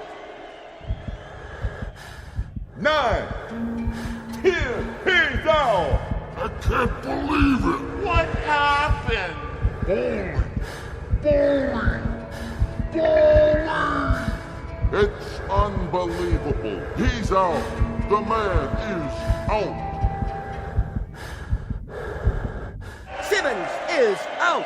One of the most amazing turnarounds we've ever seen. Boldy Jackson was as good as gone, but then somehow he reached way, way down, sucked it up, and landed a left jab and a combination that put the lights out for Simmons, the favorite. Ladies and gentlemen. Hey, drag that bum out of here. Which bum? Simmons, get an ambulance while you're at it. He ain't going nowhere. Joe, I think I blacked out. I don't know what happened. Well, I do. Everybody saw it. You put the old 1-2 on him, but good. Way to go, champ. Knew you could do it. Way to go. Joe, my hand. My hand. Is it broke? No, it don't even hurt. Then raise it up! And the winner, by a knockout, at 123 in the second round, our own Bolly Jackson! Jackson, the winner! Come on, Boley, put on your robe and let's go. Take a shower and get dressed. We got some celebrating to do. Something's not right about this, Joe. What do you mean? I don't know what is. But something's not right about this.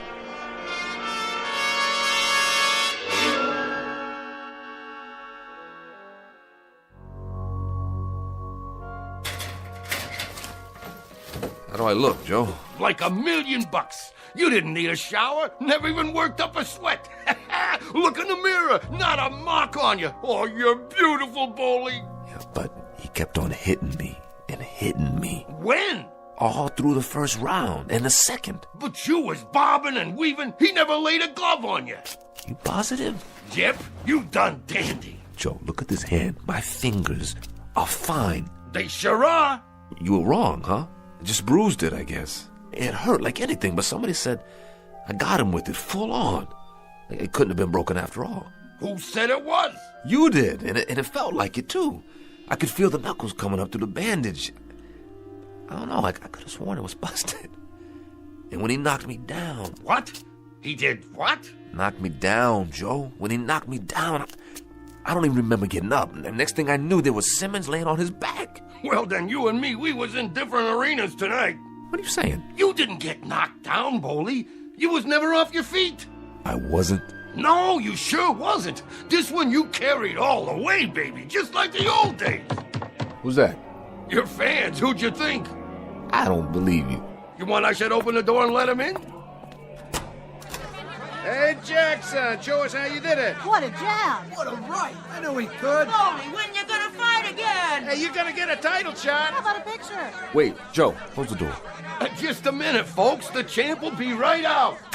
Let me get this straight. What's to get? You hear that, bunch? Enjoy it. I wasn't off my feet. Nope. I didn't go down. Not once. Would I lie to you? All these years, you ever know me to lie to you? No.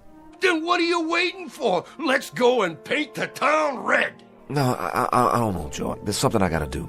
Like what? Well, I sort of promised somebody I'd see him later, after the fight. You don't mind if I have a good time, do you? Nah, of course not, Joe. You're entitled. Just remember me to all the guys, okay? Maybe I'll hook up with you later. You got it. Good night, old-timer. Just remember, I'm real proud of you.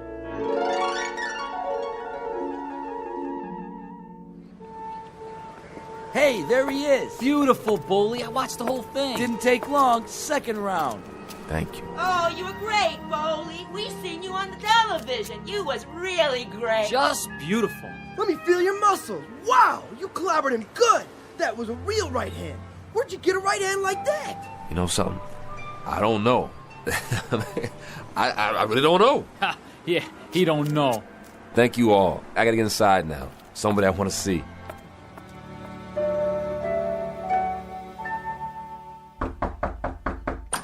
Francis, I just wondered if... You should have seen him, Boley. He like to went out of his mind. He was so happy. Whole building was shaking. You'd never believe it. Is he... He's up on the roof, waiting for you. I'll see to him.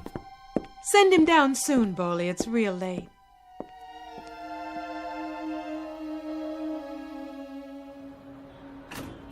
Boley! What do you say, Henry Temple? Come here and give me a hug. You were a tiger, Boley. You were a real tiger. Look okay? Sharp. Sharp like a champ.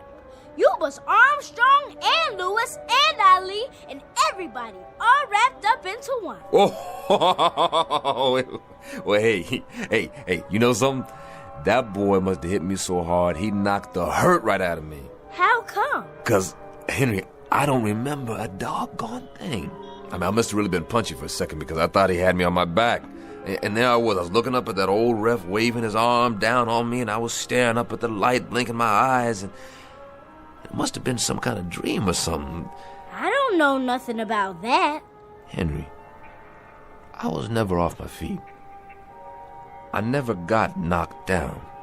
That right? I gotta go. Henry, look at me, boy. Look at me. I was never off my feet. Say it. Am I your true friend? Yeah. Friends don't tell lies to each other. Now tell the truth. Henry, I'm asking you, was I laying on my back and on the way out? Yes. But nobody remembers it. Nobody at all except me. I thought it happened, but it didn't. I thought I was laying there on my back getting counted out, but everybody tells me. Bowley, I made the big wish then. I had to make the big wish. I wish you were never knocked down. I just shut my eyes and I wished real hard. It was magic, Bowley. We had to have magic right then. No. Oh, no. Had to, Bowley. Nothing left for us then. Had to make a wish. Crazy kid. Don't you know there ain't no magic? Bowley, you're hurting me. There ain't no magic or wishing or nothing like that. You're too big to believe in fairy tales. If you wish hard enough, Bowley, it'll come true. If you wish hard enough and then believe it, it'll stay that way. Somebody's gotta knock it out of you, don't they? Somebody gotta take you by the hair and rub your face in the world and give you a taste and smell of the way things are, don't they? Stop! Listen, boy, I've been wishing all my life. You understand, Henry? You understand? I got a gut ache from wishing, and all I got to show for it is a face full of scars and a head full of memories of all the hurt and all the misery I've had to eat with and sleep with my whole miserable life. Oh, you crazy kid. I'm not. Crazy kid. You telling me you wished me into a knockout? You telling me it was magic that they got me off my back? Now, listen, boy, there ain't no magic, huh? No magic, Henry. I had that fight coming and going. I had it in my pocket, man. I was the number one out there, and there ain't no such thing as magic. Bowley, if you believe, understand? You've gotta believe. If you don't believe, Bowley, it won't be true. That's the way magic works, Bowley. You gotta believe. Please, please believe. Little nutcase. That's what you are. How come I got mixed up with you? Ain't I got enough trouble without getting mixed up with some dopey kid that... Oh, God. Sorry, Henry. Henry, come here. Henry, look at me. I can't believe. I'm too old, and I'm too hurt to believe. I can't, boy. I just can't. Henry, there ain't no such thing as magic.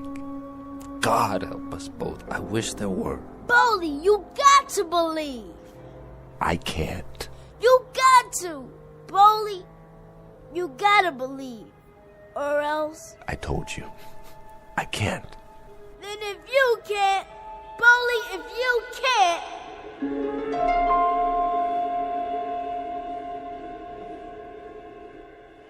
8, 9, 10, he's off! Come on, Jackson. I'll help you up.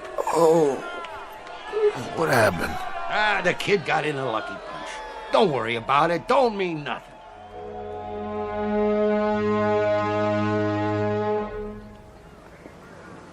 You should have stayed in bed, Bowley. How come you didn't use your jab? And you're right. I broke my hand, that's why. He do that to you? No, I did it to myself. It was an accident. Oh, man, Bowley, are you kidding me? You ought to pack it in, Bowley. Get yourself a real job. Excuse me, I gotta go in.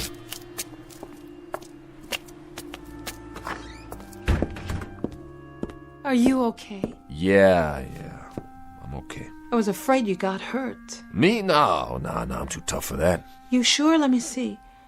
Oh, Bowley, that's a bad cut right there. And those bruises?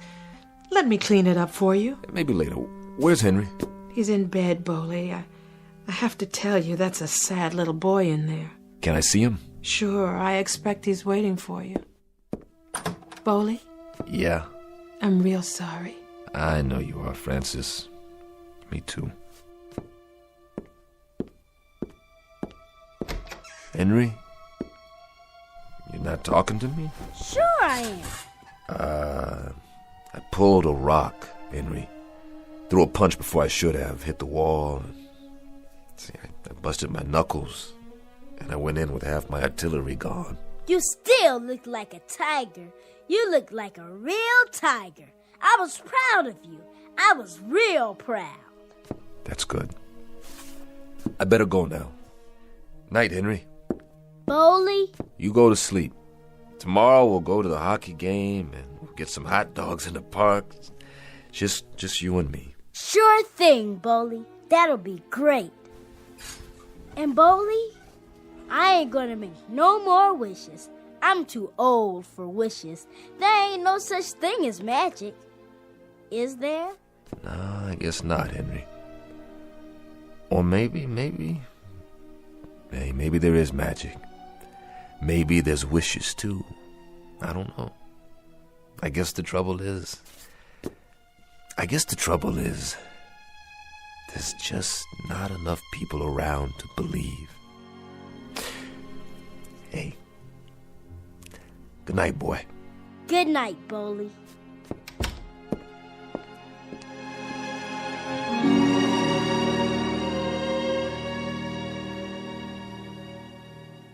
Mr. Bowley Jackson, who shares the most common ailment of all men, the strange and perverse disinclination to believe in a miracle, the kind of miracle to come from the mind of a little boy, and now perhaps only to be found in the Twilight Zone.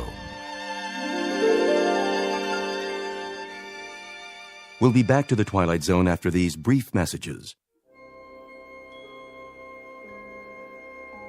Hi, this is Carl Amari, producer of the Twilight Zone Radio Dramas. I'd like to take a moment to tell you about our official website at twilightzoneradio.com, where you'll get the latest news and information on these Twilight Zone Radio dramas. Plus, at twilightzoneradio.com, you can digitally download 3 free episodes or any of our episodes for only $1.95 each. In this age of ever-changing technology, we've decided to make these episodes instantly available to you by making the Twilight Zone Radio Dramas a digital download-only series. This means that this series will no longer be offered on CD. The CD collections at our website are now being offered, while supplies last, at buy one, get one free. So be sure to get your favorites before they're sold out. Be sure to visit us often, and I'll see you in the zone.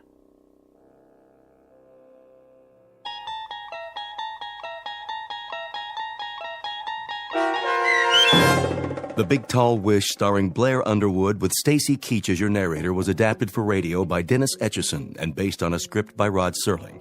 Heard in the cast were Maestro Harrell, Cheryl Lynn Bruce, Richard Hensel, Doug James, Turk Muller, Rich Komanek, Rick Peoples, Linda Ryder, Peter DeVito, Carl Amari, Vince Amari, and Roger Wolski.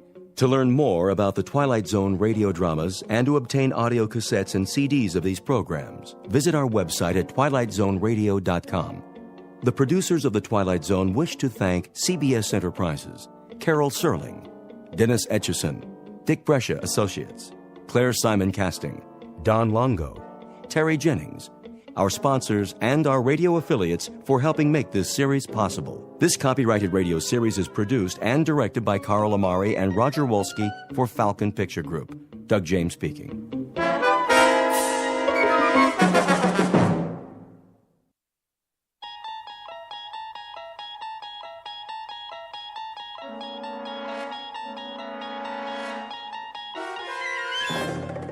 You unlock this door with the key of imagination.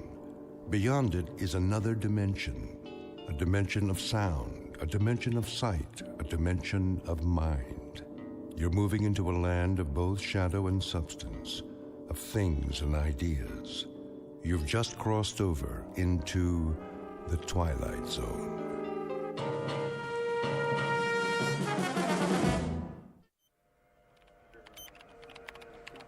.019er, steady and holding. Fuel consumption, normal. On course, X6. Hold coordinates. Oxygen supply? Check. How does she look?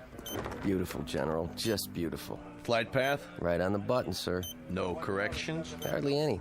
Couple of degrees starboard pitch right after takeoff. And the crew? A-okay, sir. A little cramped on the ship, but that's about it. Good. The White House will be pleased. About a test flight? The president's a big fan of the X-6. He pushed it through Congress. Hey, then maybe I'll have a job next year. You will, Billings. You will. Count on it. This is the first step. She makes it back in one piece, and it's all systems go. General, I've got the telemetry report. Send it over to data control. Right away, sir. You boys have done well. So far, so good. Bring her in smooth, and you can take tomorrow off. Oh, you got it, General. Couple more hours, and she's headed back home. Patch me through to the ship, will you? I'd like to thank the crew personally. No problem. Set frequency. Roger that. X6. Calling the X6. Do you read? Try again. X6. Do you read? This is flight control. X6. Calling the X6. Must be some electrostatic interference. Keep trying. Yes, sir. I want to thank those boys for a job well done and tell them we'll be waiting with bells on. Maybe not a ticker tape parade this time, but that'll come. Sir? Yes? They seem to be...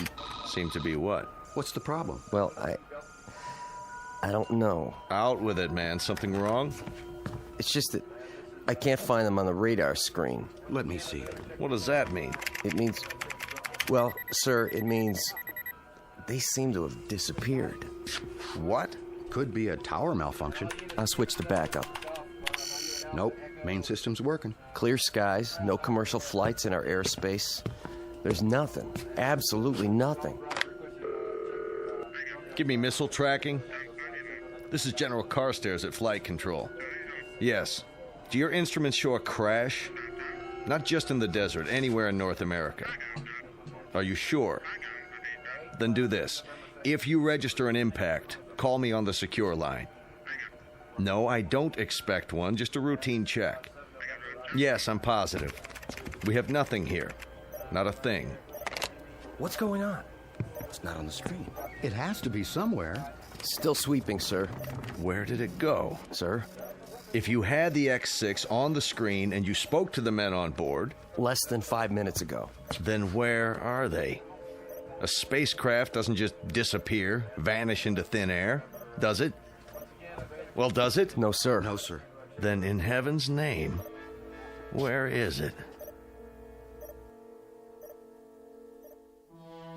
As you may have gathered, the name of the ship in question is the X6.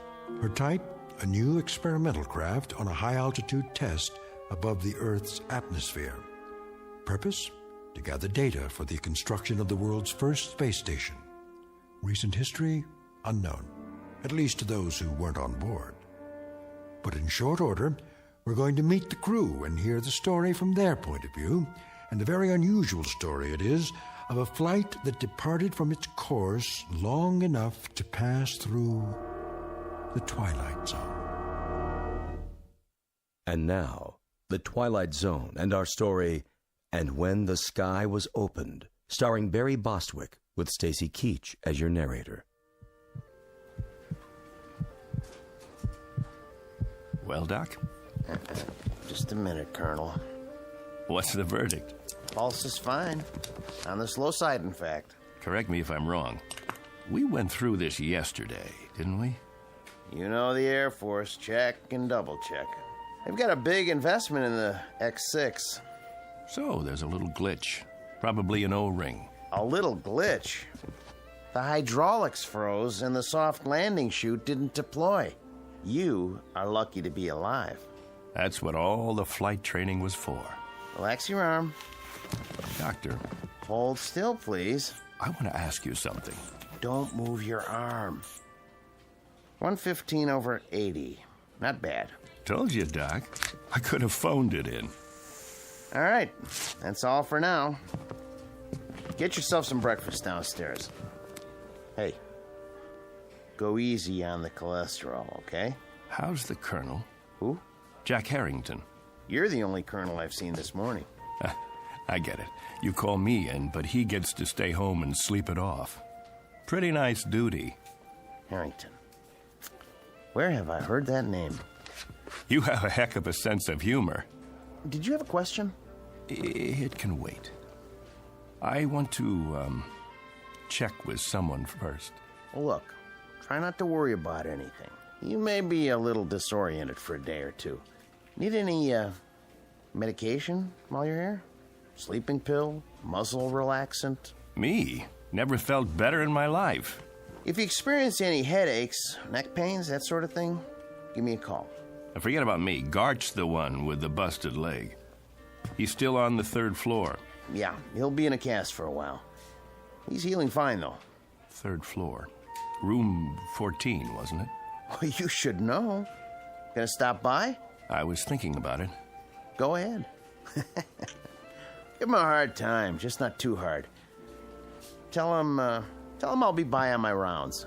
Oh, and congratulations, Colonel Forbes, to both of you. What? Haven't you seen the paper? You're heroes. We flew the course, nothing special. Well, the force is proud of you just the same. The nation is. Just doing our job. Here, take this with you if you like. I've already seen it. Then give one to Major Gart. They've got copies all over the base, but they're going fast. Colonel, come here. Can I ask you something? If it's not classified? Yes? What happened up there? How do you mean? When they lost you on radar. If I could tell you, Doc, I would. You and the General and everyone else. All I know is we must have lost pressure because we blacked out. For quite a few hours. The next thing I knew, we were down and the chopper was airlifting us out of there. That's it. End of story. But you made it. That's what counts. Yes. Yes. I guess it is.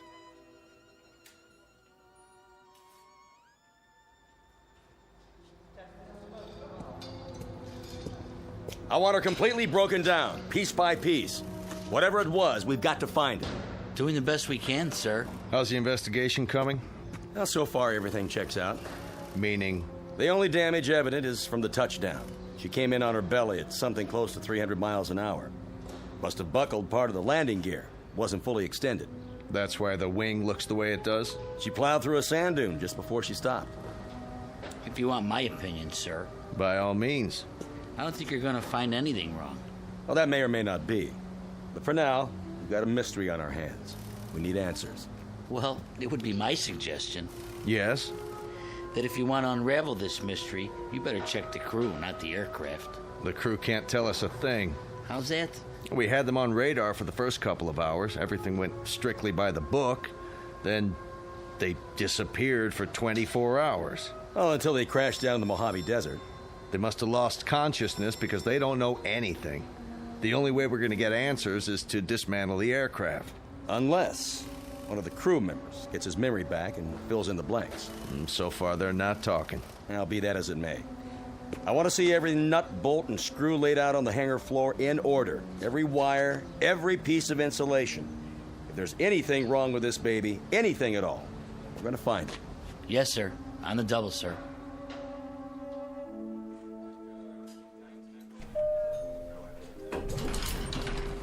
Dr. Bridges to the infirmary. Dr. Bridges. Oh, hello, Colonel. I didn't see you. That's all right, nurse. No harm done. How are you feeling, sir? Fine, thank you. How's Major Gart? Coming along nicely. You can go on in if you like. He'll be glad to see you. Thanks. I will. Is that one of the pilots? The ones who crashed? Yes. Colonel Forbes. He's cute.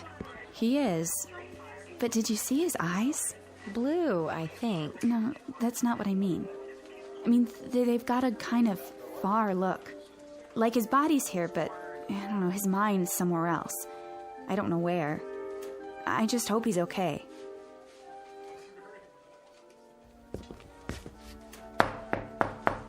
Come in. There he is. And there you are, the prodigal colonel. Not disturbing you, am I? Nothing could disturb me in here. More like a prison ward. No Playboys, no hot fudge sundaes. I was on my way out. Can't stay away, huh? Doc wanted to see me.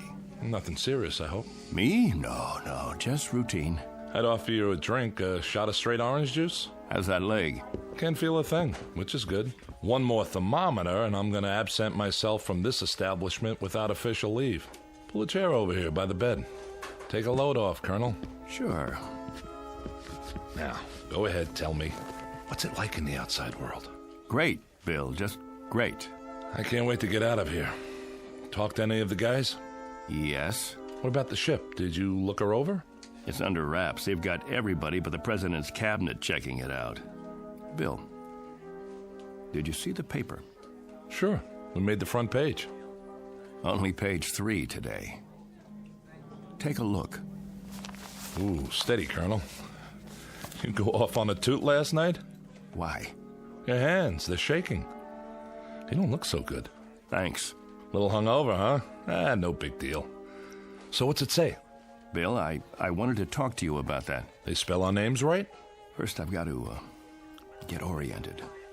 If you don't mind, I'd like you to answer some questions. Shoot. When did I leave here? Huh? When did I get discharged from the hospital? Yesterday morning? Don't you know? I don't know anything anymore. Easy, Colonel. All I know is I need to verify a couple of things. Now, that shouldn't be very complicated. Around 9:30 yesterday morning, I walked out of here, didn't I? About that time, I guess. And who did I walk out with? Are you kidding? How am I supposed to know who you walked out with? Some nurse you picked up in the hall, probably. What's the matter? Can't remember a name? I mean, when I left the room, this room, who was with me? Nobody. That's just it. You say nobody. I'm pretty sure I was awake, yes. If you remember it differently, What's today's paper say? Go ahead, tell me. What's it say? 2 astronauts crash in Mojave Desert. Over a picture of you and me before the flight. What else? And in effect, it says that 2 intrepid voyagers into the unknown returned from the unknown in one slightly dented spacecraft. Sounds about right. What about the picture? I've seen better. What's in the picture? Look, if this is a literacy test, I can assure you that even though I'm not a West Point graduate, I can read and write, count up to 10. Gart, don't get wise with me now. What's it say under the picture? Read it. Colonel Clegg Forbes and Major William Gart just before their historic flight that ended in a mysterious crash. That's what you remember? I don't... You and me. The X-6 taking off. About 2 hours up. We black out, and 24 hours later, we come to in a crashed aircraft in the desert. We don't know where we've been or what's happened. Right so far? You remember something different? Bill, there were 3 of us in that craft. There was you, me, and another colonel named Harrington. What? Jack Harrington. Don't tell me you've never heard the name. He was 36 years old. He was my best friend. I'd known him for 15 years, and you'd known him for 5. That ship took a crew of 3, and we were the 3. Now, I want you to listen very closely because, Bill, I swear I can prove it to you. I've got to, or I'll lose my mind.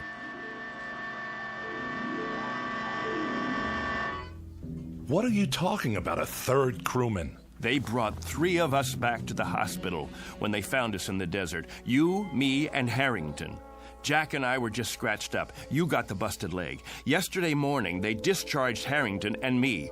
There was 3 beds in this room. Now, wait a minute. We said goodbye and promised we'd come back today to visit you. Then Harrington and I left to do the town. Now, you tell me none of that sounds familiar? Clegg, I don't know what you're talking about. I don't know anyone named Harrington. Whoever he is, he wasn't on the crew with us. The X-6 carried 2 men, you and me. Nobody named Harrington. Nobody else at all. When you walked out of here yesterday morning, you walked out by yourself. There were never 3 beds in this room. Only 2, yours and mine. Something's happened to you. I mean it, Clegg. This is an after effect of the crash. It has to be. I think you'd better tell the doctor run some tests. Look, Bill, let me describe to you what I remember. Go on. I'm listening. I'll give you a chronological breakdown of everything that happened as of yesterday morning. First of all, I saw the paper. The one you just showed me? No, not that one. Yesterday's edition. I saw it on the stands downtown, only it said that 3 men came back. There was a picture of you, me, and Harrington on the front page, taken just before we took off. That's impossible. I know, it must be impossible. You say there were 2 of us. Everyone else says there were 2 of us. And now, that's what it says in today's paper. Well, then, that should tell you something, shouldn't it? A reality check. But I know there were 3 of us in that aircraft. They picked 3 of us up in the desert and airlifted us in a chopper, and 3 of us were checked over and debriefed. They kept you here because of your leg, and it was Harrington and I who left this room yesterday morning. Then we requisitioned a staff car and got a ride into town together. Bill, you said goodbye to us from that bed, and then you said, Harrington, keep an eye on Forbes. He can't hold his liquor. Those were your words. I don't know what you expect me to say. Don't say anything. Just listen. I was standing right at that door, and Harrington went back to your bed and made like he was gonna sock you. I swear to you, Bill, it happened. I know it happened. And Harrington, keep an eye on Forbes, will you? He can't hold his liquor. Hey. Why, you? I'm gonna let you have it, you fresh kid. I'm gonna fix this punk's wagon. I wish somebody would. I'm gonna tell the medics he's one very sick cookie and they should hold him for observation another 7 years. You think that's long enough? I don't know. And every Saturday night, Major Gart, the Colonel and I will phone you from whatever bar we happen to be in, and if you're nice, we might even let you talk to some women. Let's go already. I hate long goodbyes. Go on, both of you. Leave me here to suffer in my loneliness and despair. Take care, Billy. We'll come in tomorrow to see you. Meanwhile, you can all read about yourself. Better memorize this in case you lose it. See? 3 space travelers returned safely. And nothing about your broken leg. Well, that's the press for you. Get out of here. I'm going to pick one up for my mother so she can frame it. One time, a fortune teller in a carnival in Des Moines said I'd be famous. It doesn't say anything about you, though. Out. And did you pick up a paper on the way out? Why? You said you had proof. I should have kept it, but it wouldn't make any difference now. If you could show me in black and white. Hold on. There's more to the story. When we got to town, Jack and I hit the bars. The first one was the Plush Monkey on 11th. You know the place, don't you? Yeah, a dive. Beer signs and bar girls. And a big mirror behind the bottles. We walked in trying to keep a low profile, but the blondes spotted us. That's them. No, it's not. It is. Don't stare. Give me your hairbrush. Welcome, gents. Take a load off. With pleasure. Say, aren't you the 2 guys who was up in space? Not that far, just the ionosphere. I thought so. That and a couple of bucks should get us a beer apiece, right? You bet your life, but never mind the $2. This is on the house. Why, thank you, my good man. Very kind of you. I don't get many celebrities in here, so go ahead, boys, drink hearty. You earned it. I don't even mind you cracking up the ship, and I'm a taxpayer. I like your attitude. Got a match? Not since Superman. A light from my friend here. Sure, pal, sure. Anything you want. Evening, ladies. Hi there, Captain. Colonel. Oh, sorry. She's new in town. Care to join us? Hold that thought. I'll ask my friend. You do that. We ain't going nowhere. Hey, Jack. Something wrong? No. Look at yourself in the mirror there. Not exactly a happy camper. I was just thinking. About what? I'll tell you after I taste the beer. To happy landings, whenever and wherever possible. I'll drink to that. Sorry. Something is wrong. That's okay. Ain't the last glass of draft in the house, let me tell you. It just slipped out of my fingers. Don't worry, I'll clean it up. Get you another one right away, Colonel. You're sick, Jack? No, I'm not sick.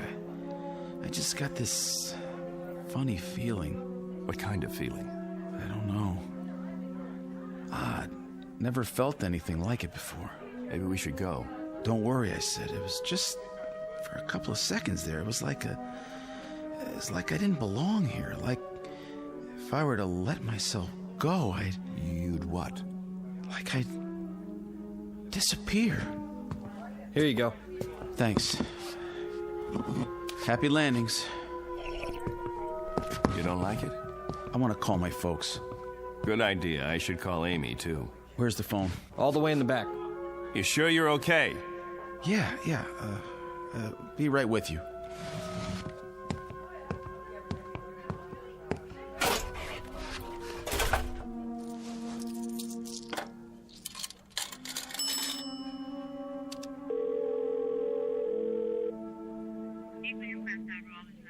I'd like to place a call.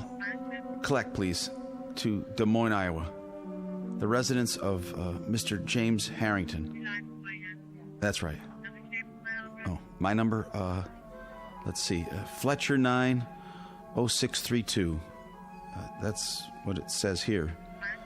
My name, it's Jack Harrington. That's right. Thank you, operator. I'll hold. I'm sorry about the broken glass. My friend's sorry, too. Forget it. I can sweep it up as soon as I get my mop. Clegg. Yeah? Come here. Will you come here quick? Coming. Please? Does he need some change? I'll see. What's up? I just called home. Called my folks. My mother answered. Yeah? How is she? I don't know. How come? I told her it was me, and she said she didn't have any son named Jack. That's what she said. Can you beat that? I asked to talk to my old man, and when he got on, he kept saying for me to hang up. He didn't want any practical jokers bothering his wife. Said he didn't have any son at all. That's weird. Clegg, what is this? What's going on? Gag, maybe, or... No gag. It's part of this feeling, Clegg. The feeling I've got that I shouldn't be here. That none of us should be here. It's as if maybe... What? Maybe we shouldn't have come back from that flight. Maybe somebody, something, made a mistake and let us get through when we weren't supposed to. Stay put. I'm going to get you a good stiff drink to go with that beer. I have to. I told you to stay here. Shot of whiskey, please. Make it a double. Sure. Say, Colonel, you think you could do me a favor? What? Sign this newspaper? My boy'd get a big kick out of it. Wait, where did you get this? From the machine outside. Here's a pen. Could you sign it to Richie? Right on the picture. But it's wrong. What is this, a joke? You have it printed up? 2 spacemen return and crash in Mojave Desert? Huh? That's you, isn't it? Colonel Forbes? The other guy's still in the hospital, right? Which other guy? It says right here, Major William Gart. But there was a third man. See for yourself. He's back there in the... Back where? In the phone booth. It looks empty to me. Nope. Nobody's been in there all day. What? Buy me a beer, honey? I'm awful thirsty. My buddy, the one who was sitting here on the stool next to mine. You just got him another... Hey, where's his beer? What beer? My buddy's drink. Colonel Harrington, where is it? The one you gave him in place of the one he dropped on the floor, right here by the... Nobody dropped nothing on the floor. You see any broken glass? I don't. Dry as a bone, too. What are you trying to pull? I don't know what you mean, Colonel. You came in here alone. You don't know what you're talking about. You're crazy, you know that? Crazy, you hear me? If you think a thing like that, you gotta be out of your mind.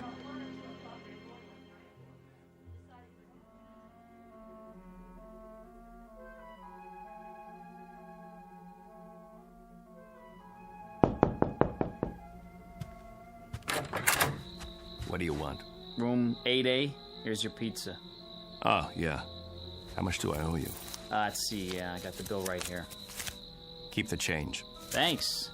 Hey, say, aren't you, No.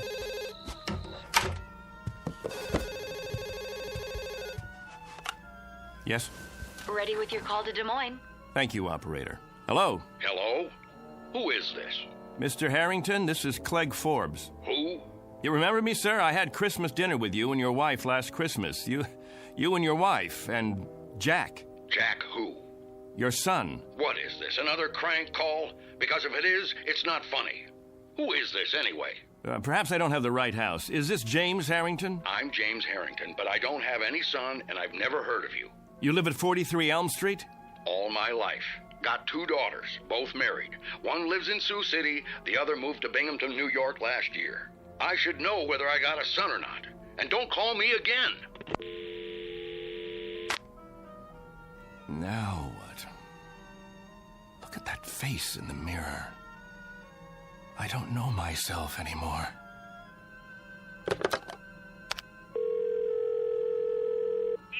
Operator, I'd like Anderson Air Force Base, please. Commanding officer's residence. That's right. Call me when you get through.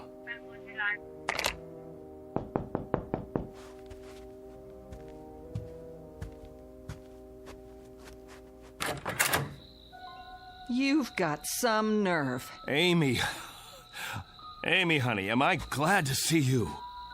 Keep your hands to yourself. You, Colonel Clegg Forbes, are a devious, miserable, two-faced, two-timing... Amy, you won't understand this, but I need your help.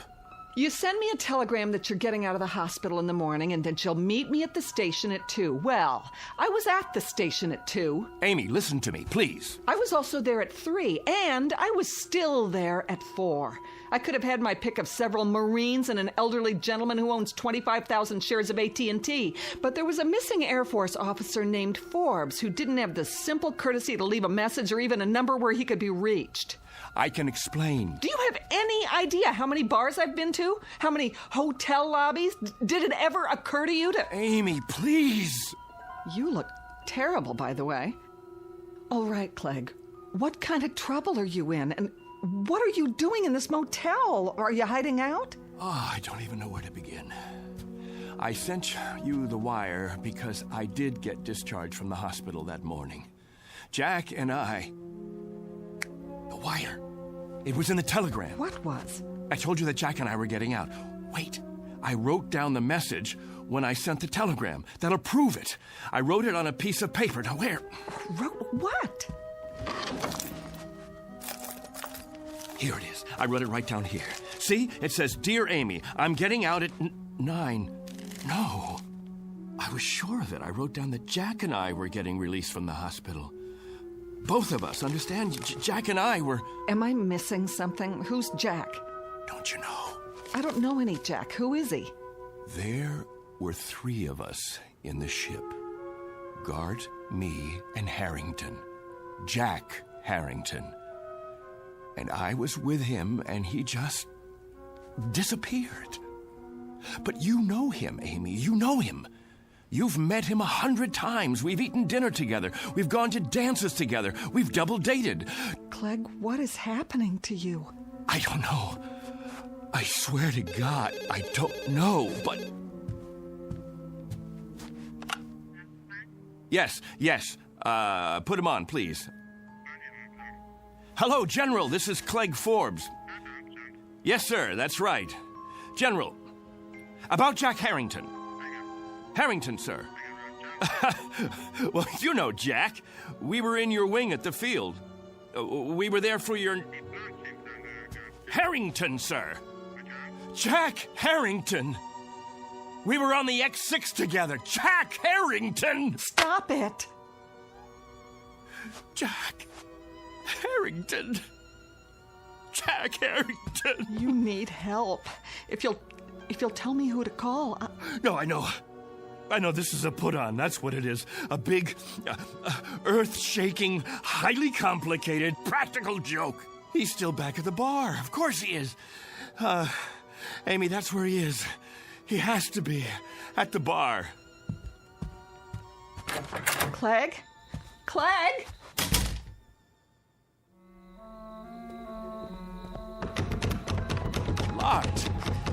Locked. What time is it? It's late, Clegg. There's nobody inside at this hour. Open up. I know you're in there. Come on, Harrington. You gotta be. Don't!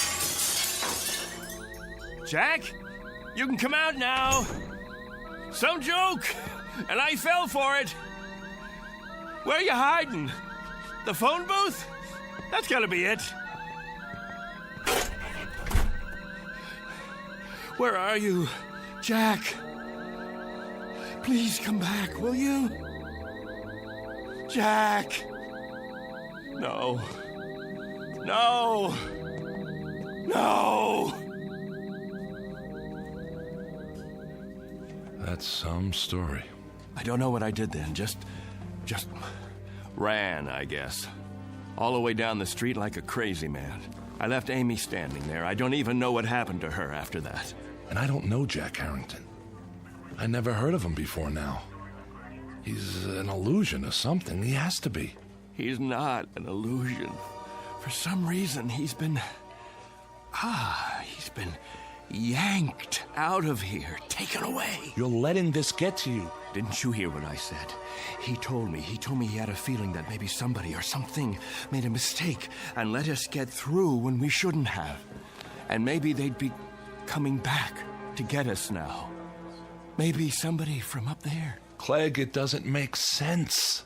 And now, I've got the feeling, too. I've got this idiotic, oddball feeling. I don't know how to describe it. It's weird, Bill. It's just plain weird. Like I don't belong. I don't want it to happen, you hear me? I don't want it to happen to me, too. Clegg! Oh, I gotta stop him. Somebody get him! Somebody! Hey, did you want something? Where is he? Where did he go? Who? Colonel Forbes. Colonel... I saw him run into the hall. When? Just now. I didn't see anyone. He has to be here. He can't just... What are you doing out of bed, Major? You know, you shouldn't be walking yet. If the doctor saw you... Somebody's got to help Colonel Forbes. Somebody's got to help him right away. Grab a hold of my shoulder. Now, come on. I'm talking about Forbes. You know, Colonel Forbes.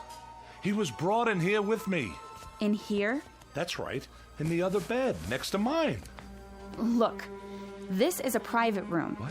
There's no other bed but yours. No. You see? All right, now, lie down. Now, raise your cast. That's it. What do you mean there's... Oh, no. Dear God. What happened to the other bed? Okay, try to rest. I'll call the doctor. Here, would you like to look at the paper? You're a hero. Do you realize that? Spaceman completes journey. Lone traveler returns to Earth. Lands in Mojave Desert. It's a nice picture of you. Would you like a glass of water? Major William Garrett. Just before his historic one-man journey into space.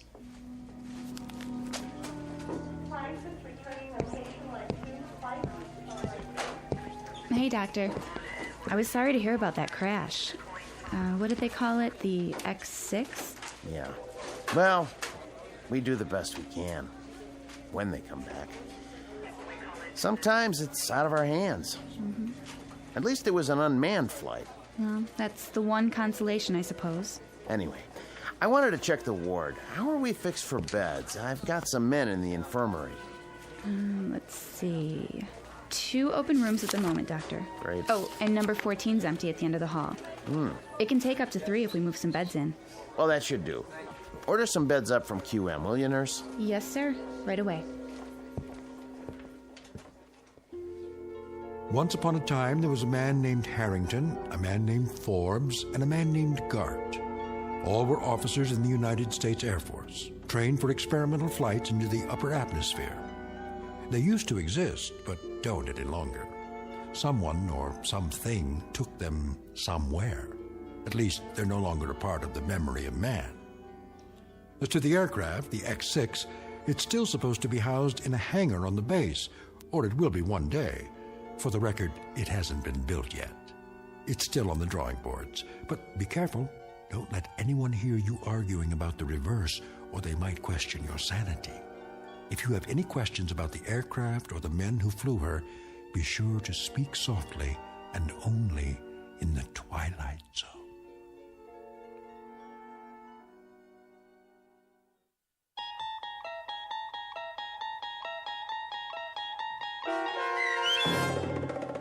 And When the Sky Was Open, starring Barry Bostwick, with Stacy Keach as your narrator, was adapted for radio by Dennis Etchison and written for The Twilight Zone by Rod Serling, based on a story by Richard Matheson. Heard in the cast were Mike Starr, Jeff Lupetin, Meg Thalken, Joby Cerny, Christian Stolte, Kurt Nabig, Richard Hensel, Doug James, Vince Amari, Justin Kaufman, Elizabeth Lido, Carl Amari, Jennifer Joy, and Tracy Hernandez. To learn more about the Twilight Zone radio dramas and to obtain audio cassettes and CDs of these programs, visit our website at twilightzoneradio.com. The producers of The Twilight Zone wish to thank CBS Enterprises, Carol Serling, Dennis Etchison, Claire Simon Casting, Terry Jennings, XM Satellite Radio, Sirius Satellite Radio, our sponsors, and our radio affiliates for helping make this series possible. This copyrighted radio series is produced and directed by Carl Amari for Falcon Picture Group. Sound design and custom Foley effects for The Twilight Zone by Cerny American creatives Bob Benson, Craig Lee, Michael Slaybach, and Matt Sorrow. To learn more about the Twilight Zone radio dramas and to contact us, visit our official website at twilightzoneradio.com. Doug James speaking.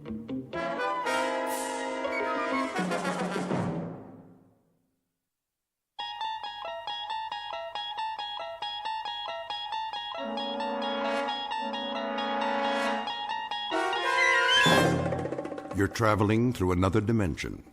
A dimension not only of sight and sound, but of mind. A journey into a wondrous land whose boundaries are those of imagination. Your next stop, the Twilight Zone.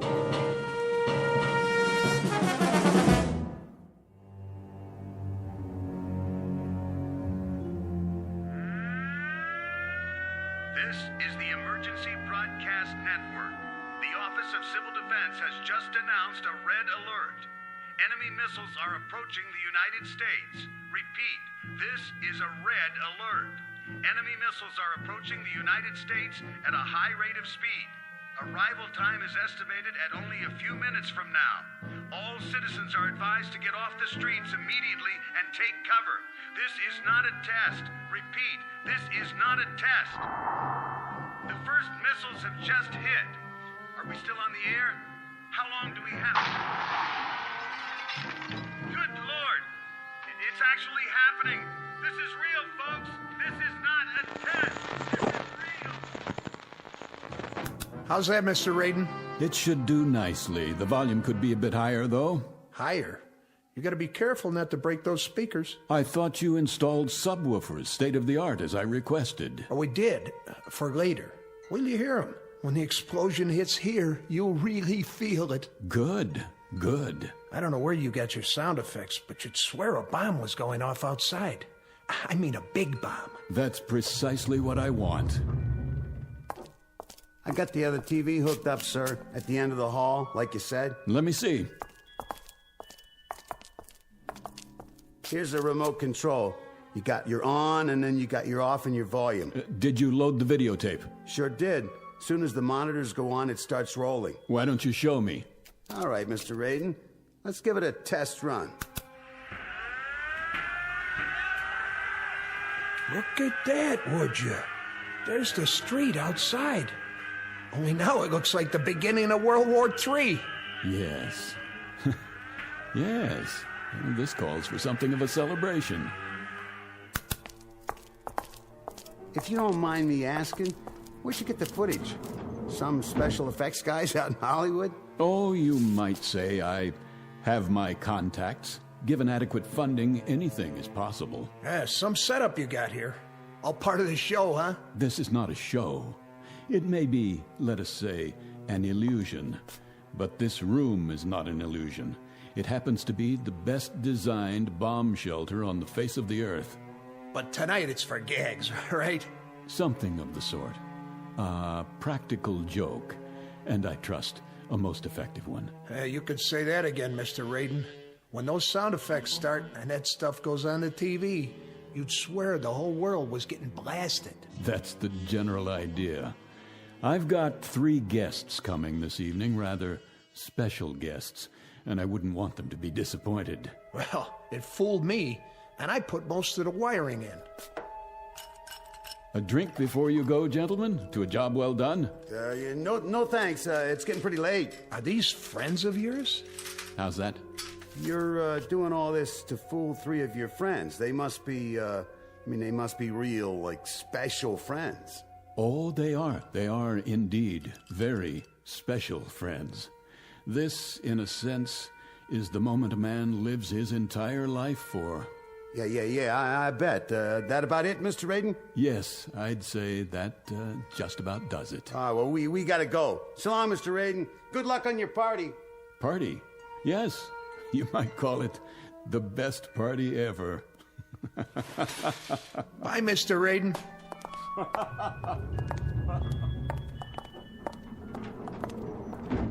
That guy gives me the heebie-jeebies. I know what you mean. This has got to be the #1 kook in the whole country. I mean, can you imagine a guy spending that kind of a bundle just to set up a phony atom bomb explosion? And the whole thing's set to go off at 11:45. Some kind of fanatic is he, huh? What's his angle? Practical joke, maybe, like he said. Yeah, the $500,000, that's some joke. Hey, hit the button, will you? Yeah, sure. It's a funny thing. What? If they was to drop a bomb, if the whole world was to go up for real, it'd be kind of a pity if the one guy left alive was somebody like him. Wow, no kidding.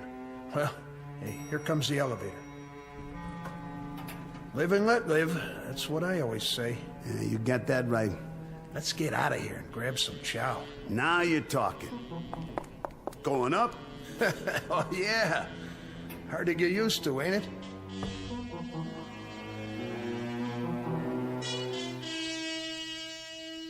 This is the basement of a fashionable midtown skyscraper and office building. It's owned and occupied by one Pall Raiden, whom you've just met. Mr. Raiden is rich, eccentric, and single-minded. How rich, we can already surmise. How eccentric and single-minded, we shall see in a moment. Because you have just been invited to a very special party, catered and conducted exclusively for residents of the Twilight Zone. And now, The Twilight Zone and our story, One More Pallbearer, starring Chelsea Ross, with Stacy Keach as your narrator.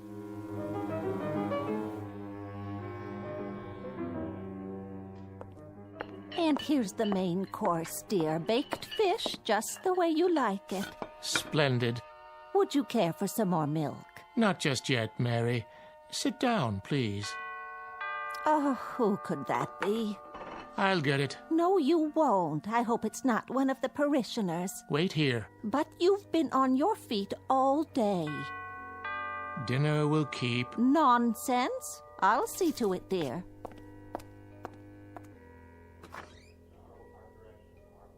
Oh, yes, I'll tell him at once. Who is it? The most peculiar man. What did he want? I'm not sure, but there's a limousine waiting at the curb. He said something about a matter of life and death.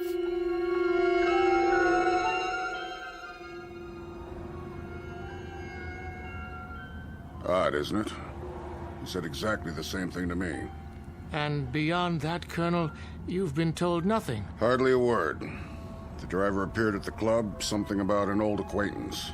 And you, madam? I'm as much in the dark as you are. I was busy grading papers when that very strange man in the front seat came to my door. It sounded terribly urgent. I'll have a word with him.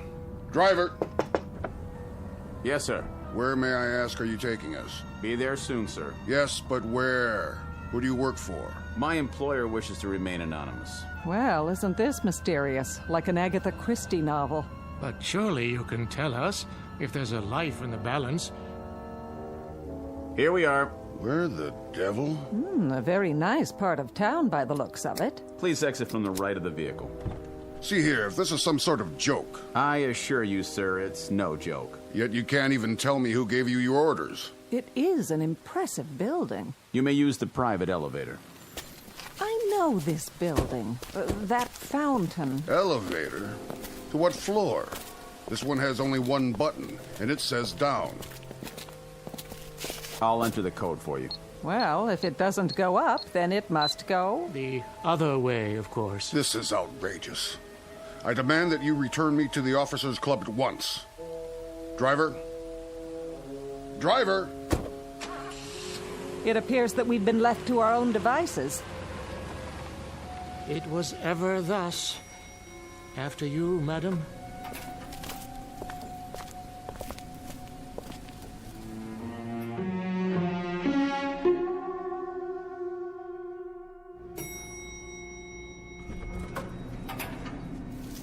What in the... Good evening, friends. That voice. If you'd be so kind, just follow the hall to the security door at the end of the hall.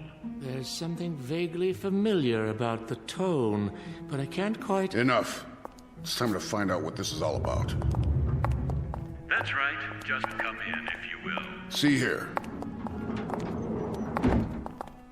Do sit down and make yourselves comfortable. Wait, I remember now. Yes. The accommodations are a bit Spartan, but I trust you'll find them adequate for your needs. How good of you to come. Colonel Hawthorne, Reverend Hughes, and of course, Mrs. Langsford. I'm delighted to see you all. What? Such blank faces? Don't tell me you've forgotten. It's Raiden, isn't it? Aren't you Paul Raiden? You have an excellent memory, Reverend. And how about you, Colonel? Do you recognize me? Yes, I believe I do. You served with me once, didn't you? I did indeed. A second lieutenant. Yes. In an infantry regiment under your command. I recall it vaguely, and I seem to recall something else, too. It's not surprising that it doesn't come flooding back. After all, you had a few thousand men under you, a few thousand cogs in the great military machine. I was only one of those cogs. But then again, you didn't court-martial all of them, did you?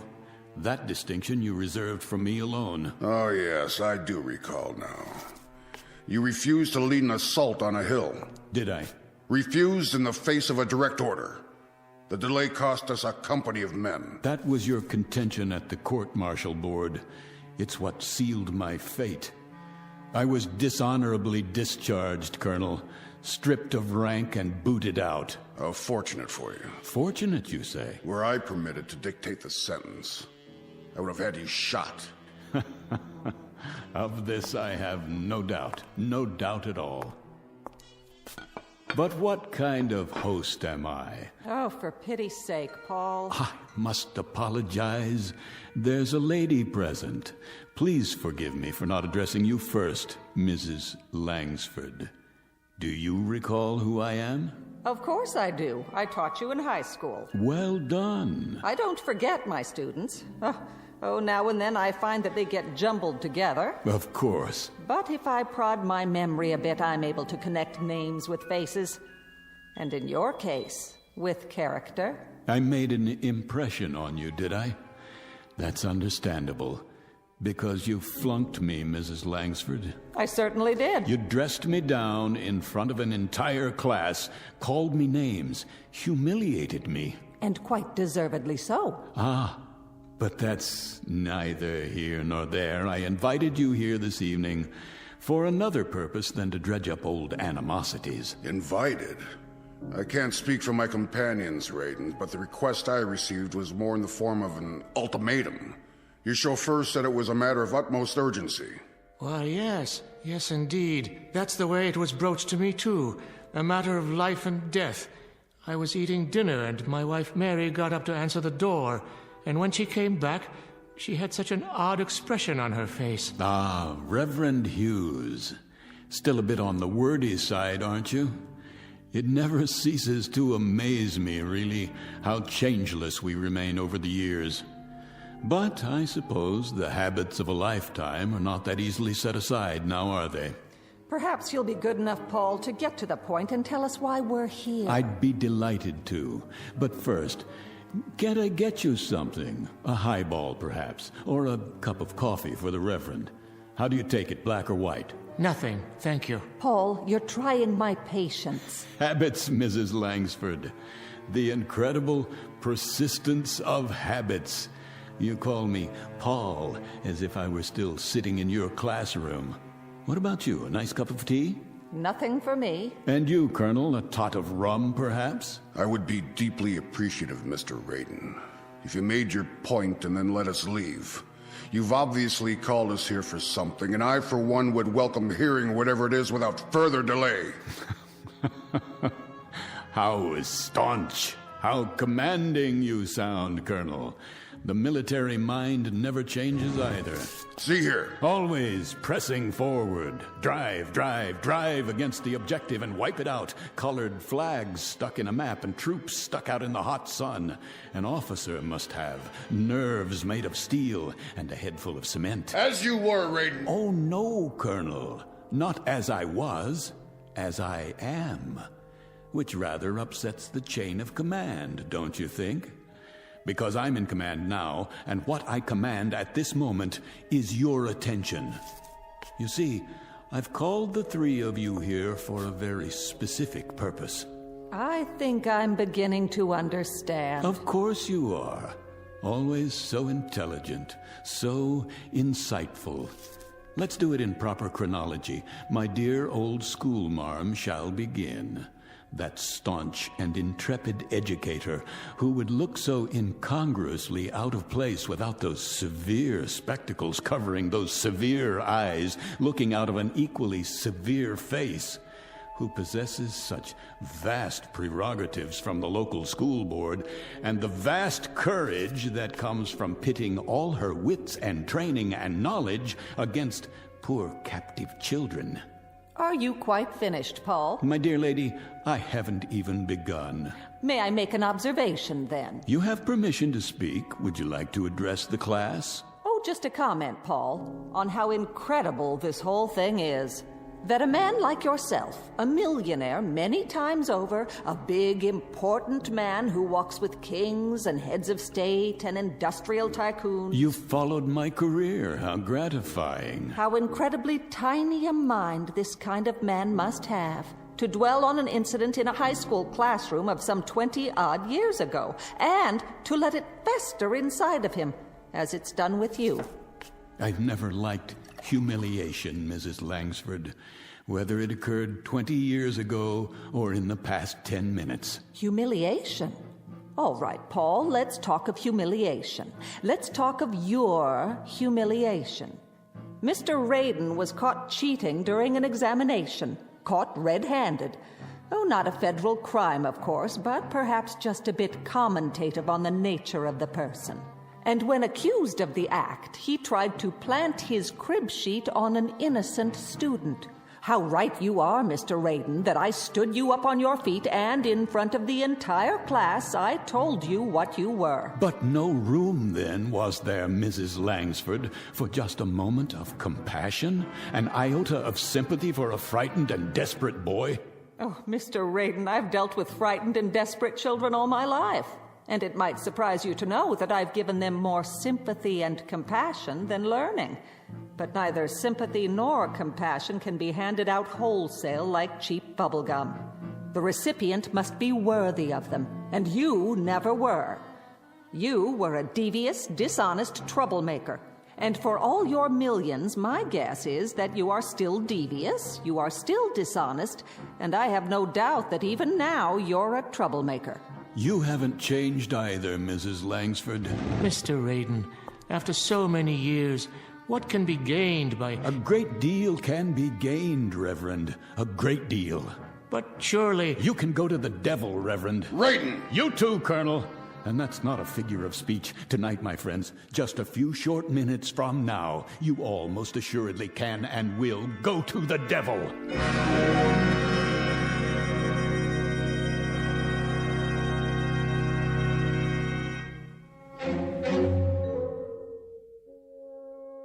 Mr. Raiden, obviously years have passed between now and whenever it was you felt you suffered various indignities at our hands. Felt?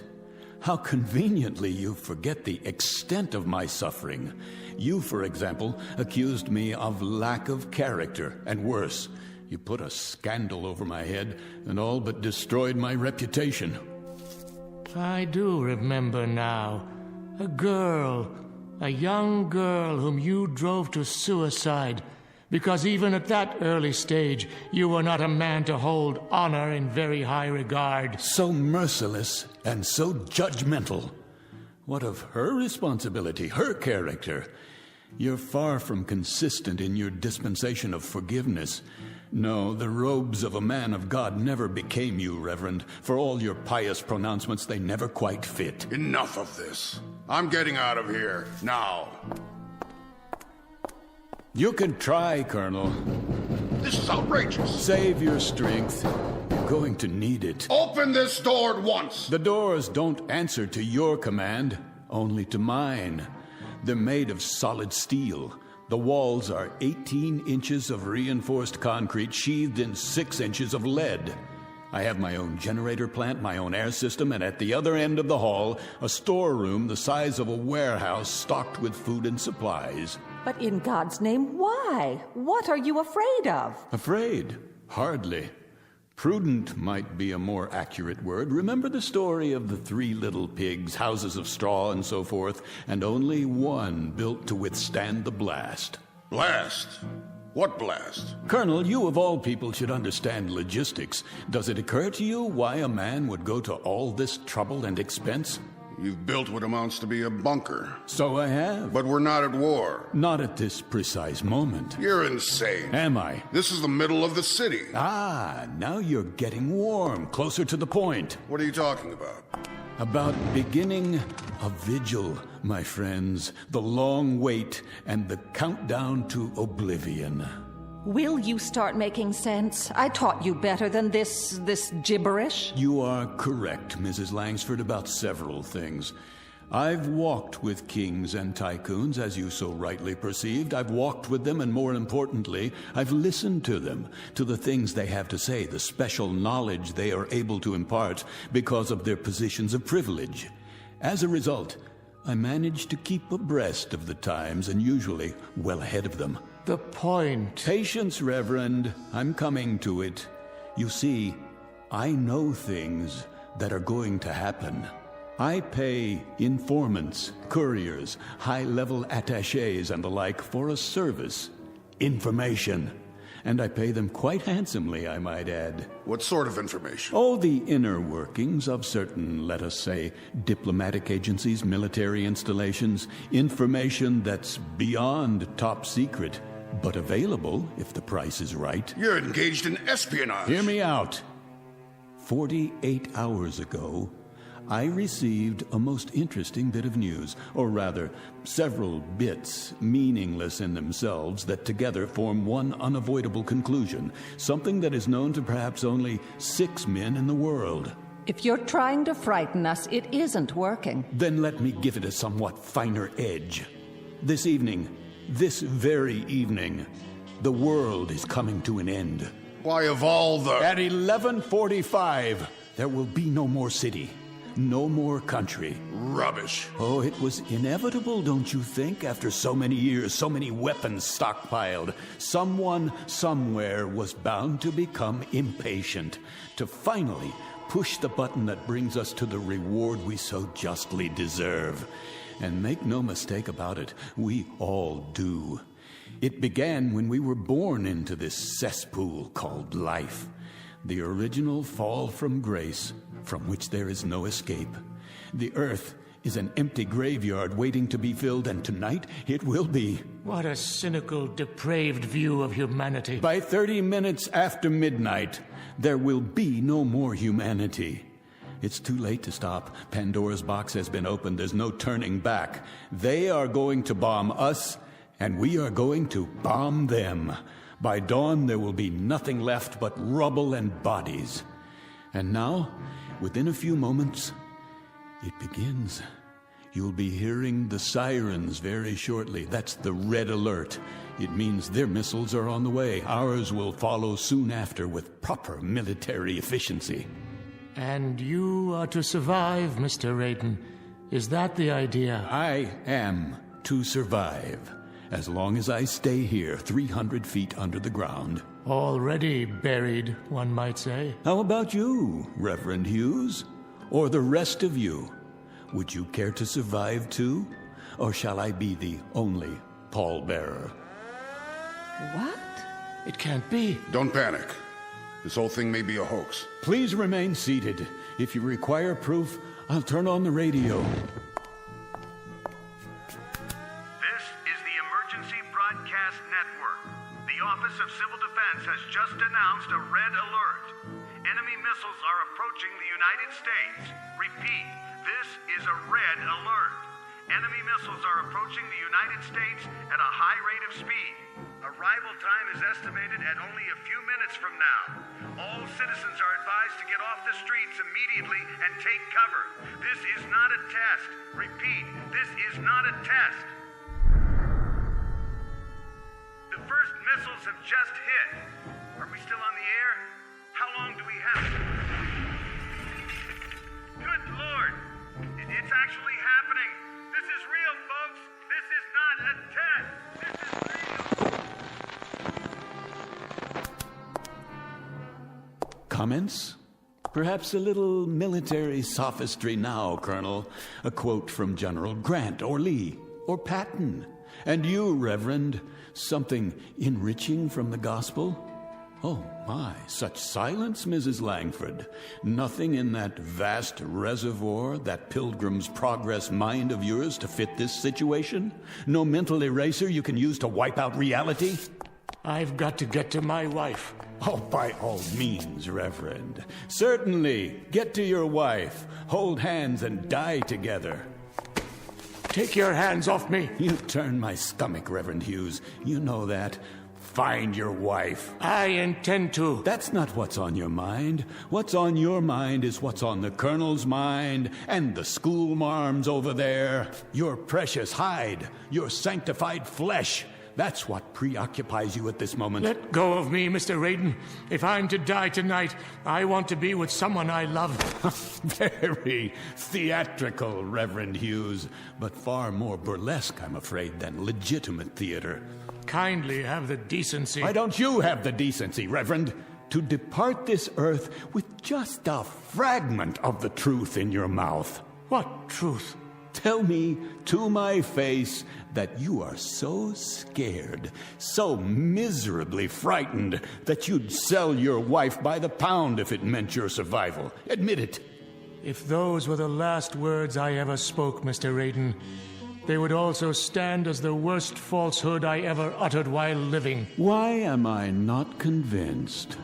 Will you open the door, Mr. Raiden? Will you let me leave now? Take a look at the monitor first. You might want to consider what awaits you outside before you open that door. How did you know, Raiden? How could you possibly have known exactly when? What difference does it make? If we leave now, we might make it back to our homes. Highly unlikely at this point, but I suppose hope springs eternal. Oh, of course, Mrs. Langsford, back home to your aging sister, no doubt. And you, Colonel, back to the club so you could die with your cronies amid all your medals and memorabilia. Whatever we do, it's none of your concern. My dear friends, shall we drop the pretense now, this instant? Shall we all of us now dare to speak the truth? I told you how this room was constructed, steel, concrete, and lead. It is the only place where you can survive. Now, what is all this nonsense about going back to your homes? You mean to say you'd walk out of here to certain death, when by simply staying where you are, you're assured that you'll live? Are we to understand, Mr. Raiden, that you will permit us this luxury? That you will allow us to stay in your fortress? Oh, indeed. Indeed, Colonel. As a matter of fact, it's precisely why I asked you all to come. Each of you, in your own way, tried to destroy me. But I will not repay the compliment in like kind. That is to say, I won't require an eye for an eye. Nothing quite as basic, as naked as that. Then I'd be interested, Mr. Raiden. What is your price? The Colonel would be interested. I should think so. And I presume the schoolmarm and the Reverend, too, would be interested. I submit, dear friends, that you're not just interested. It's the only single thing on God's earth that has any meaning left. How much will Raiden charge so you can stay here in safety? All right, my friends, here's the all-important price tag. The fiddler has played, and here comes the bill for the music. But be sure to listen carefully, because time is very rapidly running out.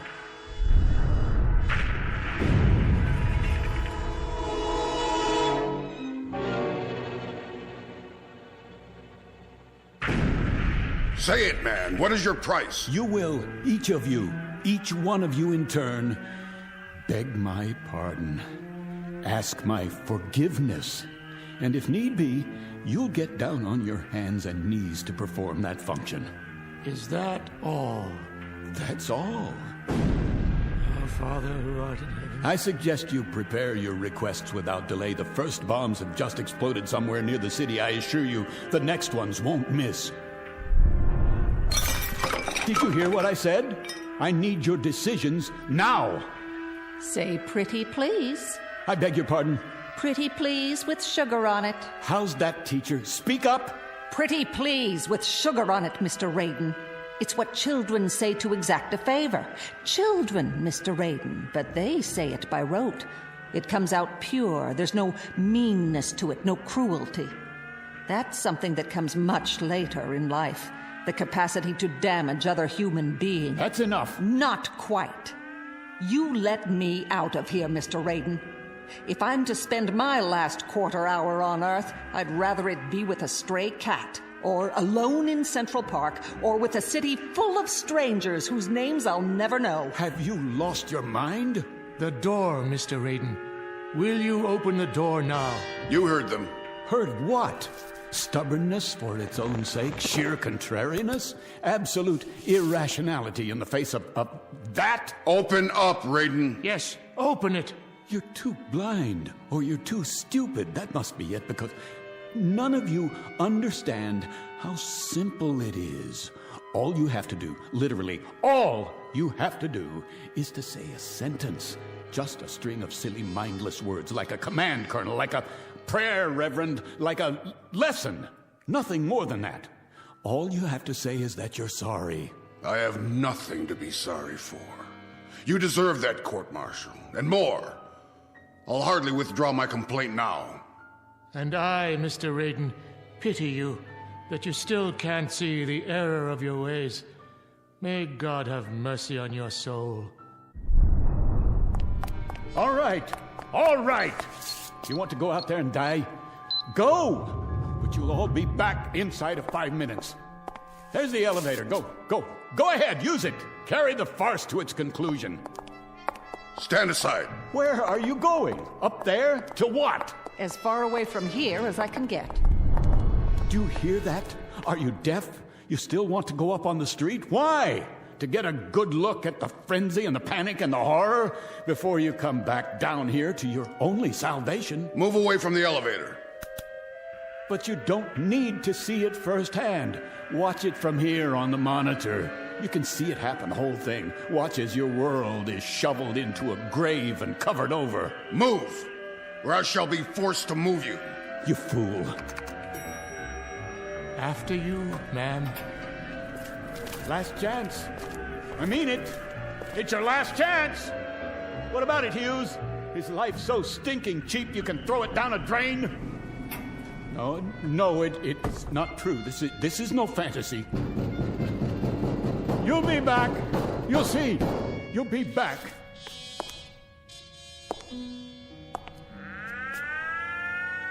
This is the Emergency Broadcast Network. The Office of Civil Defense has issued a red alert. The United States is under enemy attack. The first wave of bombers and long-range missiles slipped through our defenses by unknown means and are on the approach now. Evacuation procedures are underway in all major cities. The President will make an announcement as soon as... This is real, ladies and gentlemen. This is not a drill. This is not a test. This is an actual emergency. What? That's not what he's supposed to say. We interrupt our regularly scheduled programming to bring you this live coverage. Just before midnight this evening, several of the country's major population centers suffered missile attacks, resulting in severe casualties. Siege mentality. Unconfirmed report of nuclear detonations. The White House, the Midwest, the coast. We will remain on the air for as long as... What's wrong with this? Off! I want this tape off!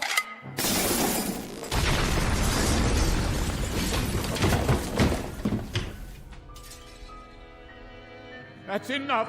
That is quite enough.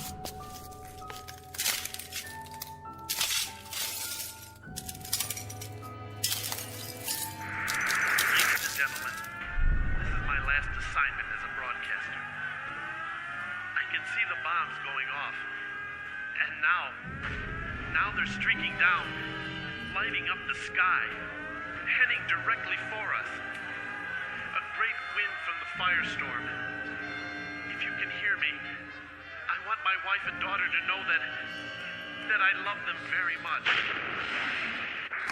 No!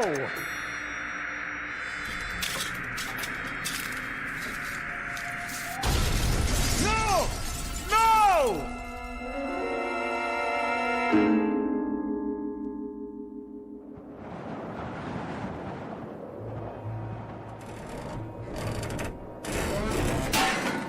No! No, please. I didn't mean for it to actually happen. There's nothing left. Nothing. The city is gone. Is there no one else alive? Somebody? Anybody?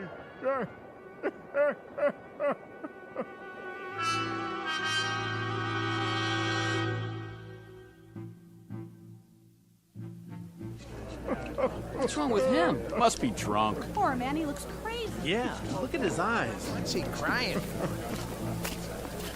All right, Mac, get up. Hey, Mac, what's the matter with you? Got a little too much to drink, huh? On a beautiful night like this. Well, now, let me take you home.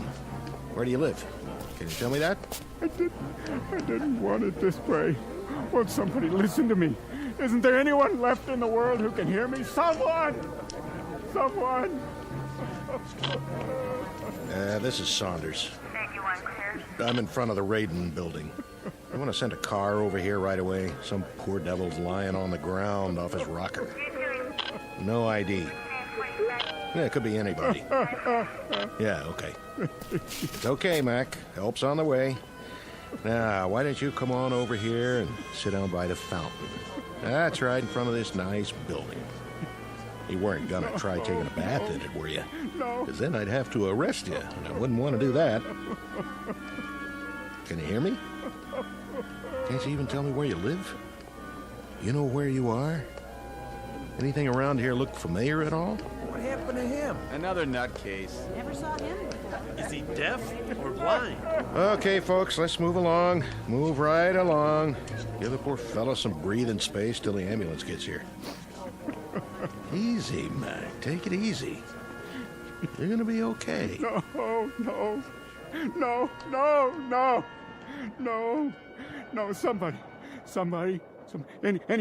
anybody. Is anybody left alive in all this rubble?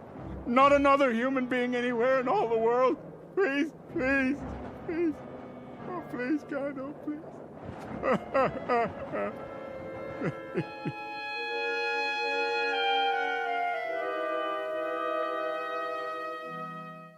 Mr. Paul Raiden, a dealer in fantasy and human misery, especially his own.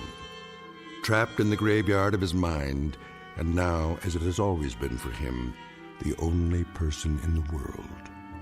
The sole pallbearer at a funeral he alone manufactured, in a bleak and empty landscape called the Twilight Zone.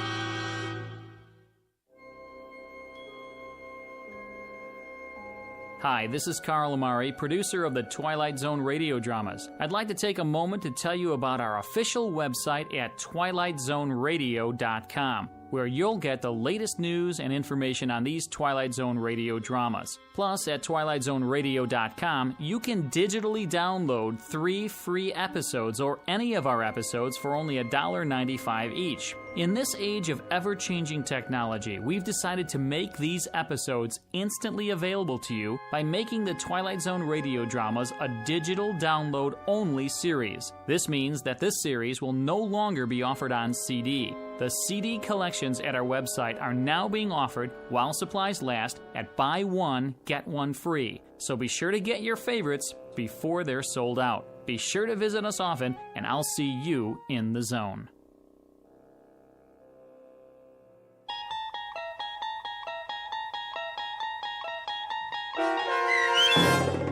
One More Pallbearer, starring Chelsea Ross, with Stacy Keach as your narrator, was adapted for radio by Dennis Etchison and based on a script by Rod Serling. Heard in the cast were David Darlow, Meg Thalken, Rich Komanik, Turk Muller, Norm Woodell, Jeff Lupetin, Roderick Peoples, and Lawrence Nepidal. To learn more about the Twilight Zone radio dramas and to obtain audio cassettes and CDs of these programs, visit our website at twilightzoneradio.com. This copyrighted radio series is produced and directed by Carl Amari and Roger Wolski for Falcon Picture Group. Doug James speaking.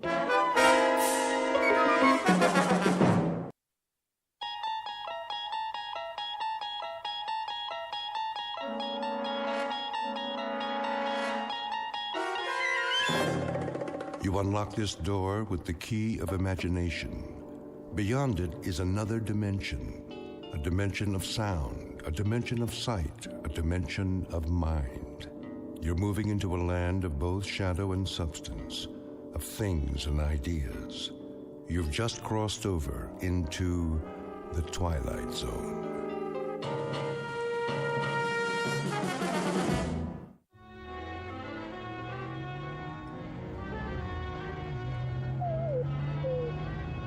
Hold on, Rowdy. We'll make it. There's a fork in the road up ahead. Oh, haven't they heard of signs around here? No, I didn't think so. Well, Rowdy, I've kept it from you long enough. The fact is, we're lost. And you know what else? Take a look at the fuel gauge. Almost empty. Don't whine at me. It isn't my fault. This map is useless. So much for shortcuts. Which way do you think it is, right or left? Okay, left. Hope you know what you're doing. Well, what do you know? I do believe that's a town up ahead. Peaceful Valley, population 981. At least it's got a gas station. Rowdy, you just earned yourself a steak.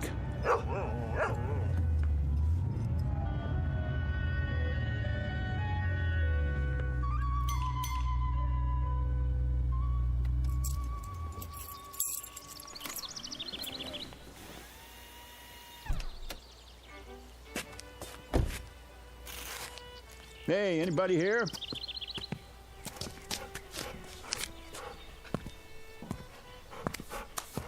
How do? Hi, can you fill it up? Don't see why not. Convertible, huh?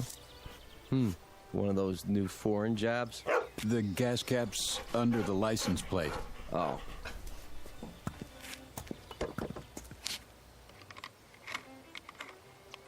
Well, I'll check the oil and water. Sure enough.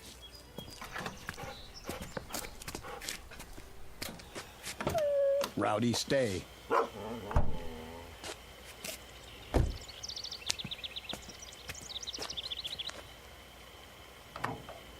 Pretty empty, huh? She's running on fumes. How'd you let that happen? Oh, I listened to a friend. Told me I could cut 4 hours off the trip if I took the back road. No traffic, nice scenery. If I'd gone the way I know, I'd be in Albuquerque already. Ah, you mean you're lost? That's what I mean. Think you could point me toward a highway? A great big highway with signs? Just go back to the fork and take the other road to Braden. That's about 80 miles. When you get there, ask somebody for a map. I'm fresh out. Shouldn't have any trouble, though. I shouldn't, but I always do. Here, take it out of this. Sure thing. Nice little town you've got here. What's it called? Peaceful Valley. Well, it isn't exactly a valley, but it looks peaceful enough. Where's the nearest restaurant? Down the street. It's closed, though. You'd be better off in Braden. Yeah, but I'm hungry, and so's my dog. I promised him a steak. Sorry, we don't have many visitors here. I can see why. I'll get your change.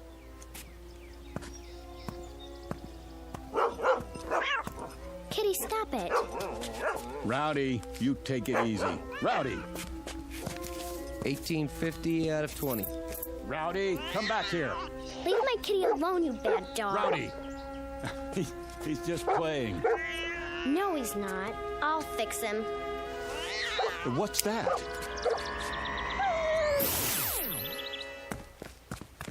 Rowdy? Hey, where is he? What did you do to my dog? What dog, mister?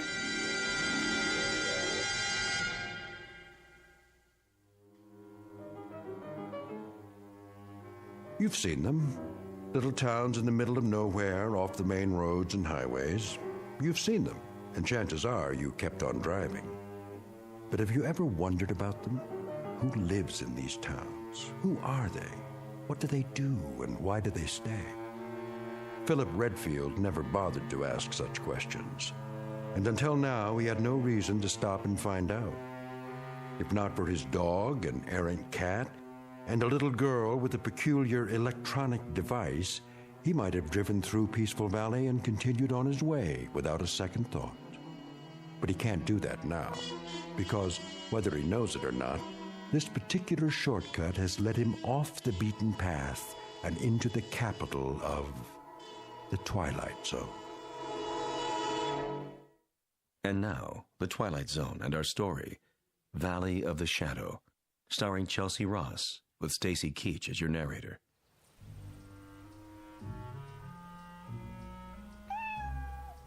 Come on, Kitty. Let's go in the house. No, little girl, wait. Huh? What did you do to my dog? Nothing. Oh, yes, you did. Look, I was standing right over there. I saw you. You leave me alone. Not until you tell me what you did to my dog. What in the...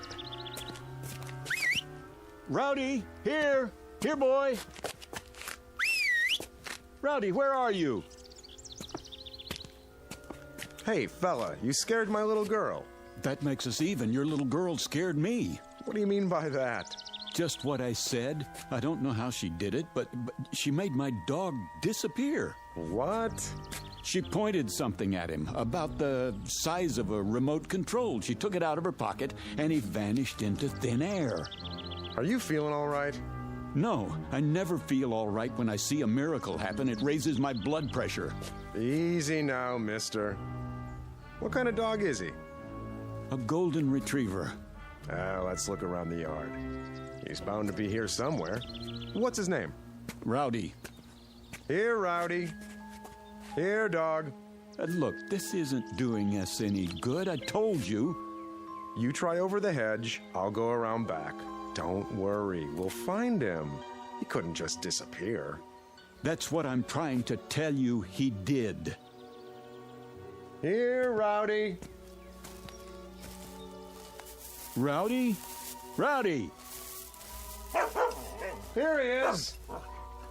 Wait, there you are, boy. Good dog. Where were you? In the back. I guess he must have found another cat to chase. Yeah, I guess so. Yeah, I'm sorry I popped off at you. I could have sworn. It's all right. The way Sissy disappears sometimes? Well, I know how you must have felt. How you doing, boy? Sissy's your daughter? Yep. What was that thing she had, anyway? What thing? In her hand, some sort of electronic device. Now, I know I didn't imagine that. Oh, it must have been her transistor radio. Yeah. Well, I'm sorry I bothered you. Come on, boy.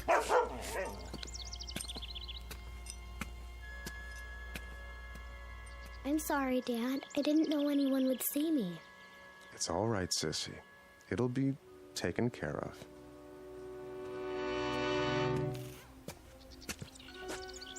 You see all that? All what? Never mind. Okay, Rowdy, back in the front seat. Let's get going.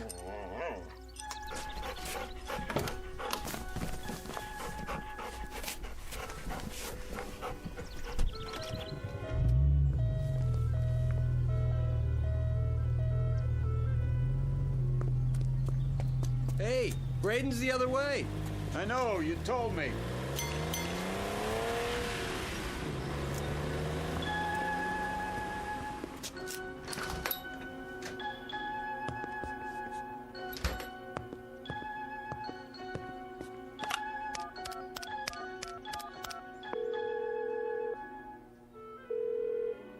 Evans, I want to talk to Dorn. he's not here. Then you better find him. It's important.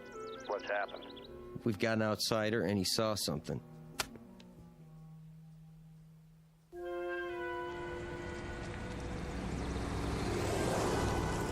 There's the restaurant. The sign in the window says, closed, all right. Great. Well, don't worry, Rowdy. I said I'd find you a steak, and I will, somewhere.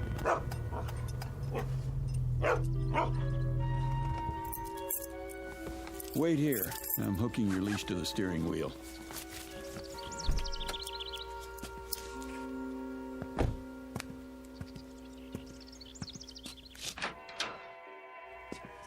Hello? Anybody here? Hello?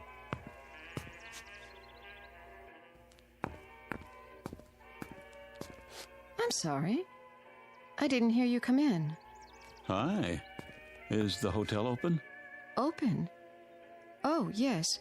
But we don't have any vacancies. No?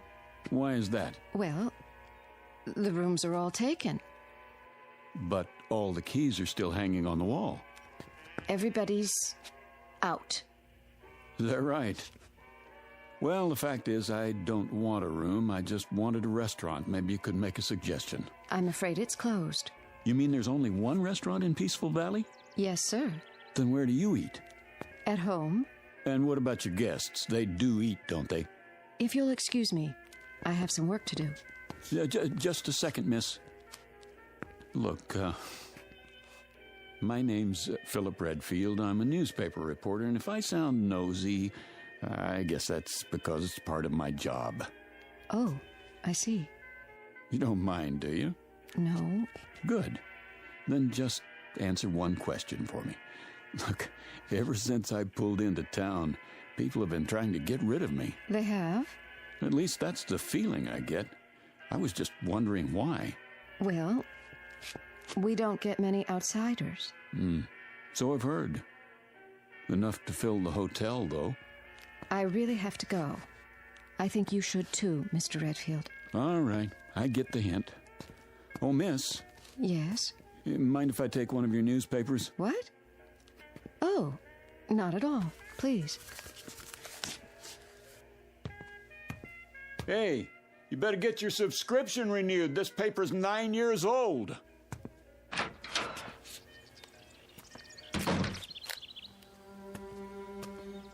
Come on, Rowdy, let's get out of here.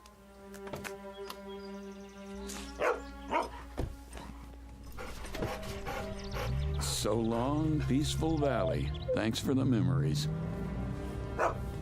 You tell him, boy, nothing here for us. Just let me turn around. A few minutes from now, we'll be back in the real world. Oh, it's a good thing they don't fix this road. Might make people want to come here. There's the fork. Don't see any stop sign. Do you, Rowdy? Nope, me neither. Well, let's punch it.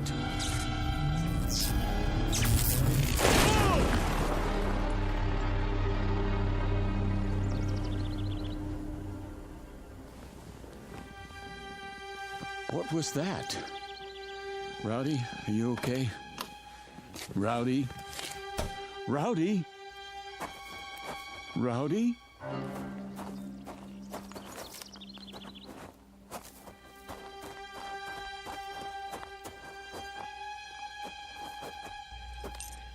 Rowdy. Oh, no. No. It's all my fault, boy. I shouldn't have been going so fast. Breathe. Breathe, please. Oh, Rowdy.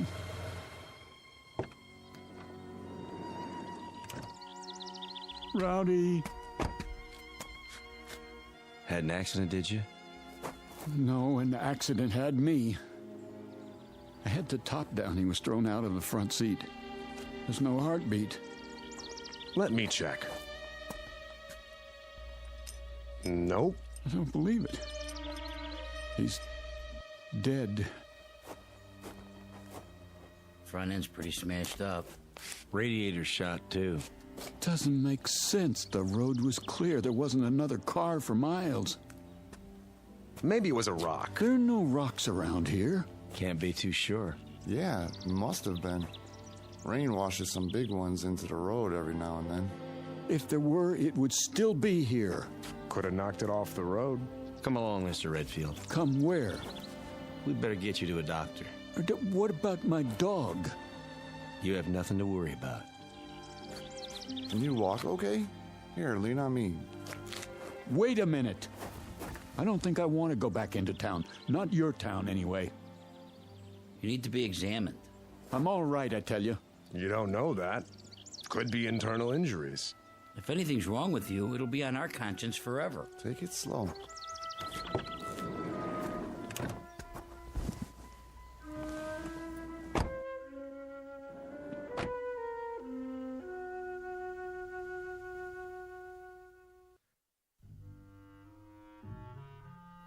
In here, Mr. Redfield. This is a doctor's office? In a way. Thank you, gentlemen. You can leave now. If you're not a doctor, what are you? My name's Dorn. You might say I am the mayor. And these are my associates, Mr. Evans on my right and Mr. Connolly. Hello. How do you do? And how do you feel, Mr. Redfield? Terrible. Oh, I'm sorry to hear that. Would it help you to learn that your dog is well? He's dead. Oh, no, not at all. Merely stunned. I assure you, he's quite happy. How do you know? Mr. Swanson called in. That's the man who helped your dog. He thought you'd be pleased. I am, if that's true. You have a suspicious nature, don't you? I thought I was supposed to see a doctor. Oh, of course. But you don't really need one, do you?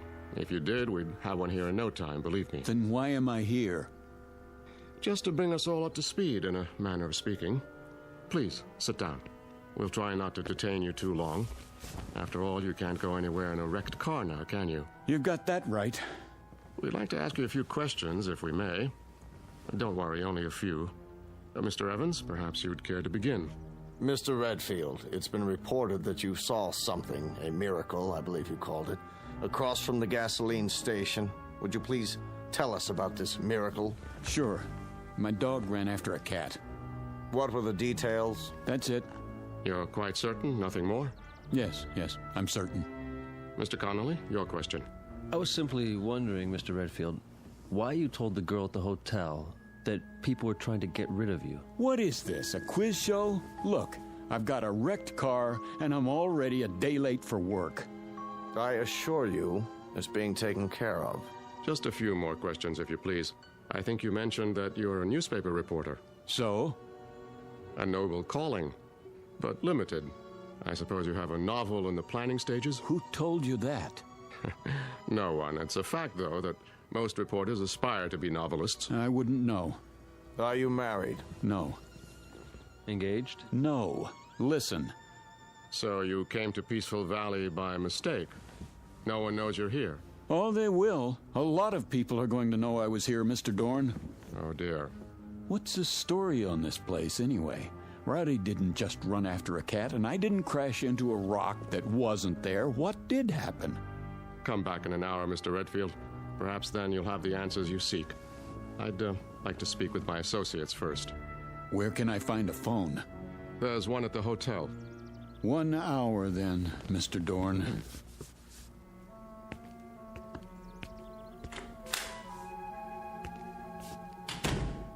Do you think it's wise letting him go like that? He'll be watched. Well, gentlemen, it's happened. It had to, eventually. No, it didn't have to. And it wouldn't have if we'd kept our wits about us. But we didn't. We were complacent, so infernally sure of ourselves. Darn. It's true, Mr. Evans. Would you explain the point of keeping the hotel open and the restaurant closed?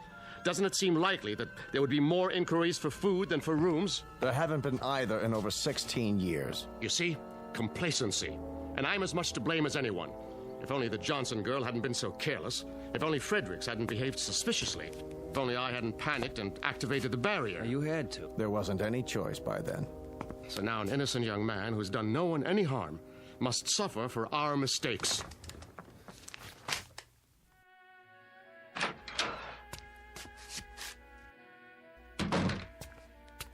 Mr. Redfield. I was told there's a telephone here. Well, yes, but Where is it? I keep it under the counter. Uh-huh. A real antique, huh? Figures. How do you get the long-distance operator? Just ask for her, but... Hello? Hello? Yes, I'd like to call Albuquerque. Chapel 77205, station to station. That's quite a mayor you've got there. Makes a person feel really welcome. You've spoken with Dorn. Yeah? All right. Keep trying. My name's Redfield. Well, I see they haven't come back. Pardon? Your guests? All the keys are still here. Oh. Because there aren't any guests, isn't that right? You should have left when you had the chance, Mr. Redfield. I tried to, believe me. But I smashed my car up on a rock that's invisible. Now, how could that be, do you suppose? I don't know. Do you have a name, or is that a secret, too? It's Ellen. Ellen Marshall. All right now, Ellen. I want you to let me know when my call comes in. It's very important. Will you do that? Yes. Where will you be? Well, I'm going to check on my car, and then I'll be in the mayor's office. Still starving to death, probably.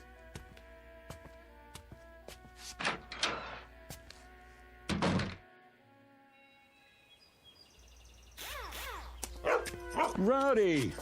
How you feeling, boy? I counted you out, you know that? I gave him some water. What about the car? It's pretty banged up. Hood's sprung, and the radiator's punctured. Yeah, I know. You were supposed to be fixing it. Nobody told me. Well, I'm telling you. Can't do anything unless it's authorized. It is authorized. $200 extra in cash if you get it fixed by tonight. Consider it a bonus. It has to be official. Sorry. You're going to be a whole lot sorrier, I promise.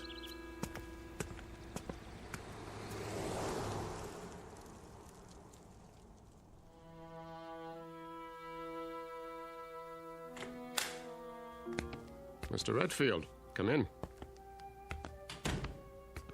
I thought you said my car was going to be repaired.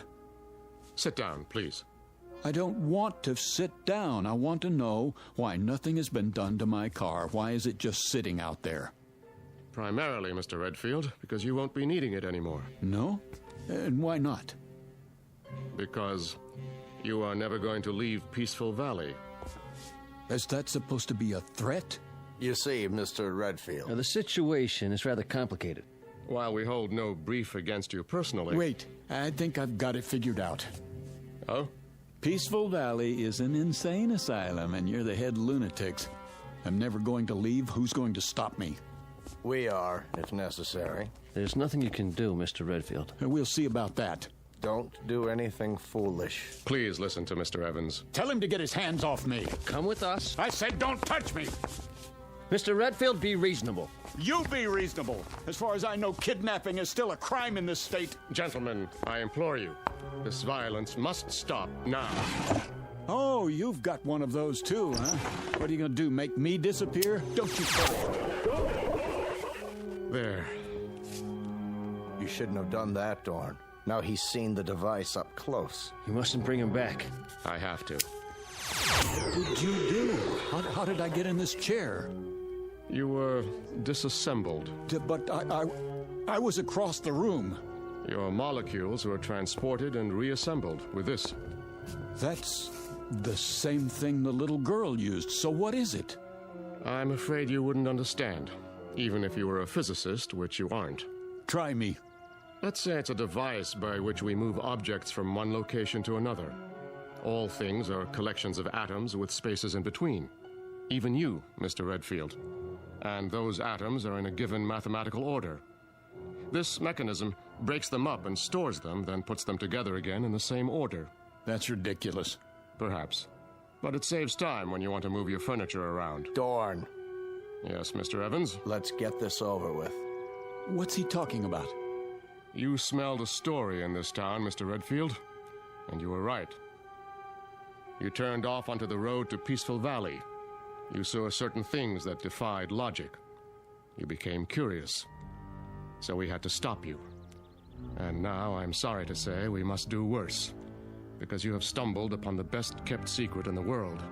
What secret? Our gift. Dorn. Relax, gentlemen. It will do no harm to tell him now. Our gift, Mr. Redfield, bestowed on the people of this village. 104 years ago, a man came to Peaceful Valley. From what land or even what planet, no one knows. Oh, come on. He was a brilliant scientist, but he was also wise, as you shall see. From his brain came equations the likes of which no one has seen or dreamed of. No one on this planet, at any rate. What kind of equations? Of course, I can't tell you what they were, but you're aware, I trust, that the basis of this complicated process we call life is energy. It is a powerful, mysterious force. If enough of it were to strike a single square inch of Earth, it could run all the machines in the world. It could perform miracles. And you expect me to believe in this magic? No magic. The scientists' equations unlocked the force, Mr. Redfield. And from them has come the greatest power for good or for evil that the universe has ever known. Where do you come in? He decided to entrust his secret, the equations and the machines he'd built, to 3 men. He instructed them to give the people of Peaceful Valley the benefits of this power, but under no circumstances to reveal the secret to the outside world. It was to be kept here until humanity learns the ways of peace. And that is your story, Mr. Redfield. So you can see why we cannot allow you to leave. Our law is very clear. It says, let him who discovers the secret be eliminated. There is more at stake here than your life, much more. And now it's time to finish it. What are you doing? Come with us. Get away from me! Don't make it hard on yourself. Come, Mr. Redfield, we can't do it here. I promise you it won't hurt a bit. No! Wait! Wait!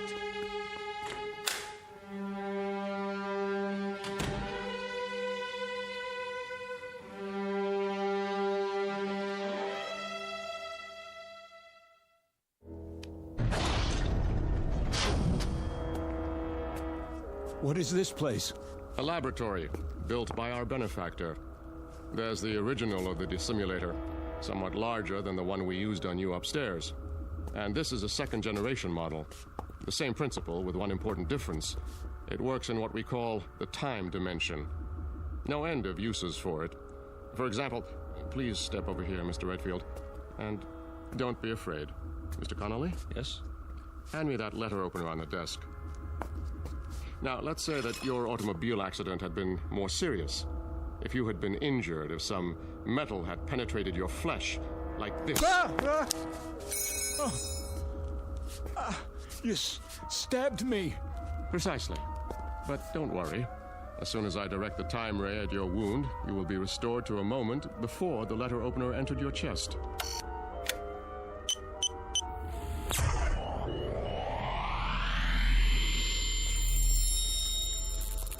My skin.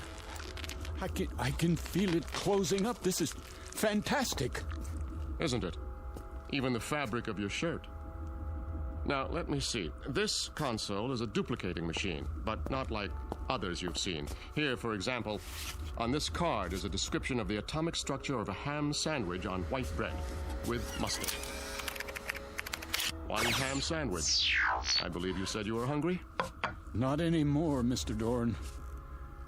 Out there on the road, what did I run into? In the car. I'm sorry about that, but we had to stop you. It was an energy field, a wall of loosely packed atoms, so to speak, purely an emergency measure. Now, behind this wall panel with the cards is a folder containing the sacred papers, the original equations from which everything you see came about, in case you still doubt that they exist. Do you know what you've got here? I believe so. And you mean to say you don't intend to share it with the world? Oh, good heavens, no. I've already explained why. The world isn't ready. But Peaceful Valley is? We have no wars here, no crime, no violence, no greed. Unlike your world, ours is a place of peace. We use the power for good, not evil. And what makes you so sure the rest of us wouldn't do the same? Come now, Mr. Redfield. The history of civilization is written in blood. Because people wanted things. With this power, they would destroy the universe. They are children. But that one machine, it could stop sickness and suffering. It could cure disease. And you let people... Haven't you any conscience? Yes. That is why we cannot release the equations. The same power to heal the sick could be used to kill the innocent. It could mean the end of the world. I don't believe that. Think, Mr. Redfield. What did you do with Professor Einstein's primitive equation E=mc²? It could have been used to make the waters flow in the deserts to feed the starving millions, was it? No. It was used to destroy countless lives with a bomb. So you're just going to sit on your secrets, use them for making ham sandwiches. Ham sandwiches are a bit better than total destruction, wouldn't you say? Let's get on with it. He knows too much. We have to eliminate him. You hypocrites. You talk about us, but when you want someone out of the way, what do? You eliminate him. Be quiet. No, he has a point, Mr. Evans. That is what I've been pondering. If we kill this man, then in what way do we differ from the outsiders? It's the only solution. Thank you, Adolf Hitler. Oh dear. We didn't anticipate this, did we, gentlemen? It is the law. Not necessarily. The law says, let him who discovers the secret be eliminated. It doesn't say killed. You can be eliminated one of two ways, Mr. Redfield. Through death or through assimilation. The choice is yours. Will you die or will you join us? You mean live here the rest of my life? Exactly. Become one of us. It won't be unpleasant, you know. We'll give you a nice house, built to your specifications. Time to write that novel. Nothing or everything, huh? Well, which shall it be? What do you think? In that case, welcome to Peaceful Valley. I've equipped it with bookshelves, a desk, reference materials, paper. I'm sorry about the old-fashioned typewriter. We couldn't find a card for anything newer. But Dorn has promised me... Miss Marshall. Yes? Why are you going to all this trouble? Because Dorn asked me to. Is that the only reason? I suppose I'd like you to know that I'm not really unfriendly. I'm not. In fact, I think we could be very good friends. Mr. Redfield. Yes? May I ask you a question? I wish you would. Do you play chess?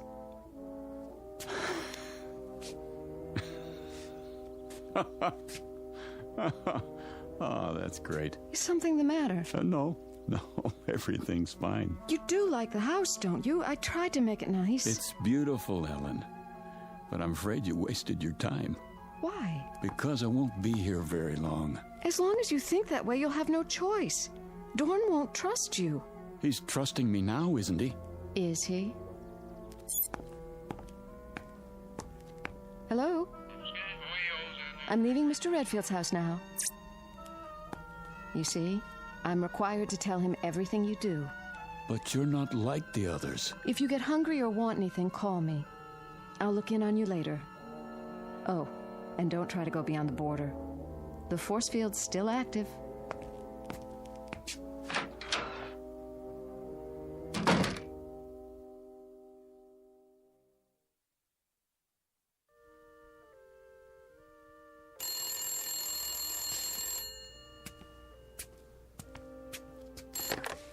Yes? Mr. Redfield, on your call to Albuquerque, the circuits are still busy.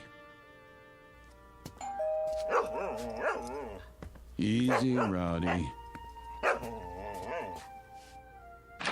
Hello? I brought you a new typewriter ribbon and some erasers for now. Dorn's still looking for the atomic structure of a word processor. Thanks. Have you started the novel yet? Not really. I find it hard to concentrate in prison. I don't understand. You ought to. You've got the same problem. I can leave anytime I want to. Then why don't you? Why should I? What could the outside world offer that we don't have? That isn't the point. It's what you could offer the outside world. Right now, at this very moment, millions of people are starving. You could feed them. They're suffering. You could make them well. But you don't care. Let them starve. Let the children die because their mothers can't give them enough milk as long as you're happy. Philip, those things, are they really happening? All over the world. Every minute of the day and night. What would you do? A terrible thing. I'd get those papers, and I'd give them to the world. You mean you'd steal them and run away? But you promised Dorn... I promised myself to be a decent human being, and that means helping other human beings. Now, what's the use? You don't know what I'm talking about. You never wanted anything you couldn't whip up in 10 seconds like a cake. I did once. When you were going to leave Peaceful Valley. I've thought about you since then, Philip. Even asleep, I've thought about you, and it hurts. I don't know why, but it hurts. We have machines for so many things, but I can't stop this feeling. There's an equation that might help. 1 + 1 = 1. Don't people fall in love here? I don't know. But now, Philip, I want us to be together. I could want that too, in a real world. But as long as I'm in Peaceful Valley, I'm going to want just one thing. Out. All I know is I want to be with you. Then help me. If I do, will you take me? I promise. I'll be back. Wait for me outside.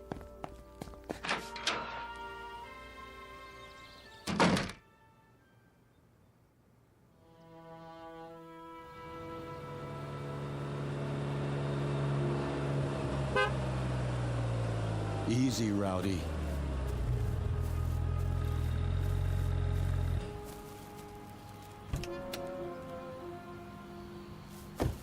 My car. You got it fixed. Dorn always keeps his word. What about the force field? I had him take it down temporarily so I could check the road outside of town. We only have a few minutes. Then let's go. There's just one stop I have to make. Come on, Rowdy.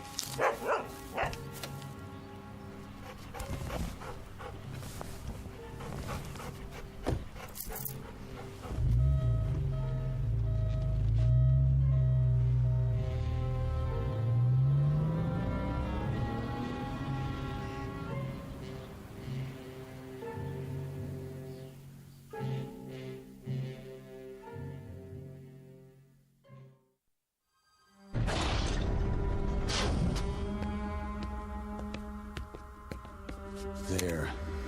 The equations. And what else? What do I need? Maybe, atomic structure of gold. Guitar. Gun. 38 police special. That'll do. Put the equations back, Mr. Redfield. Get out of my way. Do as I say. No, you don't. Not this time. Dorn! He's bleeding. Use the time ray, quickly. Keep your hand off that machine. I don't want to shoot you. Don't! What have you done? We've got to restore them. What are you? I can't let them die. Are you going to shoot me too? No, of course not, but... Have you looked at the equations? Right here. Wait a minute. The first one's blank. The second one? They're all blank.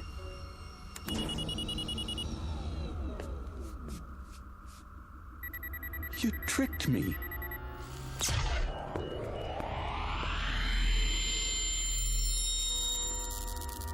Thank you, Miss Marshall. So now you see what would happen if our secret were to get out? The first thing you do is make a weapon. The second, you kill with it. It was all a setup, and you were part of it. Everything you said was a lie. Not everything, Philip. She thought you would prove your good intentions, as I did. But you are like the others. You believe that if the end is just, then so are the means. A pity. You have lost paradise, Mr. Redfield, and you don't even know why. Gentlemen, the machine. Yes, sir. So now you're going to do the same thing. Not quite. You're going to be rendered harmless, but it will not be an execution. I've been studying our law, and I believe I have found a way with the second-generation machine. Try to appreciate our position. Imagine a state which has carried the death penalty on its books for 100 years, but has never had to invoke it. That was the case here. You were our first prisoner, so to speak, and you forced us to re-examine our law. Adjust the time ray, Mr. Evans.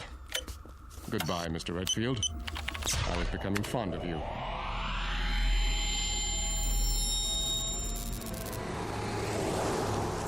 Here's your change, mister. What? Your change? Oh, sorry. I must have dozed off for a second. Happens when you drive too long. Yeah. You say Braden's back that way. 80 miles. Down, boy. It's just a cat. You stay. That's strange. Anything wrong? Well, just that woman who walked by. Thought I knew her. Wishful thinking, I guess. Nice little town you've got here. We like it. Well, so long. Don't know that I'll be back this way, but keep it peaceful.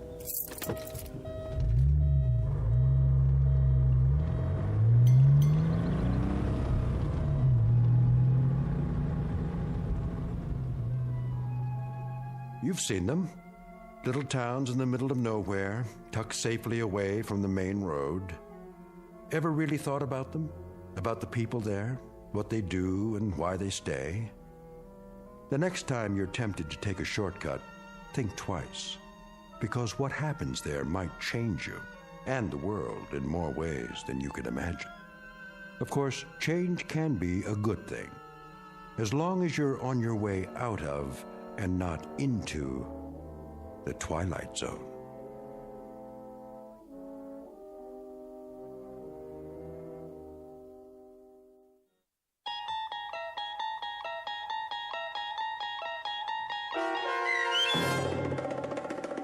Valley of the Shadow, starring Chelsea Ross, with Stacy Keach as your narrator, was adapted for radio by Dennis Etchison and written for The Twilight Zone by Charles Beaumont.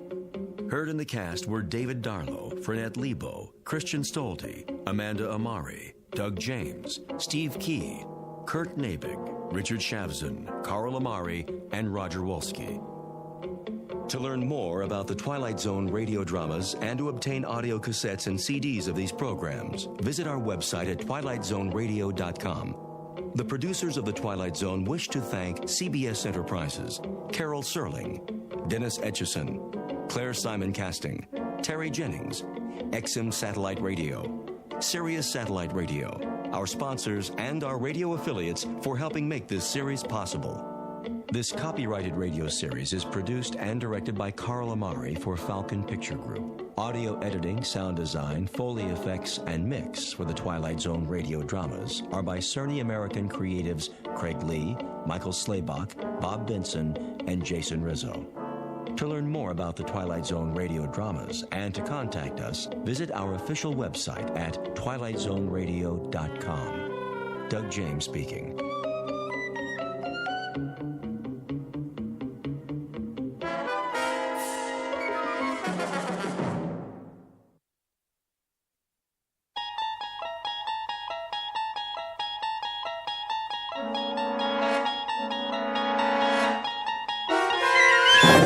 There is a fifth dimension beyond that which is known to man. It is a dimension as vast as space and as timeless as infinity. It is the middle ground between light and shadow, and it lies between the pit of man's fears and the summit of his knowledge. This is the dimension of imagination. It is an area which we call the Twilight Zone.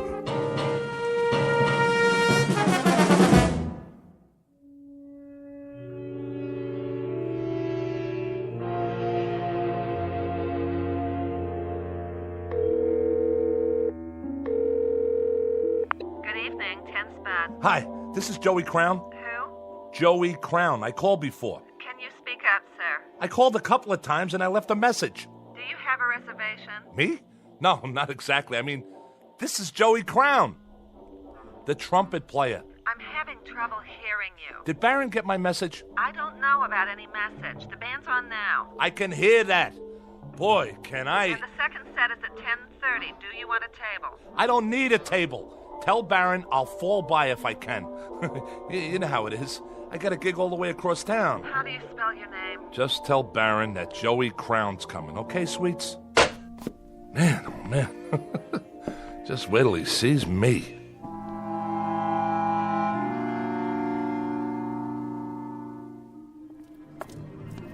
Hey, Bobby, what's happening? Name? You know me. It's... Wait a minute. Who are you? You have a reservation. Hey, pal. We've been waiting for a half hour. We got in line. How you doing? Sorry, folks, but I'm supposed to be inside. Hold on, I gotta check the list. I'm not on the list. See, I got a gig here tonight. Oh, you're in the band. Well, not in it exactly. Baron knows I'm coming.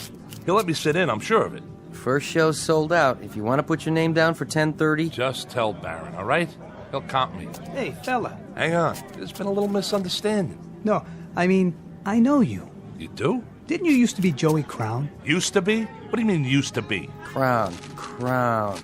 Sorry, man. You're not on the comp list. If you want to wait in line... Hey, hold on. See this? It's a trumpet case. I'm not some piker. I played with Baron lots of times. I used to work the page tree and the gate. What's the matter? Don't you believe me? Ask Artie. He owns the joint.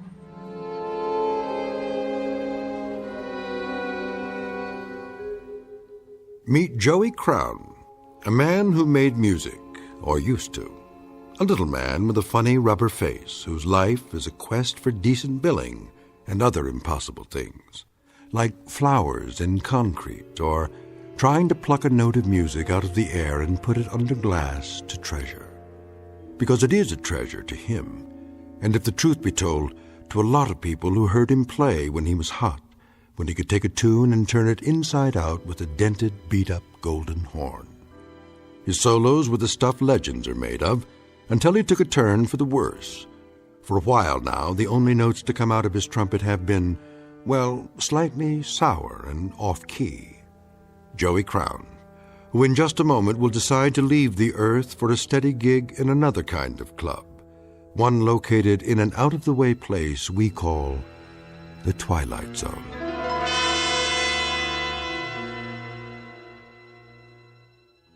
And now, The Twilight Zone, and our story, A Passage for Trumpet, starring Mike Starr, with Stacy Keach as your narrator.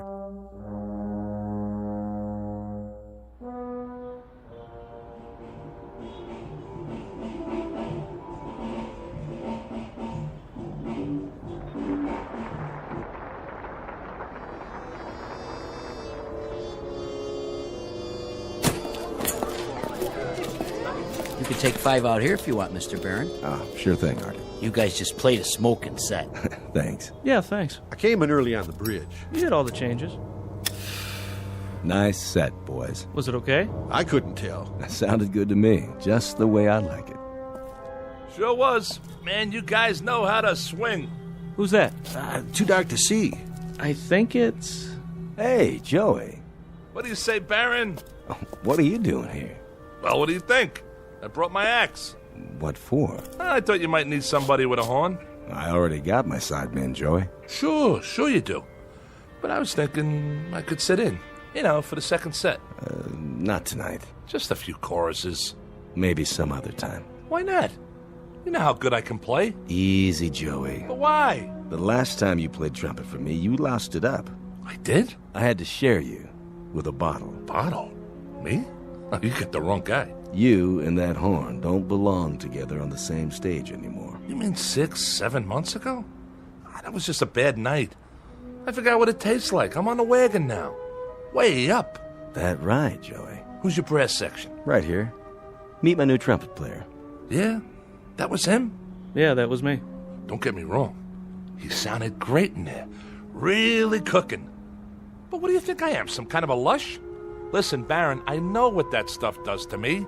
I I ain't an old man yet. Me and my horn got a lot of years left. I could be a #1 boy again. Club dates, sessions, the whole bit. Hey, take it easy. What do you think I'm gonna do? Chuck it all away on some bum habit? Be serious. Listen, man, this is one mellow horn, and I got sweet music in me. A whole lot of it. You know yourself, when I open the case and pick that thing up and blow, I can make 'em cry. That you can, Joey. I remember. So what's the big deal? I can come in behind your man on the bridge. Then I sit out while he takes his solo. Then we trade choruses and I... You dropped something, Joey? That's not mine, honest. I never saw it before. It was in your coat pocket. I saw it the minute you walked up. Come on, boys. Let's go back in. No, you come on, Baron. What are you trying to do to me? All I need's a chance. Okay, it's showtime. Go on. I'll be right there. All I need's a chance. One shot. That's what you need, all right. A shot. Better make it a double. That's not what I mean. Oh, don't worry about the mess, Joey. Somebody will clean it up for you. They always do. I'm sorry, Baron, but if you knew what it's been like to... One thing I don't know. When a guy has so many friends, why would he hang out with his worst enemy? All right. I get it. I shouldn't have come here. We've been doing all right at the club. Sold out most every night. So let me lay some green on you. Your share. For old time's sake. Keep your money. Hey, for old times. Come on, man, when you had the magic. Remember? Harry James, Max Kaminsky, and Berrigan, and Butterfield, and Diz, and Miles. Man, you had a little bit of all of them. And you traded it for some bad booze. Well, you got took. That was no kind of a deal. You got the crummy end of the stick. I don't want your charity, okay? I got one question for you, Joey. Why'd you throw it all away? Maybe because I'm sad all the time. Because I'm nothing anymore, and I know it. Because from now on, I'll live and die in a crummy one-roomer with dirty walls and cracked pipes. I'll never have a girl because I'm an ugly little gnome. I'll never be anybody again because half of me is that horn. I can't even talk to people without it. That's my language. Go easy on yourself, Joey. Oh, but when I'm high, Baron, when I'm high, I can't see how dirty the walls are. I don't see the cracked pipes. I don't even know the clock's running, that the hours are going by. Then I'm Gabriel. I'm Gabriel with the golden horn. And when I put it to my mouth and blow, it comes out jewels. It comes out a symphony. It comes out the smell of flowers and summer nights. It comes out beauty. When I'm drunk, Baron. Only when I'm drunk. Take care of yourself, son. Oh, man. I got so much misery. I got so much sadness. I'm nothing. I'm just plain ordinary nothing. Oh, I'm so tired of hanging out.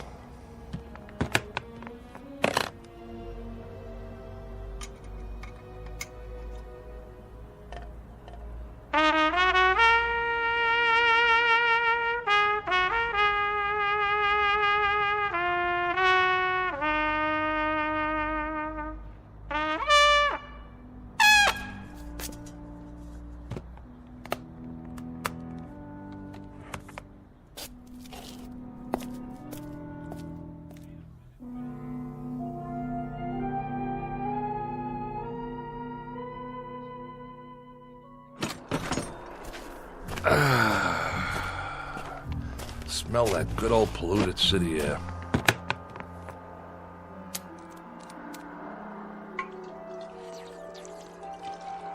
All right, Joey. It's showtime.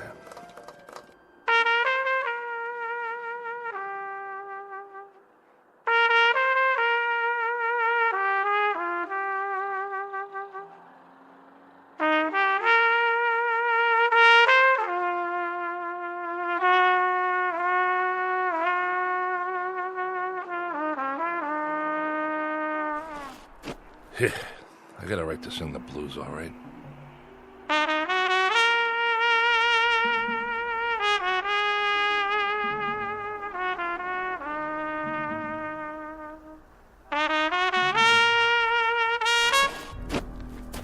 stop.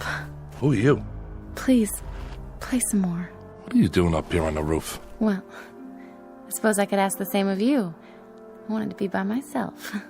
Don't you know it's the middle of the night? Yes. Couldn't sleep either, huh? Would you please play a bit more? I can't play. Why do you say that? I thought it sounded beautiful. What do you know? Well, I don't know much about music, I admit. But it had so much feeling. You have a gift. Once upon a time, maybe, but that was a long time ago. Use it or lose it, right? What? You wanna... Oh, of course you don't. You look like a nice girl. A real nice girl. You haven't answered my question. What is this, a quiz show? Why can't you play? I just can't. Got it? Is it because that bottle's empty? Not yet, it's not. You want to know why? Okay. The reason I can't blow that horn anymore is that too much of me is in there. Too much of Joey Crown. Is that your name? It was. Oh, it's a nice name. I like the sound of it. You don't know who I am either, do you? You don't know anything. Sorry, I just like the way you play. Well, I had played my last note. Yes, ma'am. My very last note. No more. Well, I think that's what's sad. Then I'm sorry. I'll just have to disappoint you. It's been very nice making your acquaintance. You look like a nice person. A very sweet person. Thank you. You're new here. You come out from Iowa or Cincinnati or someplace like that, and you don't know anybody. I could have shown you around. I could have taken you places where they play some nice jazz, you know? All we'd have to do is ride the subway down to the village, walk around. There's places everywhere. On every street almost. There was a time when you could have heard me play. Now, it's too late, so go home, lady. Go back to where you came from. Because you'll never make it here. This town's too tough for people like you. Go on. It's been nice talking to you. Yeah, it's been a ball. Now do me a favor. Get lost. Way to go, Joey. Every time something nice happens, you go and wreck it. What's the matter with you? You're stupid, Joey. Stupid. You know something? This town's too tough for me, too. So wake up. Time for something else, Joey. Anything. Time to get out. Or die.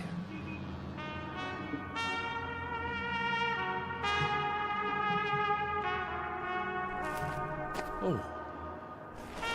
Wait a minute. The heck is that? Nobody ever played that good, not even Joey Crown. Nobody on this earth.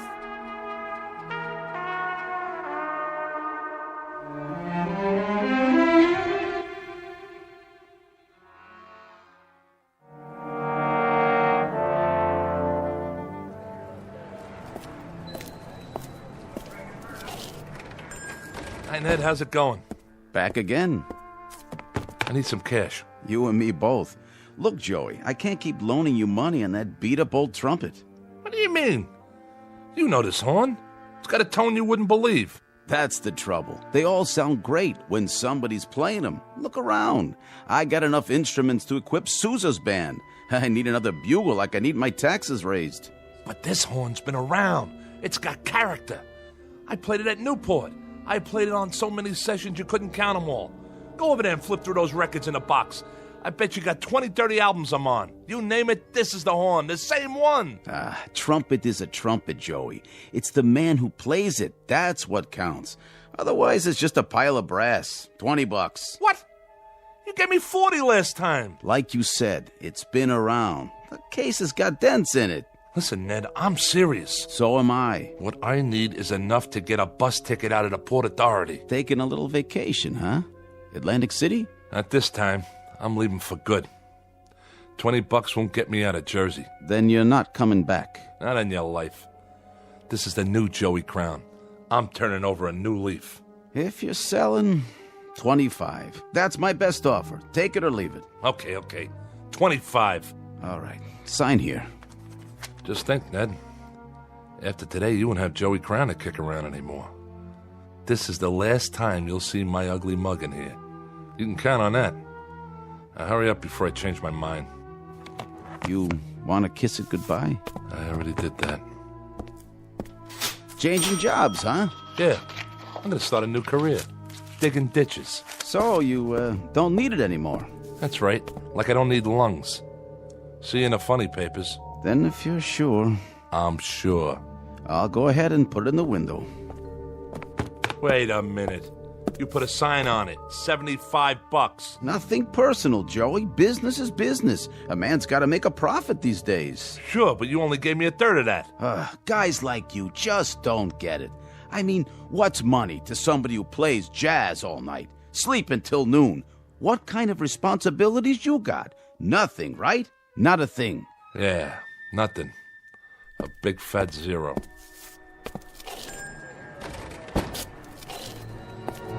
Hey, mister, watch where you're going. Get out of my way. Hey, don't cross the street like that. Mind your business. Hey, buddy, get out of the way! Leave me alone! Watch out! You think I care? You're gonna get killed!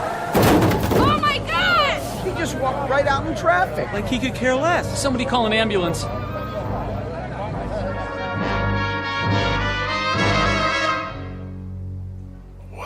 What? Stand back, folks. The paramedics are on their way. Oh, I'm sorry about that, officer. I don't know what happened, but I can assure you I'm not what you'd call drunk. He's not breathing. Give the policeman room. No rush on that ambulance. He's gone. What are you talking about? I'm not going anywhere. I'm right here. There was this big truck that went by, and man, let me tell you, it gave me a kiss. I don't see it now, but I'm not drunk. You can ask Officer Flaherty. This is his beat, and he'll vouch for me. I'm not the kind of guy who goes around walking on red lights. Okay, folks. Party's over. What is going on? I'm okay, I tell you. Something like that, it shakes a guy up. I need a smoke. Hey, man, you got a match? What's the matter? You can't hear me? I'm not a bum. I just want a light, that's all. Excuse me, buddy. You wouldn't happen to have a light, would you? Hey, fella, do you have a... Some town, all right. Real friendly. I gotta sit down someplace. Step right in, folks. First show starts in 10 minutes. Hey, Mac. What's playing at the Bijou today? Anything good? Tickets, please. I asked you a question. What's the movie? Everybody inside. Snack bar straight ahead, seating to the left and right. Okay. I'm buying a ticket, see? I'm no freeloader. You want to sell me a ticket, miss? I got money. Hey, where's the girl that always works here? I gotta tell Gracie what happened to me. I just tangled with a Mack truck, and the next thing I knew... Yeah, 2 tickets, please. Yes, sir. Here you are. What, am I invisible? You don't want to sell me a ticket? Why not? My money's as good as the next guy's. If you don't want to sell me one, then I'll just go see the manager. What do you think of that? Where's Vincent? He's an old friend of mine. Vince? Where are you? Anybody? That's what's wrong with this town. Nobody's got manners anymore. You'd think I was someplace that nobody ever heard of, like I'm some kind of untouchable. I mean, at least when you talk to people, they could say a couple of words when you ask them for a match or a ticket or something.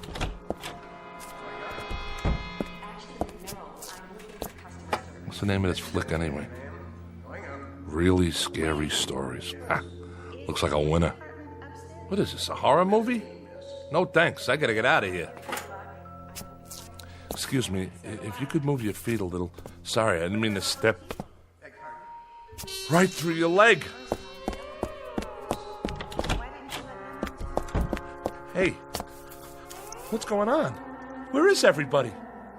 You, behind the counter, can't you hear me? Are you deaf? Those people in there, they couldn't see me, feel me. I stepped right on one guy's toe. Pinch me, I'm real, ain't I? Wait a minute, is somebody pulling a gag? Vince trying to shake me up? Well, now look, miss, is somebody trying to... Look at me! Right behind you in the mirror. Where's my reflection? I can't even see myself.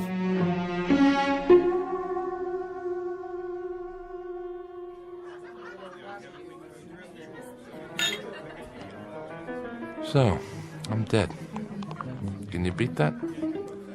I'm DOA. Just plain old deceased. 2 margaritas, Nick. Coming right up. And another round for table number 2. You got it. Could you pour one for me while you're at it? Guess not. How does that go? Water, water everywhere, and not a drop to drink. You get it, don't you? I'm a ghost, see? That truck must have done it after all. Understand? I'm haunting you. Ain't that something? At last, for the first time in the short, miserable life of Joey Crown, he was finally successful at something. Hey, Nick. Hey, how you doing, Mr. D? Yeah, how about a Manhattan transfer? No ice. You got it. Nick, huh? Charlie must be off. Of course, if he was here, he couldn't hear me either. None of you can hear me. And nobody can see me. I used to come in here a lot. I don't recognize any of you people. And you wouldn't have noticed me. I mean, I'm not the kind of guy anybody'd notice. Guess I'm kind of like a little blob or something. But Charlie used to give me a little drink now and then on the house. He was a real nice guy. You know what he did one time? You know what he did? He went out and got an old Buddy Rich record from way back when I was playing with him. And on the record, there's this long solo with me on the horn. And Charlie goes and orders it like a big surprise for me and puts it on the jukebox. Oh, would you believe it? Nice thing for old Charlie to do. When I was still alive. Thanks, Nick. My pleasure, Dollface. Funny thing, though. I mean, if this is it, what happens next? I just go walking from place to place till it gets dark?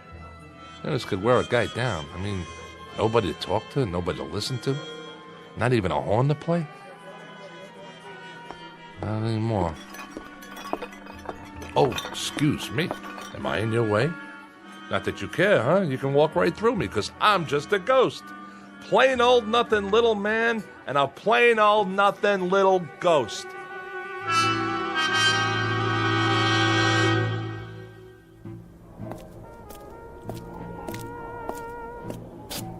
Hey, it's that trumpet player I heard.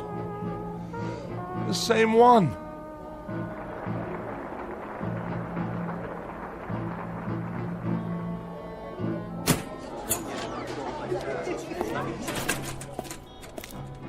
You're good.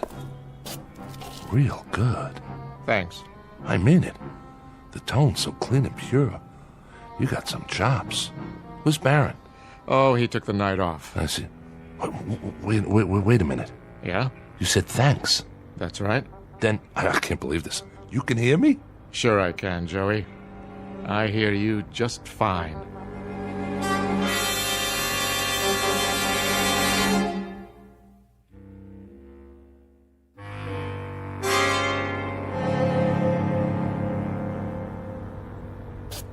You really hear me? I hear you. You see me? Very clearly. Ah, I get it. Are you a ghost too? Not really. I am. I stepped in front of a large vehicle this morning. Is that right? It ain't good for the health, believe me. I'll bet it's not. Say, if you don't mind my asking, who have you played with before? Before what? Before now. What bands? Oh, I've played all over. Yeah, but with who? Dizzy? Miles? Those were great hornmen. They sure were. Did you study at Juilliard, Berkeley? I guess you might say I picked it up on the fly. Here and there. You sure got a great trumpet. The way it shines. Custom made, huh? You want to try it out, Joey? Yeah. Yeah, I'd like to. You mind? Whatever you like. Joey. You call me Joey. Joey Crown. That's the name, isn't it? Yeah. But we ain't never been introduced. Not formally. But I know who you are. You play a nice trumpet. I know. I'm an expert on trumpets. You ain't no slouch on it, that's for sure. Go ahead.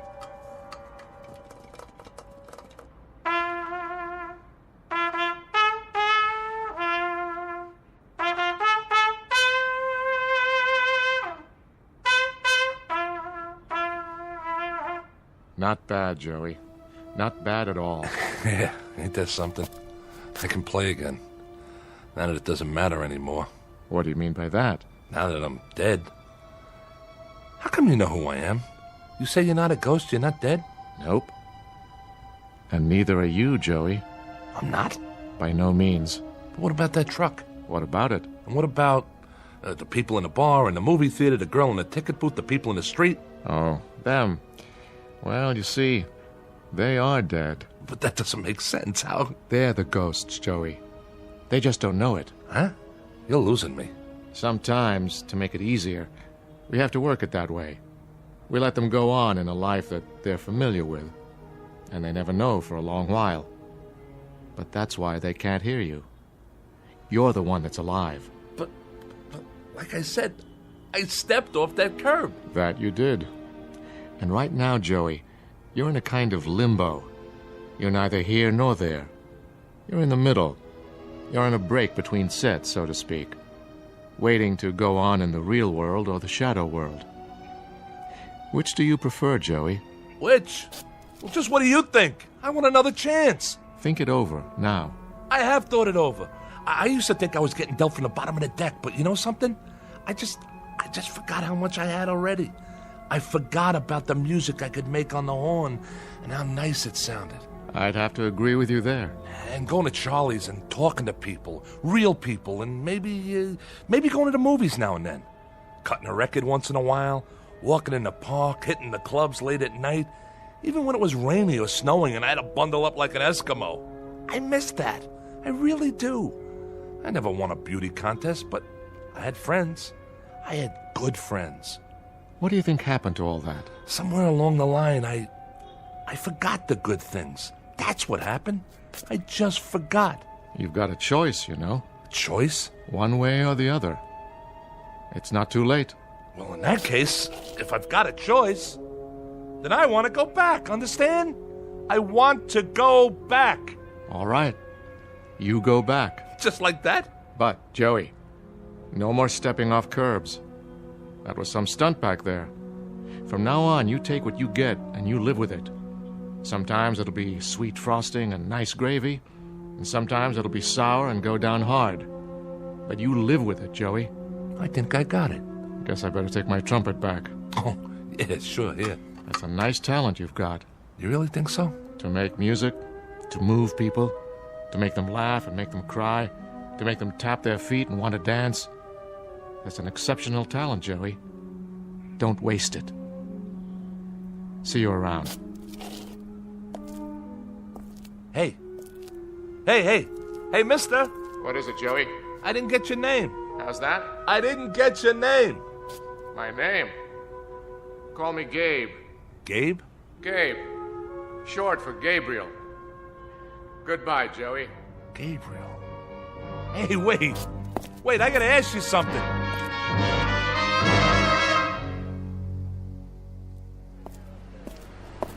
Hey, mister, watch where you're going. Get out of my way. Hey, don't cross the street like that. Hey, buddy, get out of the way! Watch out! You're gonna get killed! Oh my god! He just walked right out in traffic. Like he could care less. Somebody call an ambulance. Wait, he's breathing. I'm all right. Just let me get up. You okay, pal? I think so. Let me help you up there. Oh, you know you shouldn't ought to do that. Stepping off the curb like that. It's lucky I just grazed you. Don't worry about it. No harm done. He's all right. Oh, thank God. He could have been killed. Well, look. I am 14 years without an accident. That right? I'd be obliged if, well, you know, no insurance companies, no doctors, nothing like that. So, how much do you want? For what? To keep this just between us. Name your price. My price? Oh, let's see now. You got, let me see, $75? That all? Sure, I got that much. I got more if you want. 75 will do. Okay, 50, 60, 75. Here you go, pal. Good luck to you. I gotta go now. Well, what do you know about that?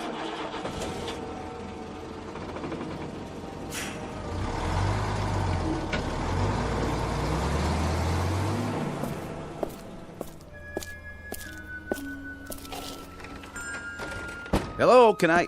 Oh, it's you. Hi, Ned. Change your mind already? Yeah, I changed my mind. They come and they go. But you, Joey, you're the first one to go and then come back. I know. don't want to hear your argument. No argument. I guess I can let you have it. How much? 75? No. 25. He'll talk me back down anyway.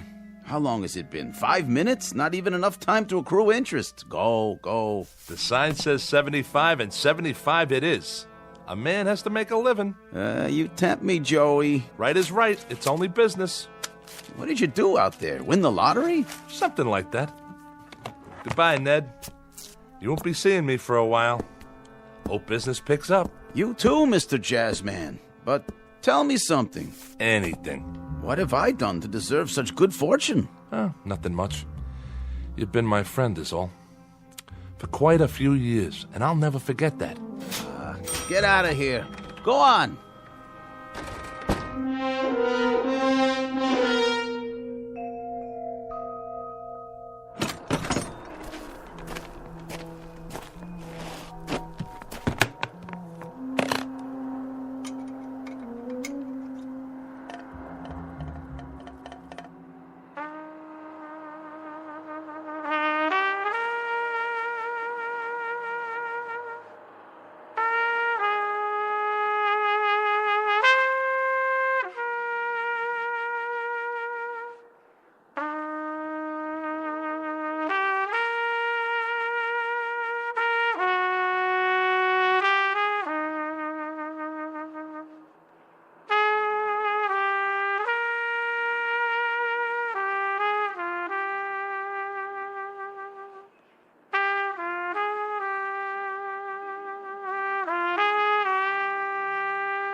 You play beautifully. What?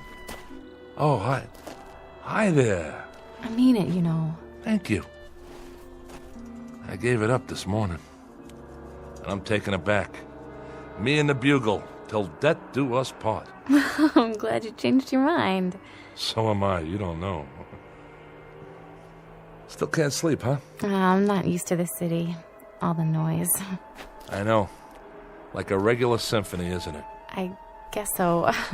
I've never been to New York before. I just moved in. Yeah? You'll get used to it.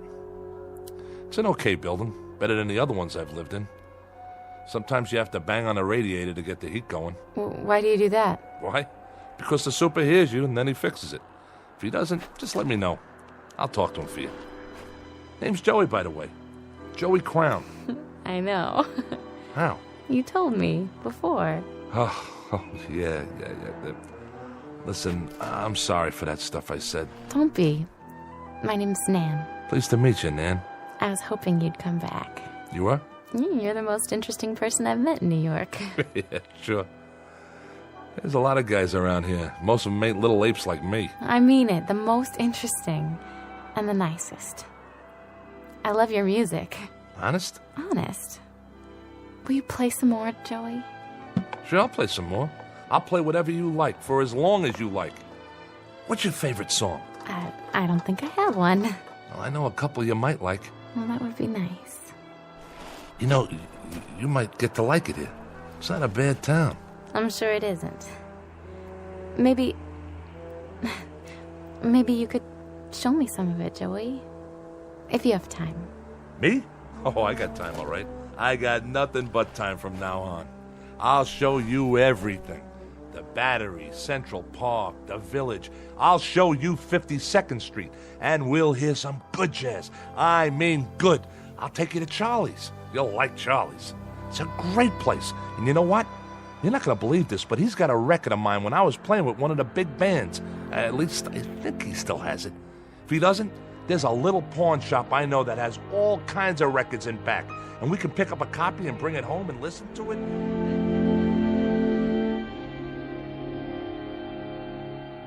Joey Crown, who makes music in the present tense, who knows a thing or two about tunes and chord changes and how to play his axe, and who just discovered something about life, that it can be rich and rewarding and full of beauty, like the music he plays, if he only takes the time to look and listen. Joey Crown, who finally got a cue and a clue in the Twilight Zone.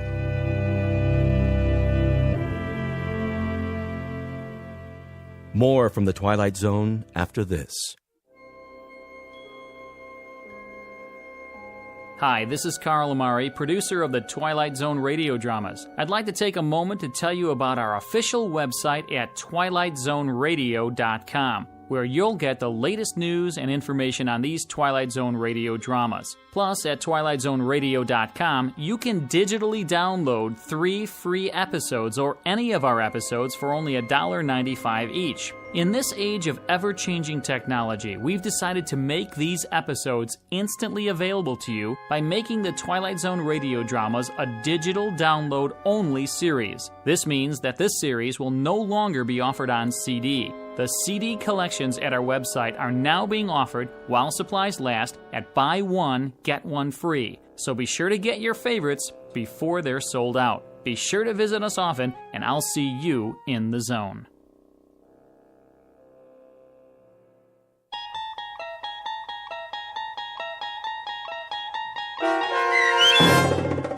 A Passage for Trumpet starring Mike Starr with Stacy Keach as your narrator was adapted for radio by Dennis Etchison and based on a script by Rod Serling.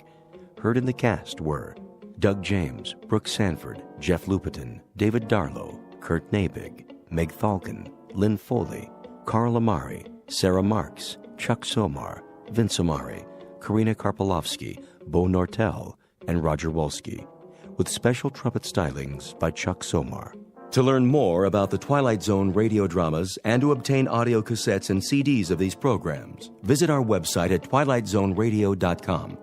The producers of The Twilight Zone wish to thank CBS Enterprises, Carol Serling, Dennis Etchison, Dick Brescia Associates, Claire Simon Casting, Terry Jennings, the American Forces Radio and Television Service, our sponsors, and our radio affiliates for helping make this series possible. This copyrighted radio series is produced and directed by Carl Amari and Roger Wolski for Falcon Picture Group. Doug James speaking.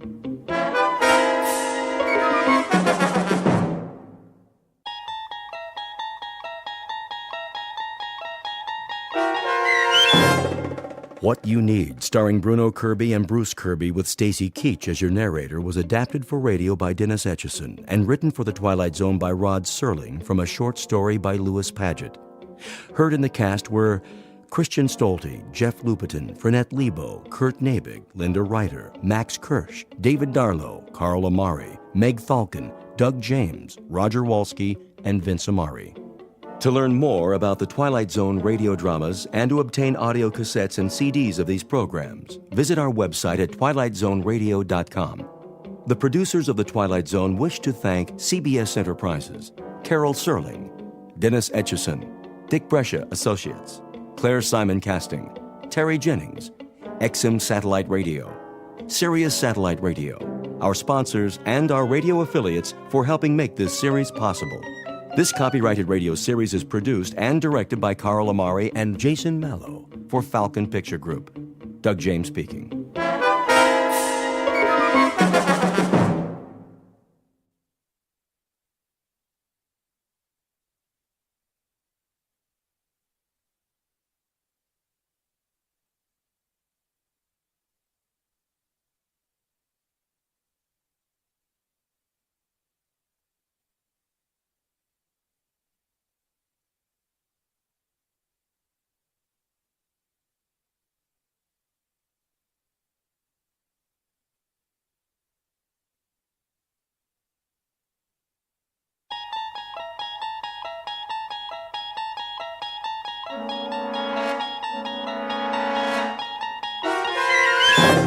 There is a fifth dimension beyond that which is known to man. It is a dimension as vast as space and as timeless as infinity. It is the middle ground between light and shadow, and it lies between the pit of man's fears and the summit of his knowledge. This is the dimension of imagination. It is an area which we call the Twilight Zone.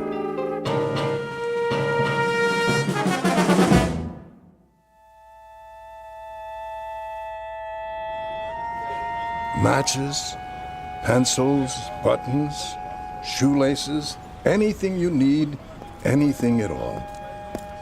Anything I need, huh, Pup? That's right. No chance. Why do you say that? Because nobody has what I need. You never know. Take a look in the tray. Forget it, old man. Are you sure? Sure, I'm sure.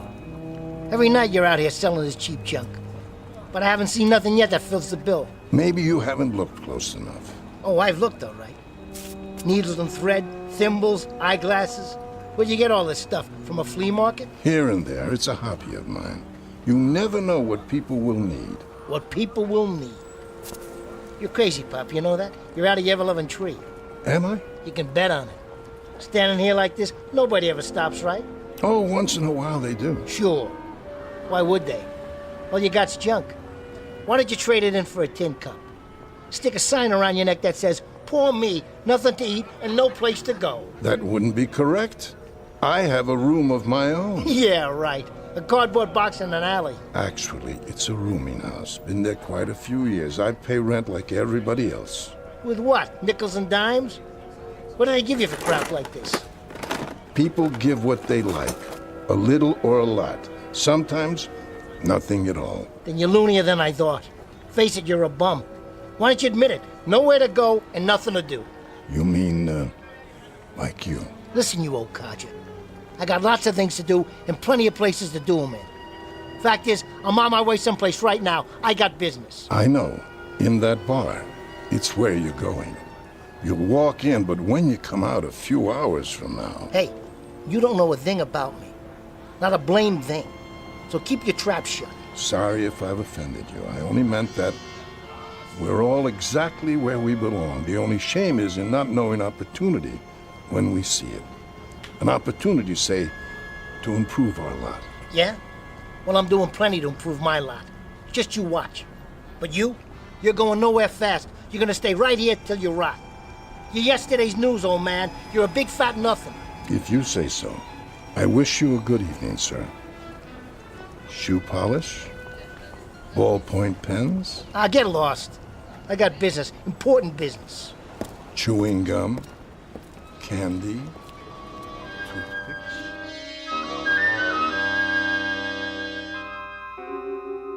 You've just met Mr. Fred Renard, age 36, who carries on his shoulder a chip the size of the national debt. It consists of an antagonism directed against the world, those who people it, and everything with which he comes in contact. The taste of his food, the temperature of his coffee, the fact that he has lost 11 jobs in the past year and 3 girlfriends in the past month. A general displeasure that is as much a part of the man as his eyes, nose, and ears. This is a sour man, a friendless man, a lonely, grasping, nervous man, a man who has lived 36 pointless, meaningless, undistinguished, failure-laden years on this earth, and who at this moment is looking for an escape. Any escape. Any route out of the norm. Any path away from the sameness of his living. Anything, anybody to get him out of his rut. And though he does not know it yet, the little old man on the street corner may turn out to be just what Mr. Renard has been waiting for, at an unlikely intersection in the Twilight Zone. And now, The Twilight Zone and our story, What You Need, starring Bruno Kirby and Bruce Kirby, with Stacy Keach as your narrator. Ready yet? For what? For me to pour you another one. I'm fine. You've been fine for an hour. I'm not finished yet. Then how come your glass is empty? You got a time limit? Look, we sell booze here, mister. We don't rent space. Is that a fact? That's a fact, buddy. Tell you what, then. Yeah? Why don't you just go take a flying jump at the moon? All kinds. You meet all kinds. You okay, miss? Yes, thank you.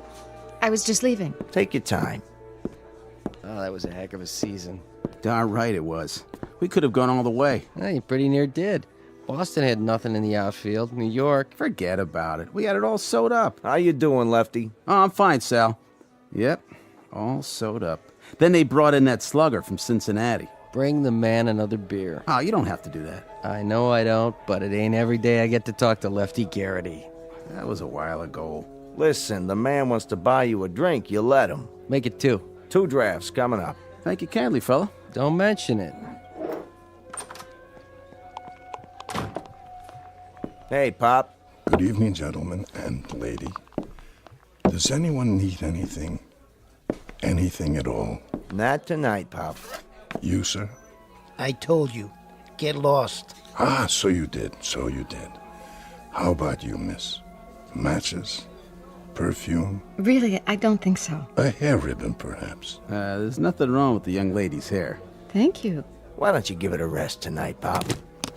You might have a look just the same.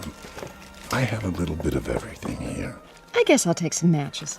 You don't need matches, miss. I don't? I'll tell you what you need. Yes, I think I know exactly what you need. What is it? Cleaning fluid.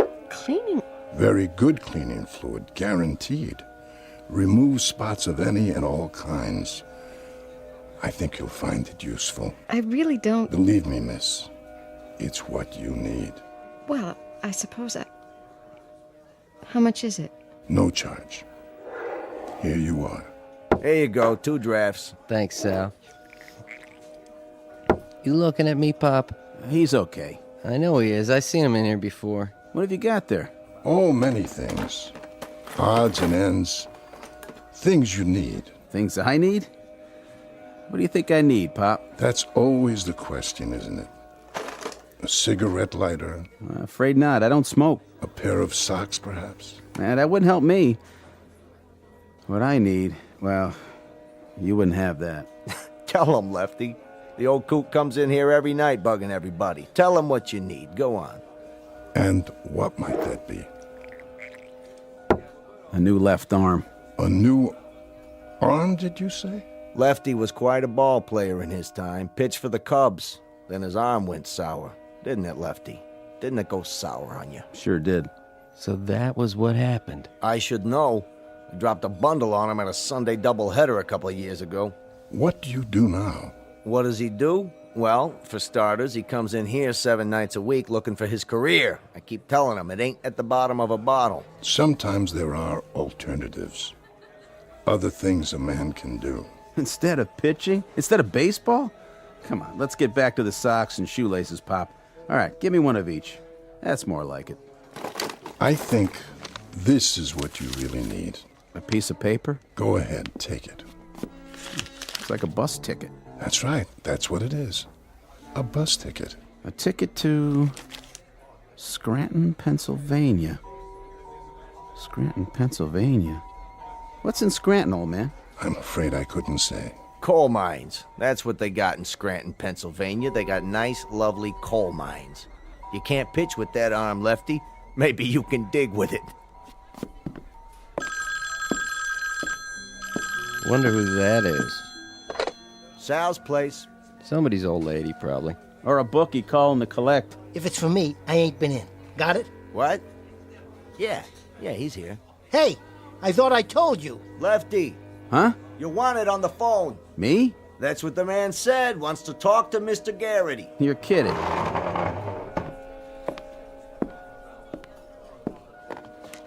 Hello? Yes. Uh-huh. But... He never got any calls before. No? Are you sure? Maybe it's his wife. Nope. He's not married. When? Hey, listen, if this is a gag... Right. I understand. Uh-huh. Okay, I'll be there. And, thanks. Thanks a heck of a lot. Wow. What do you know? Dead rich uncle or a horse come in? I can't believe it. Believe what? Old manager of mine. Said he's been calling around trying to find me for 3 weeks. I thought he was putting me on. You owe him money? He said he's got a job for me. A coaching job. Minor league club in Scranton, Pennsylvania. No kidding. That's great. A minor league club in Scranton, Pennsylvania. Wants me to take a bus there for an interview. Well, if that don't beat all. You hear that, Pop? He wants me to take a bus. Does he? How'd you know? Coincidence maybe, or just good fortune. Why question it? Why question? It's there for you.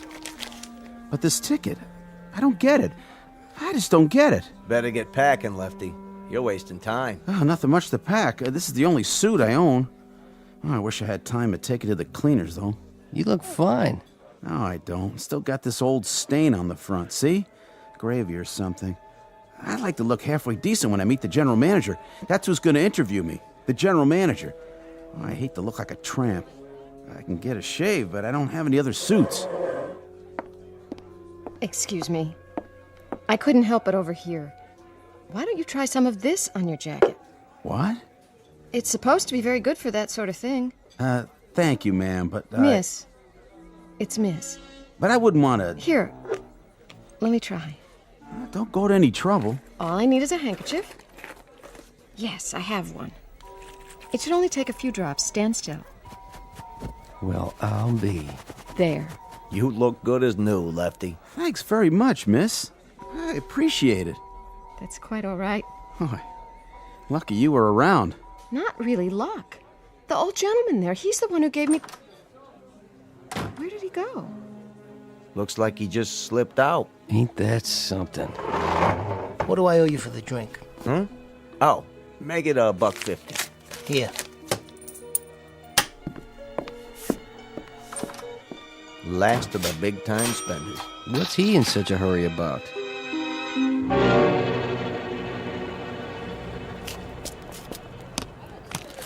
Candy, breath mints, pencils. I saw what happened there. Something for you after all? A flower for your lapel. Is this what I need? That's up to you, sir. Or a nice necktie. I have several different designs.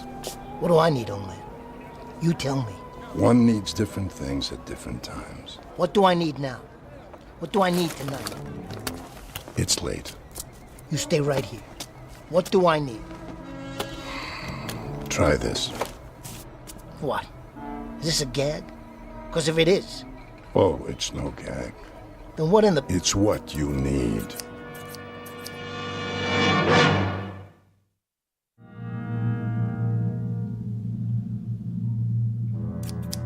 Scissors? That's right. I want you to level with me, old man. I mean it. I'll spread you out for 3 blocks. So bad, they'll have to scrape you up with a spoon. It's what you need. It really is. Go ahead, take it. So what do I need a pair of scissors for? You don't have to accept them, of course. The choice is yours. You're giving me a pair of scissors. Precisely. Let me get this straight. I'm gonna need these. But you can't tell me what for.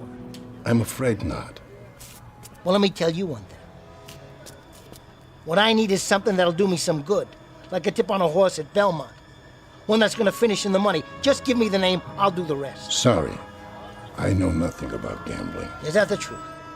But you're asking me to gamble on this. A pair of scissors. What's it gonna get me? I couldn't say, but I do believe it's... What I need. I heard you the first time. Well, I'll tell you, Pop. I need scissors like I need a hole in the head. Say, what are you trying to pull? Pull? You help those people in the bar. But me?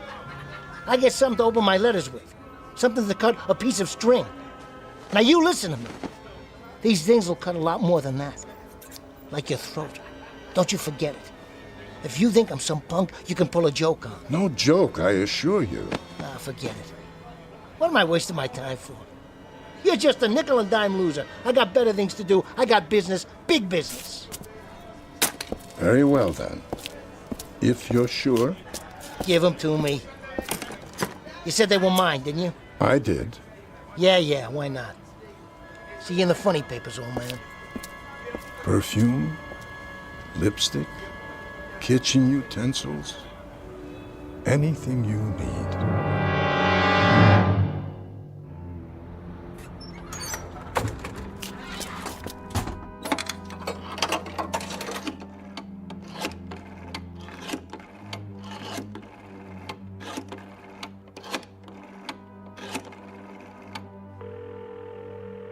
Talk to me. Carmine? Who's this? It's Freddie. Who do you think? Freddie. Been a while, huh? Not long enough. I ain't got time for deadbeats. Hey, what are you talking about? I paid you off, every penny. Took you long enough. I always pay my debts. Say, listen, Carmine, I was looking at the racing form. What are you bothering me for? And I see a horse here looks pretty good. The 6th race tomorrow. Name of, let me see. Staunch Soldier. Yeah, that's it. Don't make me laugh. That nag couldn't steal a purse from an old lady. I don't know, Carmine. Says they're taking the weights off. Plus he's getting a drop in class. Sounds like a sure thing.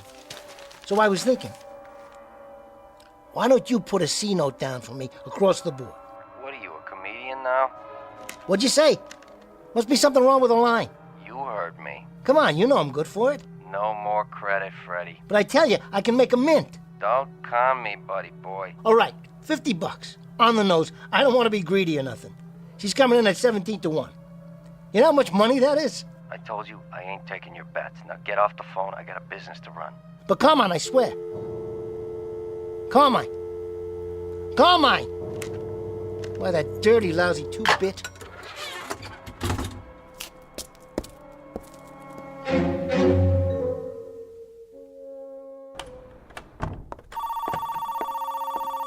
Hotel Carlton. Yeah, by the week. Payment in advance. In cash. Same to you, pal. Mr. Renard. Yeah. About your bill? I'll settle up tomorrow. That's what you said yesterday. Hey, I got a big payoff coming in. Deal I'm putting together. Just got a little cash flow problem, strictly temporary. Mr. Renard. Give me till tomorrow afternoon. If I don't have payment in full... Don't worry about it, okay? 5 o'clock, the whole thing in cash. Till 5 o'clock tomorrow, then. At the latest. You got it. Come on. What's with this elevator? About time. 4th floor, you broken down old piece of... Hey! What? My tie? How did it get caught in the door? Can't reach the button. Stop this thing! Stop! Get this off of my neck. Something quick. Something to cut it with.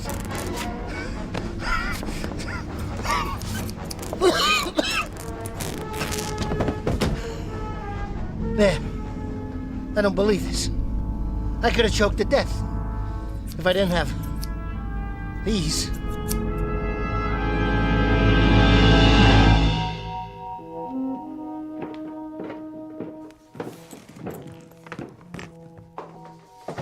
Billy! Evening, Mrs. Rajado.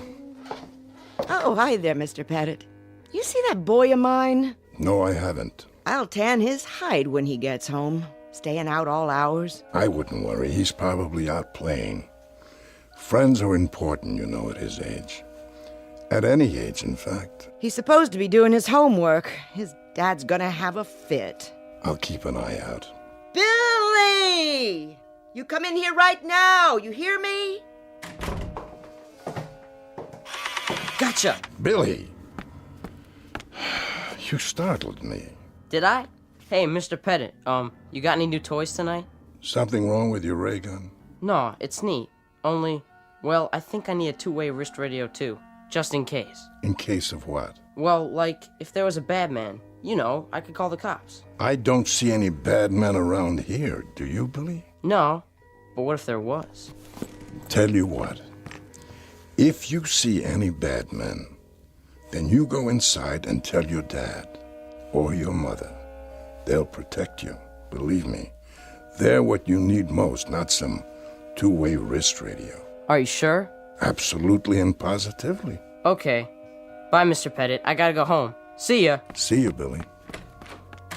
Sleep tight.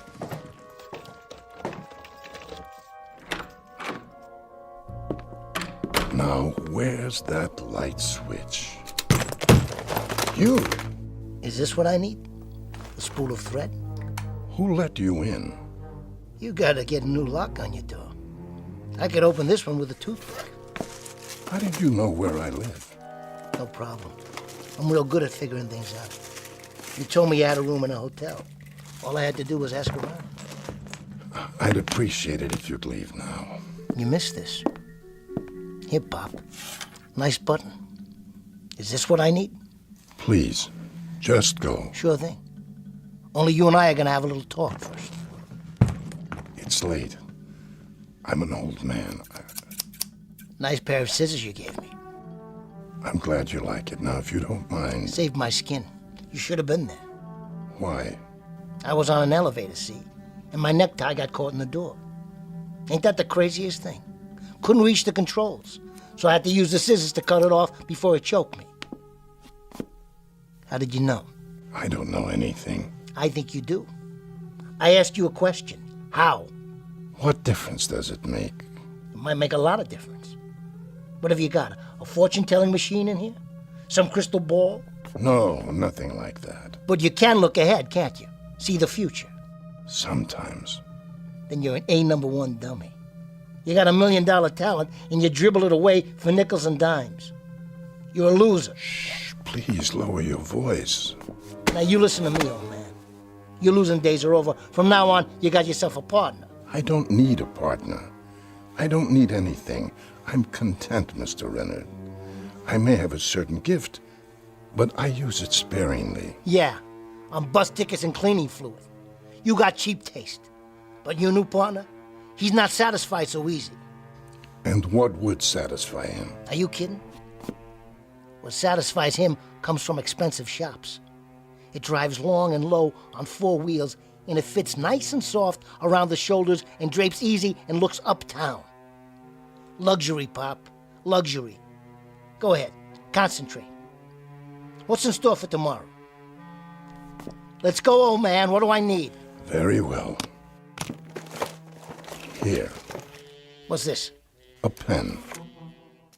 A lousy, old-time fountain pen? I've been sitting here reading the paper, trying to pick a winner, and what do you give me? A leaky fountain pen that drips all over the sports page. Sorry about the accident. Hold on. Accident, huh? Is that what it was? An accident that a drop of ink falls right on a horse's name? If you say so, Mr. Renard. Take a look. Ah, this is wild. This is really wild. Sorcerer's Apprentice. That's the horse. Sorcerer's Apprentice runs in the sweepstakes tomorrow. Does it? Hey, Pops. Hey, you're all right. A leaky fountain pen. That's just what I needed. See you later. Yes, I suppose I will. In fact, I'm almost certain of it.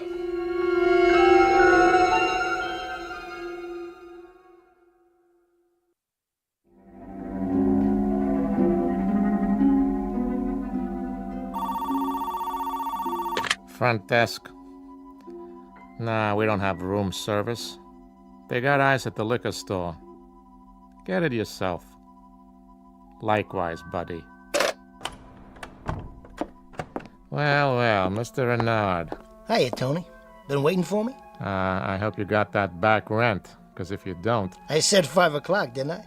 I need the whole thing, plus this week in advance, otherwise... Here you go. 20, 40, 60.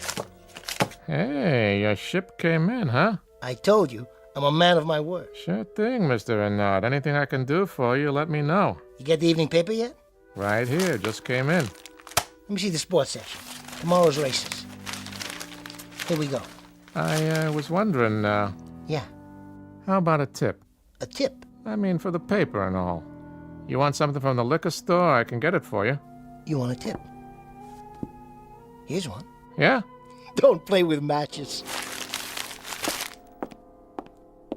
Why don't you take the elevator, Mr. Renard? Still works last time I looked. No, thanks.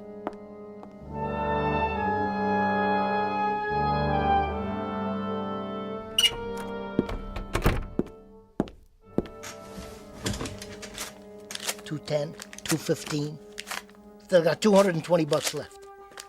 It's gonna be $1 million. I'll parlay it all 7 races. Not just horses either.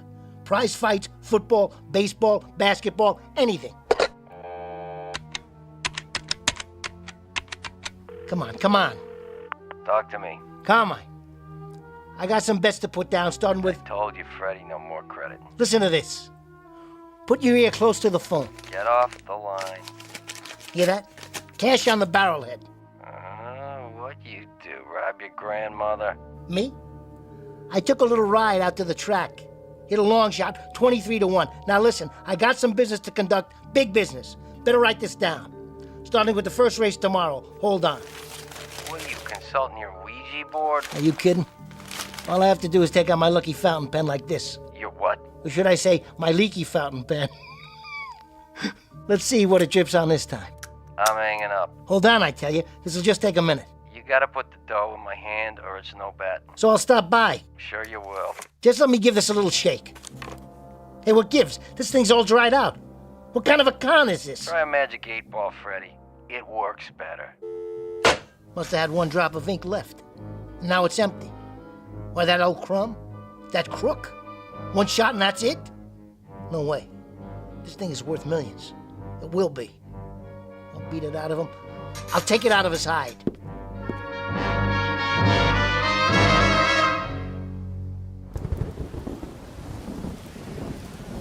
Buttons, needle and thread, shoehorns, anything you need. There you are, you old coot. Mr. Renard. That's right. Whatever your name is. Pettit. That's me. Well, Mr. Pettit, you sure came up short this time. Oh, how's that? The pen you gave me. Yes, I remember. It don't work anymore. Is that right?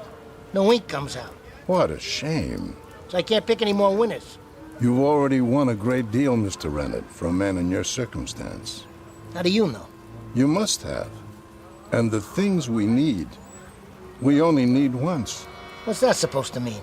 Just for a single occasion, that's all. An egg, the hand of a clock, the book of matches, a rubber band, a harmonica, a piano key, whatever it may be. But just once. That's all they're ever needed. Long enough to present an opportunity. What's next, then? Next? Come on, come on. You know what I'm talking about. Nothing's next. I'd rather not give you anything more. That's so. I'm afraid it is. I want to tell you something about me, old man. I was born under a lousy zodiac. I've had nothing but the bad end of the stick since I was 4 years old. I feel sorry for you, I really do. You don't have to go to that kind of trouble. Just keep it coming. Keep supplying me with what I need. I don't care if it's scissors to save my neck or a fountain pen that gives me the inside word. Whatever it is, I don't want it to stop. That's a pity, because it must stop. What are you doing? Closing up for the night. But why? Why does it have to stop? Because the things you need most, I can't supply. Like what? Serenity, peace of mind, humor, the ability to laugh at oneself. Those are all the things you need. And unfortunately, it's beyond my power to give them to you. Try one more time. Take a look in my eyes. Come on, old man, look deep.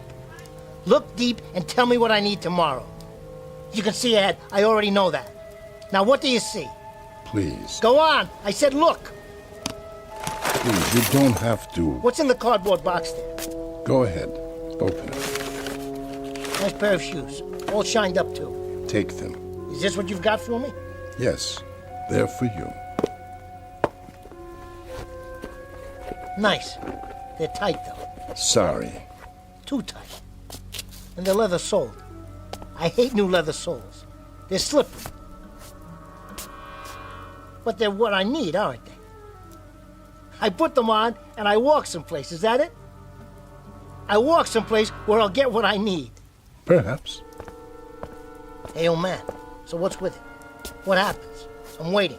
That's another thing you need, Mr. Renard. Patience. Yeah? Well, I'm tired of being patient. I sincerely suggest that... You giving me the business, old man? That's what you're doing? You giving me the business? I'll come right back across the street and take you apart bone by bone. Listen. Let's hear it. Where are these shoes supposed to take me? Are they what I need? I never said they were, Mr. Renard. But I'll tell you a little secret. They happen to be what I need. Why, you... Hey, watch where you're driving. Can't you see? Look out! No! No! Ah! Did you see that? Knocked it right out of his shoes. Somebody call an ambulance. Too late for that. I got the license plate. Mr. Renard, I looked in your eyes just as you asked. And what I saw was death. My death. You would have killed me. So what was needed, Mr. Renard, was one pair of slippery shoes. I'm sorry to say, that's all that was needed. Slippery shoes. Look at that old man. Is he all right? You okay? Oh, yes, I'm fine. Just fine. What happened? Hit and run, I guess. I heard the guy scream, and then the car just kept going. You see it, old-timer? Yes, most unfortunate. A hit and run. Can you beat that? Poor devil. Need anything tonight, sir? Shoelaces, perhaps? Matches? Anything at all. Are you kidding, fella? What would I need at this time of the night? I'll tell you what you need. You need this. A comb? It's yours, sir. No charge. Don't be rude, Harold. Well, thanks, I guess. Put it away. You never know. What's his story? He's a peddler. I've seen him around. He's a loony is what he is. Middle of the night and he gives out combs. Says it's what I need. Okay, folks, stand back. Better call for an ambulance. Looks like it's a little late for that. Evening, officers. What have we got here? Who are you? Rollins, Times Herald. You mind if I get some pictures? Go ahead. Just don't touch anything. All right, folks, back up on the curb. Come on. Anybody see what happened? I did. I saw the whole thing. It was a hit and run. All right, get their statements. Right. You were both witnesses? Sure were. We'll need your names. And a picture if you don't mind. Sure. For goodness sake, Harold, try to look presentable. Our picture's going to be in the paper. Yeah, I guess I better comb my hair. Well, use the one that man gave you. Hey, where'd he go anyway? Hold still for a minute. Say cheese.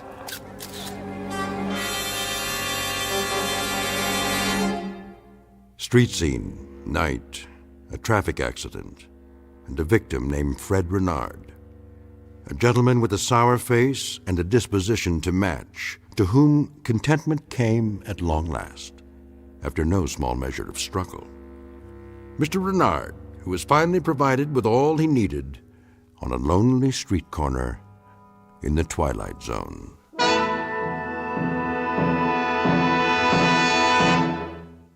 More from the Twilight Zone after this. Hello, I'm Stacy Keach. I hope you're enjoying this edition of the Twilight Zone Radio Dramas. To learn more about this series, be sure to log on to our official website at twilightzoneradio.com. You'll find special discounts on our Twilight Zone audio collections, listings of our radio stations, links to other websites, and a photo gallery of our recording studio and some of our stars in action. Plus ways to contact us with questions or comments about the show. And for a limited time, when you log on to twilightzoneradio.com, you can send in for a free CD of the show. So be sure to visit us at twilightzoneradio.com.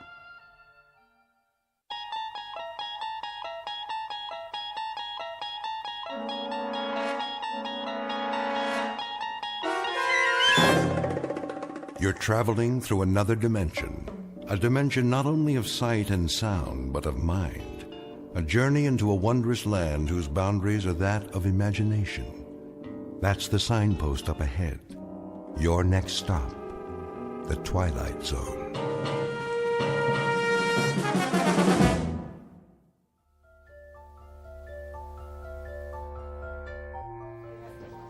How much is this? Shall I wrap it up for you, ma'am? I got all my Christmas shopping done. I need one more present for Uncle Fred. Could you put a big red ribbon on that? Ma, where is he? He'll be here, Tommy. How long? Just a few more minutes. I don't believe it. He's never coming. Excuse me. Yes, madam? Are you the manager? Indeed I am. Mr. Dundee at your service. Well, I have a question for you. Gift wrapping? The customer service counter is downstairs on the first floor. No, not there. Oh, a special Christmas item. I'm sure we can find something. What exactly were you... Listen to me, Mr. Dundee. See this sign? What about it? What does it say? Santa will return at 6 o'clock. It's almost 6:30. Oh, yes. Well, you see... And my boy's been waiting all year to see him. We can't stand in line forever. I'll look into it, madam. Perhaps Santa has been detained. You know, so many presents to wrap up at the North Pole. I'm sure the boy understands. You don't know my boy. Listen up, Dundee. If the guy in the red suit doesn't show in 5 minutes, we're going to another department store. Oh, really? That won't be necessary. I want to talk to Santa. How now, son? Where is he?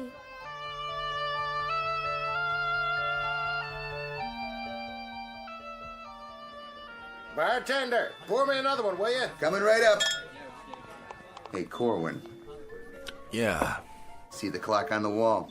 What about it? You told me to tell you when it was 6:30? Well, it's 6:30. That's exactly what it is. 6:30 on the dot. So what happens now? You turn into a reindeer? Would that was so. One more, my good man. That's 5 drinks. No, 6. And a sandwich. You owe me, Santa. Relax. I've got your money right here. Say, will you look at that? Where? Those two at the window. Little boy and little girl. Sad faces, don't you think? Yeah, they peek in here, they see Santa getting plastered. Real nice. Go on, shoot! That's not what's eating them. What is it then? They know there isn't really a Santa Claus. No kidding. Why do you suppose that is? How's that? Don't you ever wonder why there isn't a real one? For kids, I mean. What am I, a philosopher? You know what your trouble is, Corwin? You let that stupid red suit go to your head. Here's your change. I'll flip you for it. Double or nothing. What do you think this is, Atlantic City? Come on, eat your sandwich and get out of here. I've had enough to eat. Where's my drink? I'm coming. Oh, ouch. And keep your fingers out of the till. All right. Can't you take a joke? I catch you doing that one more time, I'm gonna break both your arms up to your shoulder blades. Now go on, get out of here. What's going on? Nothing, just Santa trying to hoist the joint. What's that for? Your tip, my good man.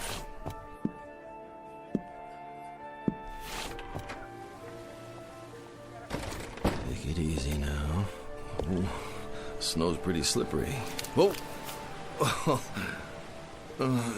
I better sit down for a minute. Mr. Santa?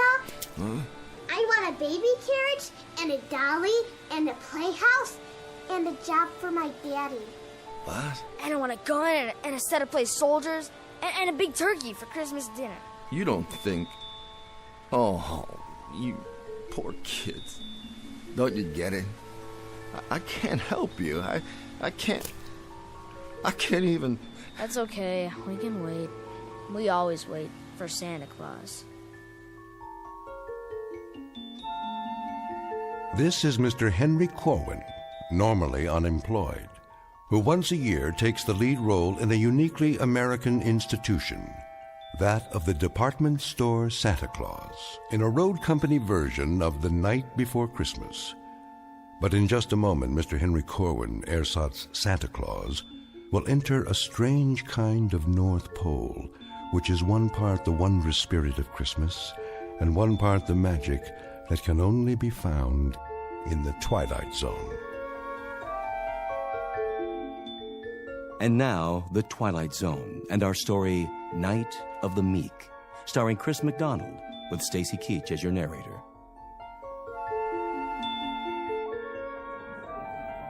Where is he? This is so inconsiderate. Here he comes, finally. Will you look at that? Why, he can hardly stand up. Oh, it's disgraceful. There you are. Hello, boys and girls. Ho, ho, ho. Corwin, you're an hour late. I am? 1 hour and 9 minutes, to be exact. Can you beat that? Now, I advise you to get up on your throne without further ado. I'm going. And refrain from disillusioning these children any further. All right.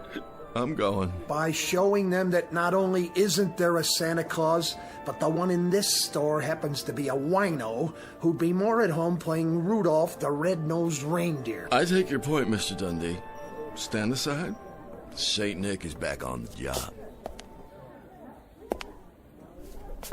Go ahead, climb up on his lap. He won't hurt you, will you, Santa? You won't hurt my little boy. Go on, you tell him. What's your name, lad? Percival. You're putting me on.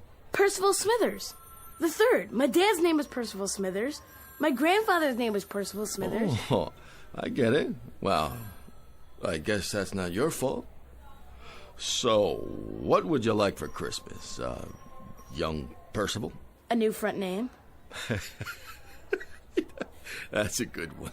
A real good one. I gotta remember it. Hey, Ma? Yes, dear. I smell something funny. You do? Yeah. And I know what it is, too. The same as Dad. Santa Claus is loaded. Leave my boy alone. Lady, I never laid a glove on a kid. Oh, you've got some nerve drinking on the job. Madam, I am mortally ashamed. You should be. Come along, Percival. I hope this won't scar you for life. Is there some trouble here? Trouble? No, there's no trouble, except that this is the last time I trade in this store. It seems you hire your Santa Clauses out of a gutter. Hey, who are you referring to? Drunken sot. Come on, Percival. Some Santa Claus? You don't even look like him. Mr. Dundee, that lady, she's got a problem. All right, everyone back to work. Back to your positions. And you, as for you, Mr. Kris Kringle of the lower depths, since we are only a few hours from closing, it is my distinct pleasure to inform you that there is no further need for your questionable services. You've had it. Now get out of here. It'll be my pleasure. Pick up your pay downstairs. Oh, and one more piece of advice. I'm all ears. Get that moth-eaten red suit back to where you rented it before you really tie one on and destroy it for good and all, you drunk. Thank you ever so much, Mr. Dundee. As to my drinking, it is indefensible. You have my abject apologies. Don't waste your breath. That just doesn't cut it with me anymore. But I have feelings, you know? Plain old human feelings, same as anybody. And I find of late that I have very little choice in the matter of how I express my emotions. I can either drink or I can weep. And drinking is so much more subtle. Will you please leave? But as to my alleged insubordination, I assure you I was not rude to that woman. Someone should remind her that Christmas isn't just barging up and down department store aisles and pushing people out of the way. Or when I'm warning you. Someone should tell her that Christmas is something quite different from that. It's richer and finer and truer, and it should come with patience and love and charity, compassion. That's what I would have told her, had she given me the chance. My, how philosophical, Mr. Corwin. Perhaps, as your parting words, you can tell us how we go about living up to those grand Yule standards which you have so graciously laid out for us. I don't know how. I wouldn't know how to explain it, especially to you. All I know is that I am an aging, purposeless relic of another time and place. A different way of life. And now, I don't know how it happened, but one day I woke up and found myself living in a dirty rooming house on a street that's filled with hungry kids and shabby, scared people. Good people. Where the only thing to come down the chimney on Christmas Eve or any other day of the year is more poverty. Keep your voice down. And if you must know, another reason I drink is so that when I walk up and down the tenements, I can think to myself just for a little while that they really are the North Pole, and the children are elves, and I'm really Santa Claus, bringing a bag of beautiful things for all of them. Every last one. That's enough out of you. I wish, Mr. Dundee, on just one Christmas, only one, that I could see some of the hopeless ones, the dreamless ones. On just one Christmas, I'd like to see the meek really inherit the earth. So that's why I drink, Mr. Dundee, and that's why I weep. Who is that guy? Never heard anyone talk to Mr. Dundee like that. I never heard anybody talk like that.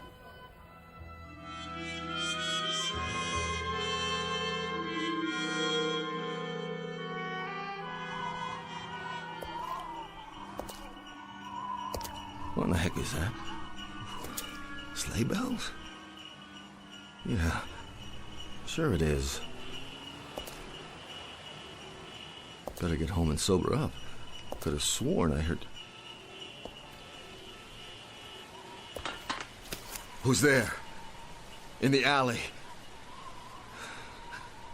Stop hiding behind those garbage cans. What are you afraid of? Come out so I can see you. Oh, gave a start there, kitty. I gotta get sober. Look at the mess you've made. All right, I'll clean it up. Put the cans back in the bag. Lift it up. Put it back where it belongs. Wait a minute. What's in this bag, anyway? Oh, I don't believe it. It can't be. It flat out can't.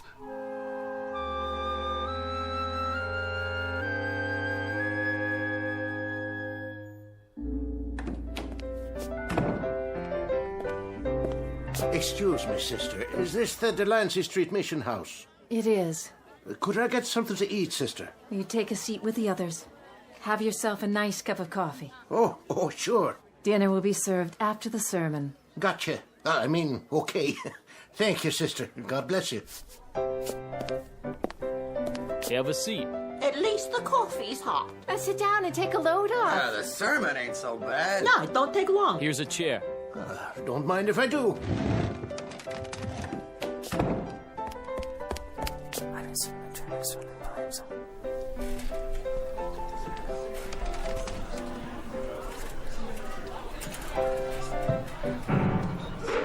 All right, what is this all about?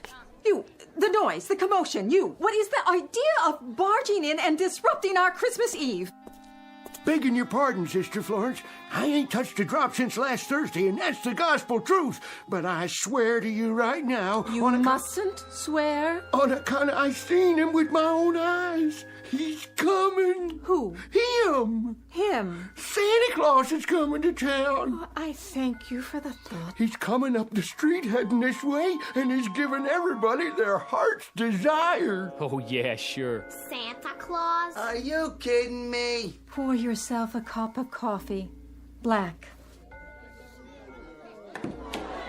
Merry Christmas! I told you, sister, it's him. Now, what'll be your pleasure this year, gentlemen? How about you? Me? Yes, sirree. Well, I'd sort of like to have a new pipe. Ha ha! Let me take a look at my bag. Here you go. A new meerschaum. How's that? Oh, thank you. Thank you kindly. How about you? A woolen sweater? A woolen sweater you shall have. Size? Who cares? Here you go.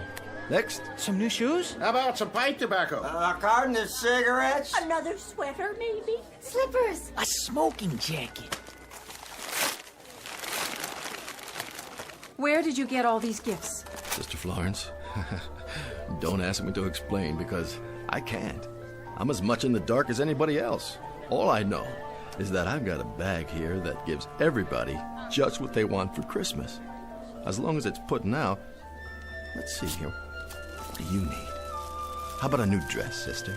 All wrapped up with a pretty ribbon for you. Well, we'll see about that. Don't you want your present? Let's open it for her.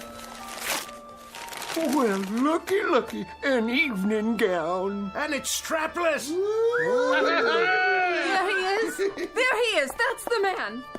What's your name? Henry Corwin, officer. At least it was Henry Corwin. Maybe now it's Mr. S. Claus or Kris Kringle. I don't know anymore. You're drunk, Corwin. Is that it? Naturally, I'm drunk. I'm drunk with the spirit of the Yule. I'm intoxicated with the wonder that is Christmas Eve. I'm inebriated with joy and with delight. Yes, officer, I am quite indubitably drunk. All right. Hold on there. I'm going to get to the bottom of this. You can begin by handing over that bag of yours right now. Wait a minute. You got no call. The bag, or I'm placing you under arrest. You can't arrest Santa Claus. I sure can. And I can arrest every one of you. So let's have that bag, or we're all going down to the station house.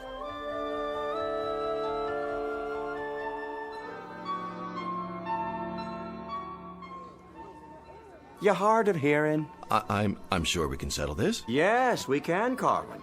And in a hurry. I'd like to see just one little thing. And that would be? Show me the receipt for all this stuff. Right now. The receipt? You heard me. Of course you've got a receipt. Well, go on, Henry. Show it to the policeman. Sure, you got one, ain't you? I'm afraid that's the one thing I don't have in this bag.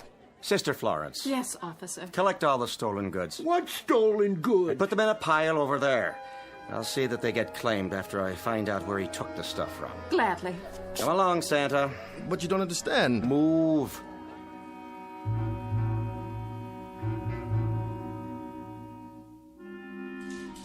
I want to report a missing person. Yes, ma'am. Fill out a report. Do I get a phone call? After you see the judge, now sit down. Can you take these handcuffs off? Ah, here we are. And here he is. And there you are, Mr. Dundee. Sit down, Corwin. And there that is. All the goods you've stolen. How nice to see you again. And how nice it will be to see you, my wistful St. Nicholas, going up the river. Do you suppose he could get as much as 10 years, Officer Flaherty? 10 years? Don't look good, Corwin. Of course, they might lop off a few months if he was to tell us where the rest of the loot is stashed. The rest of it? You think there's a storehouse of some kind where I go to replenish it? Well, ain't there? Why, he may have been looting and pilfering for years. Now I understand. That's why he takes this job every December. He's been giving away stuff for 2.5 hours. Must have a whole warehouse full of it. I'm glad you brought that up, officer. There's a little discrepancy here. Little discrepancy? Is that what you call it? Between this bag and what came out of it, did anybody see me go somewhere to fill it up? Because if they did, they're lying or deluded. All right, you speak when you're spoken to, Corwin. I'm just trying to clear this up. Listen, you moth-eaten Robin Hood. The wholesale theft of thousands of dollars worth of goods is not a simple discrepancy. I wondered where my inventory went, and now I know. Let's take a look in the bag, shall we? You go right ahead, sir. Be my guest. Though I can tell you right now, Corwin, that this whole affair has come as no surprise to me. I perceived that criminal glint in your eyes the very moment I saw you. I'm not a student of human nature for nothing. I've personally spotted hundreds of shoplifters in my store over the years. I'll bet you'd try it, if you're any good at it. Quiet. And I can tell you that you fit the profile to a T. Then why did you hire me in the first place? An act of Christian charity on my part. I try to do for you people. What people? And this is the thanks I get. Maybe if you tried hard enough, I wouldn't need a bag like this. All right, enough already. Mr. Dundee, you go ahead and you check in the bag. Believe it or not, I got other cases to handle here tonight. It will be a pleasure to achieve satisfaction. To catch him red-handed, as it were. Well, suit yourself, Mr. Dundee. Go ahead. Reach right in. Who let that cat in here? It was in the bag under all this... We'll be adding cruelty to animals to the charges now. Under what? Coffee grounds and empty tin cans? Looks like garbage to me, wouldn't you agree? He must have switched it. Where's the real bag? Mr. Dundee, you seem to have, put your finger on the problem. All your fingers, it looks like. Messy, isn't it? Yeah, this isn't funny. No? Give me something to wipe my hands. Well, I guess the bag can't seem to make up its mind whether to give out gifts or garbage. Well, it was giving out gifts when I seen it. Whatever they wanted, Corwin was supplying. And it wasn't trash neither. It was Christmas presents, toys, all kinds of things. Expensive stuff, believe you me. You might as well admit it, Corwin. Oh, I admit it. Well then, there you are. But I believe the essence of our problem here is that we're dealing with a most unusual bag. One that is both more and less than it seems. So you are some sort of magician con artist. A magician? I love those guys. You know, this reminds me of a trick I saw once. Called himself Misto the Magnificent. Used to work down in Coney Island where they had those sideshows. He had a thing called the Never Empty Lotta. You know what a lotta is, officer? What's your point, Corwin? A vase, an urn, sort of. And he'd pour out water, glass after glass full, till it was empty. And then he'd pick it up and start all over again. Couldn't figure out how he did it. But this bag here, I guess it's like the Never Empty Lotta.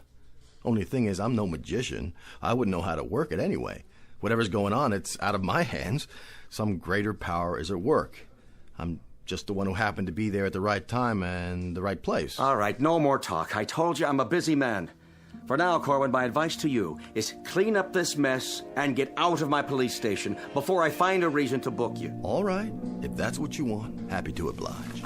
Just like that? You're letting him go? My hands are tied. There's no evidence. And you, Officer Flaherty, call yourself a policeman? Hey, now. Well, I suppose it's a demanding task to distinguish between a bag full of garbage and an inventory of expensive stolen gifts. Too demanding for a civil servant whose salary is paid by my store's city taxes. You can believe me, Mr. Dundee. It's just like Corwin says. We must be dealing with something supernatural here. Oh, in other words, all anyone needs to do is ask this man to make a little abracadabra for them, and no sooner said than done. I don't know how it works, but I can Well, tell... go ahead. Prove it. I told you, I'm no magician. Well, it seems miracles are the order of the day, aren't they? Don't go getting sacrilegious. You want me to drop the charges? Well, let's put him to a little test. I can't just pull a rabbit out of a hat. Oh, it's to be a rabbit now, is it? Instead of a cat? If you'd listen... Let me see. I fancy... Oh, how about a bottle of cherry brandy? Vintage 1903, if your mystical bag is in the mood to deliver. 1903. That's a good year. A very good year. Try this. I hope you like the gift wrapping. And as for you, Officer Flatter... Well, what? But I guess you two can share the bottle, can't you? What in heaven's name? Where did you get this? Enjoy it, gentlemen. I'll be going now. And to all, a good night.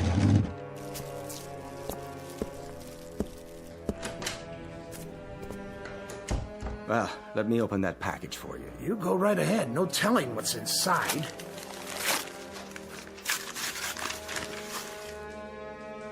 Well, would you look at that?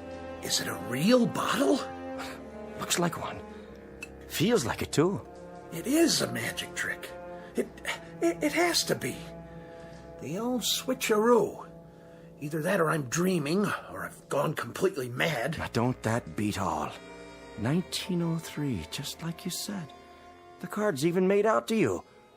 To Mr. Dundee from Santa. Here you go.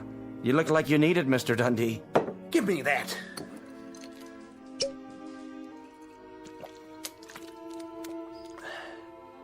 I don't believe it. It's cherry brandy. And a very fine one, I might add. Just one more thing. Yeah? Would you mind terribly much passing the bottle before it's empty?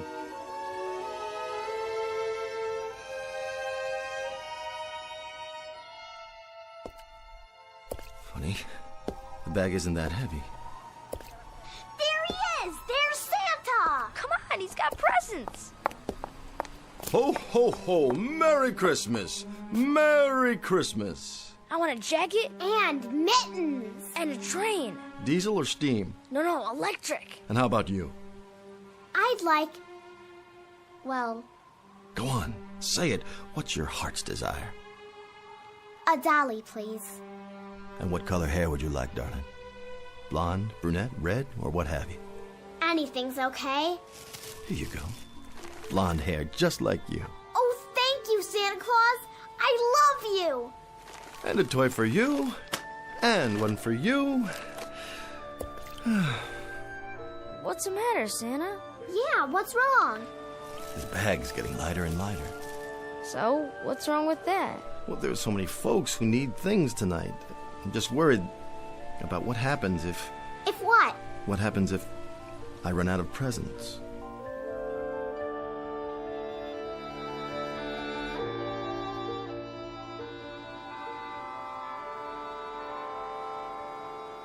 There it is. Midnight. Could have guessed it. Am I the last one? You are. Last present in this bag. If someone else needs it. Go ahead. I got mine already. Well, if you're sure it's all right. I don't see anybody else around, do you? No? Then here you go, ma'am. It's all yours. Thank you so much. I hope it's something you can use, my dear. Oh, it is a beautiful new blanket to keep out the cold. Thank you so much. Don't mention it. Yep, looks like your bag's empty, all right. That it is. So, what are you gonna do now? Oh, I'll go on home, I guess. Nothing left to do. good idea. How about you, old fellow? Me? I can find lots of good places to sleep tonight, only this time I got these great big old socks you give me to keep me warm. Hope they fit. Oh, they're gonna fit just fine. Oh, hey, Santa. Oh, can I call you that? Well, might as well. One last time. I kind of like it. I was thinking... That can be dangerous, my friend. Well, it just ain't right. What isn't? What do you get out of it? Well, don't worry about me. I have had the best Christmas of anybody, ever. With nothing for yourself? Not a single...